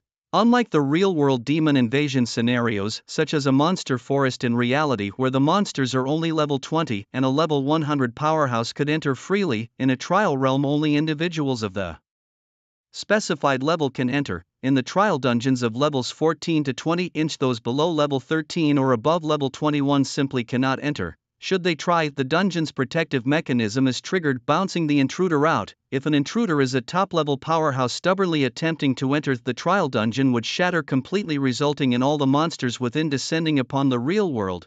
Many speculate that this protective mechanism was deliberately set by the supreme deity who created the dungeon, existing as if it were an absolute truth. Others theorize that the arrival of the game world and the great catastrophe were also orchestrated by this supreme deity. Of course, these are all speculations. Whether a supreme deity truly exists in this world remains unknown. At this moment, the time for the examination is drawing near. All the freshmen are almost in place, each clad in their gear, weapons in hand, faces full of anticipation and excitement. Among the crowd, 2 individuals are particularly noticeable: Ji Woming and Zhu Yaoguang. Ji Woming, dressed in sleek black armor, stands out with his tall and slender figure like a crane among chickens. His sharply defined rugged features accentuate his clear and handsome face. Every young girl's imagined Prince Charming, perhaps. His indifferent gaze and noble demeanor draw the moist eyes of not just the spectating senior girls but also the freshman girls. Then there's Zhu Yaoguang in a silver white light armor dress that still fails to conceal her curvy, enchanting figure, her snow-white hair tied in twin ponytails, her exquisite face unmade yet full of charm, arms crossed as she leans against the wall blowing bubblegum. Her gem-like bright red eyes casually scan the surroundings, making any boy who locks eyes with her miss a heartbeat. A woman both valiant and seductively charming. A Prince Charming and a Snow-White princess indeed make a perfect match. Ji Wooming is so handsome, I'm totally in love. Help, how can someone be so handsome? If it weren't for Ji Wooming next to her, I'd confess to Zhu Yaoguang right away. Whether freshman or upperclassman, everyone looks at these two dazzling prodigies with envy and a pang of heartache. Meanwhile, Guo Tianzhou cheerfully pats Huang Bai and Qin Can on the shoulders. Gentlemen, you need to step it up. Huang Bai snorts coldly and Qin Can remains silent. Besides these prodigies, top contenders from various provinces also capture everyone's attention. For instance, Lu Chang, the top challenger from Haizhou province, Gao Yao ranked 5th in Fengtian province, Shi Bianyu the leading contender from Chuanzhou province, and even Qian Meng the top scholar from the educationally lagging Yunnan province attracts much notice. Hey, what about Lingzhan, the one who chose to be a jobless wanderer? I wonder who he is. Suddenly someone uttered such a phrase, snapping everyone out of their reverie and astonishment. Indeed, among these nearly 1,000 freshmen, many harbored dissatisfaction towards the top 100 elites. The purpose of this freshman speed trial was not only for everyone to prove their strength but also to see for themselves what skills these so-called top 100 elites truly possessed. Among them, Lingzhan naturally attracted attention. After all, being an unaffiliated wanderer, it was hard not to notice him. He was assigned to a standalone villa numbered 015, thus everyone quickly turned their gaze around and finally, in a very remote corner of the square, they spotted that ordinary figure. Lingzhan, we've finally found you. At that moment, pairs of eyes filled with hostility, disdain, scorn and contempt all fixed on that ordinary figure. Lingzhan did not have a tall or robust stature, instead he appeared rather thin. Unlike the lightly armored elites such as Ji Wooming, Zhu Yaoguang and Gao Yao, he was clad in armor, a belt and leg guards which were quite cumbersome. Hanging at his waist was a bulging bag. Judging by the shape of the bag, it likely contained a good number of potions and tools. His ordinary face bore a naive and harmless smile, resembling a kindly person who seemed like anyone could trample over him. Such attire, appearance and demeanor only intensified the contempt and scorn in the eyes of the onlookers. The legendary top contender of the Southern Province trial, is this all there is to him? This guy surpassed Zhu Yaoguang. Looking at his naive smiling face, it just makes you want to punch him. As expected, the majority viewed Lingzhan with disdain. Faced with such overwhelming mockery, Lingzhan's naive smile remained unchanged. He did not retort with righteous indignation, nor did he explode in anger. What he had was only the calmness of a still heart. Yaoguang, is this the interesting person you talked about? I don't see anything special. Ji Wooming smiled gently. He only glanced at Lingzhan once and then lost interest completely. Zhu Yaoguang also didn't argue, only fixing her gaze on Lingzhan's figure. Huang Bai and Qin Can, like Ji Wooming, never took the seemingly useless unaffiliated wanderer seriously. Guo Tianzhou, seeing Lingzhan being mocked, couldn't help but reveal a schadenfreude smile on her cute face. Meanwhile, not far away, Su Ro wanted to walk over, but remembering her agreement with Lingzhan, she sighed. She could imagine that if she went over now, not only would Lingzhan not be pleased, but he would also get angry. So you are Lingzhan? Out of the crowd, Qian Meng, with a face full of arrogance, finally stepped forward, scrutinizing the naive figure before him with a condescending look. He hadn't expected that the top contender of the Southern Province trial, whom he considered a rival, would turn out to be so ordinary. He wondered what the school was thinking, letting such an incompetent person rank 15th. Initially, before seeing Lingzhan, Qian Meng was already full of dissatisfaction. Now that he's seen it, he's even less convinced. Lingzhan just looked at him calmly without saying a word. This nonchalant demeanor only irritated Qian Meng even more. Just as Qian Meng was about to make things even harder for Lingzhan, suddenly a loud commotion erupted, interrupting the mockery of the crowd. Principal Zhou had arrived, along with other principals and teachers. On the ceremonial platform in the center of the square, the 5 major principals led the entry of the teaching staff. Following them were some members of the student council, which held significant power here, especially in an institution like the Combat Academy. After all, the teachers didn't have the time to manage so many miscellaneous matters and had to let the students handle them. Therefore, the student council actually wielded considerable authority. Some of the senior students didn't seem to be human. Soon, the freshmen noticed that among these student council seniors there were more than a dozen whose features did not belong to the human category. Of course, there were also some among the principals and teachers. For instance, the elegant and dignified principal of the Shadow Academy Han Xiao had long slender ears, a voluptuous and sexy figure, but her skin was black. She had long silver hair. At first glance one could tell she was from the dark elf race. There was also the muscular green-skinned beastman who taught earth combat at the Prayer Academy. Next to the beastman teacher stood a petite and cute female teacher with fluffy cat ears, presumably from the Catwoman tribe. In this world of professional transition, humans weren't the only race. On the world map, nations of other races had emerged, such as the Beastman Court, the Elf Nation, the Night Isles, and the Dwarf Kingdom, among others. These suddenly emerging nations of other races had their own civilizations. That is to say, they possessed intelligence comparable to humans, unlike monsters who only knew slaughter. When these diverse kingdoms first appeared, the world was once plunged into chaotic warfare as each race attempted to conquer and unify the world. But in recent decades, all races realized that no one could conquer the others, and prolonged battles had drained the national treasuries, exhausting the people and causing widespread resentment. Eventually, the leaders of all races gathered together and signed a ceasefire agreement. Moreover, the races gradually began intermarrying, as this world did not have reproductive isolation. That meant that humans could produce offspring with elves, and similarly beastmen with humans. Ahem, yes.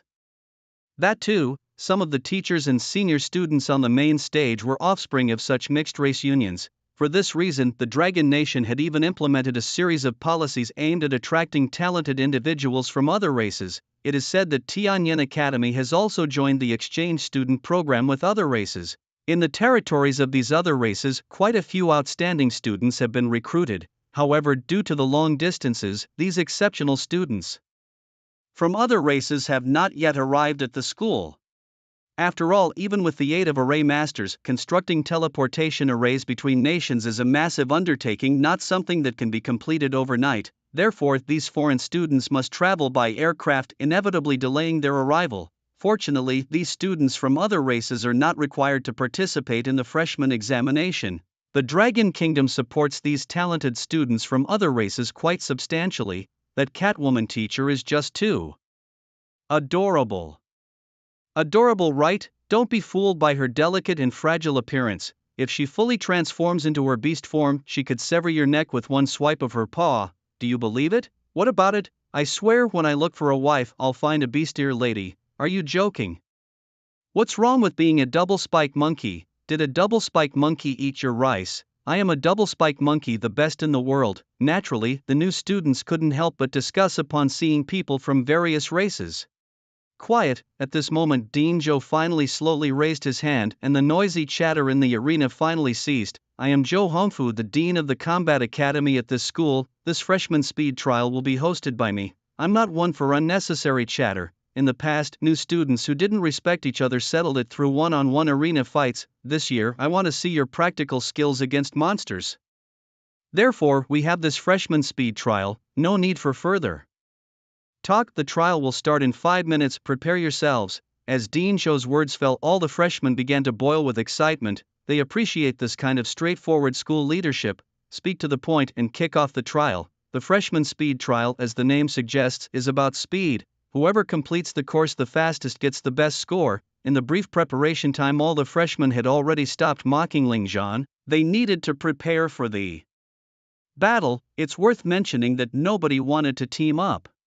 After all, each of them who had been admitted to Tianyan Academy was a prodigy. Even those ranked at the very bottom were prominent figures in their local high schools. Thus, they all chose to go solo, as if teaming up would be a disgrace. Is that Ling Zhan, the recently famous top contender of the Nanzhou province high trial list? Simultaneously, several deans and teachers on the main stage also set their eyes on Ling Zhan. Compared to other dazzling prodigies like Ji Wuming, Zhu Yaoguang, and Gao Yao, these deans and teachers seemed more interested in Ling Zhan, the dark horse, especially since this dark horse was the first in history to be admitted to a key academy as an unaffiliated commoner. Of course, they were more curious as to why Dean Zhou ranked this Ling Zhan 15th initially. He looks quite ordinary. From the perspective of my beastkin, this Ling Zhan is too frail, indeed too weak.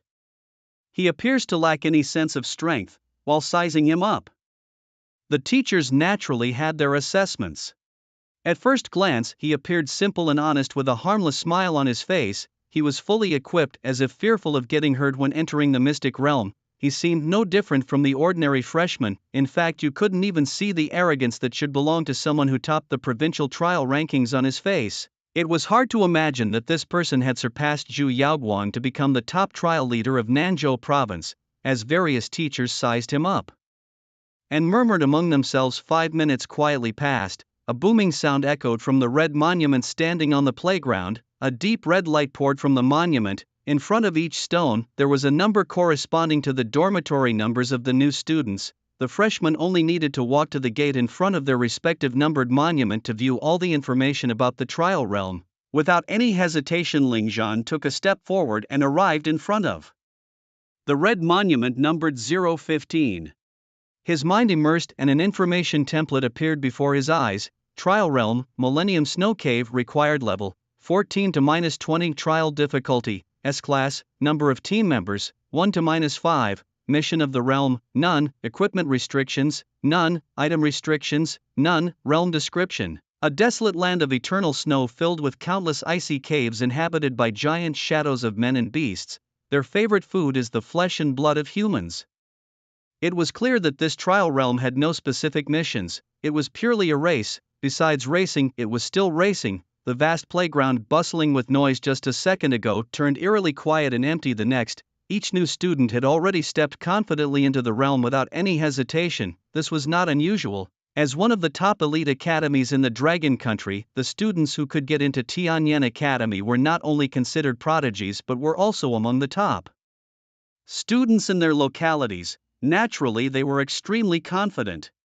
A giant screen soon appeared above the square. In the screen, a young man wearing a badge marked number 729 entered the realm, looked up, and saw a world of ice and snow extending for miles. Holding a staff, he was about to make a move when the snow-covered ground started to crackle as if something was burrowing out. Eventually, dozens of snow wolves appeared before him. Each snow wolf had fierce red eyes and drooled at the sight of this human. However, facing the attack of these dozens of snow wolves, the new student remained calm and began to chant. Soon one after another spirit appeared beside him. "Kill for me." The summoner revealed a crazed smile, and these spirits rushed towards the snow wolves. In another scene, a delicate-looking girl stood in the snowy wilderness. More than a dozen huge polar bears bared their teeth and roared at her. The girl slowly pulled out a pair of boxing gloves and put them on. The moment she wore the gloves, her originally frail demeanor vanished, replaced by a face full of fierce combat spirit. Then she plunged alone into a group of polar bears, fighting them with her flesh and blood. She chose boxing, the toughest of professions. Bang, bang, bang, 1 punch, 2 punches, 3 punches.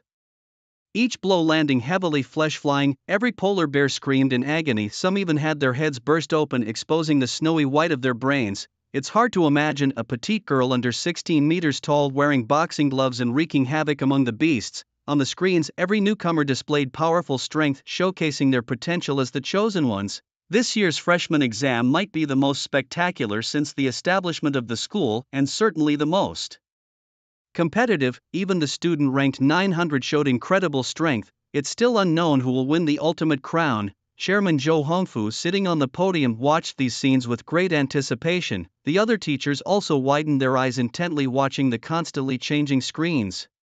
They were selecting the most suitable newcomers for their respective academies to nurture well. For the newcomers, this was a chance to prove themselves. For the teachers, it was an opportunity to pick the best talents. Han Xiao's beautiful eyes were fixed on the screen showing Zhu Yaoguang. Zhu, in a white battle dress, moved like a streak of light among the monsters, her every move causing several monster heads to fly off. She didn't even use any special skills. Her combat skills alone were enough to easily annihilate these monsters. Her movements were elegant, stunningly beautiful. "Hey, this girl seems pretty good too."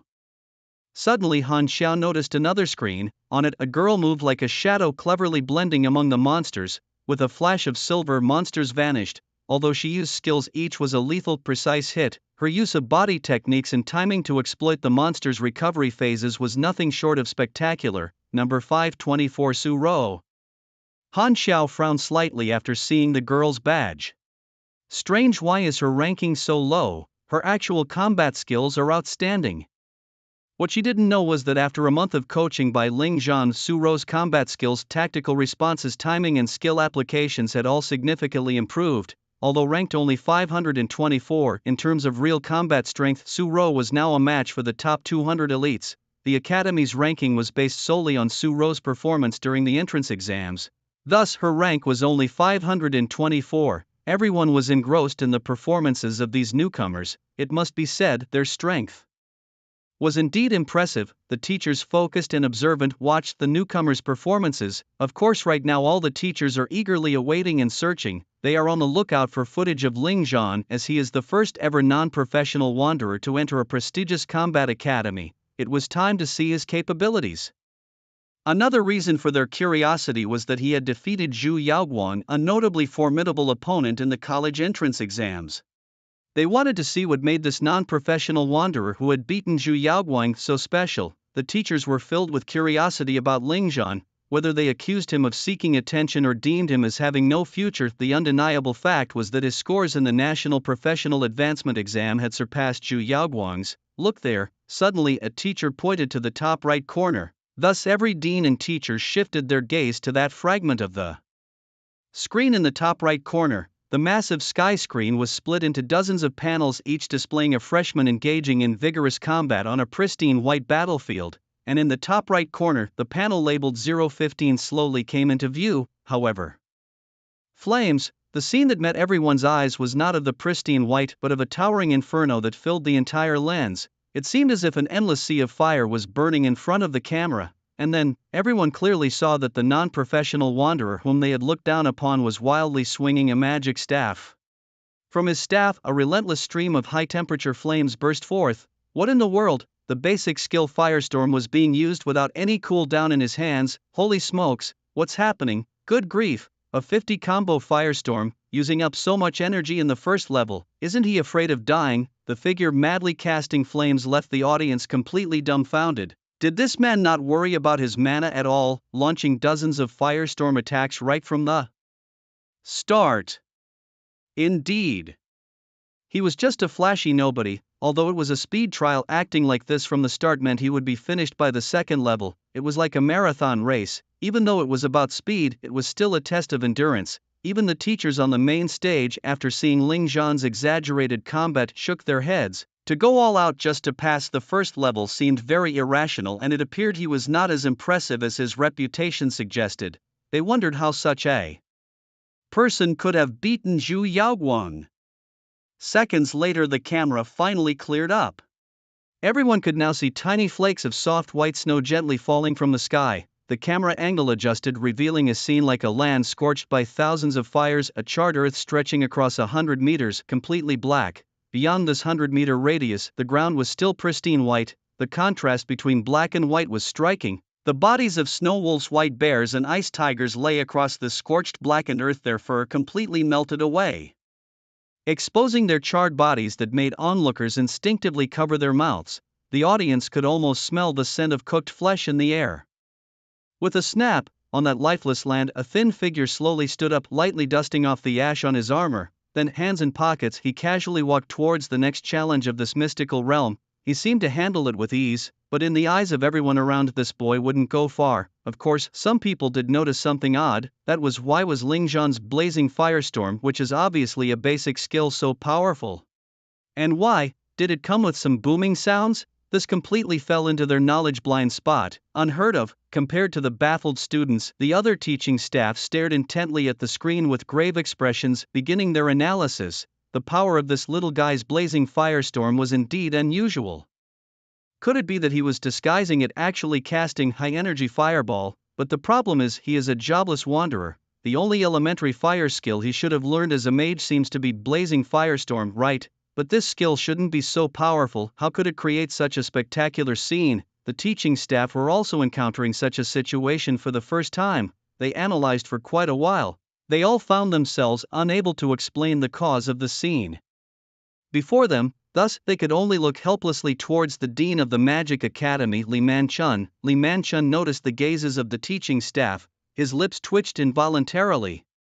How on earth was he supposed to analyze this? The dazzling flames obscured most of the view. one could only vaguely see that figure continuously casting blazing firestorm. By the time the screen returned to normal, all the monsters were completely annihilated. The air was filled with dense fire elemental factors. Besides that, there were no other clues. Li Manchun really wanted to boldly claim, "This young fellow must have used the mage's meteor flame fall, but that explanation made no sense. Ling Zhan was just a jobless wanderer, and meteor flame fall is a high-level skill exclusive to mages. A jobless wanderer couldn't possibly learn it. Gentlemen, did you see what other skills this young fellow might have used?" Li Manchun had no choice but to turn and consult the other deans. A simple blazing firestorm definitely couldn't be so exaggerated. In theory, as the dean of the Magic Academy, he should be a know-it-all when it comes to magical skills, but he really couldn't explain the cause of the scene before them.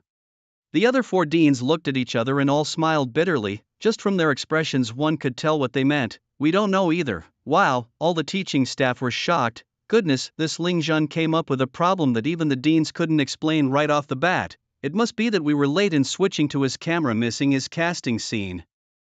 So it left us completely baffled. Next, we just need to keep a close watch on this little guy throughout. Any of his actions will be fully observed. By combining all the clues, we can make sense of it, Zhou Hongfu said gently. Seeing the old dean say so, the others quickly nodded in agreement. Since the old dean had spoken, it must be the case. Yes, indeed. The pride of the teachers did not allow them to admit that they couldn't discern what technique Ling Zhan was using. Next, they kept a close watch on Ling Zhan and recorded his performance. Zhou Hongfu relayed this message to the staff, who hurriedly nodded in agreement. It must be said that the quality of this batch of freshmen was truly top-notch. As Ling Zhan easily passed the first basic challenge, the other prodigies also displayed impressively brilliant performances. Among them, Ji Woming and Zhu Yaoguang passed the first basic challenge at the same time, their completion time only 5 seconds slower than Ling Zhan's. Following them were Gao Yao, Lu Changqi Minyu and other prodigies who successively cleared the challenge. It's worth mentioning that Su Rou finished with the same timing as the top scholar from Dianzhou province, Chen Meng. These youngsters are indeed remarkable. Zhou Hongfu revealed a relieved smile. At this moment, Dean Wangshur of the Academy of Magic laughed and said, "Before this many doubted Ling Zhan, but now it seems that he was the first to pass the basic challenge. It appears this child is not as unfoundedly celebrated as some might think." As his words fell, a teacher couldn't help but retort, "Dean Wang, your statement is inappropriate. This is just a basic challenge and proves nothing." The other teachers also nodded in agreement. "Teacher Li is right, this challenge is just a warm-up for the freshmen. The real show will start in the second challenge. The other prodigies are just beginning to exert their strength slowly." "Dean Wang, your words are somewhat premature. Yes, I fear he might not even surpass Qian Meng." Clearly, even though Ling Zhan was the first to pass the basic challenge, he did not gain the teacher's recognition. Overall, it's rather strange.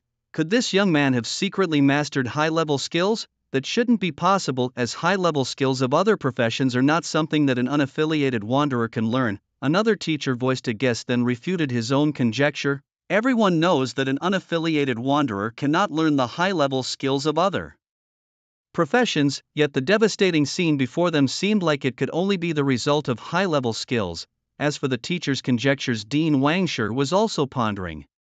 As the dean of the Academy of Magic, his analytical skills, theoretical knowledge and observational abilities were extremely top-notch. From Ling Zhan's state and demeanor he could tell that this young man was actually quite at ease. He must be an extremely calm individual with a strong intuitive sense for battle. Such a person could be said to have a perfect grasp of combat details. However, he also found it strange. How could an unaffiliated wanderer cause such a stir? Moreover, looking at him, he didn't seem fatigued at all in this situation. Clearly he didn't look like someone who had exhausted his energy. What exactly had he done? It seemed that no one knew for the time being. Of course, there are teachers who were skeptical, thinking that this jobless wanderer only managed to pass by using some bizarre methods. They believe he will struggle in the later stages. This is normal. The prejudice against the jobless wanderer is like a huge mountain hard to overcome. It's likely that these teachers haven't even carefully watched Ling Zhan's college entrance exam video.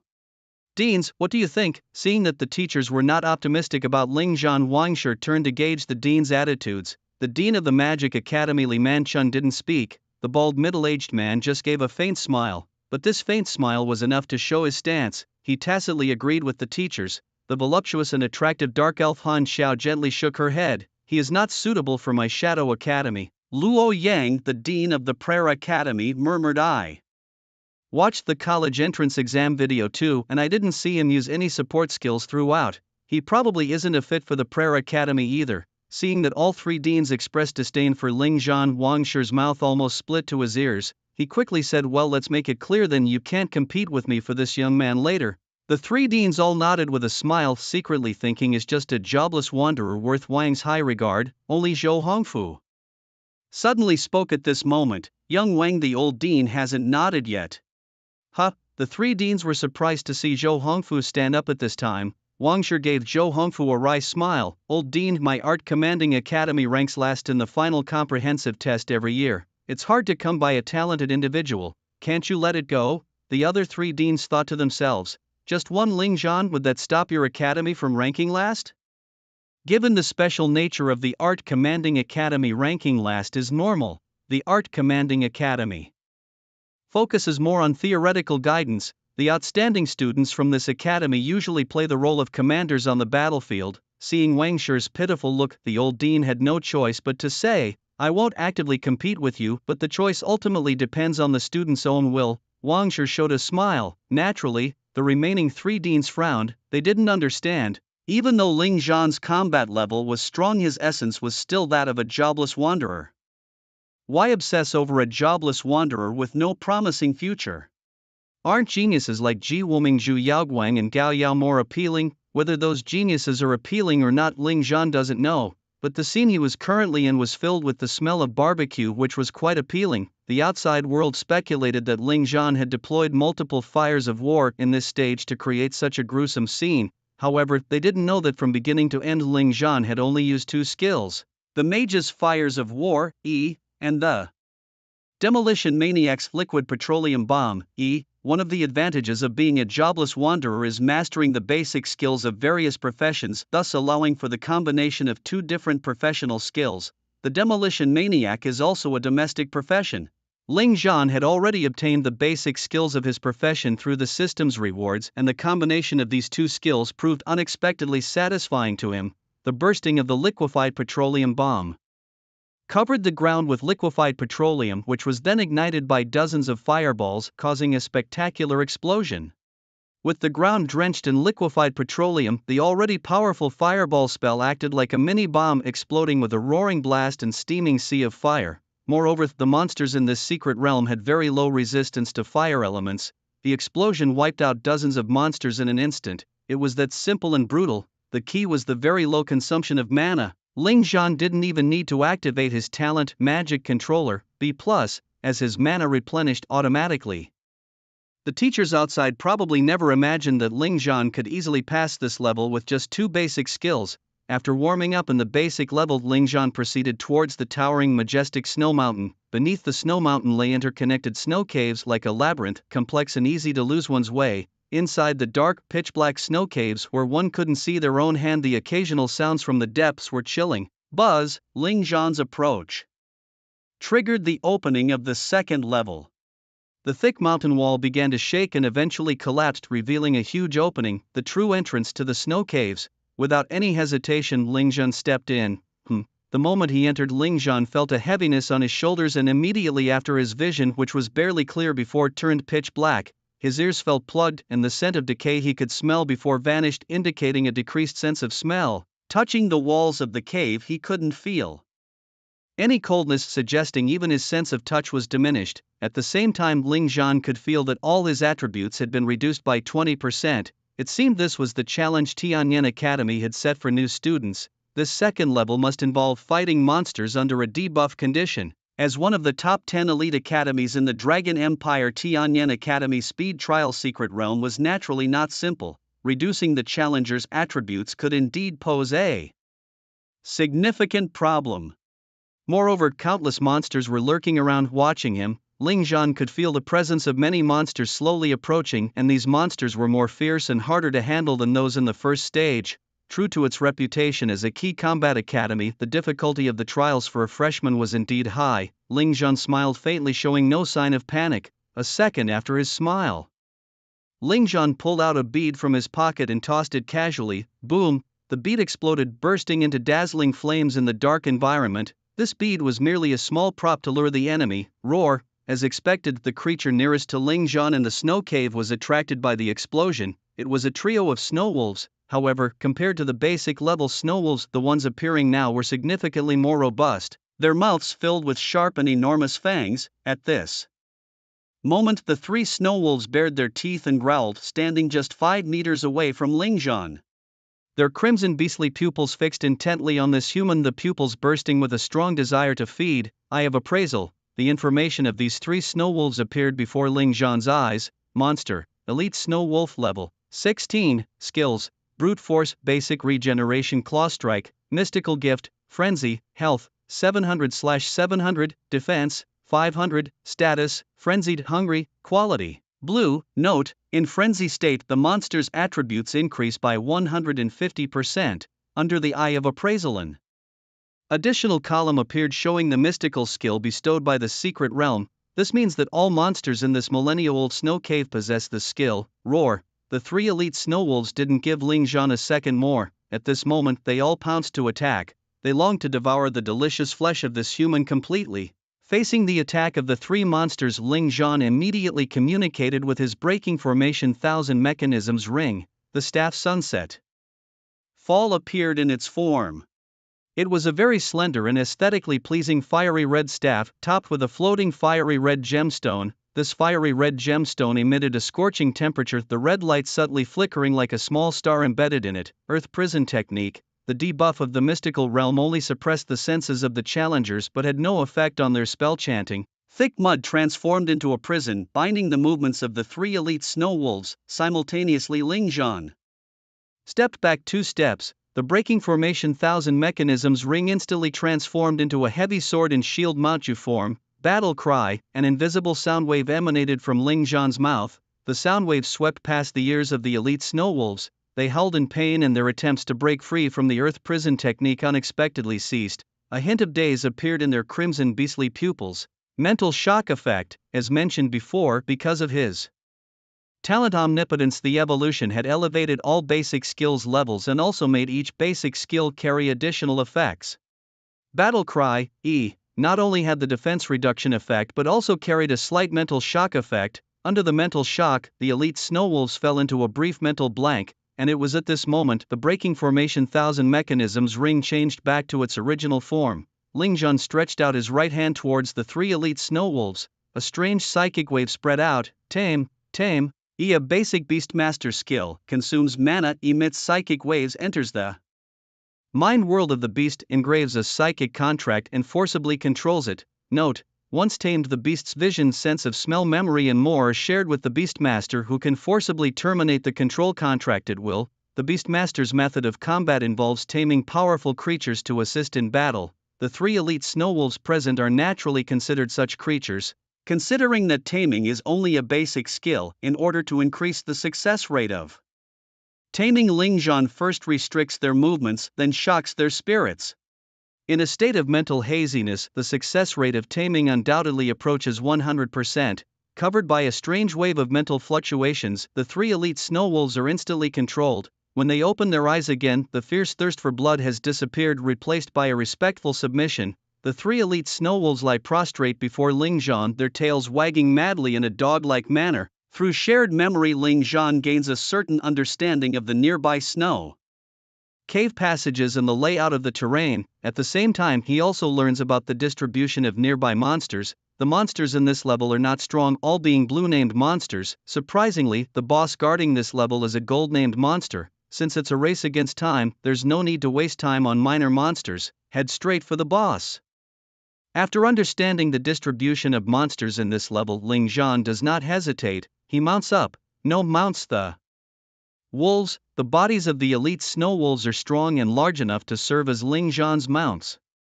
Moreover, in this level filled with debuffing effects, having the shared senses of the three elite snow wolves means Ling Zhan is no longer like a headless fly. All movements and scenes in the surroundings are clearly relayed back to Ling Zhan's mind. Although the passages inside the snow cave are as confusing as a labyrinth, with the help of these local residents, Ling Zhan does not lose his way at all. Soon Ling Zhan bypasses many monster distribution points without engaging in any battles. and arrives in a narrow snow cave passage. Thud, a huge heartbeat echoes from within the passage. Through the eyes of the elite snowwolves, Ling Zhan can clearly see that at the end of the passage stands a massive ice-sealed gate. Before the gate, a giant dark green figure about 5 meters tall leans against the cave wall, its crimson eyes slowly opening. The booming heartbeat emanates from this huge figure. Next to it stands a 2-meter-long giant wolf fawn club. Giants? No, it must be the cannibal tribe. Giants have their own civilization and are not considered monsters. Only the cannibal tribe is classified as a secret realm monster. The cannibal tribe and the giants share some physical similarities which can lead to confusion. Go, Ling Zhan waves his hand gently. He knows that this must be the second level's boss. Defeating it will allow passage to the next level. The 3 elite snow wolves, upon receiving the command, howl and then throw themselves fearlessly at the slumbering cannibal.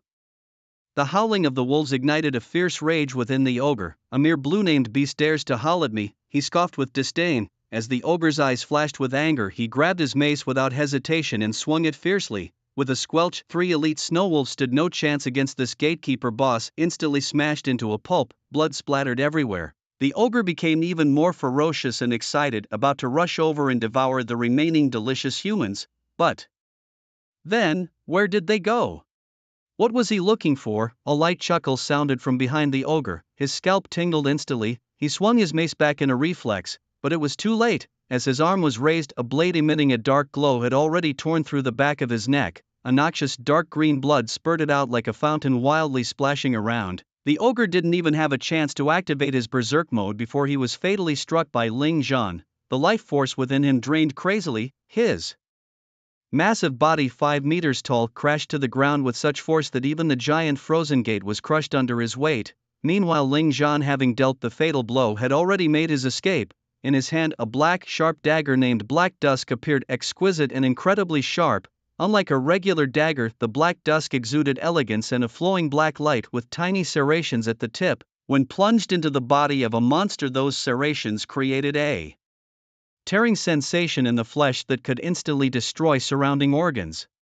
This was an assassin's weapon designed to hit critically and inflict maximum damage. Under the Black Dusk form, the holder gains 40% agility and 80% critical damage, and the attack applies a spinebreaker buff to the enemy. Even as the 3 elite snowwolves launched themselves at the ogre, Ling Zhan had already used shadow stealth to mask his presence and quietly approached the ogre. As the ogre swung his mace to kill the wolves, Ling Zhan had successfully maneuvered behind him. With no hesitation, he delivered a classic assassin's backstab to a critical area. It's worth noting that in gameplay, regardless of how much damage characters inflict on monsters, it only reduces their health points without causing actual wounds. Similarly, the damage monsters inflict on characters only reduces health points without causing physical injuries. However, the situation is now unique.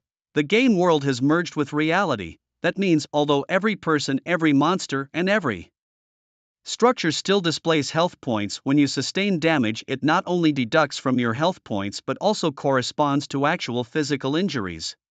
For instance, if a monster chops off your arm, not only will your health points decrease, but your arm is also gone and won't regenerate. Similarly, losing your head, having your neck sliced, or your heart pierced means you will die instantly regardless of how high your health is. Your health points will drop to 0 instantly. The same goes for monsters. Remember, this is the real world. At this point, some might wonder, then what the hell is the use of this health point? Since a fatal injury means death anyway, this health bar is just for show. From now on, when I fight a boss, I'll just aim for its heart, neck, or head. If I hit the mark, I'll clear the level directly. Here, it's necessary to introduce a concept: lethal points. Yes, almost every species and mystical creature has lethal points. As long as you hit these points, you can ignore the health points and end your opponent's life instantly. However, boss-level monsters have protective mechanisms. They don't have lethal points.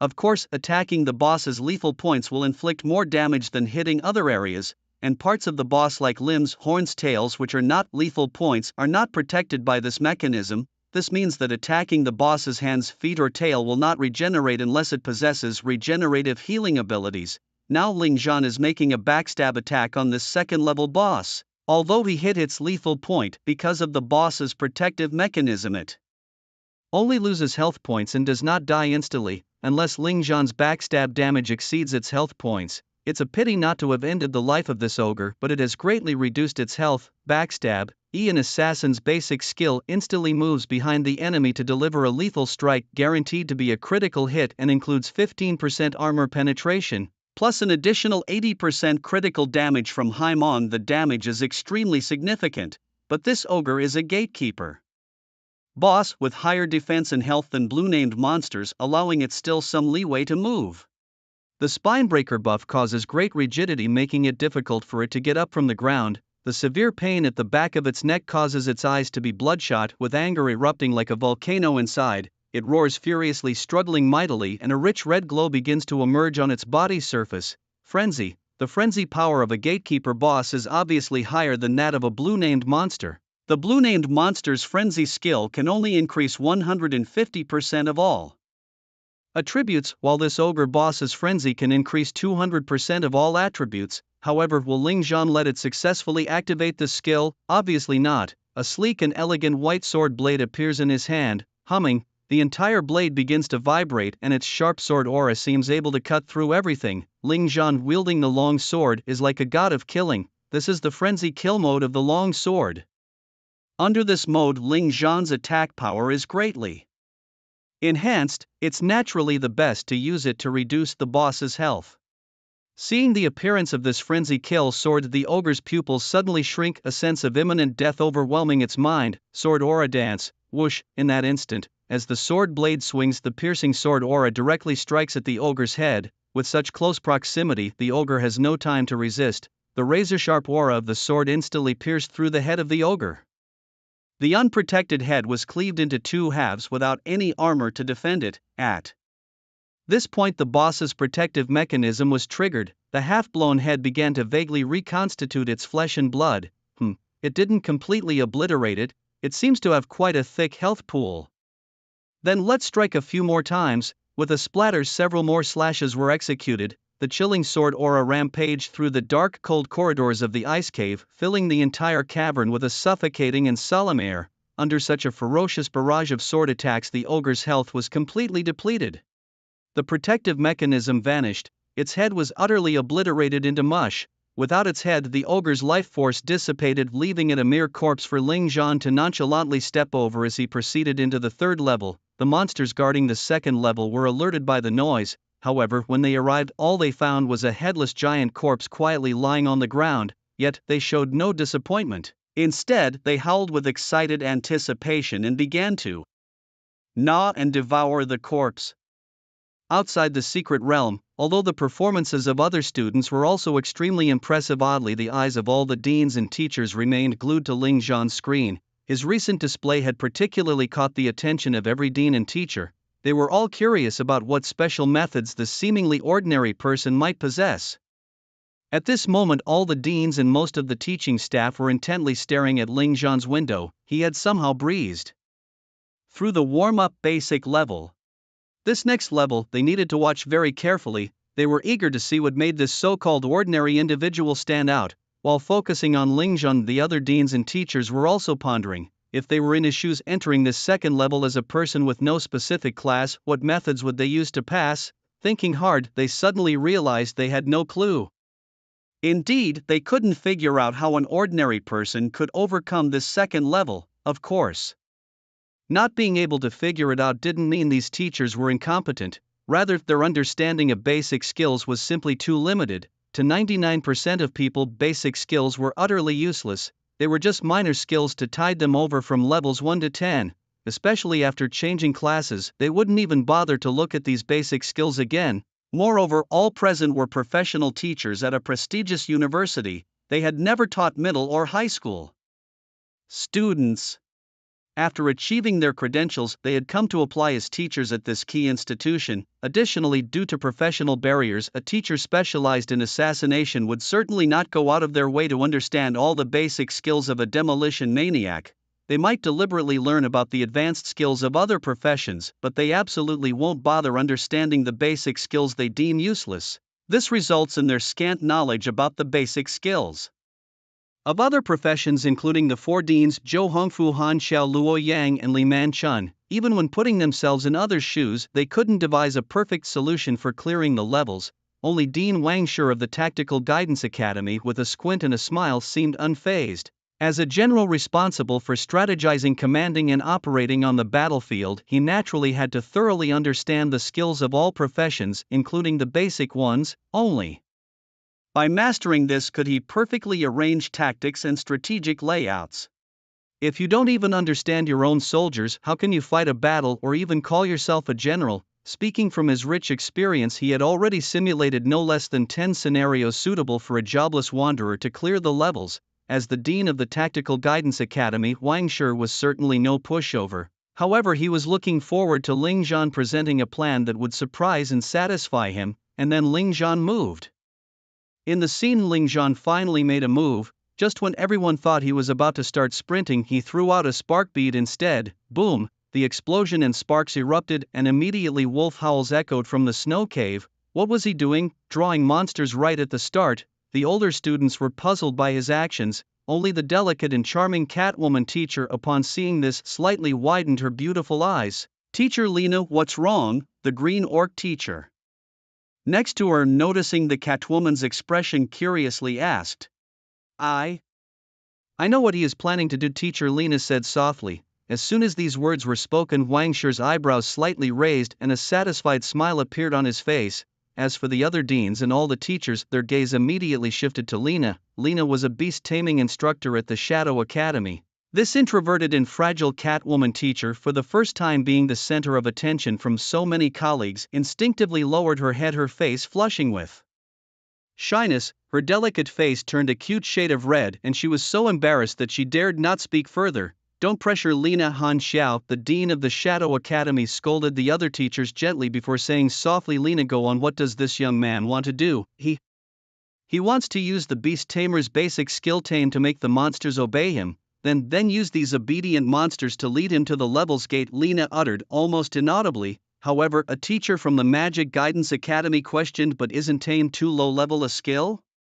And the monsters in this level are blue named, how can he tame them?" "I don't know about that," said Teacher Lena, lowering her head again. "If it were her, he directly used advanced beast taming skills to subdue it, but how should a jobless wanderer tame it?" She didn't know. "Let's watch and find out," Han Xiao said softly. Everyone's gaze once again fixed on the screen. On display, 3 elite snowwolves appeared as expected. Their ferocious aura and wild state were terrifying. It was still that teacher from the Magic Academy who commented if it were common beasts, the probability of successful taming would be high, but these 3 elite snow wolves are blue ranked and they are in a berserk state, making them hard to be affected by basic skills.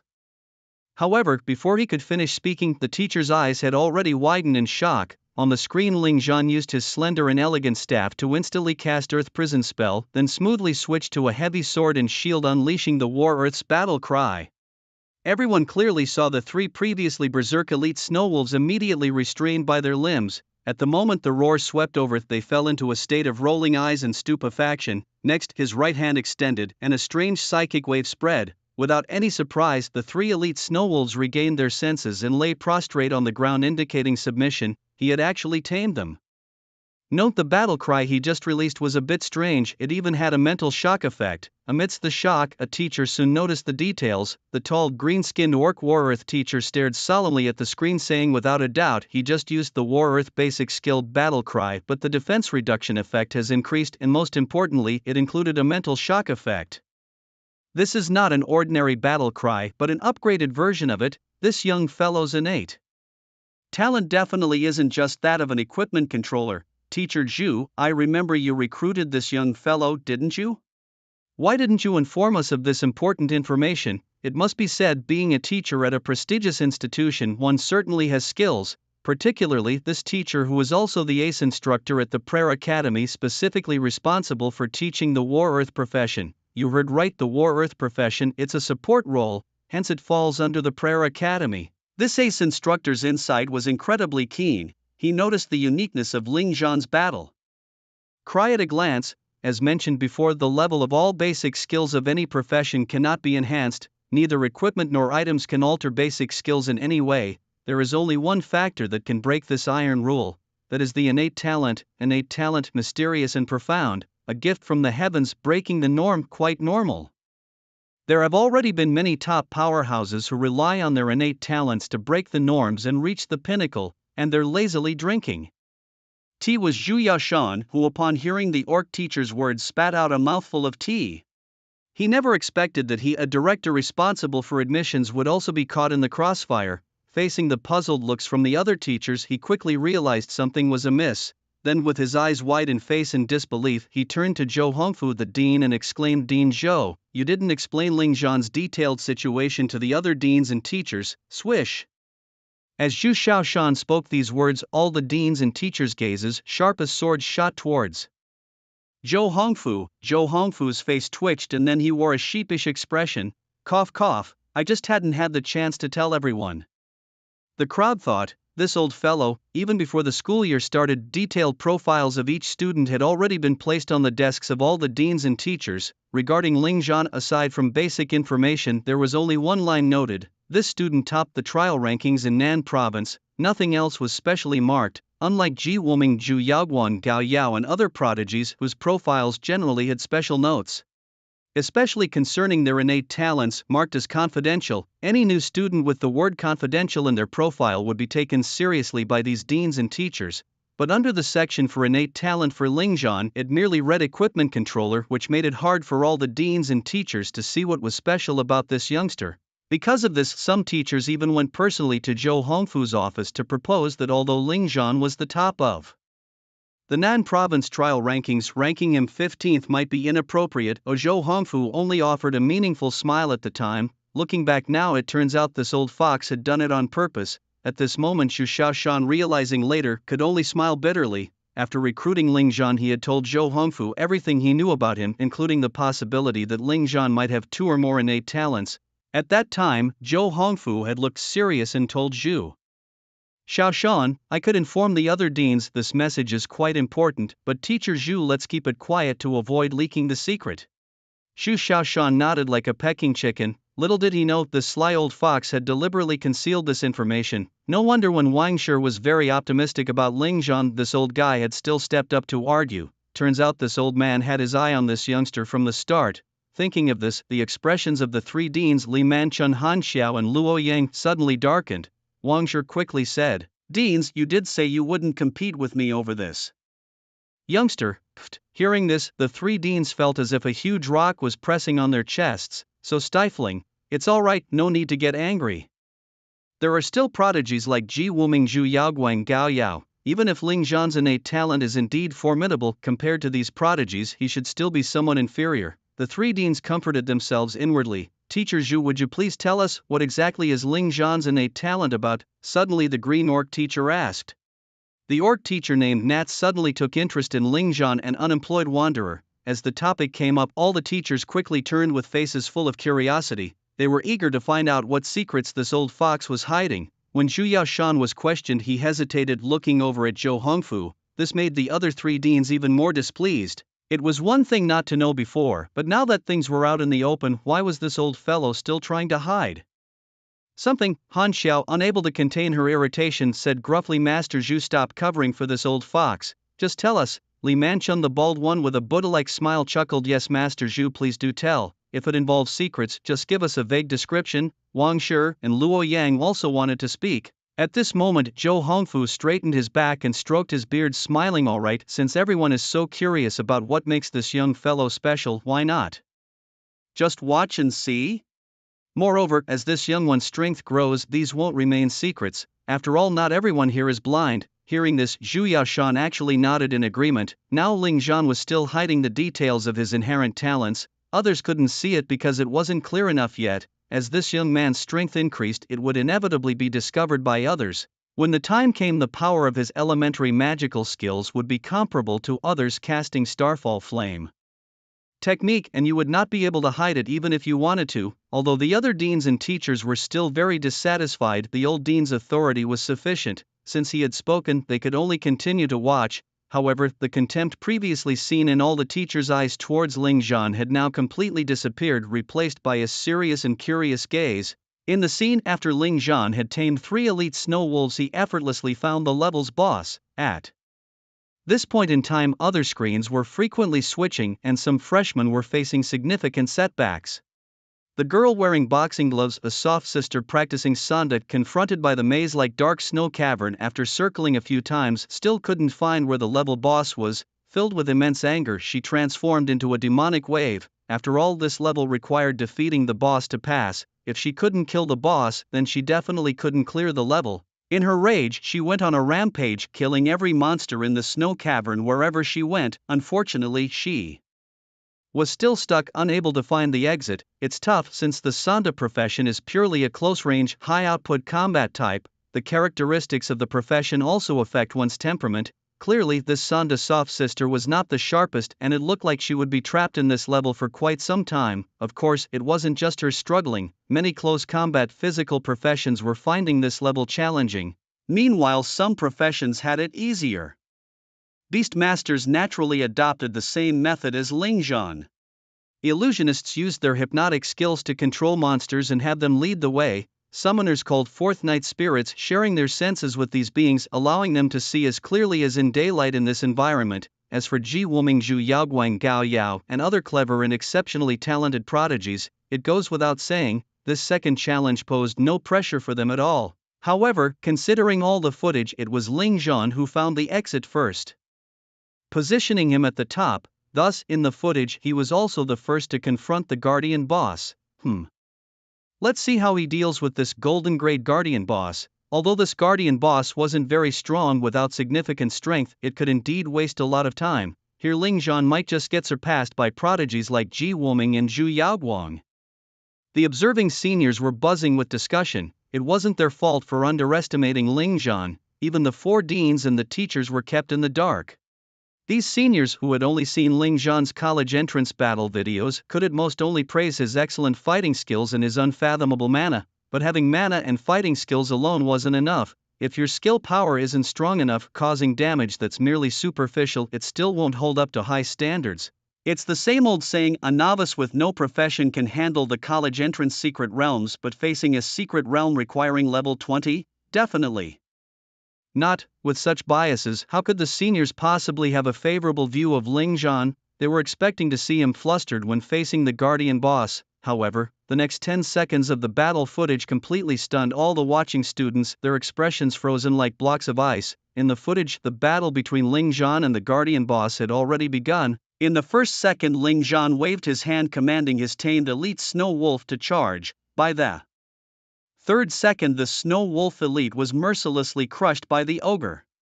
By the fourth second, a deadly backstab was completed. By the fifth second, the ogre fell to the ground. By the sixth second, his long sword savage kill went straight for the forehead. By the seventh second, a sword split open the brain. By the eighth second, the fierce sword chi completely tore apart the boss's head, ending its life. By the 10th second, the battle was over and he moved on to the next level. Exactly 10 seconds. Clean and ruthless, so precise that you couldn't even find a single superfluous movement. Damn. I'm stunned, really completely stunned. The seniors, who were originally ready to loftily critique Lingzhan, found themselves choking, unable to swallow or spit out their words. Lingzhan's performance in actual combat was so drastically different from the rumors that these seniors were momentarily unable to react. If the person completing the level in 10 seconds had been Ji Wuming Zhu Yaoguang or other prodigies, the audience wouldn't have been surprised at all.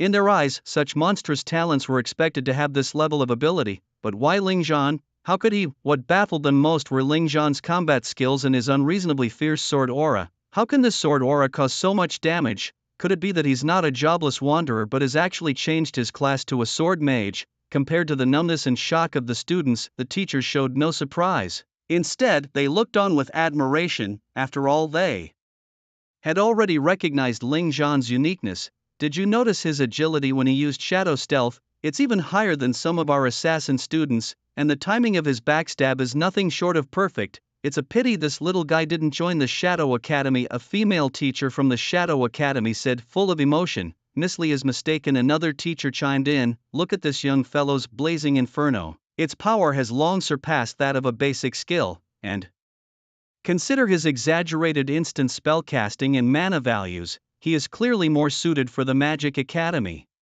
A teacher from the Magic Academy retorted, unwilling to be outdone. In my opinion, this young man is better suited for the Combat Academy.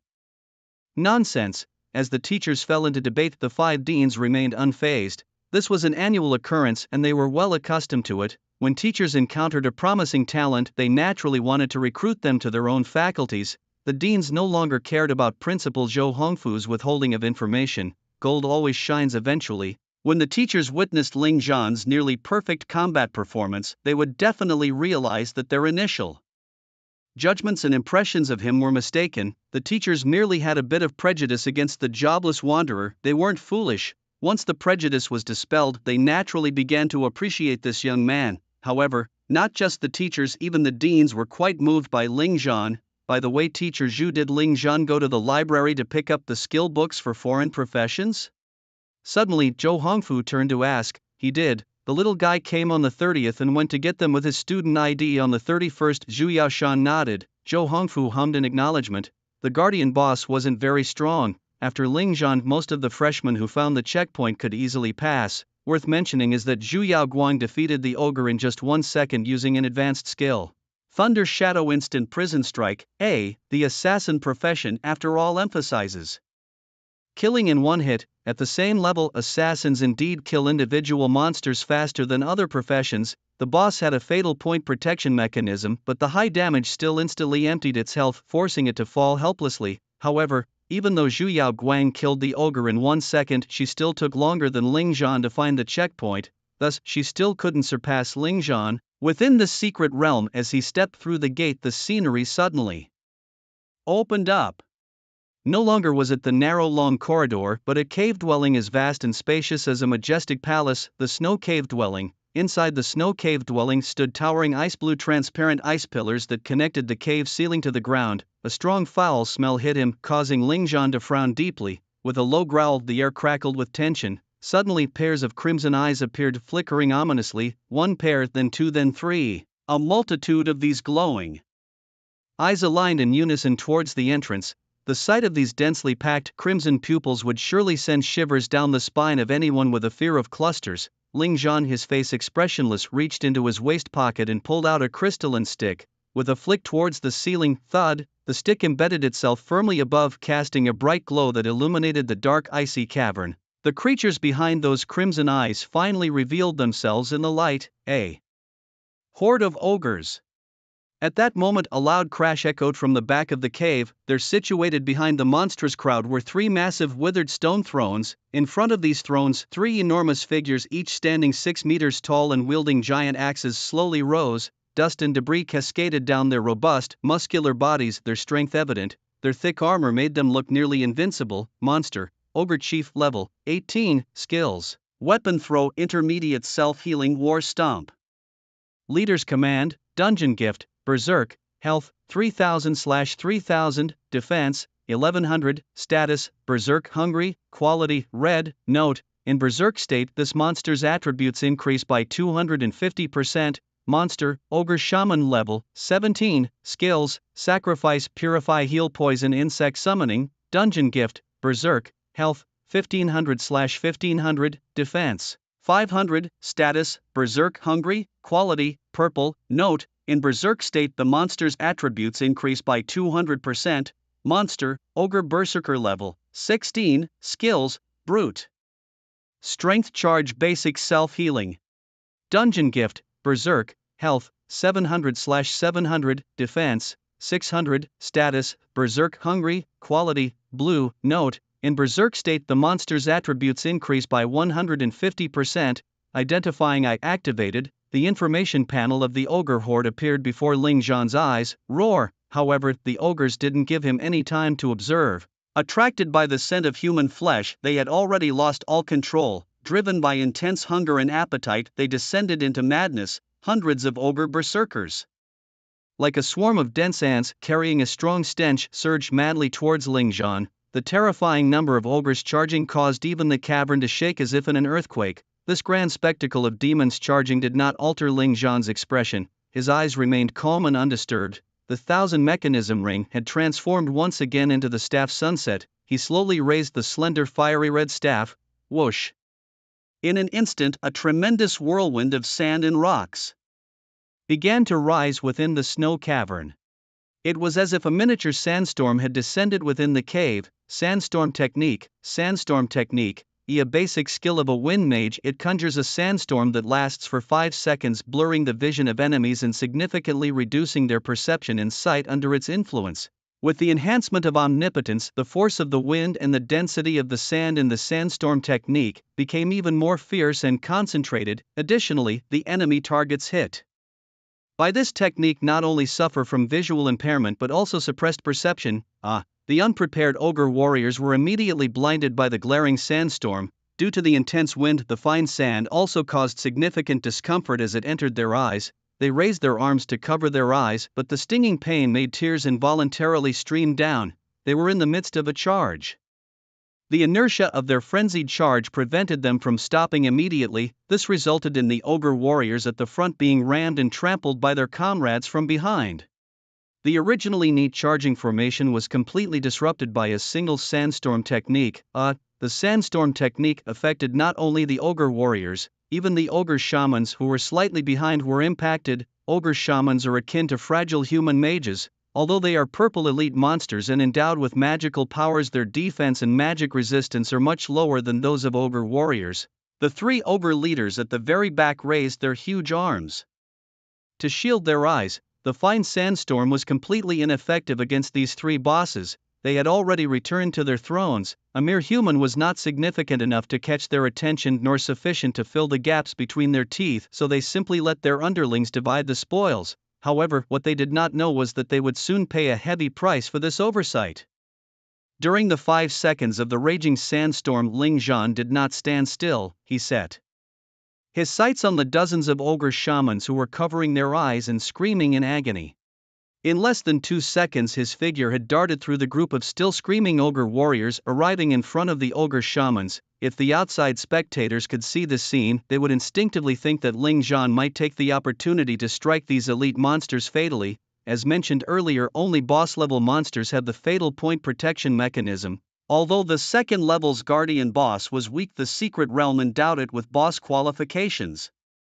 Therefore, even if Ling Zhan stabbed its fatal point, he could not kill it instantly, and purple elite monsters did not have this protection mechanism. According to most people's thinking, they should take advantage of this gap to eliminate these disgusting ogre shamans. However, Ling Zhan did not directly execute these ogre shamans. Instead, he let out a furious roar, his battle cry spreading throughout. The ogre shamans, blinded and dizzy, not only suffered reduced defenses but also faced a brutal assault on their spirits. Then Ling Zhan extended his hands towards these ogre shamans, and a strange wave of mental energy spread out once again. This time, however, it wasn't taming but mass charm, a basic skill of the succubus, a unique profession in Western countries. Mass charm charms a group of targets, making them devoted to you and thus obeying your commands. Note, the more chaotic the target's mind, the higher the success rate of the charm. As this wave of mental energy spread, affecting those dozens of ogre shamans, the effects of the flash spell ended. The arms that blocked their vision lowered, and just as this group of ogre shamans was about to look for that detestable human figure, what appeared before their eyes was an irresistibly charming female ogre. In the eyes of these shamans, this female ogre seemed so beautiful, alluring, and seductive, igniting in their minds a strong desire to mate. Almost unable to resist pinning her down and loving her fiercely, lust had completely drowned their reason.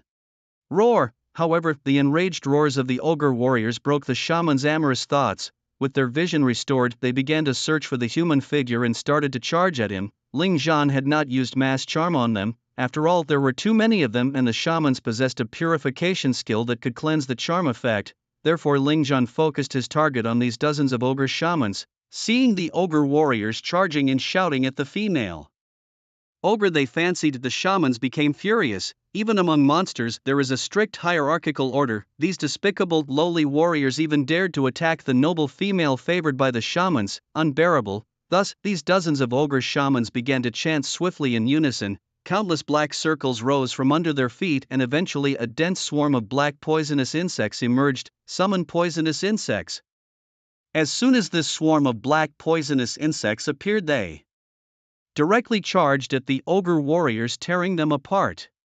The ogre warriors charging at Ling Zhan were completely dumbfounded. They never expected their own shamans to turn against them, but the strict class system made them unable to resist the insects. Just like in ancient human societies where lowly subjects faced noble emperors, when the emperor commands death, the subject must die.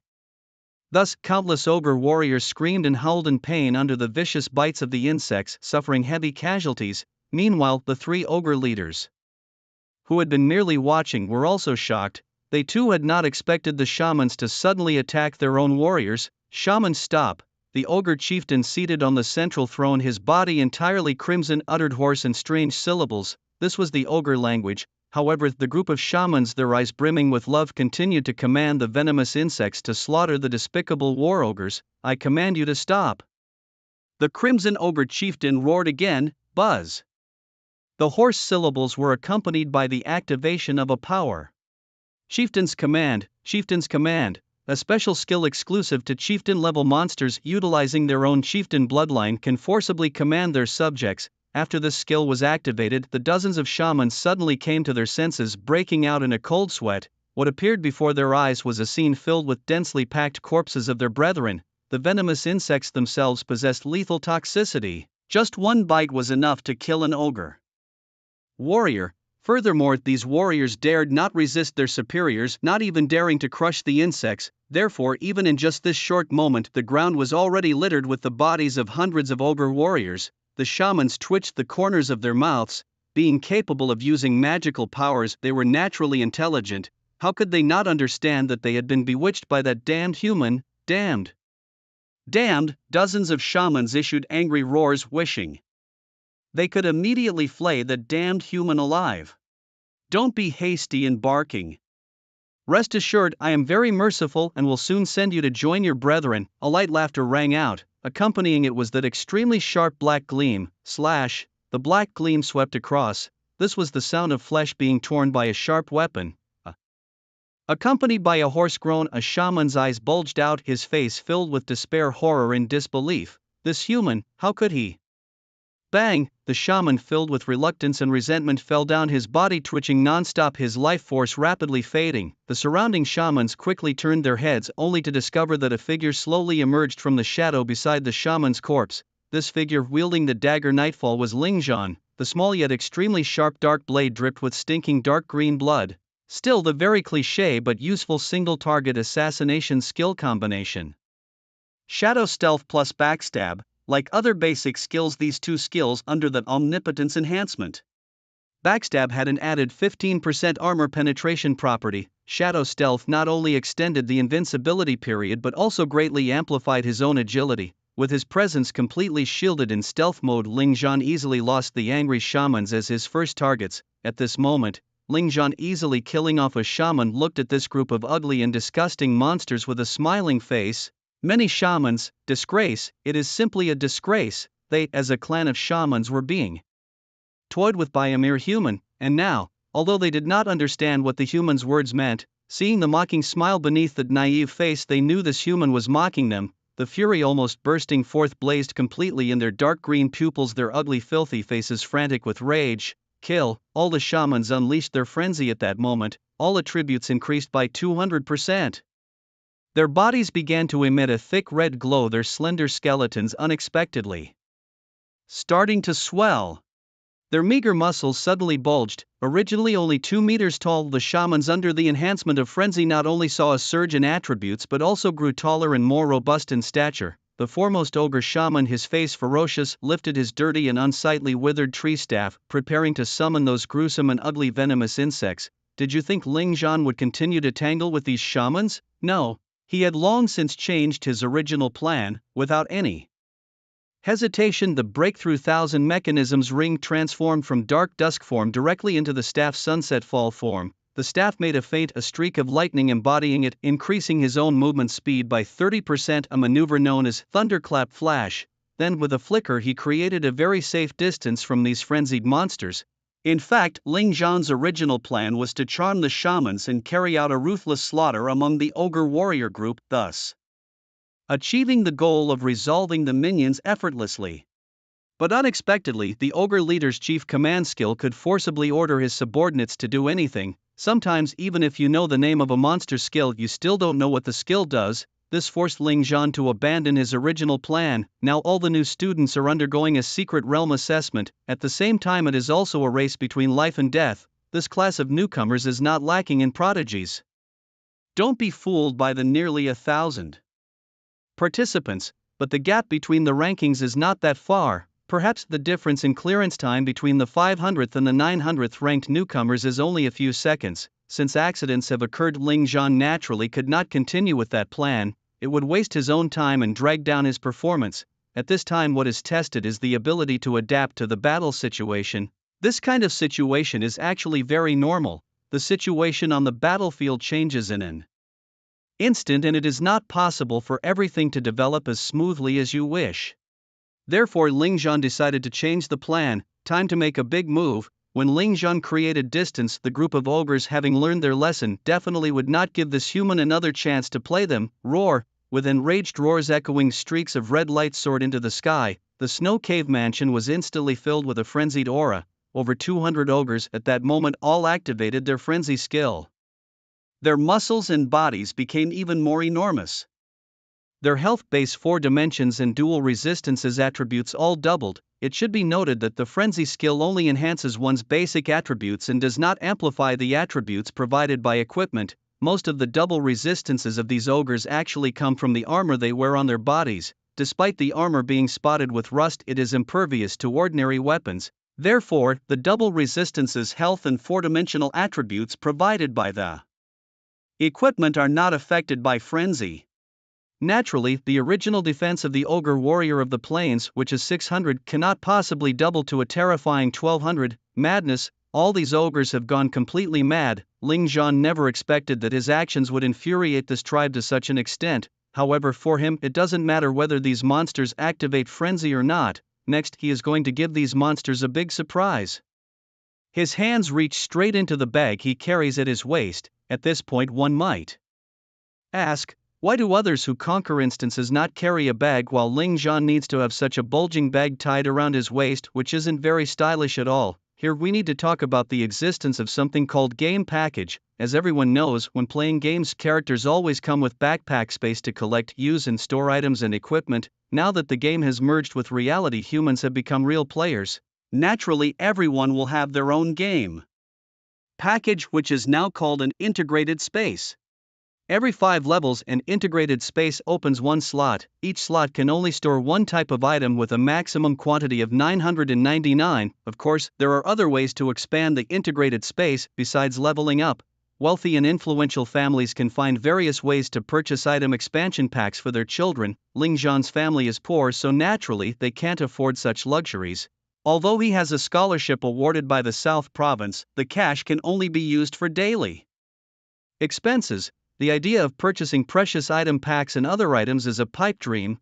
People usually trade goods or favors to gift such items. Who lacks that little bit of cash? Therefore, Ling Zhan's integrated space has only 2 slots opened. As for those from rich families like Ji Wuming, Zhu Yaoguang, and Gao Yao, who are scions of powerful clans, their integrated space might have hundreds of slots opened already. So why would they need to carry a bulging bag around their waist like Ling Zhan when attacking secret instances? They store whatever items or equipment they need in their own integrated space, which they can access anytime. Currently, Ling Zhan's level is 14. His integrated space has only 2 slots opened, therefore he can only store 2 types of items. One of these items is called Liquid Petroleum Bomb, quantity 999. Inside the icy cave, the ogres, fully triggered into a frenzy state, have lost all semblance of reason. In their minds there is only one manic thought: kill. They are determined to make this foolish, ignorant, and despicable human taste the bitter despair of death. They ruthlessly stripped the human of his skin, dug out his viscera, chewed on his bones and flesh, and used his blood to cleanse the insults thrown upon them. Charge! The ogre's robust legs stomped fiercely. Already in extreme rage and under the catalysis of frenzy, they had lost all reason. Over 200 ogres, carrying immense hatred and unstoppable bravery, charged towards Ling Zhan, but they missed. With the tip of his toes, Ling Zhan had already leaped high, his sinking sun staff twinkling with light. A halo enveloped him, allowing him to float mid-air. Levitation. With the blessing of omnipotence, levitation not only slowed his descent but also granted the caster 5 seconds of hovering capability. Seeing this, the ogres on the ground didn't hesitate to reach for their bows and arrows. However, how could Ling Zhan let himself become a target? Before they could even draw their bows and aim, a furious whirlwind of sand rose again within the snowy cave, turning the entire cavern into a desert storm. Not again. The crazed ogres were blinded by the sand and their senses suppressed. As expected, all the ogres, being rather dim-witted, had no defenses against this and fell into a temporary sand-blinded state. Due to the stinging pain in their eyes and the mental irritability brought on by frenzy, they nearly went mad, swinging their battle axes and giant swords as if they feared that the human would take advantage of this gap to assassinate them. This reckless and indiscriminate attack resulted in the chopping down of their own comrades nearby. The dozens of ogre shamans, however, had been prepared. The moment the sand rose, they began casting the purification skill. Ling Zhan, hovering in mid-air, watched indifferently as the monsters below scrambled in disarray. With a snap of his fingers, 999 liquefied petroleum bombs from his internal space densely descended into reality, and then they crazily plummeted. Crackling sounds ensued. Countless liquefied petroleum bombs crashed onto the bodies of the ogre shamans and warriors. Then, with a crack, they burst open. The black oily liquid sprayed out like a fountain, coating over 200 monsters in a thick layer of liquefied petroleum. The sticky, foul-smelling liquid that coated them only made them more ferocious. At this moment Ling Zhan was about to hit the ground. Whoosh! Suddenly a fierce wind roared. Ling Zhan didn't even bother to look back, twisting his body in mid-air to deliver a spectacular spinning kick. Clang! A massive battle axe stained with countless blood stains was kicked back by Ling Zhan in mid-air. The sharp blade of the axe embedded itself fiercely into the cave wall. It turned out to be the Crimson Ogre leader who, seeing his subjects being toyed with by this human, could not suppress the raging fury within him and had thus hurled his giant axe at Ling Zhan. Yet Ling Zhan's combat instincts were monstrously sharp. Immersive training in the system's simulation sanctuary had long enabled him to keenly capture any movement on the battlefield. At this moment Ling Zhan finally landed. The ogre warriors and shamans, having shaken off their dizziness, were eagerly anticipating the humans' descent. The sticky liquefied petroleum on their bodies did not affect their combat effectiveness. At this instant, the shamans summoned a dense swarm of poisonous insects. The rate of the insects was even faster. They reached Ling Zhan before the ogre warriors could. Facing these disgustingly nauseating bugs, Ling Zhan's lips curled into a fiery smile. He ran forward a few steps and then abruptly turned around to snap his fingers. True art is an explosion. Snap! At the snap of his fingers, a small localized mine that had been attached to one of the ogres exploded violently. This was a little something Ling Zhan had casually thrown while scattering the liquefied petroleum bombs. Boom! The detonation of the small, localized mine reacted intensely with the liquefied petroleum. The deafening explosion burst forth like sudden sparks. The terrifying blaze, bright enough to rival the sun, swept out from the midst of the ogres, spreading massive energy waves that shattered countless huge ice pillars. The cavernous snow den trembled violently as if struck by an apocalyptic disaster, and a small mushroom cloud of spreading fire slowly rose. In just an instant the blazing inferno devoured more than 200 ogres. Even the poisonous insects could not escape and were annihilated in the horrific blaze. They didn't even have time to scream. Even the fear of death did not surface in their minds before they perished. Ling Zhan presented a spectacular and shocking explosion as an art form for these brutal and ugly monsters, a funeral of fire. Fortunately, the cavern was spacious enough. Ling Zhan easily dodged the scorching flames. Suddenly Ling Zhan spun around. It was not because real men never look back at explosions, but because the completely red ogre leader had already charged right in front of him. It witnessed its subjects dying at the hands of this despicable human, and hysterical rage erupted like a volcano. Arg, damn human! The strange ogre language came from its mouth, its ugly and ferocious face entirely overtaken by anger. The towering figure drew a giant axe embedded in the cave wall. The skill charge filled its body with energy. The axe, weighing hundreds of pounds, was swung effortlessly in its hand. Wrapped in an unstoppable sharpness, it furiously cleaved down at Ling Zhan. Clang! The axe struck the ground and Ling Zhan's figure was split in two. However, the ogre leader showed no sign of satisfaction because it did not see the expected splatter of blood. Hiss! The figure that had been split in two now completely dissipated. Illusion! Despicable rat! Despicable rat! The ogre chieftain had lost his target and, in a fit of rage, roared thunderously. He picked up his massive axe and began to hack at the ground, venting the fury within his heart. Not far away, two other ogre chieftains stood up, each grabbing their own massive hammers and maces. Clearly, they were about to join the fray. However, just as they were about to act, the expressions on their faces, one green and one blue, suddenly changed drastically. From the shadow behind the Crimson Ogre chieftain, a figure emerged like a ghost, crawling out from the dark pools of shadow. This figure held a blade shimmering with dark light, and from the edge of this blade a drop of purple liquid silently fell. "Hegler, be careful." But before the words were fully spoken, a crunching sound of a blade slicing through flesh echoed through the air. The dark gleamed like a nail, fiercely pierced into the Crimson Ogre chieftain's neck artery. Blood sprayed wildly like a fountain. Ah! Following that, the Crimson Ogre chieftain let out a miserable howl as his massive hand reached towards his neck. However, the shadowy figure had already completed its task and drifted away. It might seem unbelievable, but in Ling Zhan's eyes, these three imposing ogre chieftains were easier to deal with than the regular troops. Why? Because these three ogre chieftains were only of red quality. Red indicated they were quasi-boss level monsters, not true boss level monsters. Since they were not true bosses, they lacked a fatal point protection mechanism. Some might find it odd that such powerful ogre leaders were merely red quality, while the second challenge featured ogre elites of golden quality. This touches upon the meticulous planning of the exam creators. The first challenge was just a basic warm-up, nothing much to say there. The monsters in the second challenge were generally of blue name, and freshmen could avoid combat through various means to prevent the second challenge from being too simple and to delay the freshman's completion time. The guardian boss was set to be of gold quality.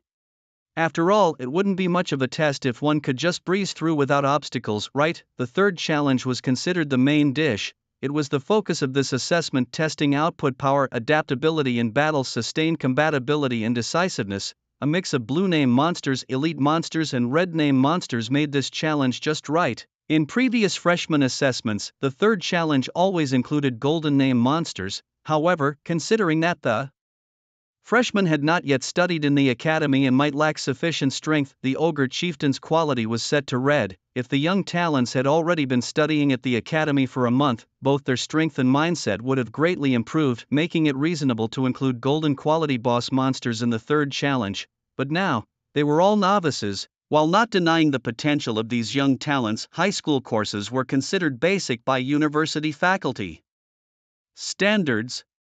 Only by entering the university could you truly grow stronger. Everything you learned before university was just the basics. Taking all these factors into account, the designers of the freshman's grand examination, namely the 5 deans, made their decisions accordingly. It was unanimously agreed to replace the gold-named boss monster in the third level with a red-named sub-boss monster. This change would prevent newcomers from finding the assessment overly challenging. However, it appears that the deans might have underestimated the strength of this year's freshmen. Additionally, it's worth mentioning some rules and knowledge about the mystic realms. In those realms that have yet to shatter and merge with reality, regardless of how challengers slay the monsters within, all monsters will revive once one exits the realm. Of course, if challengers encounter a wild mystic realm with no previous records of conquest, they can gain control of the realm and become its master upon clearing it, earning the title of Master of the Mystic Realm.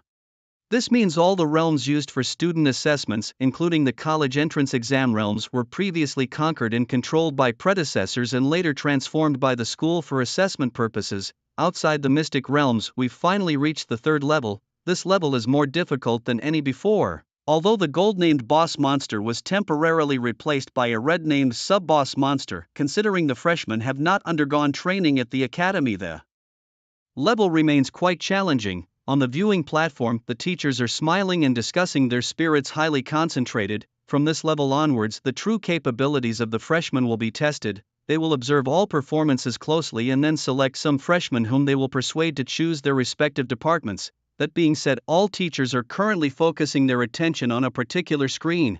This includes the senior students who came to watch, all fixated on the same screen.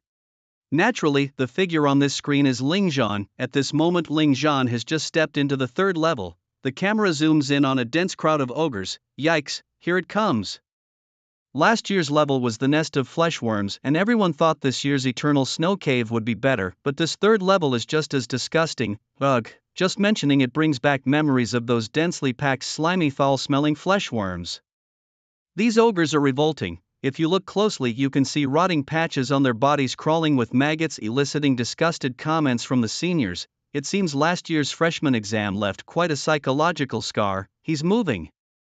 As soon as Ling Zhan raises his staff, all the viewers notice, but then whoosh, a yellow sandstorm forms instantly, completely obscuring the camera and making it impossible to see what exactly is happening inside. The effects of skills like Battle Roar, Backstab, Shadow Stealth and Sandstorm Technique have clearly surpassed the scope of basic skills. It seems this youngster indeed has a natural talent for enhancing basic skill levels. Seeing the unusual degree of confusion and the duration of the Sandstorm Technique, many teachers confirmed their previous suspicions. What would this little guy do next? If it were me, I would choose to quickly approach the cannibal shaman while the effect of the Sandstorm Technique was still active and take him out in an instant. As it turned out, this teacher from the Shadow Academy guessed the first step correctly. After the intense white light vanished, the figure that appeared on camera was indeed in front of the group of ogre shamans. However, it was not to instantly kill the ogre shaman. With a piercing scream, the sound waves of Warcry spread, causing the dozens of still dazed ogre shamans to suddenly roll their eyes back and their bodies to twitch slightly, a mental strike. Then, with both hands reaching out, a wonderful and charming wave of mental energy spread from within Ling Zhan. The dozens of ogre shamans affected looked at Ling Zhan with faces full of lust after they opened their eyes. Can you imagine? Dozens of disgusting and ugly monsters looking at you with desire, almost wishing to press you down and love you fiercely.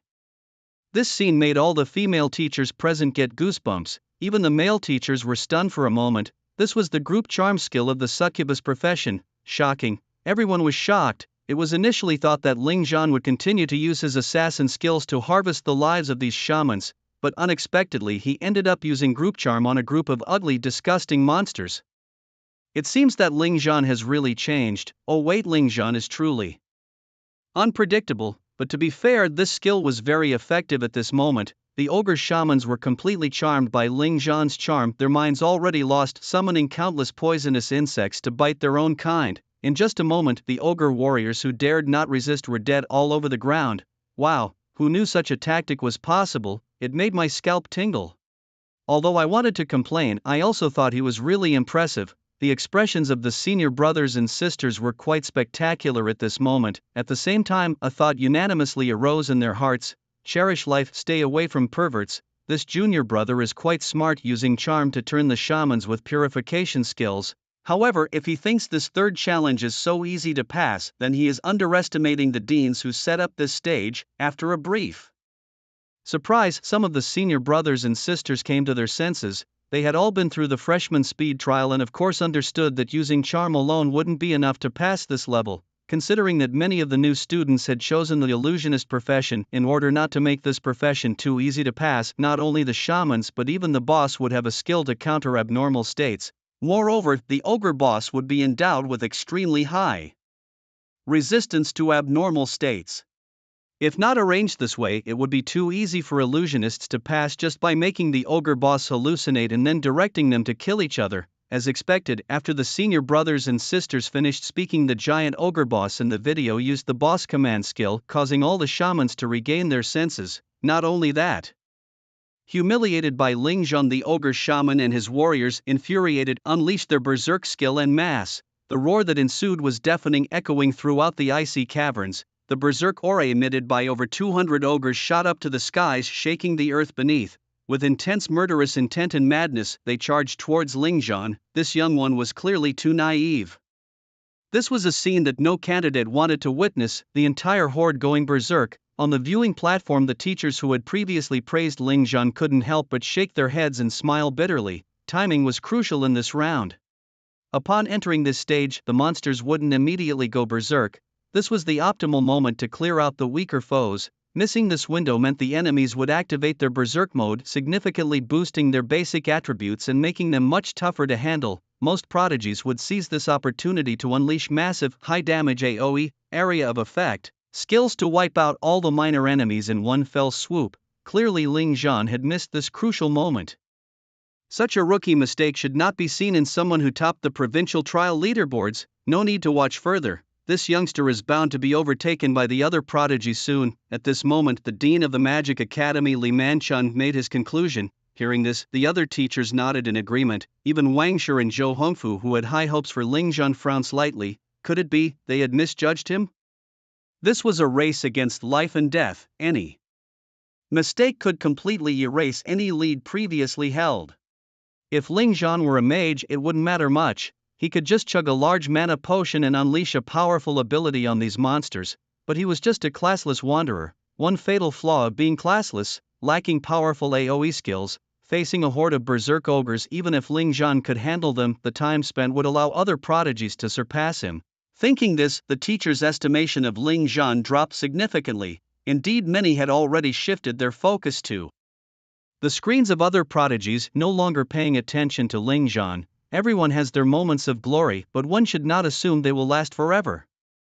However, surprises always come when least expected. 10 seconds after all attention had shifted from him, a thunderous explosion erupted from the screens. Dozens of screens shook violently at that moment as if an earthquake had occurred. Then, like a volcano erupting, the sound effects of relentless explosions overwhelmed all other sounds from the screens. Several screens even started to flicker and glitch due to the intense disturbance. The deafening explosions left all the teachers and students in a daze. What just happened? Where did that explosion sound come from? Ling Zhan. The noise came from his window. With a shout at this moment, all the teachers and students, including the deans, had to turn their attention back to Ling Zhan's glowing window. Then, the familiar sea of fire appeared once again before everyone's eyes. But this time, the scale of the fire was even more breathtaking than in the first round. The vast sea of fire seemed endless, wildly consuming everything in the snow cave. Even through the screen, one could seemingly feel the terrifying high temperatures within. This was no longer a snow cave, it had clearly become a fire cave, and those 200+ ogres. Where were they now? They had all perished in this blazing inferno. Li Manchun, who had previously asserted that Ling Zhan would definitely be overtaken, now had an incredibly vivid expression on his face. The rest of the teachers and students were simply dumbstruck, their minds filled with question marks and astonishment. However, this time Ling Zhan didn't give them time to marvel. The camera moved away from the vast sea of fire and once again settled on that slender figure. At that moment, a massive figure as imposing as Mount Tian, exuding a heavy sense of oppression, appeared in front of Ling Zhan. A huge axe swung down, slashing towards Ling Zhan with a whoosh, crack. Ling Zhan's figure was chopped in half. Just as all the teachers and students widened their eyes and furrowed their brows, they then shockingly saw the figure that was split in half vanished. Following that, a ghost-like figure, like a demon emerging from a swamp, crawled out from behind the ogre leader. Without any hesitation, a dagger emitting a purple glow fiercely nailed into the fatal spot at the back of the ogre leader's neck. Accompanied by a scream from the ogre leader, he thunderously fell to the ground. Ling Zhan then floated back, everyone silent, a silence like death. Perhaps words could no longer describe the shock in their hearts. In just a few seconds, not only did he annihilate more than 200 enraged monsters, he also perfectly counterattacked the attacking red-named leader monster. It was simply off the charts. On the main platform, all the teachers were swallowing their saliva with difficulty. In other scenes, Zhu Yaoguang, Ji Wu Ming and other prodigies had just entered the third level, but Ling Zhan had already cleared all the mobs and even severely wounded an ogre leader. No, not just wounded, slaughtered. Suddenly, everyone saw on the screen the ogre leader, who was about to get up while covering his wound at the back of his head. His movement froze, then the skin on his large neck turned from reddish to a weird purple. Finally, this powerful red-named leader monster, under everyone's gaze, rolled his eyes back, fell straight down, and even spat out disgusting white foam from the corners of its mouth, breathing in but not out. These monsters were completely slaughtered by Ling Zhan. What exactly happened? This is too exaggerated, damn it. It was truly an exaggeration. Who said that freelancers have no prospects? Stand up if you said it. Putting on an act again. Have you forgotten how you criticized freelancers in your dorm room? No surprise there. After a brief moment of numbness, there was an eruption of exclamations and discussions. Teachers, why aren't you saying anything? On the podium, Wang Shi was all smiles, his eyes scanning the teaching staff, his mocking expression clear for even a blind man to see. Teacher Li Manchun spoke up. All right, Xiao Wang, put away that smug look. Zhou Hongfu stepped forward to lighten the mood. He laughed. I suppose none of the teachers saw how this youngster turned the tables from a hopeless situation, right? Many teachers nodded in agreement. It was a life-or-death race assessment. Once you lose the lead, you can be instantly overtaken by others. Especially since this year's freshmen are exceptionally talented. Moreover, as a freelancer without high-damage, large-area AoE skills, Ling Zhan couldn't instantly clear the monsters when they entered berserk mode. This led to others overtaking him, even falling far behind. It's no wonder the teachers shifted their attention in disappointment.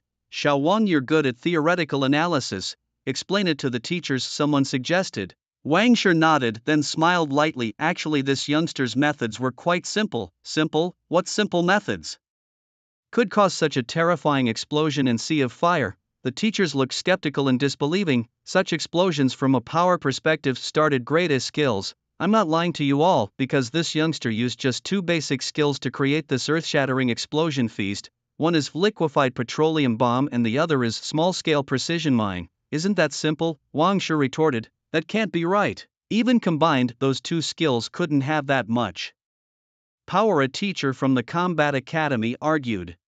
Mr. Zhang is right, a few liquefied petroleum bombs indeed wouldn't be very powerful. Wang Shi agreed. Then, as if it was an afterthought, he asked, but what if it's 999 liquefied petroleum bombs combined? The statement sent a chill through all the teachers. 999 bombs. This youngster had actually prepared 999 liquefied petroleum bombs.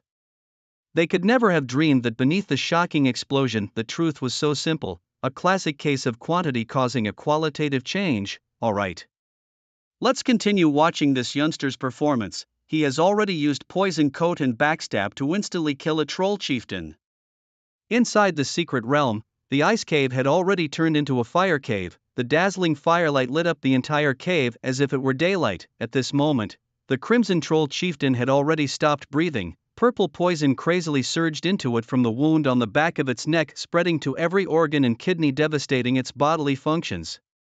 Just as the outside world said, Ling Zhan's skills to instantly kill the troll chieftain were indeed backstab plus poison coat. Poison coating, a basic skill for street fighters. This technique involves coating one's weapon with a layer of deadly poison. When the weapon inflicts damage on a target, the poison infiltrates the target's body, causing a 100% chance of entering a poison state for 1 second. Note: the poison is effective up to level 25 targets with red qualifications. Under the enhancement of omnipotence, this skill, which was originally effective only against level 10 monsters, can now affect the level 18 ogre chief. In the game, the poison state is similar to the bleeding state, causing the character or monster's health to deplete. However, in reality, poisoning is a more fatal condition than bleeding. It's like if Ling Zhan were bitten by the poison insects summoned by those ogre shamans. The toxin would spread to the kidneys, ignoring health levels and causing instant death.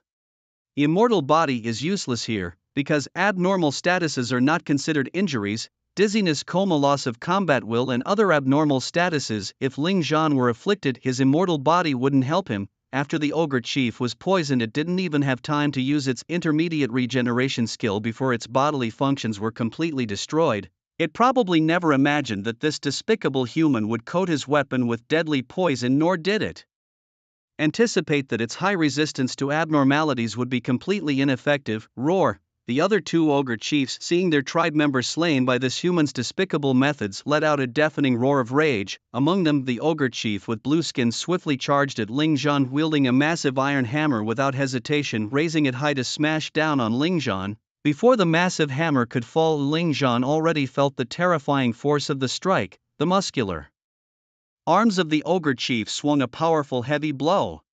The whistling sound of the hammer was enough to show how terrifying the power of this strike was. Despicable human, die! The heavy hammer, carrying an unparalleled destructive force, came crashing down. The ogre chief was thoroughly pleased, a vicious smile appearing on its face. It thought that no human could withstand its attack. However, clang! A crisp, pleasant metallic sound suddenly rang out from within the cave. The ogre chief suddenly found that it couldn't swing its massive hammer further. Looking down, it was shocked to see that the insignificant human had blocked its mountain-crushing blow with a shield in one hand and a sword in the other. The shield and heavy sword formed the Mount U stance. Impossible! How could a mere human withstand its heavy hammer? At the same time, a strange feeling arose in its mind. Looking down, it found itself momentarily powerless, unable to grip its weapon.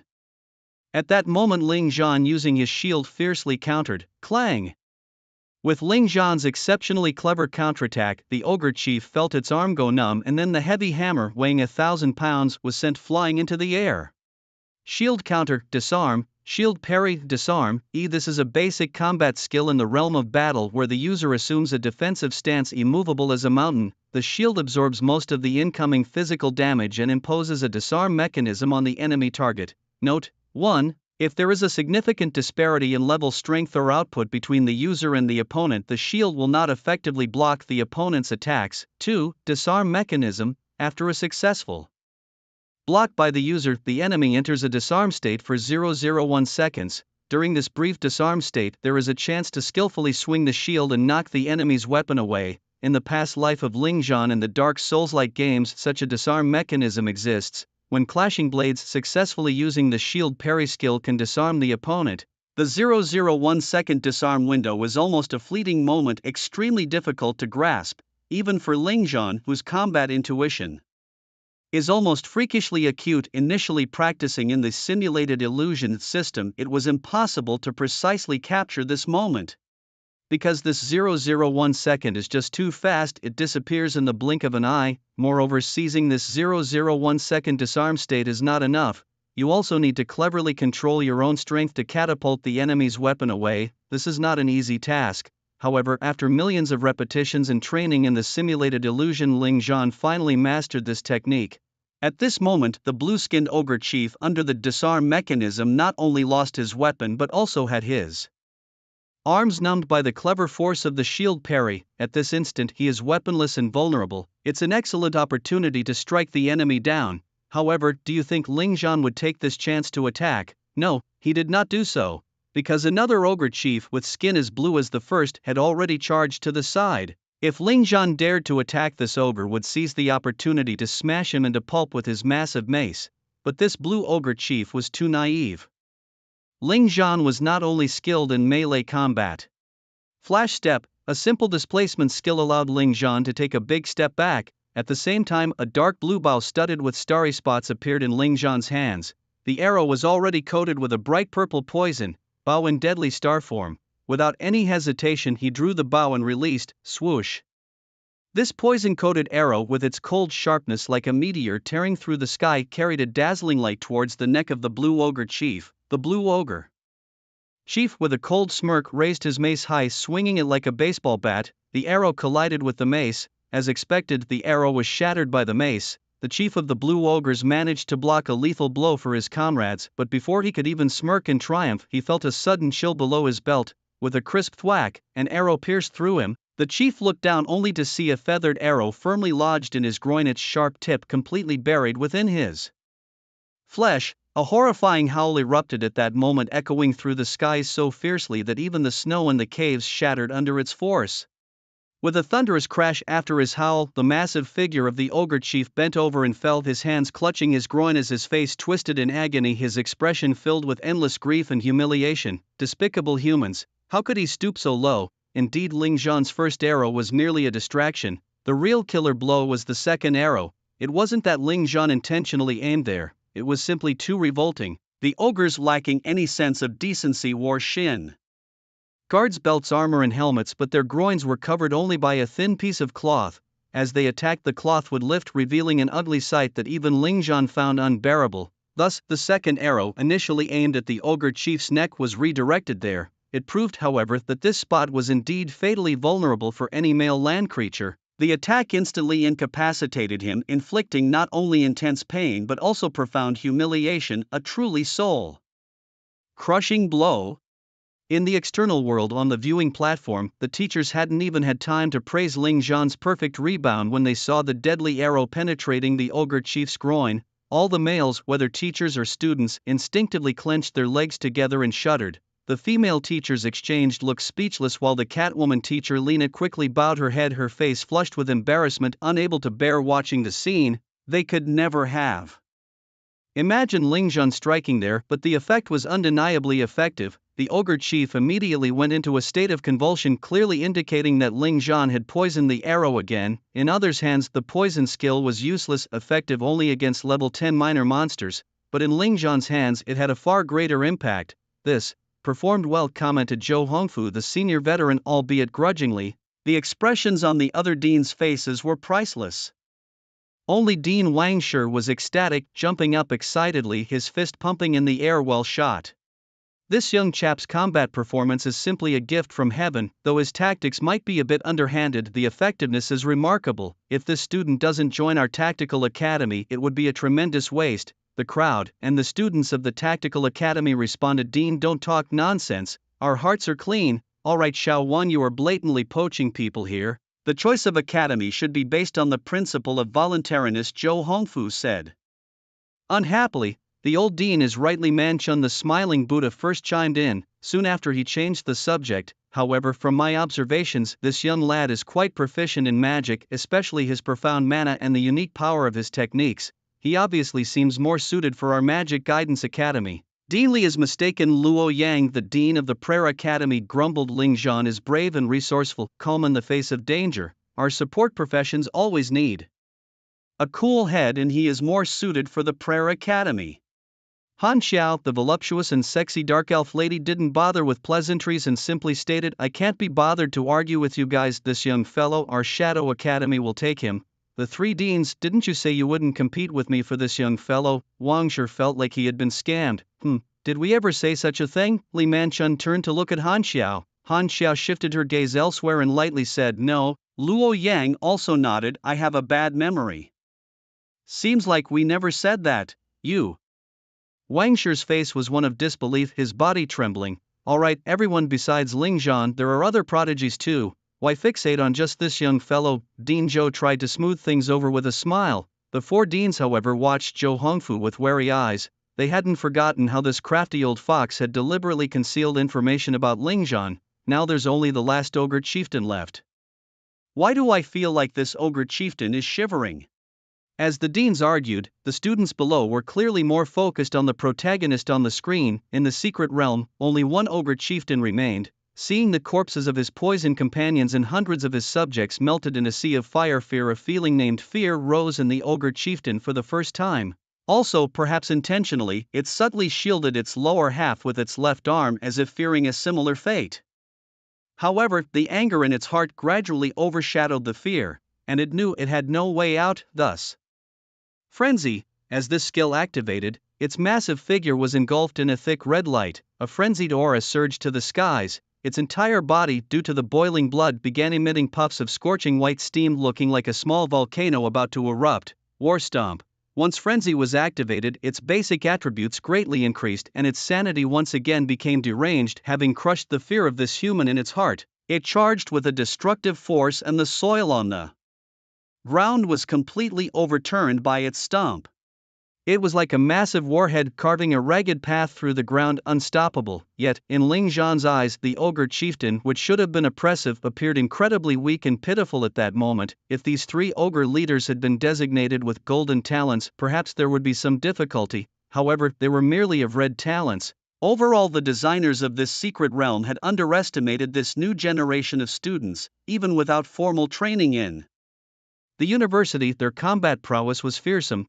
Facing the charging ogre chieftain, Ling Zhan remained unfazed. With one hand behind his back, his other hand extended a finger, drawing a pale yellow talisman in the air. The Freeze Charm, a rare basic skill of the Dao Earth profession from the Dragon Nation. Freeze Charm, a single target skill, inscribes a talisman that immobilizes the target for 5 seconds. Note: immobilization duration depends on the monster's level and resistance. The exclusive weapon for Dao Earth is the Peachwood Sword, but their talisman skills only require mana and do not need the weapon equipped.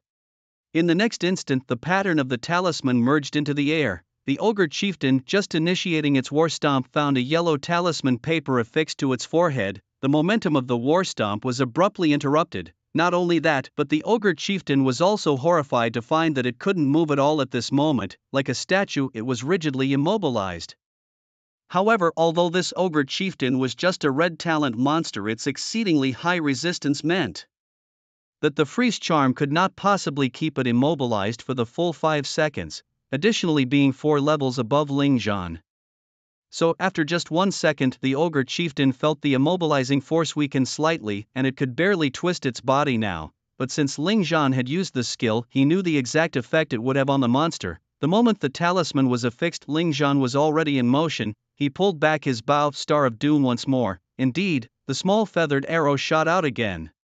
While slaying the previous ogre chieftain, Ling Zhan discovered that targeting the opponent's vitals could be instantly lethal, thus, there was no need to waste additional mana and skills. Ling Zhan aimed for the simplest method to slay all monsters. Fancy skills might look cool, but they were too troublesome. Without any surprises, the feathered arrow carrying the effects of armor piercing and poison coating directly penetrated the ogre chieftain's left arm, the arrowhead plunging into its intended target with a thud. The last ogre chieftain emitted an expected mournful howl. Its huge body fell to the ground, followed by a few seconds of convulsions. Finished. With this, the 3 ogre chieftains of the third barrier, along with over 300 ogre minions, were all annihilated. This also signifies that the third barrier was officially conquered by Ling Zhan with the force of thunder. Thunderously, the firelit ice caverns suddenly began to quake and shake. Following that, the 3 withered stone thrones all crumbled, revealing the scene behind them. There stood a 5-meter-tall ancient gate slowly opening on its own. Clearly, this was the real entrance to the 4th barrier. It also meant that the ultimate challenge of this newcomer's speed trial was about to begin. This kid, does he really favor attacking the monster's lower halves that much? Outside the secret realm, watching Ling Zhan's performance on the screen, a group of teachers couldn't help but twitch their mouths slightly. The words of praise that were on the tip of their tongues had to be forcefully held back. Having taught here for decades, they had never seen such an odd newcomer. Although Ling Zhan could have ended the monster's lives in a more spectacular manner, he simply chose not to. Does this kid not realize how many people are watching him? Looking at the performances of the prodigies in the other windows, it instantly became a delightful sight. A series of dazzling skills were thrown out, and a set of combos that left the monsters with no chance to resist were splendidly displayed. Ling Zhan, why can't you learn from them? Could it be that the teachers also need to praise good shot? Though frustrated, the teachers had to admit Ling Zhan's performance was indeed spectacular. It was beyond criticism. Even those teachers who were usually very strict with students could find no fault with Ling Zhan's methods at the moment. In the end, they could only dryly say that this kid's heart wasn't in the right place. But all the teachers understood that while Ling Zhan's methods might not look great, they were indeed the least exhausting and most efficient, perfectly embodying the term they often preached. Using little to win big, with the smallest effort, he achieved the greatest results. On a real battlefield, such unglamorous methods often have the most unexpectedly effective results. Although this young guy's methods didn't look honorable, one had to admit the results were outstanding. It seems we underestimated the level of this batch of newcomers and shouldn't have changed the settings for this third barrier. Zhou Hongfu sighed. The other deans nodded in agreement. If there are no mistakes in the final barrier, Ling Zhan would undoubtedly be the top scorer of this examination, Wang Shi confidently said. The other teachers also nodded. No one expected that a jobless wanderer could consistently lead the pack. Even prodigies like Zhu Yaoguang and Ji Wuming were now trailing behind him. Recalling the scene where this young guy stood alone in the plaza, mocked by others, the teachers all shook their heads and smiled bitterly with complex expressions. He's moving on to the next barrier. As the gate in the screen opened, the lean figure didn't hesitate at all and stepped directly into the final barrier. Inside the secret realm, Ling Zhan passed through that ancient gate. Compared to the dark, dry, smelly and unpleasant third barrier, the environment of the fourth barrier was infinitely better. What appeared before Ling Zhan was a spacious, very clean and tidy ice and snow palace. This ice and snow palace stands as a realm unto itself, seemingly unconnected to the 3 challenges that came before. At the center of the stunning palace, an ice crystal throne looms high. A figure sits quietly upon this throne. Compared to the 3 to 4 meters tall ogres encountered earlier, this figure appears surprisingly small and frail, barely reaching 1.70 meters in height. With an ugly face, a single eye and sharp fangs, it is draped in armor made of beast bones, its skin a golden yellow hue. Thin and devoid of muscle, yet a golden crown sits atop its head. Beside the ice crystal throne stands a golden greatsword even larger than the figure itself. Despite its seemingly weak and small stature, a terrifying aura of fury emanates from it. The King of Ogres, monster, Ogre King level 20, status, calm, irritable, potentially insane, aptitude, golden. Note, as the king of the ogre race, it possesses not only high intelligence but also unparalleled astonishing strength. Under the scrutiny of the eye of appraisal, a skill common to all classes, the monster's information unfolds before Ling Zhan. As expected, abilities secret boosts health and defense. All these attributes are marked with a question sign. Clearly, this is an intentional move by the Academy officials. These unobservable attributes significantly increase the difficulty of the conquest. you cannot comfortably tailor your tactics against the monster's abilities, nor can you estimate the damage of your own skills.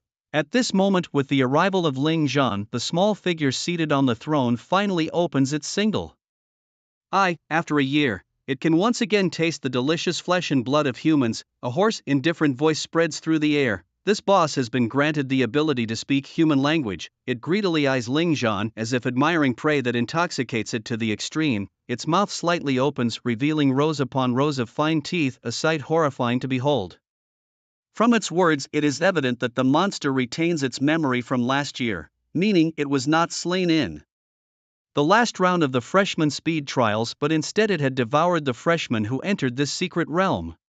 Hence, as it reminisces the taste of human flesh, it shows such a blissfully indulgent expression. However, Ling Zhan has no intention of engaging with a doomed monster. Upon entering this challenge, he had already formulated his battle plan in his heart. Clang! The breakthrough ring morphs into a heavy sword form, a pitch-black greatsword standing at his side. Controlled by Ling Zhan's will, no shield materializes. Berserk, the basic skill exclusive to Berserker warriors, appears once again on this stage. Berserk. He sacrifices 60% of the user's maximum health in exchange for a 100% increase in all attributes for 30 seconds. Note, after 130 seconds, the increased attributes will disappear and the user will be afflicted with a debuff. Under the influence of a 2 debuff status, the user will lose 80% of their own attributes and will not be able to receive any healing or buff abilities. The debuff lasts for 120 seconds. With the blessing of omnipotence, the skill Berserk also undergoes significant changes. Not only is the sacrifice of health reduced, but the amplification of all attributes also increases from 70% to 100%, and the loss of attributes after 30 seconds decreases from 90% to 80%. Boz, the moment Berserk is activated, Ling Zhan's body is wrapped in a thick blood light, his skin turning an intense red due to the boiling of his blood. His originally not so strong arms suddenly bulge with muscles as fierce power fills his limbs and body. A cloud of white mist bursts forth from the corner of his mouth, like a blood demon awakening, sending a terrifyingly cruel aura skyrocketing. The enormously heavy greatsword is carried on Ling Zhan's shoulder with one hand, his mouth twisted into a crazed, fierce grin. At this moment, Ling Zhan looks more like a monster than the Ogre King himself. Damn, starting straight with a big move right in the face. The audience watching from outside can hardly believe their eyes at the sight of Ling Zhan using Berserk instantaneously. They may not be familiar with the basic skills of other professions, but this self-harming signature skill of the Berserker is well known to them. Crazy. Berserk lasts only 30 seconds. Does he plan to kill the boss in 30 seconds like during the Scholastic assessment? That would be naive. Indeed, it's somewhat naive. The difficulty of this freshman speed trial is infinitely harder than the Scholastic assessment, yet Ling Zhan dares to take the risk. His current state is an unprecedented peak, absolutely exhilarating. Bang! In an instant, the ground caves in and the crazed blood demon-like figure of Ling Zhan has already vanished from where he stood. Roar! The Ogre King seated on his throne roars in anger. It hadn't expected this despicable human to suddenly strike. It grabs the golden greatsword beside it without hesitation, but just as it prepares to retaliate against the crimson figure, it suddenly feels as if a heavy hammer has struck its mind, causing its eyes to roll back, its body to go limp, and its consciousness to fade away. Spirit Hammer. Spirit Hammer, a single target skill that delivers a mental blow to the target, causing the loss of consciousness for 3 seconds.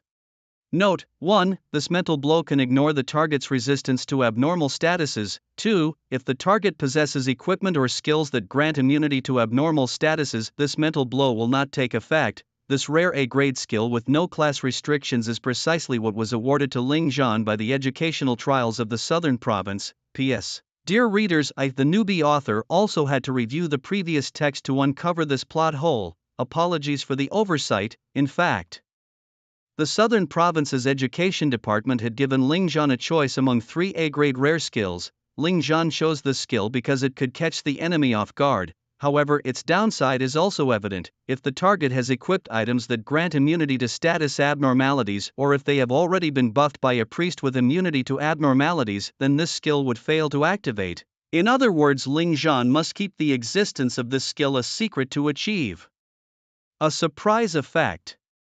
If the enemy is aware of this skill and prepares in advance, this A-grade skill becomes useless, and now, it is impossible for the Ogre King to possess a complete immunity to abnormal statuses through equipment and passive skills. He already has very high resistance to abnormalities, and if he were to have equipment and passive skills granting further immunity, then other professions reliant on status effects would be discouraged from playing. 3 seconds is a short time, but for Ling Zhan, it is enough to determine the outcome of the battle. At this moment, Ling Zhan, wrapped in a crimson blood mist, bizarrely burst into roaring black flames. The black flames interwove with the blood mist, turning Ling Zhan into a bloodthirsty berserk demon of black flame. Solaris enters the flame god state. All attacks will attach black flames that burn the enemy, causing massive damage and can put the enemy into a deathbind state. Note 1. In the deathbind state, all healing and buffs are ineffective and the deathbind state cannot be removed. 2. The flame god state lasts for 60 seconds. P.S. I forgot to add this setting earlier and will gradually circle back to it. Forgive the foolish author whose brain isn't quite enough. This is the first time Ling Zhan has activated this god-level attack skill, and it's also the first time he has experienced what it means to be a flame god. The scorching black flames flow throughout his body, his attack power receiving a tremendous boost at this moment. At this moment, Ling Zhan, all attributes are at their peak, and in front of him, the Ogre King is within reach. Bloodthirsty Frenzied Slash, a classic reenactment. Berserk Frenzy Slash, a basic skill of the Berserker class, swinging the heavy sword to deliver 15 consecutive strikes, each strike causing significant stiffening to the enemy and applying a severe injury state which can stack up to 5 layers, consuming 50% of the current health of the user. Note: under the severe injury state, the damage the enemy takes increases by 30% and the effectiveness of healing received is halved. Another PS. Considering the concept of increased damage is somewhat mixed, I declare that henceforth the formula for calculating increased damage will be 1 plus 1 asterisk x, that is to say 150% increased damage equals 1 plus 1 by 15 equals 25 times the damage. Ling Zhan's heavy blade, wrapped in overwhelming bloodlight and black flames, begins to madly slash at the Ogre King before him. Although the U-mountain form of the heavy sword does not provide Ling Zhan with any attack power or armor penetration bonuses, the massive increase brought by Flame God and Berserk states has already elevated Ling Zhan's lethality to an astonishing level. With the severe injury buff and the desperate buff in effect, all the enhancements and healing effects on the Ogre King vanished, including those from his equipment, such as the terror of a god-level skill. By the time Ling Zhan's third strike landed, the Ogre King had recovered from unconsciousness.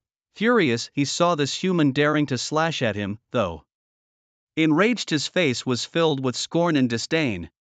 Just last year, a pitiful girl he had devoured attacked him in the same way, and the outcome: she couldn't even breach his defenses. Her fate was to be mercilessly toyed with and then devoured with relish like a fine delicacy. The same fate awaited this young man before him. Roar! However, when the fifth slash hit the Ogre King, he suddenly realized something was amiss. The massive rigidity brought by frenzied barrage rendered him immobile. He felt his injuries increasing in all his enhanced attributes plummeting after being tainted by the black flames like a cliff drop. And then there was the pain. The black flames were excruciating, searing into his very bones. His health plummeted under the burning of the black flames and the heavy sword strikes. If this was the case, then it was time to activate healing and purification skills to let this human slash to his heart's content.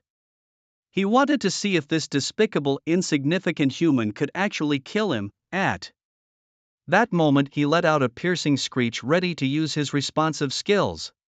He sought to heal his wounds and remove the negative effects of the black flames. Advanced regeneration, advanced purification. As his thoughts settled, a dense green light of vitality emerged around the Ogre King's body, but the next second, oh, the Ogre King, being struck, suddenly widened his grotesque cyclopean eye in disbelief. He realized that his advanced regeneration skill had no healing effect. The intense burning pain continued to haunt him. Moreover, the desperate buff brought by the black flames had not been cleansed. It was unremovable. Human, what have you done? He roared in desperation. However, Ling Zhan, now transformed into a crimson flame demon, paid him no mind. He had already delivered the 10th strike.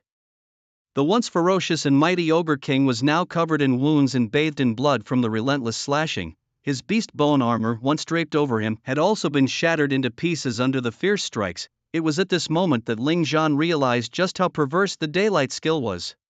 The black flames targeted not only living beings, even inanimate objects like the Ogre King's beast bone armor could be a target, when the black flames burned onto the Ogre King's beast bone armor.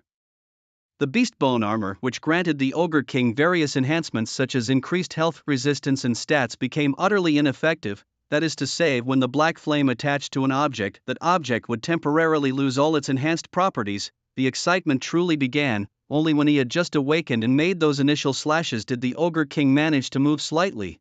Now, the Ogre King had completely given up resistance, only able to scream in despair. His arms and legs had already been thoroughly mangled under the assault. The wounds on his body were so deep that his bones were visible and one could even vaguely see his pulsating organs. The blood that splattered didn't even have the chance to reach Ling Zhan, as it was instantly evaporated by the roaring black flame.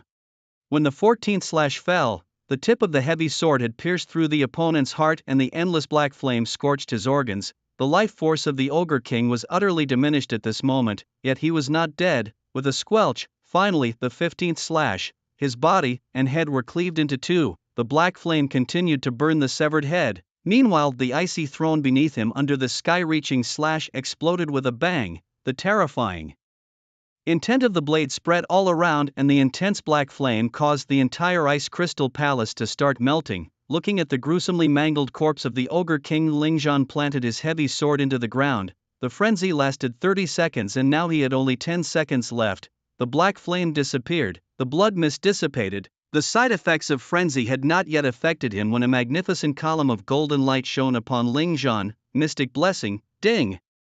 At this moment a pleasant and clear female voice echoed throughout the palace. Congratulations on successfully clearing the Millennium Snow Cave Mystic Realm. Congratulations on your success. Time taken for the clearance: 15 minutes and 21 seconds. Difficulty level of the realm, S grade. Your performance has been recorded in the Academy archives. The students' assessment results have been uploaded to the Academy database and the final ranking will be determined based on the clearance data and performance. Please wait. Clearance achieved. At this moment, the glorious golden halo enveloped Ling Zhan's entire body, warming him comfortably. The side effects of frenzy did not descend upon him. After each mystic realm is cleared, blessings descend, healing all injuries of the clearer and dispelling any negative buffs. It's worth mentioning that even if you are on the verge of death with a broken body, as long as you clear the mystic realm before dying, you can restore yourself to peak condition with the help of the mystic blessing. Of course, those who die midway through the mystic realm will not be revived. Only those who survive the clearance can enjoy the mystic blessing. This is also why all the teachers present were unharmed. Prestigious educational institutions don't just consider the surface level data when hiring teachers, they also examine the historical data from secret realms. Therefore, despite the teachers on the podium always appearing amiable with their gentle smiles, in reality they have been through countless brutal battles, their hands stained with the blood of monsters beyond measure. Outside the secret realm, Ling Zhan's immediate triggering of frenzy did indeed raise everyone's suspicions. However, such skepticism is quite normal. Jobless wanderers lack high-impact skills that can decisively end a fight. This makes Ling Zhan's direct use of frenzy seem reckless. Although the teachers witnessed Ling Zhan's unknown innate talent, which amplified his basic skills, the Ogre King wasn't an easy target. Relying on basic skills to instantly kill it was highly improbable. Therefore, the teachers predicted that Ling Zhan should have adopted a steady and conservative approach, advancing step by step. If prodigies like Zhu Yaoguang and Ji Wuming had started off by unleashing their powerful skills, the teachers wouldn't have been surprised, because they knew these prodigies possessed high-level skills capable of instantly defeating bosses. Moreover, every class has skills like Frenzy that can significantly boost attributes in a short time, although other classes' boosts and side effects aren't as extreme as the Berserker's Frenzy. For mages, Elemental Boil increases spell power at the cost of tripling mana consumption. For warriors, War Frenzy increases resistance and toughness at the cost of being unable to receive any healing or buffs during its duration. For summoners, Spirit Frenzy makes the spirit enter a berserk state, temporarily boosting its attack and speed at the cost of reducing the summoner's speed, attack, movement and casting. Clearly, the side effects of these skills are within acceptable limits, meaning the attribute boosts aren't as high.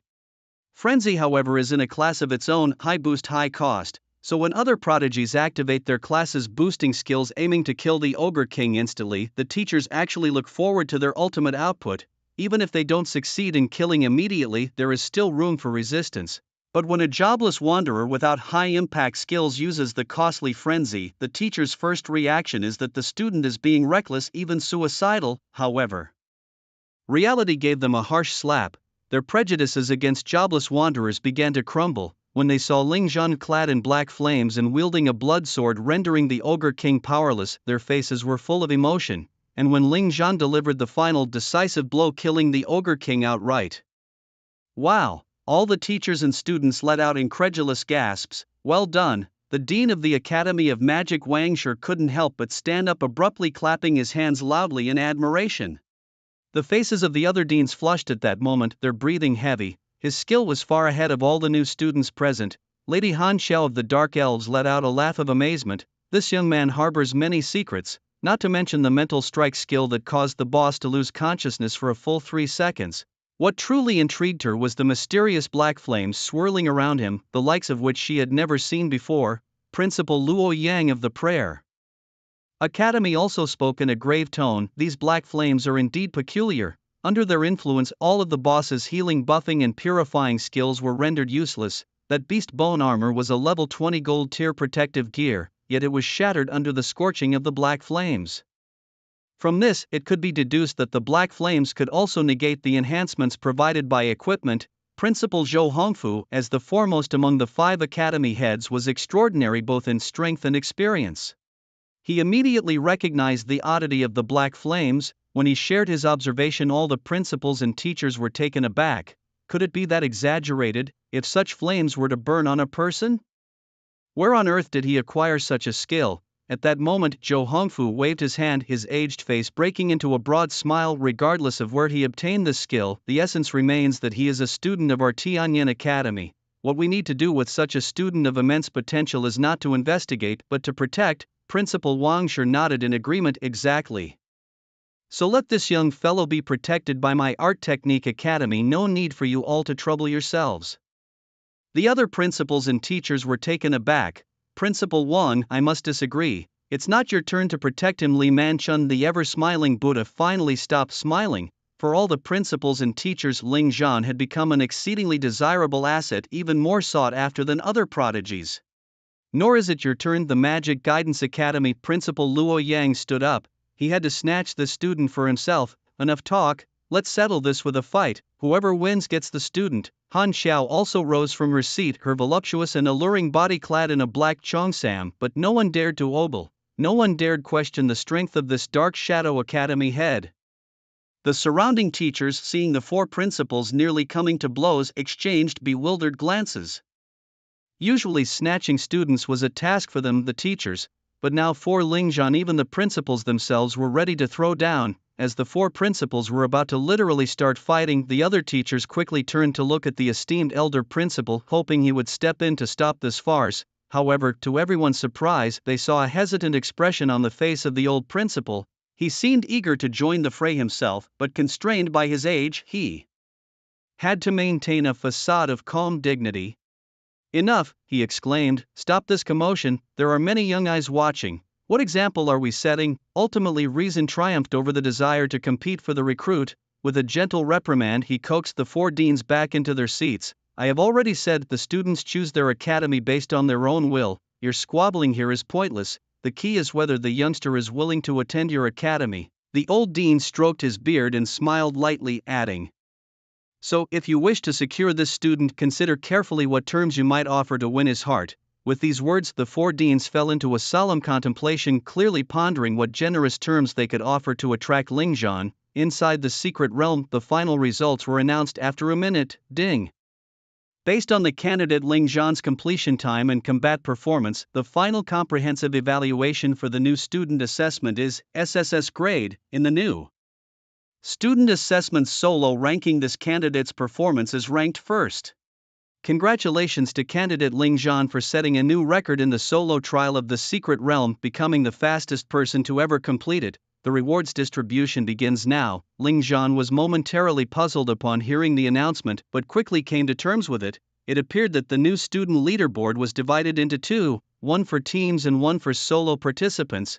He wondered where his performance would rank on the historical team leaderboard, but shook his Head deciding not to dwell on it and to accept his rewards instead. Breaking the record didn't excite him much. Having the skill was what mattered. As a jobless wanderer, he wasn't bound by the usual restrictions. For example, while an assassin might struggle with group battles in the third round, even a prodigy like Zhu Yao Guang would find it time-consuming. And while a mage might use high-burst, high AoE skills to clear mobs, managing mana was a problem requiring frequent use of potions. It's worth mentioning that in the game, characters can endlessly consume mana potions to maintain their mana levels. However, in the real world, continuously taking potions not only becomes tiresome but can also lead to severe consequences. Overconsumption can cause discomfort and in severe cases even lead to shock and unconsciousness. Even excessive drinking of plain water can put one's body in a dangerous state, let alone abusing mana potions. Thus each profession has its strengths and weaknesses, but Ling Zhan, well, he was all strengths and no weaknesses. He was truly versatile, so breaking the record in Ling Zhan's view was simply a matter of having the skill. With the system at his side, failing to do so would mean he might as well bury himself. Ding! The Secret Realm trial rewards are now being distributed. The rewards included 40,000 experience points, 60 free attribute points, 60 free skill points, and the Ogre King's Golden Greatsword, Gold Tier. Additionally, he received the title Conqueror of the Snow Cavern, Secret Realm Clearance Reward 5, B-level skill book with no class restriction, Grasp of the Underworld. Secret Realm Clearance Reward 6, Trial Talent Berserk, a inactive talent that continuously consumes mana when activated, increasing the user's attack power by 20% and speed by 60%. Unsurprisingly, Ling Zhan's performance has surpassed that of all previous record holders of the Secret Realm clearance. Under these circumstances, the reward of the trial talent seems quite fitting. The Berserk talent is terrifyingly effective. With its enhancement to speed, Ling Zhan can execute incredibly precise maneuvers. As everyone knows, speed is essential for showcasing skills. With sufficient speed and agility, one can dazzle amidst a horde of monsters with fluid movements and attacks. Without enough speed, one is easily struck down or caught in vulnerable moments. Moreover, this talent also increases Ling Zhan's attack power by 20%. Indeed, Ling Zhan is extremely satisfied with this trial talent. In an instant, a splendid column of golden light envelopes Ling Zhan once again. Vast amounts of information and insight merge into his mind. From this moment, Ling Zhan has full control over the Berserk talent. The enhancement it provides is substantial. Of course, what Ling Zhan values most is the significant increase in speed rather than the 20% increase in attack power. With such a high speed boost, Ling Zhan is able to perform even more dazzling and brilliant maneuvers. Next, it's time to tally the spoils of war. A reward of 40,000 experience points catapults him from level 14 to level 16, 19920/20,000, with each level increase. Other classes gain more attribute points and skill points across 4 dimensions. However, as a classless wanderer, regardless of level increase, each level only rewards 2 points for attributes and skills. This is one of the disadvantages of being classless. Typically, as classless wanderers level up, the gap between them and other classes widens. However, fortunately for Ling Zhan, he's not typical. Gaining 2 levels awarded him 4 points in 4-dimensional attributes and skill points. Coupled with the rewards from the Secret Realm, he now has a total of 64 points in 4-dimensional attributes and skill points, distributed evenly. Current attributes are Strength, 106, Constitution, 106, Intelligence, 106, Agility, 106. As for skill points, he now has a total of 1364. Ling Zhan has not yet allocated these skill points. It's not that he doesn't want to, but rather that these points cannot enhance primary skills. Of course, there are 2 other reasons. First, he wants to save these points for the solar flare. Second, in case the system or the Secret Realm offers even more powerful skills, he needs to save them for upgrades. So, in this situation, Ling Zhan chooses to save up these skill points. To upgrade the solar flare and S-tier skill, he needs a whopping 100,000 skill points. The mere thought makes the corners of Ling Zhan's mouth twitch, wondering how long it will take to gather that many. It seems that tasks are also random. It looks like I'll need to find more ways to acquire skill points after this freshman speed trial is over. By doing so, I can quickly upgrade the level of the Daylight skill. After all, who doesn't aspire to become a flame god? Then there's the reward, the golden weapon, Ogre King's Golden Greatsword. Equipment: Ogre King's Golden Greatsword, grade, gold. When equipped, strength plus 25, stamina plus 30, level requirement. Can be equipped from level 18, class restriction, warrior, enchantment effect. After equipping, health increases by 15%, both resistances increase by 10%, and abnormal resistance increases by 25%. Note, this equipment cannot be used as a base template. Just by looking at the class restriction, it's clear that this equipment is completely useless for Lingzhan. The notes section is even more disappointing, only talking about the enchantment properties. This weapon is indeed a good one for the warrior class, but being non-upgradable means it's merely a transitional weapon. I'll store it in the built-in space for now and find a shop to sell it when I go out. Lingzhan stowed the weapon away. In Tianyin Academy, there is also an area for students to trade where students can freely buy and sell. After all, the equipment rewards from conquering secret realms won't always perfectly match your own class, so every student needs such a trading area. And then, the new skill Hades Grasp. Hades Grasp, the single target skill, opens the gates of Hades, and Hades energy is transformed into a beam of light that shoots out, applying a 3-second suppression to the target upon hitting. Note 1. Suppression status can be dispelled by equal level purification skills but not by purification. Equipment and suppression time is not affected by abnormal resistance. 2. If the target's level is more than 5 levels above the user, the suppression time will be reduced. 3. During suppression, the target cannot attack, cast spells, move, and cannot trigger skill passives and skills usable upon being hit. This skill is quite satisfactory. Lingzhan took a quick look and was quite pleased. The concept of skills usable upon being hit is quite special. It means that you can still use skills when you are hit by someone else and caused to be rigid. Take the Ogre King as an example. When Lingzhan used Frenzied Barrage to continuously slash at it, it caused a huge rigidity that was difficult to counteract. Normally, under such rigidity, it is impossible to attack, cast spells, or move, but it still launched Advanced Regeneration and Advanced Purification at that time. That is to say, these two skills were endowed with the property of usable upon being hit.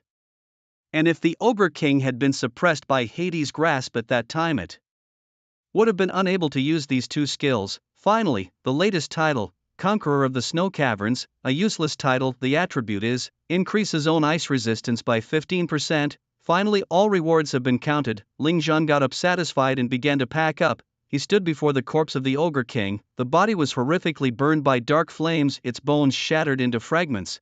Ah, I was hoping to salvage some monster materials, he thought, even though this monster was only level 20 and merely a boss. Its bones could have been used as materials for upgrading equipment.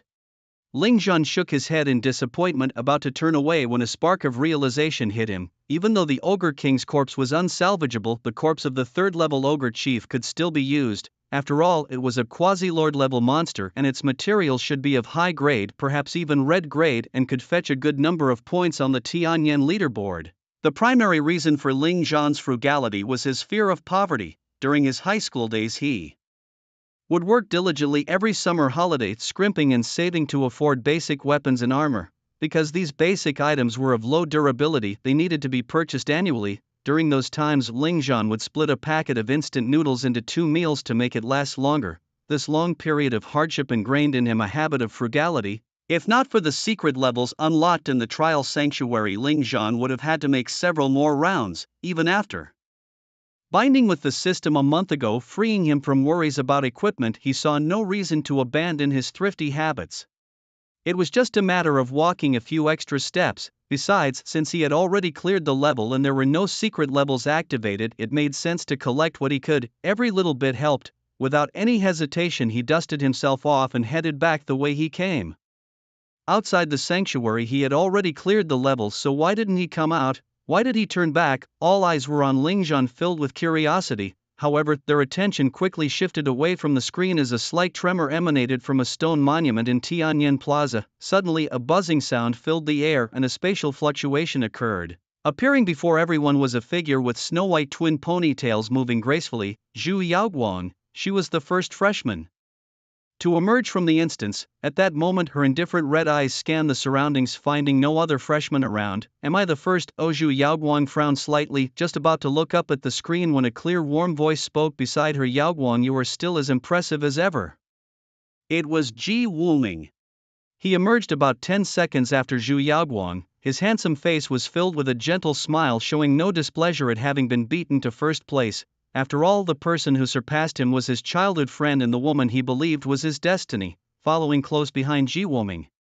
One by one each other prodigies also emerged from the secret realm instance. Damn, you two are still freakishly strong, I'm totally convinced now, Qi Bianyu exclaimed loudly upon seeing Zhu Yaoguang and Ji Woming. Qi Bianyu, towering and robust like a bull, stood at a striking height of 195 meters, resembling a small mountain. His profession was war earth. Following him closely were other prodigies like Gao Yao, Lu Chang Qin, Can Huangbai, and Guo Tianzhou. Notably, Qian Mang and Su Rou exited the secret realm's gate at the same time. When Qian Mang noticed the number 524 hanging on Su Rou's chest, he couldn't help but feel secretly shocked. This further solidified his belief that the initial rankings set by the Academy's dean were indeed arbitrary. How could someone ranked 524 be on par with him, the top scholar ranked 101?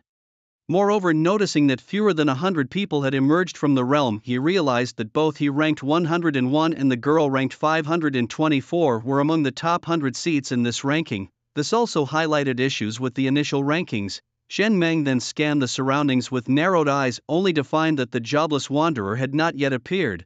Just as expected, the jobless wanderer must have shown his true colors when faced with the level 20 boss monster, he thought to himself with a cold sneer. What pleased Qian Mang even more was that in the next few seconds Ling Zhan, another notable figure, also hadn't emerged. By this time, the square was gradually filling up with over 100 freshmen who had exited the secret realm, all prodigies from various provinces. Although there seemed to be a large gap in their rankings, the time it took them to clear the stage wasn't significantly different. Many among the top 100 had even exited at the same time, indicating that the time differences might only be a matter of milliseconds. It seemed that the top 100 positions in this assessment were already being solidified. Yaoguang, the interesting person you mentioned, doesn't seem to have appeared yet, Ji Woming said with a smile to Zhu Yaoguang. Huangbai scoffed, I said it before, though Ling Zhan's combat skills are indeed formidable, a jobless wanderer is ultimately not the orthodox path. He might be great against minor monsters, but facing the Ogre King without a high-level decisive skill, how could he possibly pass? Around them other prodigies nodded in agreement. A jobless wanderer ranked 15th, even higher than me. This sufficiently illustrates the absurdity of the initial rankings. Now the truth is revealed, he can't even make it into the top 100. Looks like he'll have to obediently leave the A-grade dormitory area and might not even qualify for the B-grade, they chuckled. Let's not even talk about dormitory issues. In these 5 major academies, only the Technique Guidance Academy might want him. He should just honestly switch professions. At this moment, among the prodigies who appeared on the field, some had initial rankings beyond 200th. They had always harbored grievances about these initial rankings. Now, having performed exceptionally and secured top 100 positions, they saw it as a slap in the face to the deans responsible for the initial rankings, naturally leading to some complaints and mockery to vent their dissatisfaction. Qi Bianyu and Gao Yao, however, kept their mouths shut. They weren't interested in speaking ill of others behind their backs. Besides, they weren't familiar with Ling Zhan. Meanwhile, Zhu Yaoguang's brows were still slightly furrowed. It shouldn't be.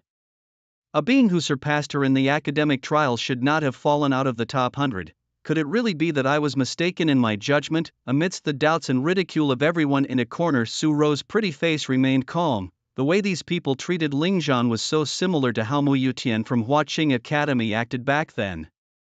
And what was the result? They were fiercely proven wrong. Su Rou didn't know why Ling Zhan hadn't emerged from the secret realm, but she was certain that his ranking couldn't possibly have fallen out of the top 10. Why, just recalling the oppressive aura Ling Zhan had during their training, which woke her up from her sleep countless times, was enough.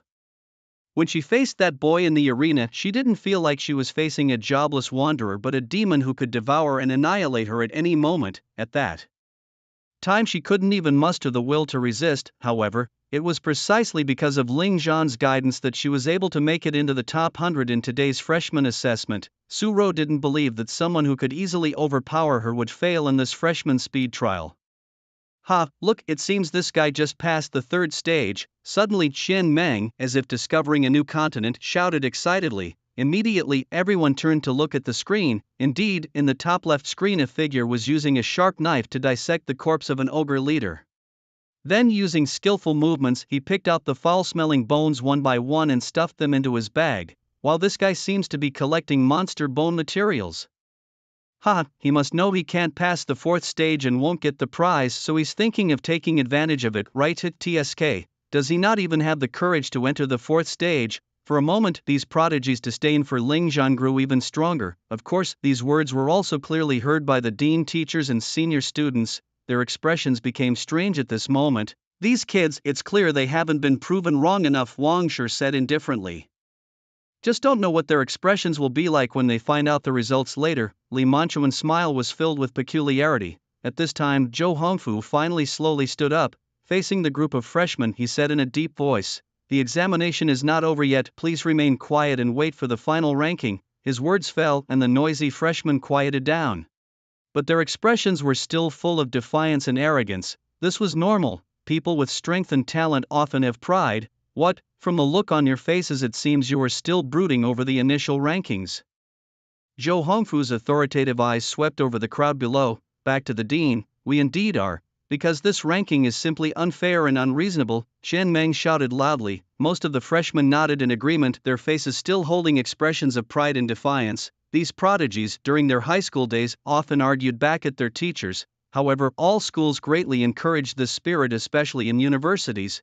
It was common for students to challenge their teachers to a duel over disagreements. After all, battling isn't like solving math problems. There are no fixed formulas or answers. Some students might think one skill is better while teachers might favor another.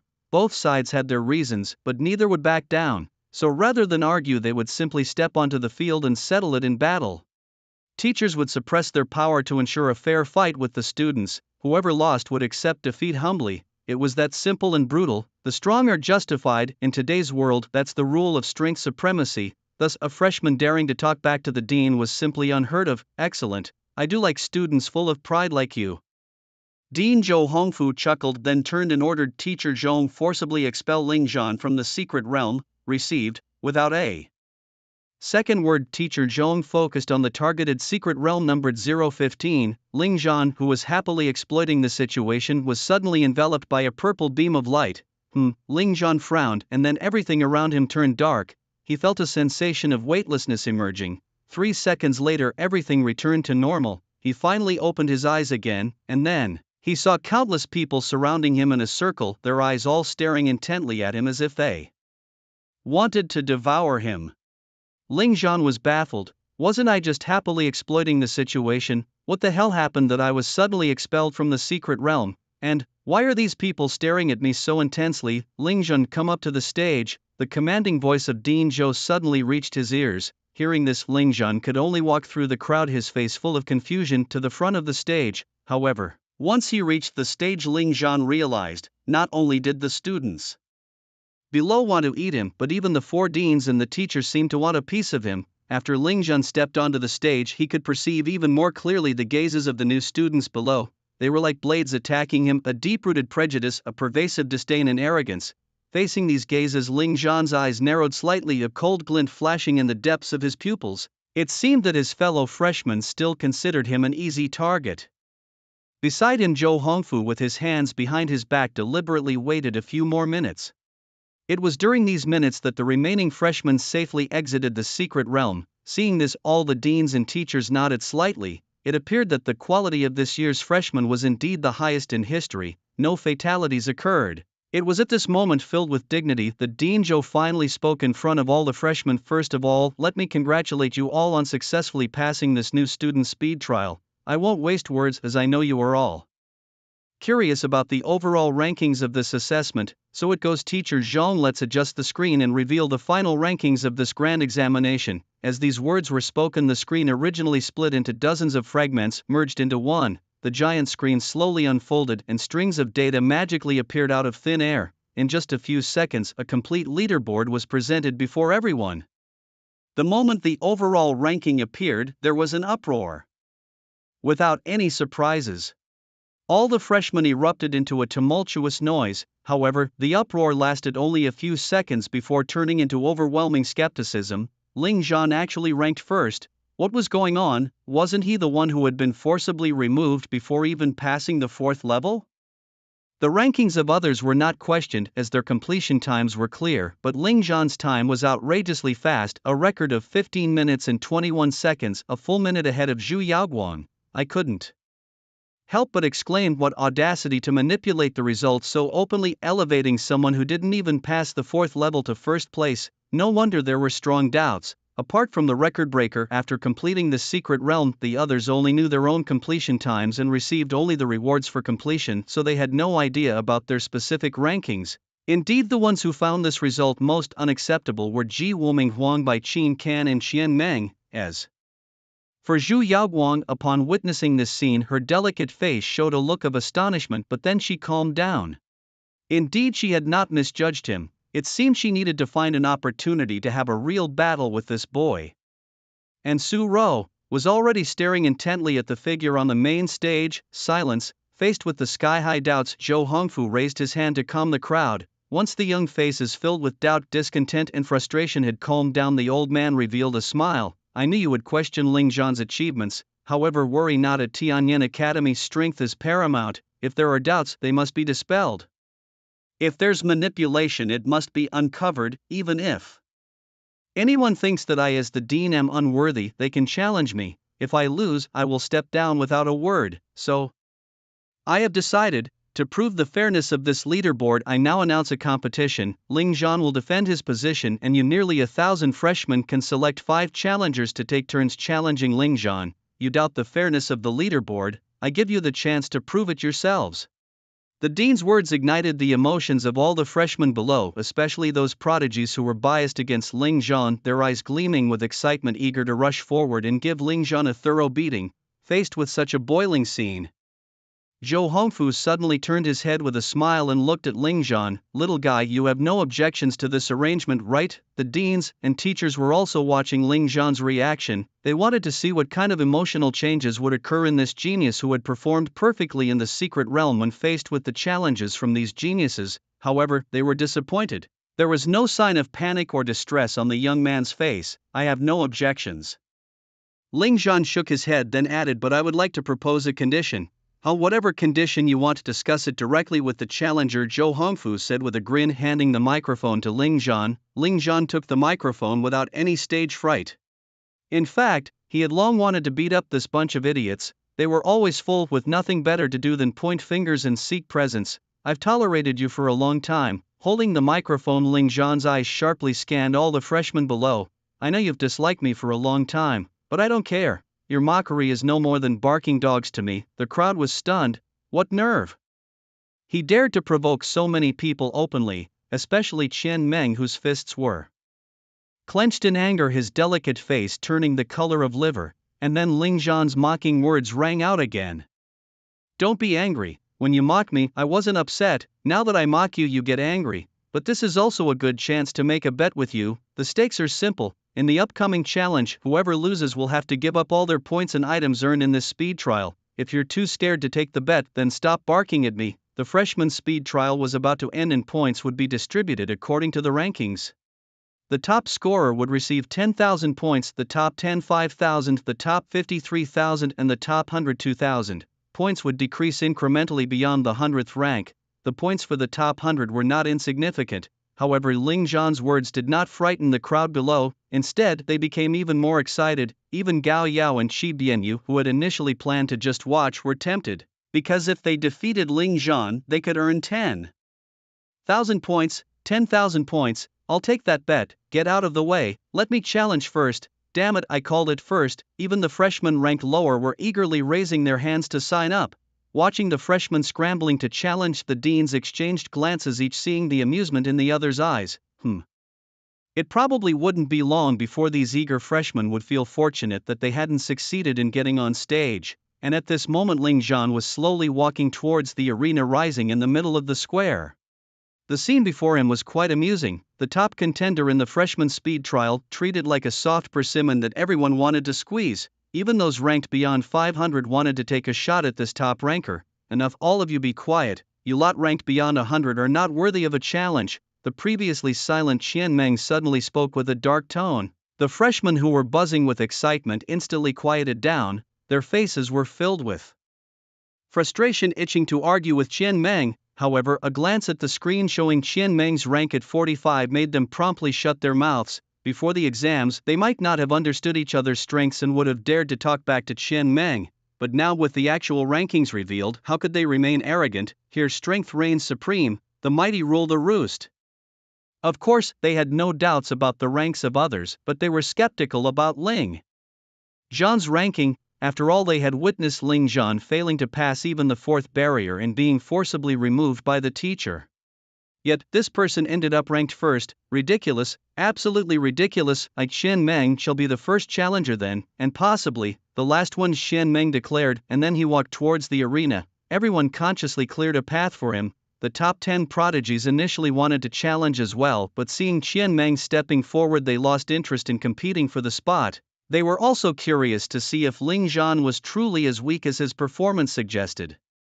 At this moment, the plaza outside the arena was packed with people. Not only the new candidates came to watch, but even the seniors joined in the excitement. Unlike the freshmen, the seniors did not show disdain for Ling Zhan. As Qian Meng stepped onto the stage and saw his opponent still calm and composed across him, he sneered contemptuously, "You." But before he could finish, Ling Zhan interrupted with a wave of his hand, visibly impatient. "Cut the crap. If you want to fight, just fight. Don't waste my time. Coming here to fight and still babbling nonsense. Are you sick or what?" Qian Meng, freshman, arrogant, truly arrogant. Qian Meng's face turned beet red with rage, a mix of red and white like undercooked liver. The teacher, acting as the referee, didn't bother with further ado, simply fixing his gaze on both contenders. "Prepare yourselves, the fight starts in 3 seconds. 3, 2, 1, begin." As the countdown ended, Qian Meng immediately created distance between them. At the same time, his palms were wrapped with numerous fine transparent threads. Puppeteer. These shimmering transparent threads were the weapons of a puppeteer. This profession had 2 modes of combat. The first was to summon puppets to fight the enemy. The second was to set up thread traps that once an enemy entered would bind and control them, even capable of slicing them to death. Normally, puppeteers would summon their puppets at the beginning of a fight to engage the enemy while setting up their thread traps. However, perhaps due to his anger or underestimating Ling Zhan, this time Qian Meng did not start by summoning puppets but directly used a skill. Thread trap. Thread trap. B rapidly integrates threads into the air, setting a trap which upon hitting the opponent can control them. Note: 1. After an enemy is controlled, they can be dispelled of the controlled state by a purification skill of the same level. 2. It is impossible to control enemies who are more than 10 levels higher than yourself. The casting time is 2 seconds. His initial retreat was intended to complete the casting of this skill, however.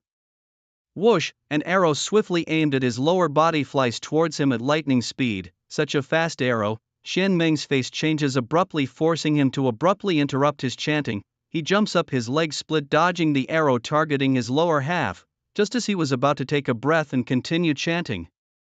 Boom! A small fireball has already descended in front of him. His face changes again, ready to dodge once more. However, looking down, he notices his legs are unexpectedly entangled with vines. Seeing the fireball about to strike and with no way to escape, Qian Meng calmly activates another skill. Silk Shield. Qian Meng, indeed the top scholar from Dianzhou province, faces this unexpected combo of skills without any panic. Transparent silk threads crazily intertwine, and in just a blink, a hemisphere defense shield made of white silk threads shields Qian Meng from the front. Bang! The fireball strikes the protective shield, and not even a single thread on the shield is damaged. This is actually quite normal, because now Ling Zhan is using a basic white-grade weapon. That's right, he hasn't used the Breakaway 1000 mechanism ring, nor has he used the new trial talent or new skills he just acquired, because he felt that using them would be too much of a bully. So now Ling Zhan's weapon is a white-grade weapon that he has always kept in his pack and never thrown away. Under the talents of Equipment Controller and Magical Resonance, Ling Zhan's speed of switching weapons and casting speed are astonishingly fast. Equipment Controller B+ allows you to master any profession's weapons below level 30, any grade, and your equipment switching speed is 3 seconds. Regarding the Equipment Controller innate talent, the newly added setting includes mastering weapons of all professions, and the grade limit has been changed to a level limit. However, the 3 combined skill attack didn't harm a single hair on Qian Meng. This made Qian Meng's disdain and ridicule towards Ling Zhan even stronger. "Ha, is this your attack? Not even close." Before he could finish his taunt, suddenly a freshman yells from below the stage, "Brother Meng, be careful." However, it was too late. The sound of the arrow entering flesh resounds at that moment. Shen Meng's eyes bulge, suddenly feeling an intense pain in his buttocks. Turning his head, he sees an arrow firmly lodged in his buttock. The next moment, "Ah!" Shen Meng cries out in agony, his sharp and piercing wail echoing throughout the venue. Everyone, all the students watched the scene dumbfounded, even the dean and teachers were stunned. This worked. Chi Bianyu, the big guy, was completely baffled, mumbling to himself. His confusion wasn't about how impressive Ling Zhan's techniques were, but rather, this kid's tactics were downright dirty. In that moment, everyone thought that the first arrow was just a feint, with the real attacks being the binding vines and fireball, but the truth turned out to be that the fireball and binding vines were the decoys. The real killer move was that returning, tracking arrow, and of course, what left everyone speechless was his choice of target. Why there, of all places, Shen Meng was defeated, beaten by a supposedly inferior freelancer he had looked down upon. In fact, he still had the strength to resist, but the arrow in his buttock greatly reduced his agility, making it impossible to continue the fight. Had the battle gone on, his opponent would have exploited this opening, closing and instantly leading to an even more embarrassing defeat. Puppeteers and mages share a common weakness: they struggle in close combat. In such battles, their chances of winning are very low. Of course, the main difference is that humans and monsters are not the same. Monsters have tough hides, but humans are soft-skinned and delicate. Without armor, human life is extremely fragile. Thus, it might seem unbelievable, but for Ling Zhan, dealing with these so-called geniuses was even easier than facing the monsters in the beginner's racing trial Secret Realms. And honestly, Ling Zhan didn't intentionally aim there. It's just that Shen Meng was wearing too much gear: armor, leg guards, belts, necklaces, rings. He was fully equipped. Ling Zhan had only intended to test with the tracking arrow to see if any of the equipment had a shield passive. After all, high-value purple gear often comes with a shield function that can activate automatically in a crisis. However, Ling Zhan hadn't expected that Shen Meng, despite being a top scholar from Dianzhou province, would be so poorly equipped. But considering the past disasters in Dianzhou province, Ling Zhan understood. At that moment, Shen Meng lay on the arena floor, his delicate, handsome face filled with frustration and rage. Moreover, the intense pain from the arrow made his face turn pale. He had never imagined he would be defeated in such a humiliating way. No way. Is it over? That was too quick. The 45th ranked big shot, just like that. The audience found it hardest to accept. In this duel, Ling Zhan was victorious. "Priest, come and heal him," the judge instructed, unsurprised by the outcome. A priest from the student council's team, a rather pretty girl, was sent over. Seeing Shen Meng lying there with an arrow in his buttock, she couldn't help but snicker. This only added to Shen Meng's humiliation. Thankfully, the girl didn't make any sarcastic remarks. She quickly pulled out the arrow and, after chanting for 2 seconds with her wand, a green glow covered the wound, beginning the healing process. Instantly healed, Shen Meng rose to his feet, his head bowed as he descended from the arena, his pale and delicate face now flushed red. The strange looks from the crowd around him were glaringly uncomfortable. He felt miserable and wanted to cry. How he wished he could move to another city to live. Unfortunately, while Shen Meng had the skills, he was let down by his equipment. Had he had a shield passive, the tracking arrow would have caused him no harm. At this moment, Shen Kan couldn't help but comment. Huang Bai also remarked that Ling Zhan is just taking advantage by exploiting opportunities. The crowd around nodded in agreement. After a brief moment of stunned silence, they felt that Shen Meng's defeat was indeed suffocating. However, what they didn't know was that the evaluation of the battle by the deans and teachers on the main stand was completely different. This kid held back. He didn't even poison the feathered arrows. Alas, when will he change his habit of aiming at people's lower bodies? Look at these despicable and dirty tactics. I've always said this kid is best suited for our tactics academy. On the stage, the referee glanced at the new students below and asked with a smile, "So who will come up to challenge next?" Suddenly, Qin Kan and Huang Bai expressed their desire to challenge. Just then, a jade hand was raised. All eyes turned and saw that it was Zhu Yaoguang, the proud girl with white hair and red eyes. "Yaoguang, you." Qin Kan and Huang Bai were somewhat stunned. Zhu Yaoguang's indifferent gaze swept over. "What? Are you scared?" Her words instantly made the blood rush to these two prodigies' heads. How could they possibly be afraid of a mere unaffiliated wanderer? They were not like Shen Meng, who lacked even a complete set of equipment, nor would they be easily schemed against by a tracking arrow. Thinking this, Qin Kan and Huang Bai stepped forward. Then let me, Qin can be the challenger, let me go. First Qin Kan, you rank after me. Watching the two prodigies embroiled in dispute, the referee slightly furrowed his brow. Meanwhile, Ling Zhan also walked to the edge of the stage, his expression calm as he watched the two arguing prodigies. His indifferent words directly interrupted their dispute. Don't argue anymore, just come up together. After saying this, before the two could react, his sharp gaze like a drawn sword swept directly over to Ji Wuming and Zhu Yaoguang as well. And you two stop pretending. I'm in a hurry, why don't the four of you team up and challenge me? With these words, the entire venue erupted in astonishment. Mad, truly damn mad, they had never seen such boldness before. Even the deans and teachers on the main stand were taken aback, their faces filled with confusion. They could never have imagined that this youngster would utter such arrogant and bold words at this time. Even the old dean Zhou Hongfu, who had experienced countless storms, was momentarily stunned by Ling Zhan's words. This little guy, he really doesn't see these prodigies as anything special. Wang Shi gave a bitter smile. The other deans frowned deeply, but none spoke up to stop him. They were all adults responsible for their own words. If you, Ling Zhan, dare to utter such provocative statements, then you must be prepared to face the consequences. And now, on the stage, where was the simple honesty on Ling Zhan's face, replaced instead by a cold, aloof disdain? This tiger seemed finally ready to show its sharp claws in front of everyone. Did I hear that right? He wants four prodigies to take the stage at the same time. Arrogant, utterly arrogant. This guy must not know how to die.